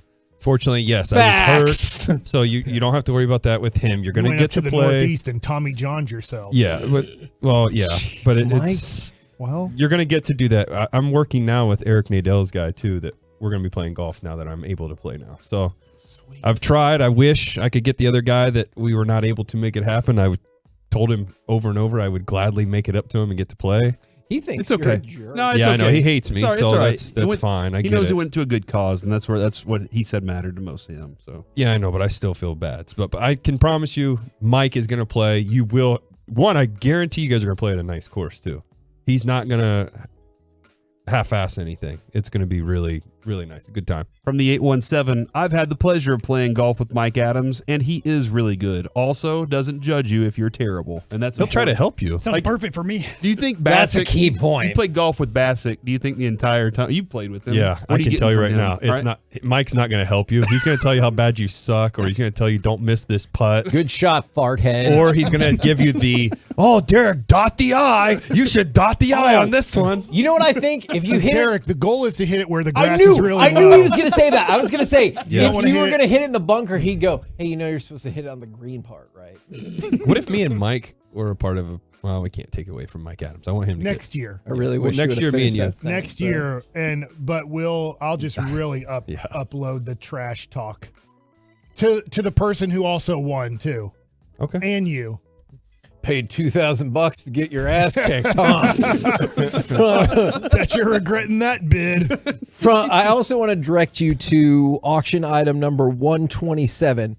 It is a Texas Rangers official scorecard. That is true, and that is delightful. However, it is an MLB authenticated scorecard from September 29th, 2019, a.k.a. the final game in the history of the ballpark in Arlington. Or if you want to call it Globe Life Park.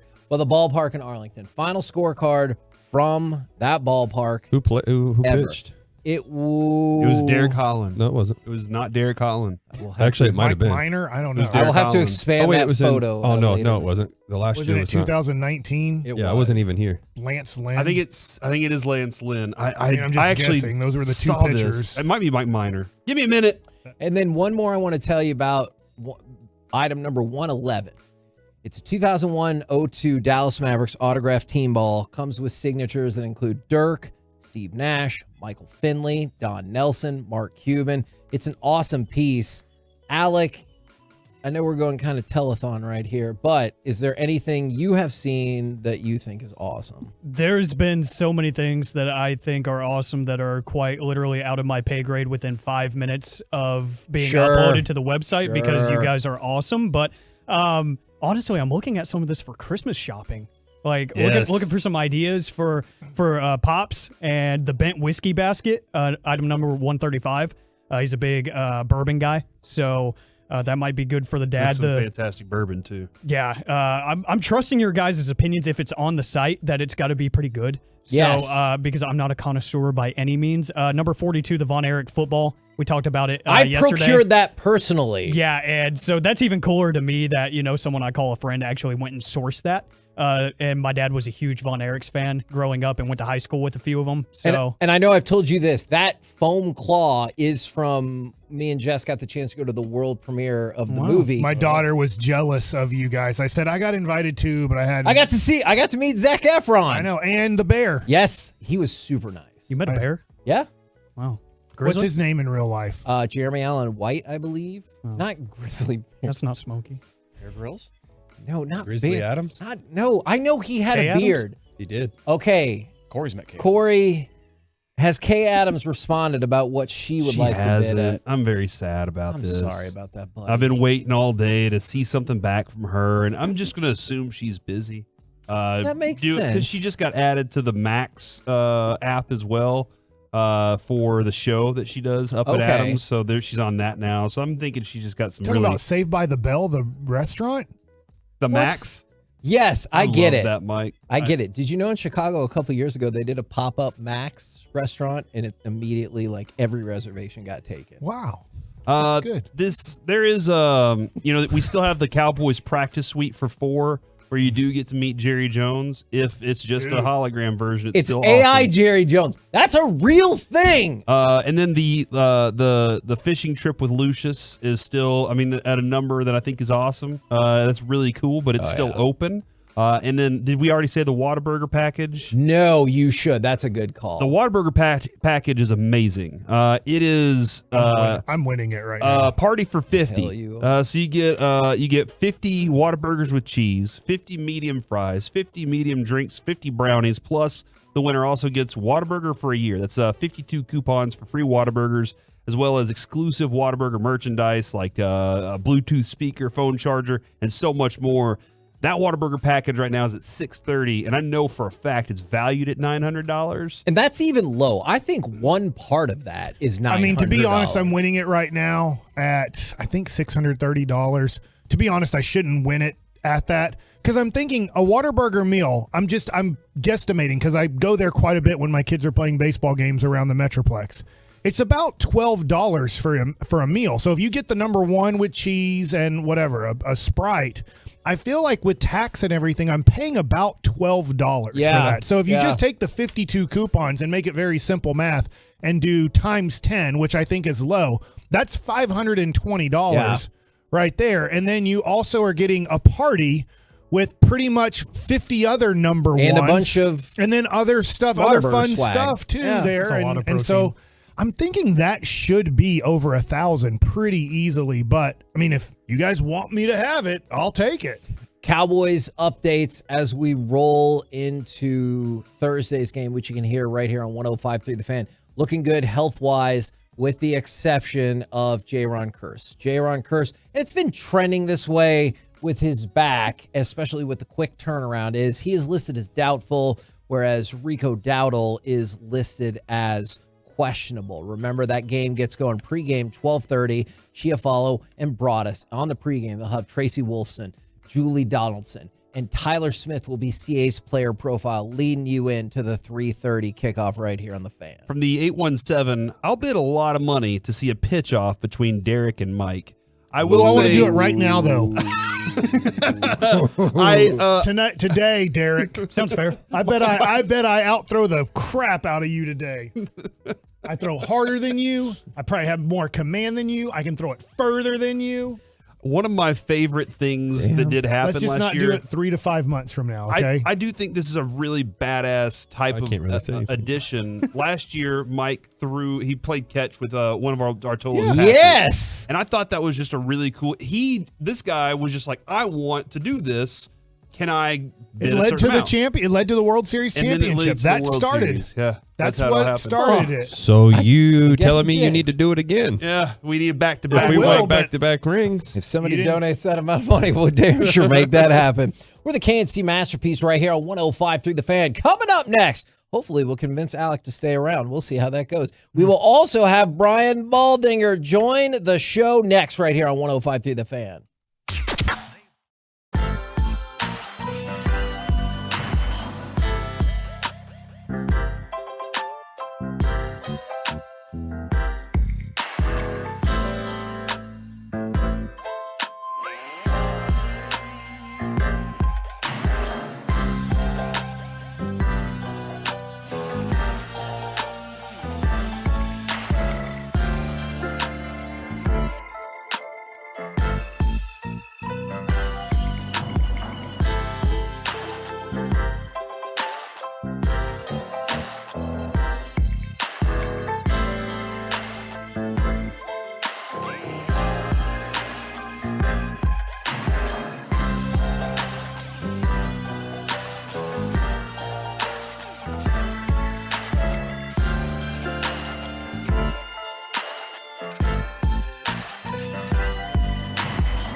HIMS.com/JOY. Hey everyone, Jane Slater from the NFL Network. Use it or lose it, folks. Your insurance company has been taking your money all year, so why not get something out of it? Book now at KissableDental.com. Teeth cleanings, whitening, they do it all. Even better, there are no surprises on your way out. Anyone else have anxiety about your post-visit bill? Well, don't. They want you to walk out happy with what you didn't pay. No headaches, no toothaches. KissableDental.com. That's KissableDental.com.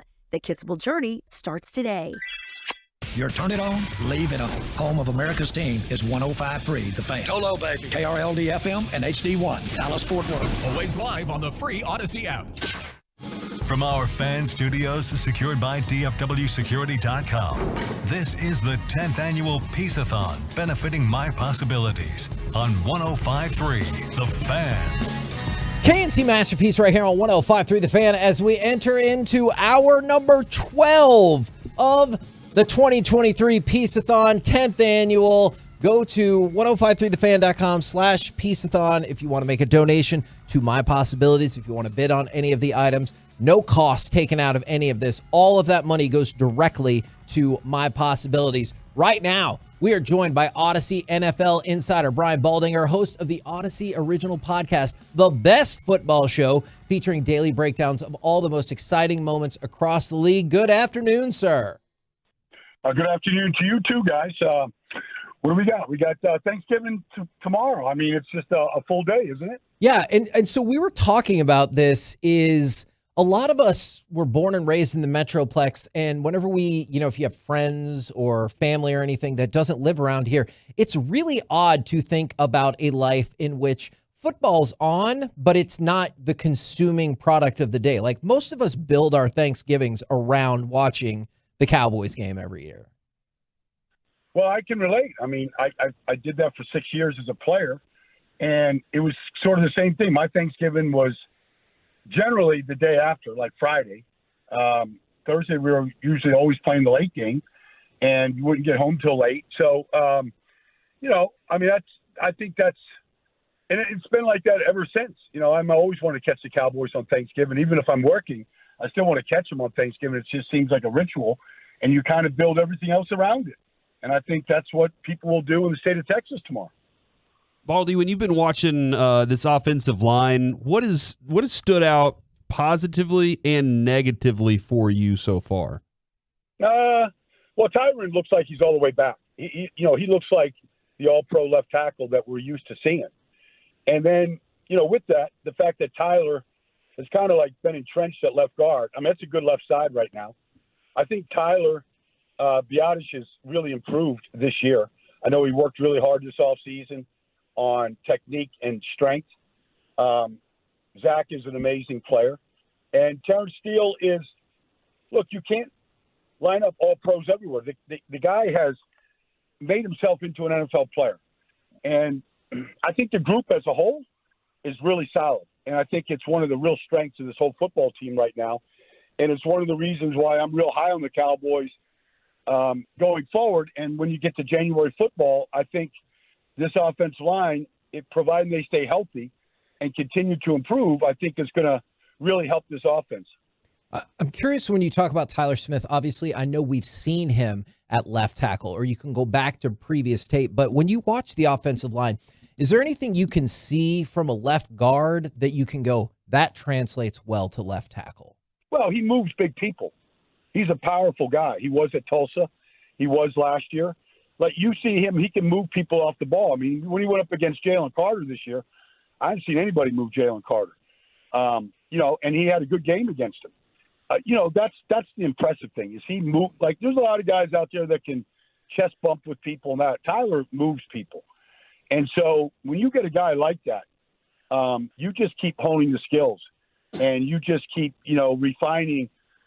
Really what you try to do is you just keep giving them everything that can come at you from a blitz standpoint, from a pre-snap standpoint, from a preparation standpoint. You just keep building the foundation to becoming, more and more consistent and a guy that you can really lean on. Baldy, when we look at the NFC, you just talked about how much you like Dallas and possibly liking Dallas in January. I see this as 4 teams in the NFC that have a true chance to do something special in the playoffs, and that being Philadelphia, Dallas, San Francisco, and Detroit. It seems like San Francisco has the Cowboys number. Who would we want to play San Francisco to possibly knock them out so we wouldn't have to in the playoffs? Well, I mean, that's not a great way to think about this now. I mean, every year is a different year. We saw Cleveland beat San Francisco. We saw Joe Burrow carve them up. We saw Kirk Cousins not get sacked in 45 pass attempts. It's not like they're not unbeatable. I saw Baker Mayfield have a good game against the defense last week. I was out there in San Francisco for the game. And if they could have converted, in the red zone a couple of times, I mean, it might have been even a closer game. Now, the other quarterback had a perfect quarterback, rating, and he was flawless, in Brock Purdy. But, I mean, you learn from your losses. And, Landry used to talk about that all the time when they lost the Ice Bowl game and lost all these playoff games before they finally broke through and won. Sometimes, you just get sick of losing those games. Now, to answer your question, I think Philadelphia can beat San Francisco.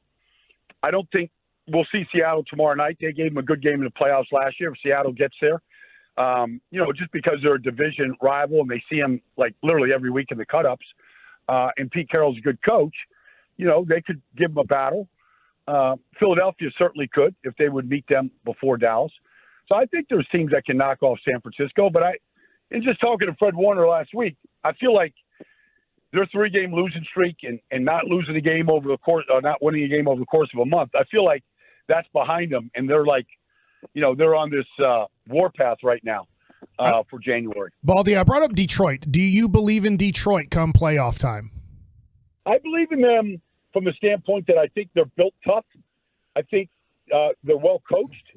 I just don't think they're strong enough defensively yet to really break through. I think, like last week they had a good comeback, against Chicago, but basically Justin Fields did whatever he wanted against that team. I saw Baltimore do whatever they wanted to do against that defense. We know they've got pieces, Aiden Hutchinson and Brian Branch and Kirby Joseph. I mean, you can look at pieces that are there. I just don't think defensively they're built for January yet. And I think while they'll get there and they'll have a good record, I don't think that they're going to make a deep run. I don't think defensively they're strong enough yet. When it comes to, I'm trying to figure this out, Baldy, but when it comes to the big plays from Tony Pollard, we saw a really tough run last week against Carolina. One of those that I think every football player respects when it comes to what the running back did there. Is there a problem at second level, a little burst, or were we maybe impatient with his recovery from his injury? Well, this is 12 weeks now. I don't know. You don't know about running backs. You don't know if they've hit a ceiling or if there's another gear after a major injury. You just never know. Now, I'm not saying that about Tony, but I could pull out 10 highlights from a year ago where you go, that guy's running back number one. And if I compared that to his 10 best plays this year, not one of them this year would go up against that. So I think that, I think we got to see what we saw last year and a bunch the year before, where he's just coming out of these tackles and exploding away from the defense. And maybe tomorrow is the day that he does that against Washington, and he gets 10 days off, and you get ready for the stretch run, and we get to see a little bit more of that. Now, I want to stick with Washington's defense because everyone talks about how prolific they are at throwing the ball and how much they throw the ball, but their defense is also pretty prolific at giving up passing yards. Can you walk us through why that is? Well, we saw Tommy DeVito at a Don Bosco prep in New Jersey carve him up last week, and behind a shaky offensive line, and it didn't matter if he was throwing to Saquon Barkley out of the backfield or to, pick a receiver, Jalen Hyatt or Wan'Dale Robinson. He had his way with that. They play a lot of man coverage, and I don't think they're built to play man coverage. I mean, they play man coverage against CeeDee Lamb, is going to get 200 yards receiving. Yeah. I mean, he's just, not many people can stay with CD right now. And if they line up with Emmanuel Forbes or Fuller or one of these guys back there, Ben St. Juste, he's gonna have his way. So I don't know what they're going to do because the pass rush isn't very good right now. But I saw Tommy DeVito carve this defense up, and I've seen a lot of people do it to him. So I saw him play man defense against A.J. Brown. He had 200 yards receiving. Like, he did whatever he wanted to do to him.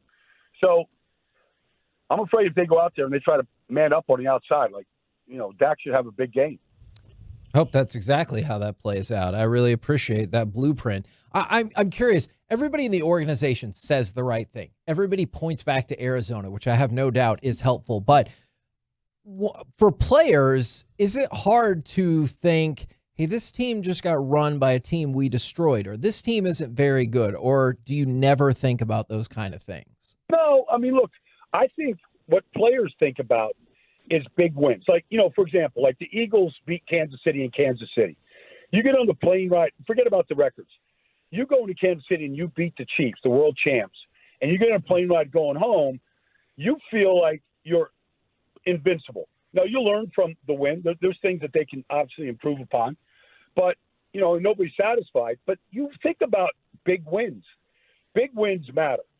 I mean, yes, carving up the Giants or the Carolina Panthers, they don't all count the same. So Dallas needs big wins. If they run Washington out of the gym tomorrow, okay, it's another one of those games. And look, Jerry has addressed it, and they all know it. But until they beat a marquee team convincingly, where they look like the better team and they execute better, they had a chance to beat Philadelphia. We all know that. That could have been that win, but they came up short. So I think those are the wins where you go, all right, we could beat anybody. That's the kind of win you need, where you just come out of the game, you're getting undressed in the locker room, and you're looking at the guy next to you, and you're like, we can beat anybody in this league. We just did it, and that I think that's what's missing from the resume. Man, awesome stuff. As we get to hear you every Wednesday, usually with the G-Bag Nation. Appreciate your help today. We're hyped for the game. We'll catch up with you again next week.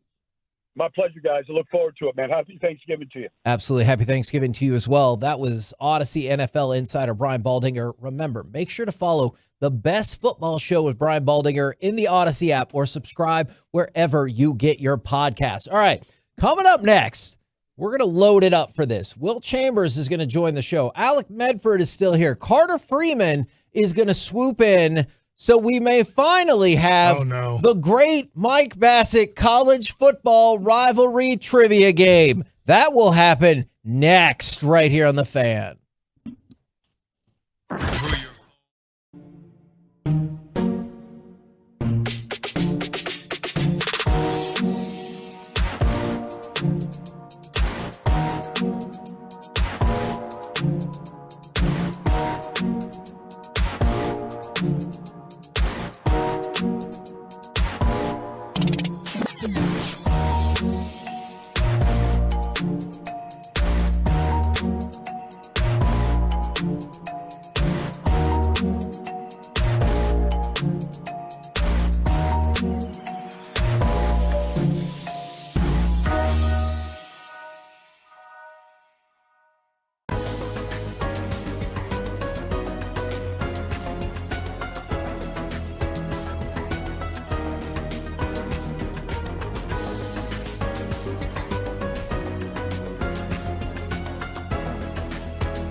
30 years, always find what you love and love what you find only at Total Wine & More. Drink responsibly. B21. The upcoming segment of the KNC Masterpiece on 105.3 The Fan is brought to you by Window Nation and Frankel & Frankel. Life is unpredictable. Accidents happen. Frankel & Frankel are the go-to attorneys for car and truck wrecks in DFW. If you or a loved one has been in an accident, contact Frankel & Frankel for a free consultation at truckwreck.com or call 214 or 817-333-3333. Huskies have it at the Oregon State 32. Empty set as Penix is going to throw on first down. Looking toward the end zone. He has man coverage for Roma Dunze. He's got it. Touchdown Roma Dunze up the left sideline. A Bolitnikov kind of catch. His second touchdown catch of the night. KNC Masterpiece back here on 105.3 The Fan as part of the 10th annual Piece-A-Thon. We got the great Mike Bassett college football rivalry trivia game coming up. I got the first one. Isn't that's the award that you get for being the best dancer on the field? No, that is the Barishnikov, and I hate myself for knowing that is what you were getting at. I really do hate myself for knowing that. That would have taken me a couple minutes. Yes, we have spent too much time together. Now, just real quick, because I know we need to get to that, but other news, as we were just talking with Baldy, talking about the Cowboys game tomorrow against the Commanders is, as kind of anticipated, though I was interested to see if the Cowboys would take a swing, is Shaquille Leonard did pass through waivers because no one wanted to eat the $6.11 million left guaranteed on his contract this year. So he is free and clear. Look for the Cowboys and the Eagles to obviously be prominent players in making a run at that, which clearly, depending on what you think about him, could be a big swing. Like either way, you're like, hey, the Eagles are probably the best team in the NFL. Now they just got him and you didn't. Or, hey, did you just add at what theoretically is your weakest depth position on the team? So we will keep an eye out on that as soon as we hear anything. And I guarantee if it happens tomorrow, turn it on, leave it on. We will be live and local all day long. You will hear about it on your home of the Cowboys, 105.3 The Fan. Now, we've got Alec Medford. We've got Will Chambers. Derek and Mike have been rocking with us all day long. And we bring in Carter Freeman, who will be our quiz master, I guess is what we'll say. Yes, because I know far too much about all these rivalries. Don't you ever? I do, and it is rivalry week. A lot of the rivalries in college football have kind of been moved around. Yeah, like it's generally the last week of the season when all these are supposed to be played. A lot of them still are, but like Bedlam for me, that's at the beginning of November now, which I just think is weird. And it always used to be last regular season. Yeah. So he said Bedlam. Yes. Okay. That's a name of them, right? That is a name of them, and that was where I was going to start. Okay, I do know this one. We'll flip over now. So Bedlam, who plays in Bedlam? Because you said it, it's Oklahoma and Oklahoma State. Ding, ding, ding, ding, ding. I do have that one. Right. If you would have said, what's the name of the Oklahoma State game, I would have called it the home game. See, you're already ahead of where I thought you might be. I might have you down for one more. I think you'll get one more of these. The shootout. That's the one I think I know too. So I know you know that one, so I didn't put it Okay, on good, here. good. So this next one is Red a River. local rivalry. Okay. This is the battle for the Iron Skillet. Oh, I know that one. Have you ever Well, heard of this one before? you're saying it's local, so it's SMU TCU. Yes, sir. Ding, ding, ding, ding, ding. Would you should give any hits. Okay. Yeah. I honestly thought the Iron Skillet might be Alabama versus Auburn. But maybe that's just the Is Iron. that the Iron Bowl? I think so. I don't know. Yeah. Man, I got Yes, three. it is. Yeah. Iron Bowl. We can confirm. Dude, It's the Iron Bowl. I'm doing way better than I ever thought. My brain works way faster than you could ever imagine. That was actually my next rivalry up, was the Iron Bowl. So you're just working way ahead. Dude. Oh, crap.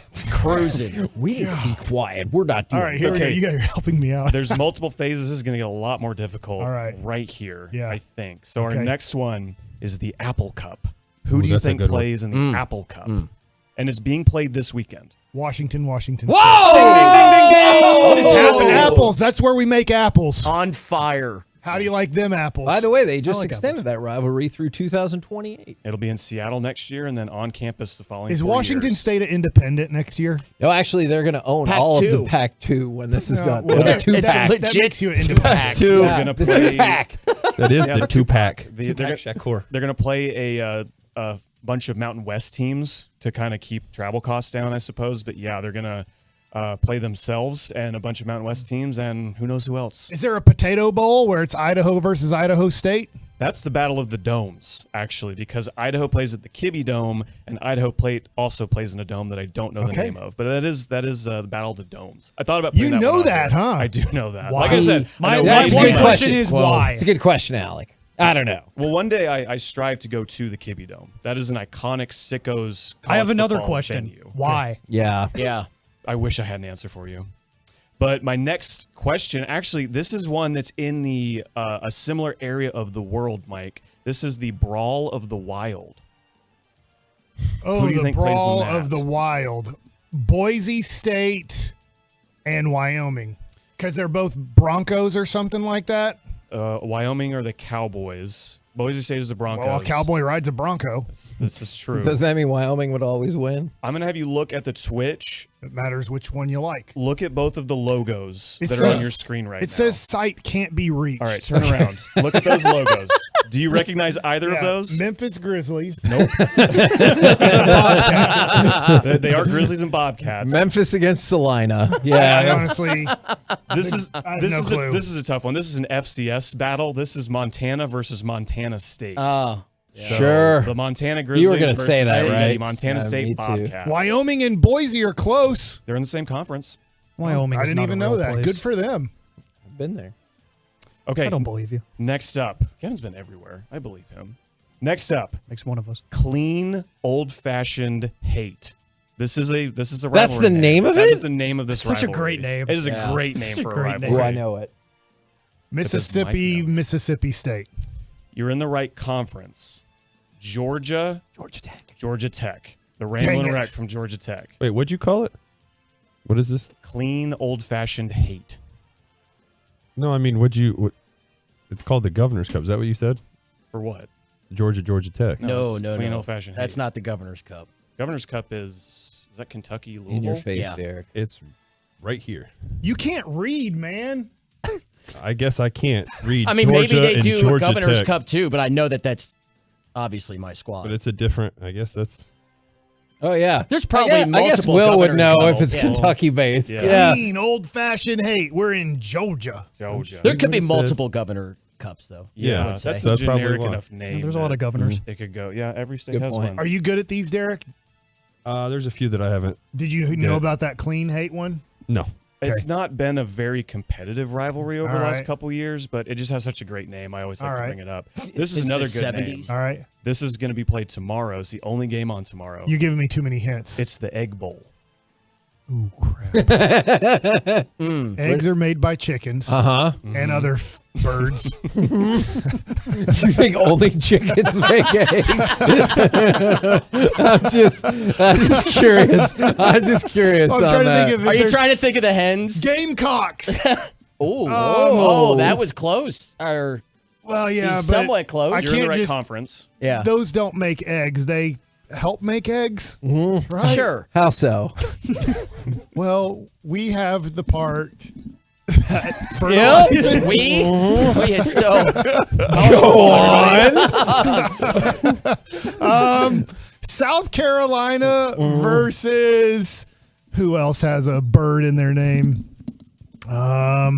South Carolina versus You're Vanderbilt. gonna be so No, mad at it's this Commodores, answer. right? You're gonna be so mad at this I answer. don't know. Yeah. You actually said it. It's A moment ago. Mississippi and Mississippi State. Yeah. The Egg Bowl. I don't know why they're Rebels and they're Bulldogs. No Okay. eggs involved. I actually don't know the origin of that name. All right. I can't remember. Dogs don't lay eggs. No, they don't. No. They're mammals. Mammals don't lay eggs. As far as I know. I don't think you can. Oh my god! Right? You can't. Even whales. Whales birth their whales and then they breastfeed in the water. What? They do. I learned that from my wife. Yeah, you didn't know I've they were- had more whale talk today than I really had on my bingo card. I'll tell you. All right, didn't what's know the about next one? whales. Because that Egg Bowl, Mississippi State versus Mississippi. That's a big one. Yeah, always played on Thanksgiving. Mississippi State's like 1-6 in their conference this year. Yeah, they're I not looked great. yesterday, like at the games. I don't remember all the games that are happening this weekend. So this is becoming a permanent rivalry again next year, and this is my personal favorite name. This is Holy War. Who do you think plays in Holy War? And you're saying it's happening next year? Next year, it becomes a every year again. I'm going to guess, I'm probably wrong about this. Is that Texas and Texas A&M? No. No, that's BYU and Utah. BYU and Utah is Holy War. I Okay. just think that's anything with war in it. I think Yeah. it's a great name for a rivalry. Just by the way, as this goes on, Is there a Texas A&M name? It's like the Lone Star Showdown, I think. Yeah. It's something That's kind of weak. generic. We got to come up with something better we than do. that. We do. I just want to tell everyone, 1053thefan.com/Piece-A-Thon. I'm like scrolling through items again, and I forgot about number 86, the My Cause, My Cleats from the NFL of My Possibility Air Force Ones. Those are very cheap right now if you were interested. Yeah, Back look to at you. that. 1053thefan.com/Piece-A-Thon. Okay. We're going to move into some trophies here. All right. So the Big Ten West, pretty much every game in the Big Ten West is a trophy game. Where it's like boring football and it's great fall asleep games. Oh, yeah. Better than Iowa. Like golf. Is Michigan in the West, Derek? What? Is Michigan in the West of the Big Ten with 78 teams? No, they're not. They're in the East. They're You're in right. the East. Gotcha. I know. I don't like how But that their is, song, doesn't it say Victors of the West at the end of their victory song? Well, that because song that's is before they old. had the split. We hadn't gone to 1849 yet. No. No, we also. Well, you told me went about from that. Big Ten to big, Probably like, just 16. post Louisiana Purchase at this point. So Jeez, the French. Don't get into that time period with them. Yeah. They have a We're the Big fundamental 16 now. misunderstanding of history. Well, he's saying the aren't real. furthest west is Michigan. When they were playing football, the Victors of the West, like they're all of a sudden in the Pacific Ocean. But then they were. Do you think all the states were always states? I think so. I think so. We're states. Look at his face. You were shocked. Ask the question again. I feel like it's an SAT question. Just looked at Derek for I feel help. like I have to write a paragraph out on this one. You picked the wrong person too. Don't look at me for your lifeline. Weren't states always states? Was No, that your they were question? not. oh, never When mind. they were Okay. conferences? No. They weren't split. I just want to put that out there. It was not Okay. East. Carter, and I'm West. going to need you to What's the retake next control of Man, I'm going to this. say, I'm going to actually skip this one. The Floyd of Rosedale is the trophy I wanted to highlight. The Floyd of Rosedale? I just want to tell the USC, story of this. UCLA. It's Iowa, Michigan. It was a beef between the governors of Iowa and Minnesota, the 1930s. One of them sent a live pig into the other governor's room, like in his office, because they're so mad at each other over, I don't know, land or something. That I actually know it was about the football game. So Yeah. then they end up auctioning this pig off. They thought they had oceanfront property. Yeah, and they didn't. They just In had a pig. Arizona. They auctioned this pig off, and someone, it's valuable property back then. Somebody wins this pig, it dies like 4 weeks later because it has cholera or something like Oh, that. So now, if you look at the screen behind you, Mike, they play for that giant pig statue. Oh my God. Can I give him one, or do you It already looks got like him a all? little bit like an armadillo. That does. It look does like look an like an armadillo. Yeah. I'll give you I that would one. want a fatter pig.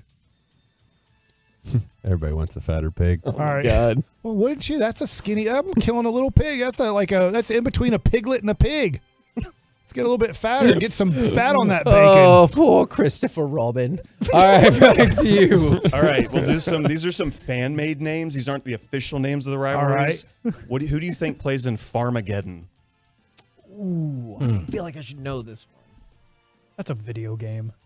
Change my Sounds like- mind. sounds like a fun game. Farmageddon? Farmageddon. Yeah. Wyoming versus Montana. That would be, I guess, kind of local because they play here often. Kansas State and Iowa State. So Okay. all the states in the farm area. Okay. Farmageddon. Yeah. Next, Rolando up, Blackman versus Marcus Pfizer. How about that? That's right. How about those I haven't pulls thought right about there? Marcus Pfizer in like 15 Jamal years. Tinsley. Go. the $5 bits of broken chair Oh my trophy. God. There's no such thing. Yes, there is. So I'll just give it to you. I just gotta say it. When Nebraska joined the Big Ten, Yeah, big mistake. their game with Minnesota was one of the few games in the West that didn't have a trophy. Okay. All the games in the West have a trophy. So Reddit made up the $5 bits of broken chair, which they made an actual trophy of it that both schools shut down. So they Doesn't do not hand Nebraska that need out. Tom Osborne back to say, look, high school education is not mandatory? Let's get some good football Pretty players. much. Is he still is he governor now of Nebraska? Is he? He's definitely like a special assistant. He was up a there. senator at one point. Yeah. I don't know. I'm trying to look that up. I don't even know if he's alive, to be honest. No, he's He alive. is. Okay. He was at the OU Nebraska game last year. There's like one that I think I know, but I don't know the name of it. Don't say it immediately. I'll take my best guess. But I know when Georgia and Florida play each other, they play each other in Jacksonville, and it's considered like the cocktail party or cocktail game or something. World's largest outdoor cocktail party. Yeah. There we go. I knew there was one that if you said something like cocktail drinking, I knew that one. Okay, this one you should get. This is one of my favorite names. Very simple. Illinutgers. Who plays in Illinutgers? Rutgers in Illinois. There we go. That makes sense. I did it opposite though. So that'd be Really dyslexic, that word. Rutgernoy. It's true. Okay, this is phase 4, and this is time for Derek Holland. Oh, yeah. He doesn't know. I He wanna thinks there's test governor's you. cups everywhere. I want to test you if you know your Michigan rivalry games. He's not going to know it. So who plays in the game? Well, that's going to be Michigan, Ohio State. That is Michigan, Ohio State. Oh, it's called The Game? It's just called The Game. That's for Ohio State because they're the Ohio State. By the way, they screwed you over on the name Just of the go game. to the next one, please. So Michigan plays who for the Little Brown Jug? Minnesota. There we go. I've got it. He's on it. He is on this. Last one. Paul Bunyan's I trophy. know you're going to know That's gonna be this. You Michigan talk State. trash. There we go. Yeah. Who doubted him? I've got that at the house, too. When you're playing Nobody McGee, you go on like a 1-minute rant on Instagram talking trash about the school that barely has football. No, those schools have football. Yeah, he's horrible at it. Make up another Nap excuse. time football. Carter. What about Illybuck? Ohio State, Illinois. There you go. Good job. Yeah. These are easy if you just combine their names. What an So it's a excellent turtle. They play Half for of a these turtle. I'd never heard of. and bizarre They're all real. edition No, they're not. of the great Mike Bassett I college want more. football rivalry I have trivia more. game. I skipped some. One more. Who plays for the Land Grant Trophy? Oh, great. The land grant? You're granting land to people? Yes. Oh, great. Where did Brian Grant go to school, that basketball How, in player? what universe is that what that's named after? Savior. Horace Grant and Yeah. Harvey Grant. Yep. Bud Grant. Okay, I'm going to go with land grant, Maryland versus Virginia. Penn State, Michigan State. Kind of the same area of the country. So I would I'll have give it passed to you. out if you got that right. And that trophy looks like a cabinet, by the way. Look it up. It's the ugliest trophy in the world. We're the KNC Masterpiece right here on 105.3 The Fan. Coming up next, it's almost Thanksgiving, people, so it's time for a second helping of gridiron gravy. Food will come in a little bit. That's my job. Exactly. We'll do more gridiron, That's focusing my on job. tomorrow's games next right here on The Fan. There's a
Back now to the KNC Masterpiece on 105.3 The Fan. The upcoming segment is brought to you by Classic Chevrolet. Just announced, Classic Chevrolet and Grapevine's one-time Equinox offload. A limited supply of Equinox models will be sold direct to the public below market value. See them all at ClassicChevrolet.com. But don't wait, the best sell fast. Classic Chevrolet, find new roads.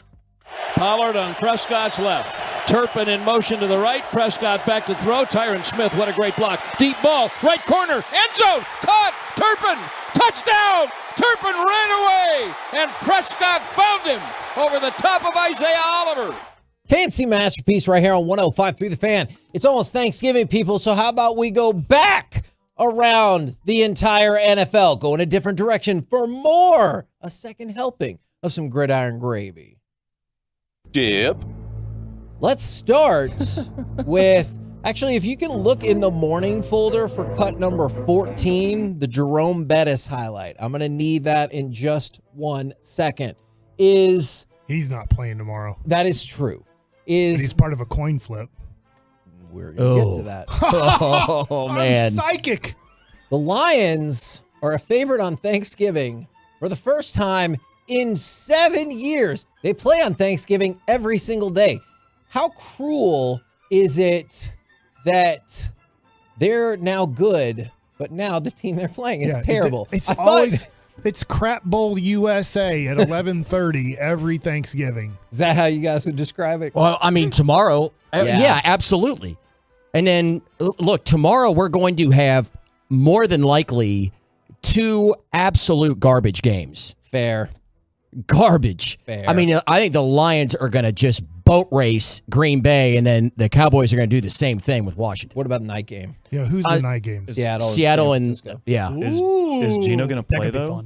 I still heard it was questionable. I'm going to go double check on that. Questionable. Now, you mentioned the coin toss. Let's go to cut number 14. This was 25 years ago. Does everybody remember this coin toss? Who will call it from Pittsburgh? Number 36, heads, tails, tails, heads. Call it plays in the air. Heads is the call. He said heads. It is a tails. He said tails. He did. You want to take the ball? Look at Jerome Bettis. What's going on? You're changing the head. Which way you want to go? Oh, man. Detroit has won the toss. We'll receive. Jerome Bettis said tails. Oh, my. Well, we'll find out. Now, my favorite part about that is that ref, he's like, I called you said heads. And then when I went back and watched the video, when Jerome Bettis is like pleading his case, he goes, no, he said heads first and then changed his mind. It was too late. And you go back and watch that video. At no point does it look like he said that at all. I think he blacked out. I think the ref, you had that minor blackout. Yes. And then just came to and he got real defensive. No, you did it. And then you're dug in. You can't get out. He just assumed heads. Kind of like Jared in our fantasy football sitch. Oh, that whole on. thing? Yeah. Or Thursday mornings before his Thanksgiving show. I get what you're saying. If you've ever been in the room, I'm telling you, that ended up deciding the game. So the Lions got the ball. They won the game. All because that's you said heads. And he's like, no, I totally didn't. So, whoops. Hopefully we'll avoid something like that. Coin toss is dumb. All right. Sorry. Why wouldn't they just say your heads and your tails and flip the coin? Yeah. Why do they make the person choose? Just be like, here's So you the have the coin, option. your heads, You your earned it. tails. And also, where they call it in the air, so you can't just that's say weird. heads now, and he's like, "Oh, real too quick." soon." Well, how else would you do it? I don't know. Flip a chicken? Like the XFL. Get people hurt. That's not what they did in the XFL. They didn't flip a chicken. I mean, Will and I They did something should, one though. weekend where I found an article that there was a study of 800,000 coin flips, and it's actually not 50-50. What? It's 51% to the side that's facing up when you flip it. So it's not 50. Well, yeah, but probability does not, it Math. doesn't equate to what, the probability is still 50-50. That doesn't change. Could we have just done study it? say the probability I is disagree. 51%? Yeah. Could we have not just thrown a challenge flag and review that? He could have. You're fine. You're fine. Yeah. Or a challenge flag on that. Derek, I did that I did that literally doing public address. An entire stadium. Entire stadium. No dump button there. Yeah, no dump button. How about 100,000 watts? Yeah. Yeah. So could we have reviewed it? You better hope we don't review that, brother. All right, I'm just saying. You better hope. I'll roll the tape. We don't review that. It was a slip up. Yeah, I got it. You shut up, Mike. Stop laughing. Shut up, Mike. I can't help it. God. It's funny, man. This is hour 12. It's warm in here. We are talking about the Detroit Lions. Biggest difference between this year and last year, because Goff played exceedingly well last year. I don't know how much that got lost on people. It's their defense. Their defense was awful last year, and now it is not only respectable, it's actually pretty good. Mike, your question to Baldy earlier, I was actually thinking Detroit when you asked it, what's the team to, hopefully knock out San Francisco before they get to the Cowboys. It is, Philadelphia matches up, I think, pretty well. It's about the offensive line for me with Detroit. It's the best offensive line in football. And if you're going to get to San Francisco, you can do so in their secondary. If you have time and get the ball down the field, you can beat them. It's going to be a lot harder having, Bosa as well as, having Chase Young. But that's the strength of the team. You're right, Heggie. I think that's the difference between last year. But what makes them a very good team is that offensive line is awesome. We're the KNC Masterpiece right here on 105.3 The Fan. Coming up next, we will move in to hour number 13 of Piece-A-Thon and ask the question, what one thing are you thankful for about the Dallas Cowboys? Because NFL.com's answer kind of surprised me. We'll do it next. Plus training for Derek Holland right here on 105.3 The Fan. Dang it.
Piece-A-Thon, benefiting my possibilities on 105.3 The Fan.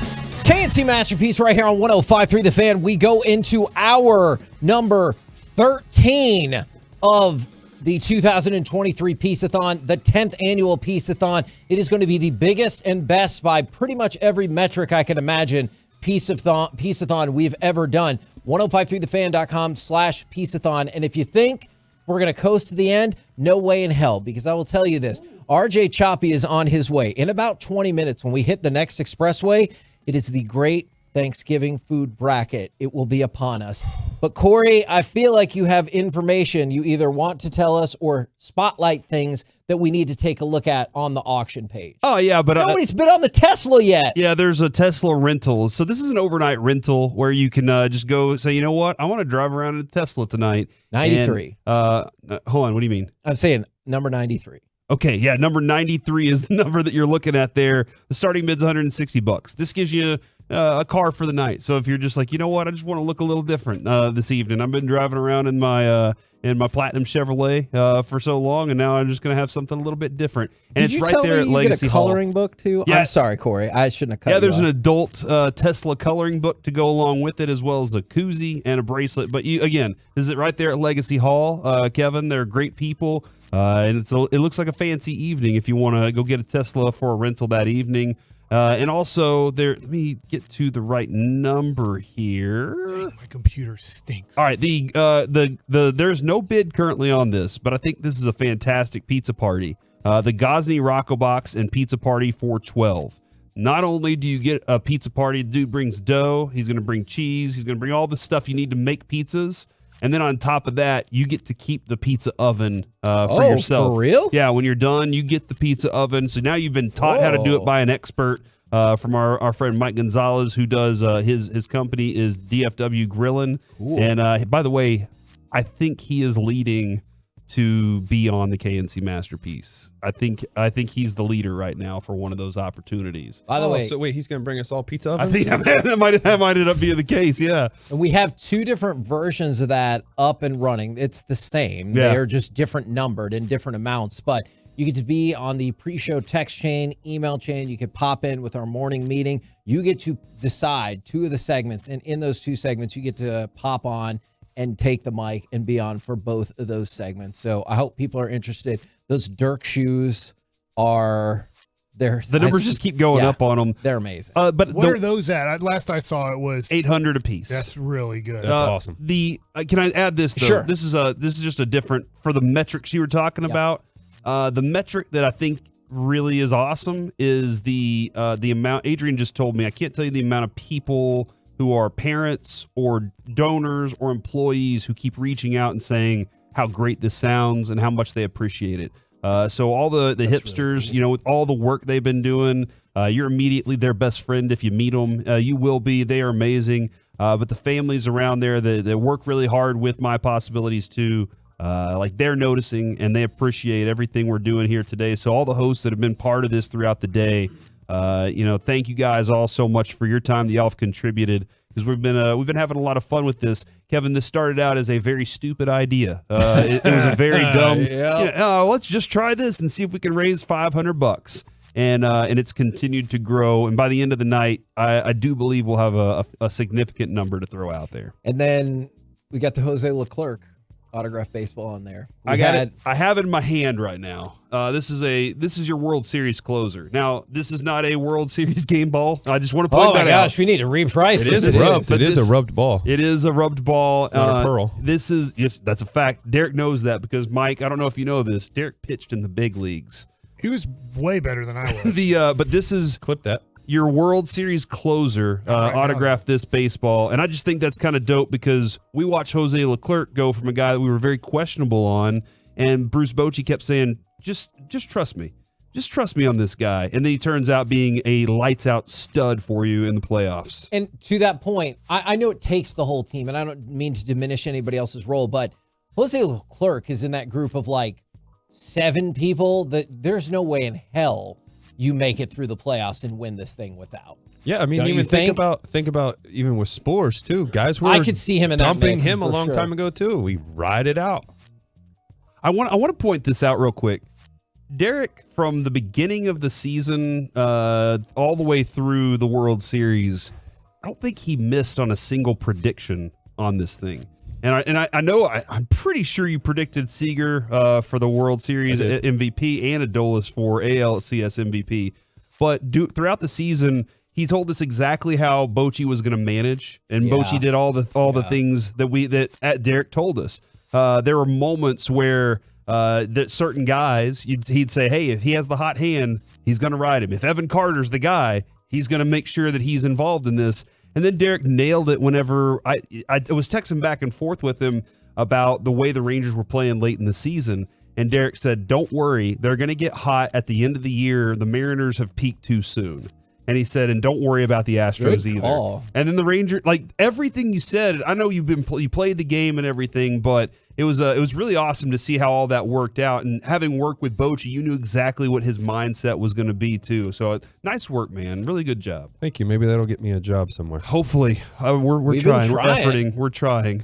No, I mean, I'm saying in general, like I'd like to get to coaching if I do end up retiring. I want to see what I can do with the new arm. Yeah. I'm not. What was that movie again? I said this last time. Rookie of the year. Yeah, that could be me. I don't know. I don't know what's in here. Maybe it's gonna throw harder. It's my new bionic arm. Yeah, maybe it. I do remember whenever that commercial where they presented David Cohn with the bionic arm, and they were like, "What? Randy Johnson got one last year." It was an ESPN commercial back in the day. I just thought it was a blast. I might be the new Kenny Powers. I get my pitch back. Look at that. You're gonna go to Mexico? No, I might go to Japan. Okay. Whoa. Kenny Powers went to Mexico. I know he did. Yes. I'm just changing the story. You understand the analogy nonetheless, though, do you not? Yeah. Okay. Thanks for that, Mike. Well, hello. They're always going to Stars games when they're coming up here, aren't they? Yeah, we got to make it convenient for them. We got to get him a New Jersey, too. From the 561. I told you he was going to say something about it. We're on the air right now. I told ya. Why would I get a New Jersey? All right, Dale Hansen, settle down. Why would I get a New Jersey? Is this on? No, your mic is not Let's on. go, Russ. It's Ross from the Whatever. 561. Happy Thanksgiving, y'all, and best wishes for Piece-A-Thon from the 315. You guys are awesome. Iron Man Radio. I love it. I love it. I love it. RJ, real quick, will there be any revisiting to the round table of love, or do we need to move away from that? Because last year it felt like a hostage type situation that we were operating in. Listen, I'm a big fan of hostage type situations as long as I'm not involved in them. What? Well, I mean, look, other people's hostages. I mean, What possible pleasure do you take out of that? I think it could make for a good movie. Okay. Didn't they already make those? Well, there's movies? also sex hostaging. Taken's a good which movie. is a different 1, thing. 2, and Taken 3. 1, 2, and 3. I've never seen 3, but 1 and 2 is pretty good. I don't know. I tried to talk her into coming in here. I think she's oot. She's what? Oot on it. Oot. You guys We're gonna to go? hockey games. Are you We're guys start gonna? talking Canadian. Is the hockey game at 7:30? 8:30. Yes, we got some drinking to do after this. And who are they playing? VGK. Oh, that's Vegas. a tough one. Yeah, they're very good. He's got it on right there. Yeah, I know. Yeah, we got a Look at Knights this guy. We got a fan Knights in here. fan in here. How we let that happen? Oh, yeah, this crap. guy That doing? is true. Jeez. Woo. Can't believe this. So Well, you know what? 8:30 is Stars and 9:45 is Mavericks. Yeah. They know you got to stay up late cooking and stuff. Jeez. They're like, I do. we're I going to gotta go ahead and pumpkin fire it this up. off and everything I'll like tell you that. this, though. Sarah may not hop on with us now, but as should. long as she continues to be the ambassador of fun in Oxnard, I'm okay. with True. it. All right. Sure, she will do that. I thought we had a better shot because last year she didn't really know who we were. Yeah. And now this year, it seems like she likes us okay. So I thought maybe that would help out. That was a fun trip. She likes Carter. She's a big fan of Carter. I don't Carter's know about the best. you guys, but yeah. Makes sense. Well, We're a questionable bunch of characters. yeah, that's fair. You guys make a lot of good points. It was a good trip, too, Derek. You did great out in Oxnard. Thank man. you. It was fun. Now, we were just talking about this because NFL.com put out an article, and I have to admit, I was a little surprised, and it said, one thing to be thankful for from every NFL team going into week 12. Okay. And I'm curious, what's the one thing, one player, one whatever that you're thankful for about the Dallas Cowboys? I guess Deron Bland. That's Man. who that's I was good. thinking. If he wouldn't have been this good, let's just say he would be more like a second year, fifth round pick. Jordan and Lewis you lost even. Yeah. Diggs, you could be getting lit up in the secondary. And he has become a guy where I just wonder if teams are going to start going, hey, risk reward here. How much should we throw at this guy? Yeah, I think that's an interesting point. NFL.com said the Dallas Cowboys Maybe they just knew this would create discussion. They said Dak. Sure. The one thing you should be thankful for is Dak. And I'm not disputing that you're not glad you have Dak, but Deron Bland, CeeDee Lamb, Micah Parsons all immediately come to mind first. Is that wrong? They do come to mind first, but I don't think that they are where they are today if they have Cooper Rush. No, that's always. You don't think Deron Bland is where he is today? He might be. Okay. He might be. Although they might be running more. Okay. Right? The other team might be running or throwing. I'm sorry. The other team might be throwing more. Yeah. So it would be actually where they were today. But no, I mean, you have to put that in there. I mean, he's the quarterback. Like I bet you could say that for just about any team, even if the quarterback may not be the best player in the league. You've got to be most thankful for the fact that you have one. You either have one or you don't. Right. There's not much of a middle ground there. Is it like Jared Goff for Detroit? Is that who they put for Detroit? Detroit Dan Campbell. is Dan Campbell and Brad Holmes. Yeah. Dan Campbell's a guy everybody in the NFL, at least is a top 5 consideration they want to play for. I mean, they built that's a great roster. I don't think that, my opinion, I don't think Jared Goff's like a top 5 quarterback, not even Sure. a top 8 quarterback. But he surely does get crapped on for like having a pretty decent career. No, he's had a good career and been to a Super Bowl. I mean, like he is. The last 2 years have been pretty solid. Kevin, I had some like very specific things I liked about him coming out of the draft, and one of them was his ability, his accuracy, 20 yards plus. I thought he could nail those throws easily in college, and I thought that would translate. He happened to have a coach that was a micromanager. And he gets a little bit of freedom, and he wasn't a great leader for the Rams. No. And now he's grown into a better leader with the Lions. I think Campbell, I call him Man Campbell. Yep. I think he's forced him to let him hang a little bit. Like he's like forced him to do things that get out of his comfort zone because he's much different now. He seems like he's a better competitor now, and like he's a better leader. I've always liked him. I've always thought he was a really good player, and I think he's a top 10 player. I don't know where you would put him. Yeah, somewhere he gets between into that tier 7 and of 11. Yeah, 8 to 14. I you can probably, see that. Yeah, and that's it fair. gets really tough to separate those guys. He could probably put himself in a higher spot with some playoff success, especially there, right? Like I realize, God, yeah, This one playoff game, he's a god. I realize playoff success like theoretically counts the same everywhere, but if he were to take the Lions anywhere, just like if Cleveland goes anywhere, those quarterbacks will be beloved forever. From the 817, I'm thankful for Al Harris. I think that's spot on, man. Yeah. Al Harris. And, one of the things, too, I guess that when it comes to the conversation of the cornerbacks and the way they're playing, I'm thankful for Mike McCarthy when he was designing what a Cowboy player should look like, for telling the scouts, I want guys that have ball skills. I want cornerbacks that can catch the football. Yeah, absolutely. But what are we doing here, guys? What are we doing here? Get thumbs up to Sarah after that, Kevin. That was to the camera. There's a camera right there. That was to the camera. But that's what Mike McCarthy was telling them was, I want quarterbacks that not only can cover, but I want guys that can catch the football. And that's why Deron Bland, Trayvon Diggs, these guys are turning the ball over the way they are. Oh man, I didn't think about this, but we probably should. I'm thankful for Brandon Aubrey from the 940. We probably should be. That's true. Extra points can still be a little wonky, but when you get for the field goal, it's been unbelievable how automatic that he has been. We're the KNC Masterpiece right here on 105.3 The Fan. It's about that time, Mike. No, that's a fair point. No, my bad. This is where rolls go down. We're going to move into the expressway, and it's time for the great 2022 Thanksgiving food bracket. Our 23? team here at the 2023, has put together a 16 food and beverage bracket. This is pretty sweet bracket. To determine Better than Micah's? the best football and Thanksgiving food of all time. We'll do it next right here on The Fan. More G-Bag Nation, less commercials. We go commercial free all the way to the top of the hour. Coming up next.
And it's back now to the KNC Masterpiece on 105.3 The Fan, but it's time now for the Expressway, sponsored by QCkinetics.com, non-surgical regeneration treatment. From the 25, play action. Young throws the ball, intercepted at the 30-yard line. Coming down the left side is Bland. Catch at the 5. He did it again. He did it again. Undercut the first down pass, and Deron Bland said, I don't think I've scored in about 2 weeks. KNC Masterpiece right here on 105.3 The Fan. All the Cowboys coverage you need will be rolling tomorrow pregame. There's a show before the pregame. There's a show before that. All day long, we got you covered live and local right here on 105.3 The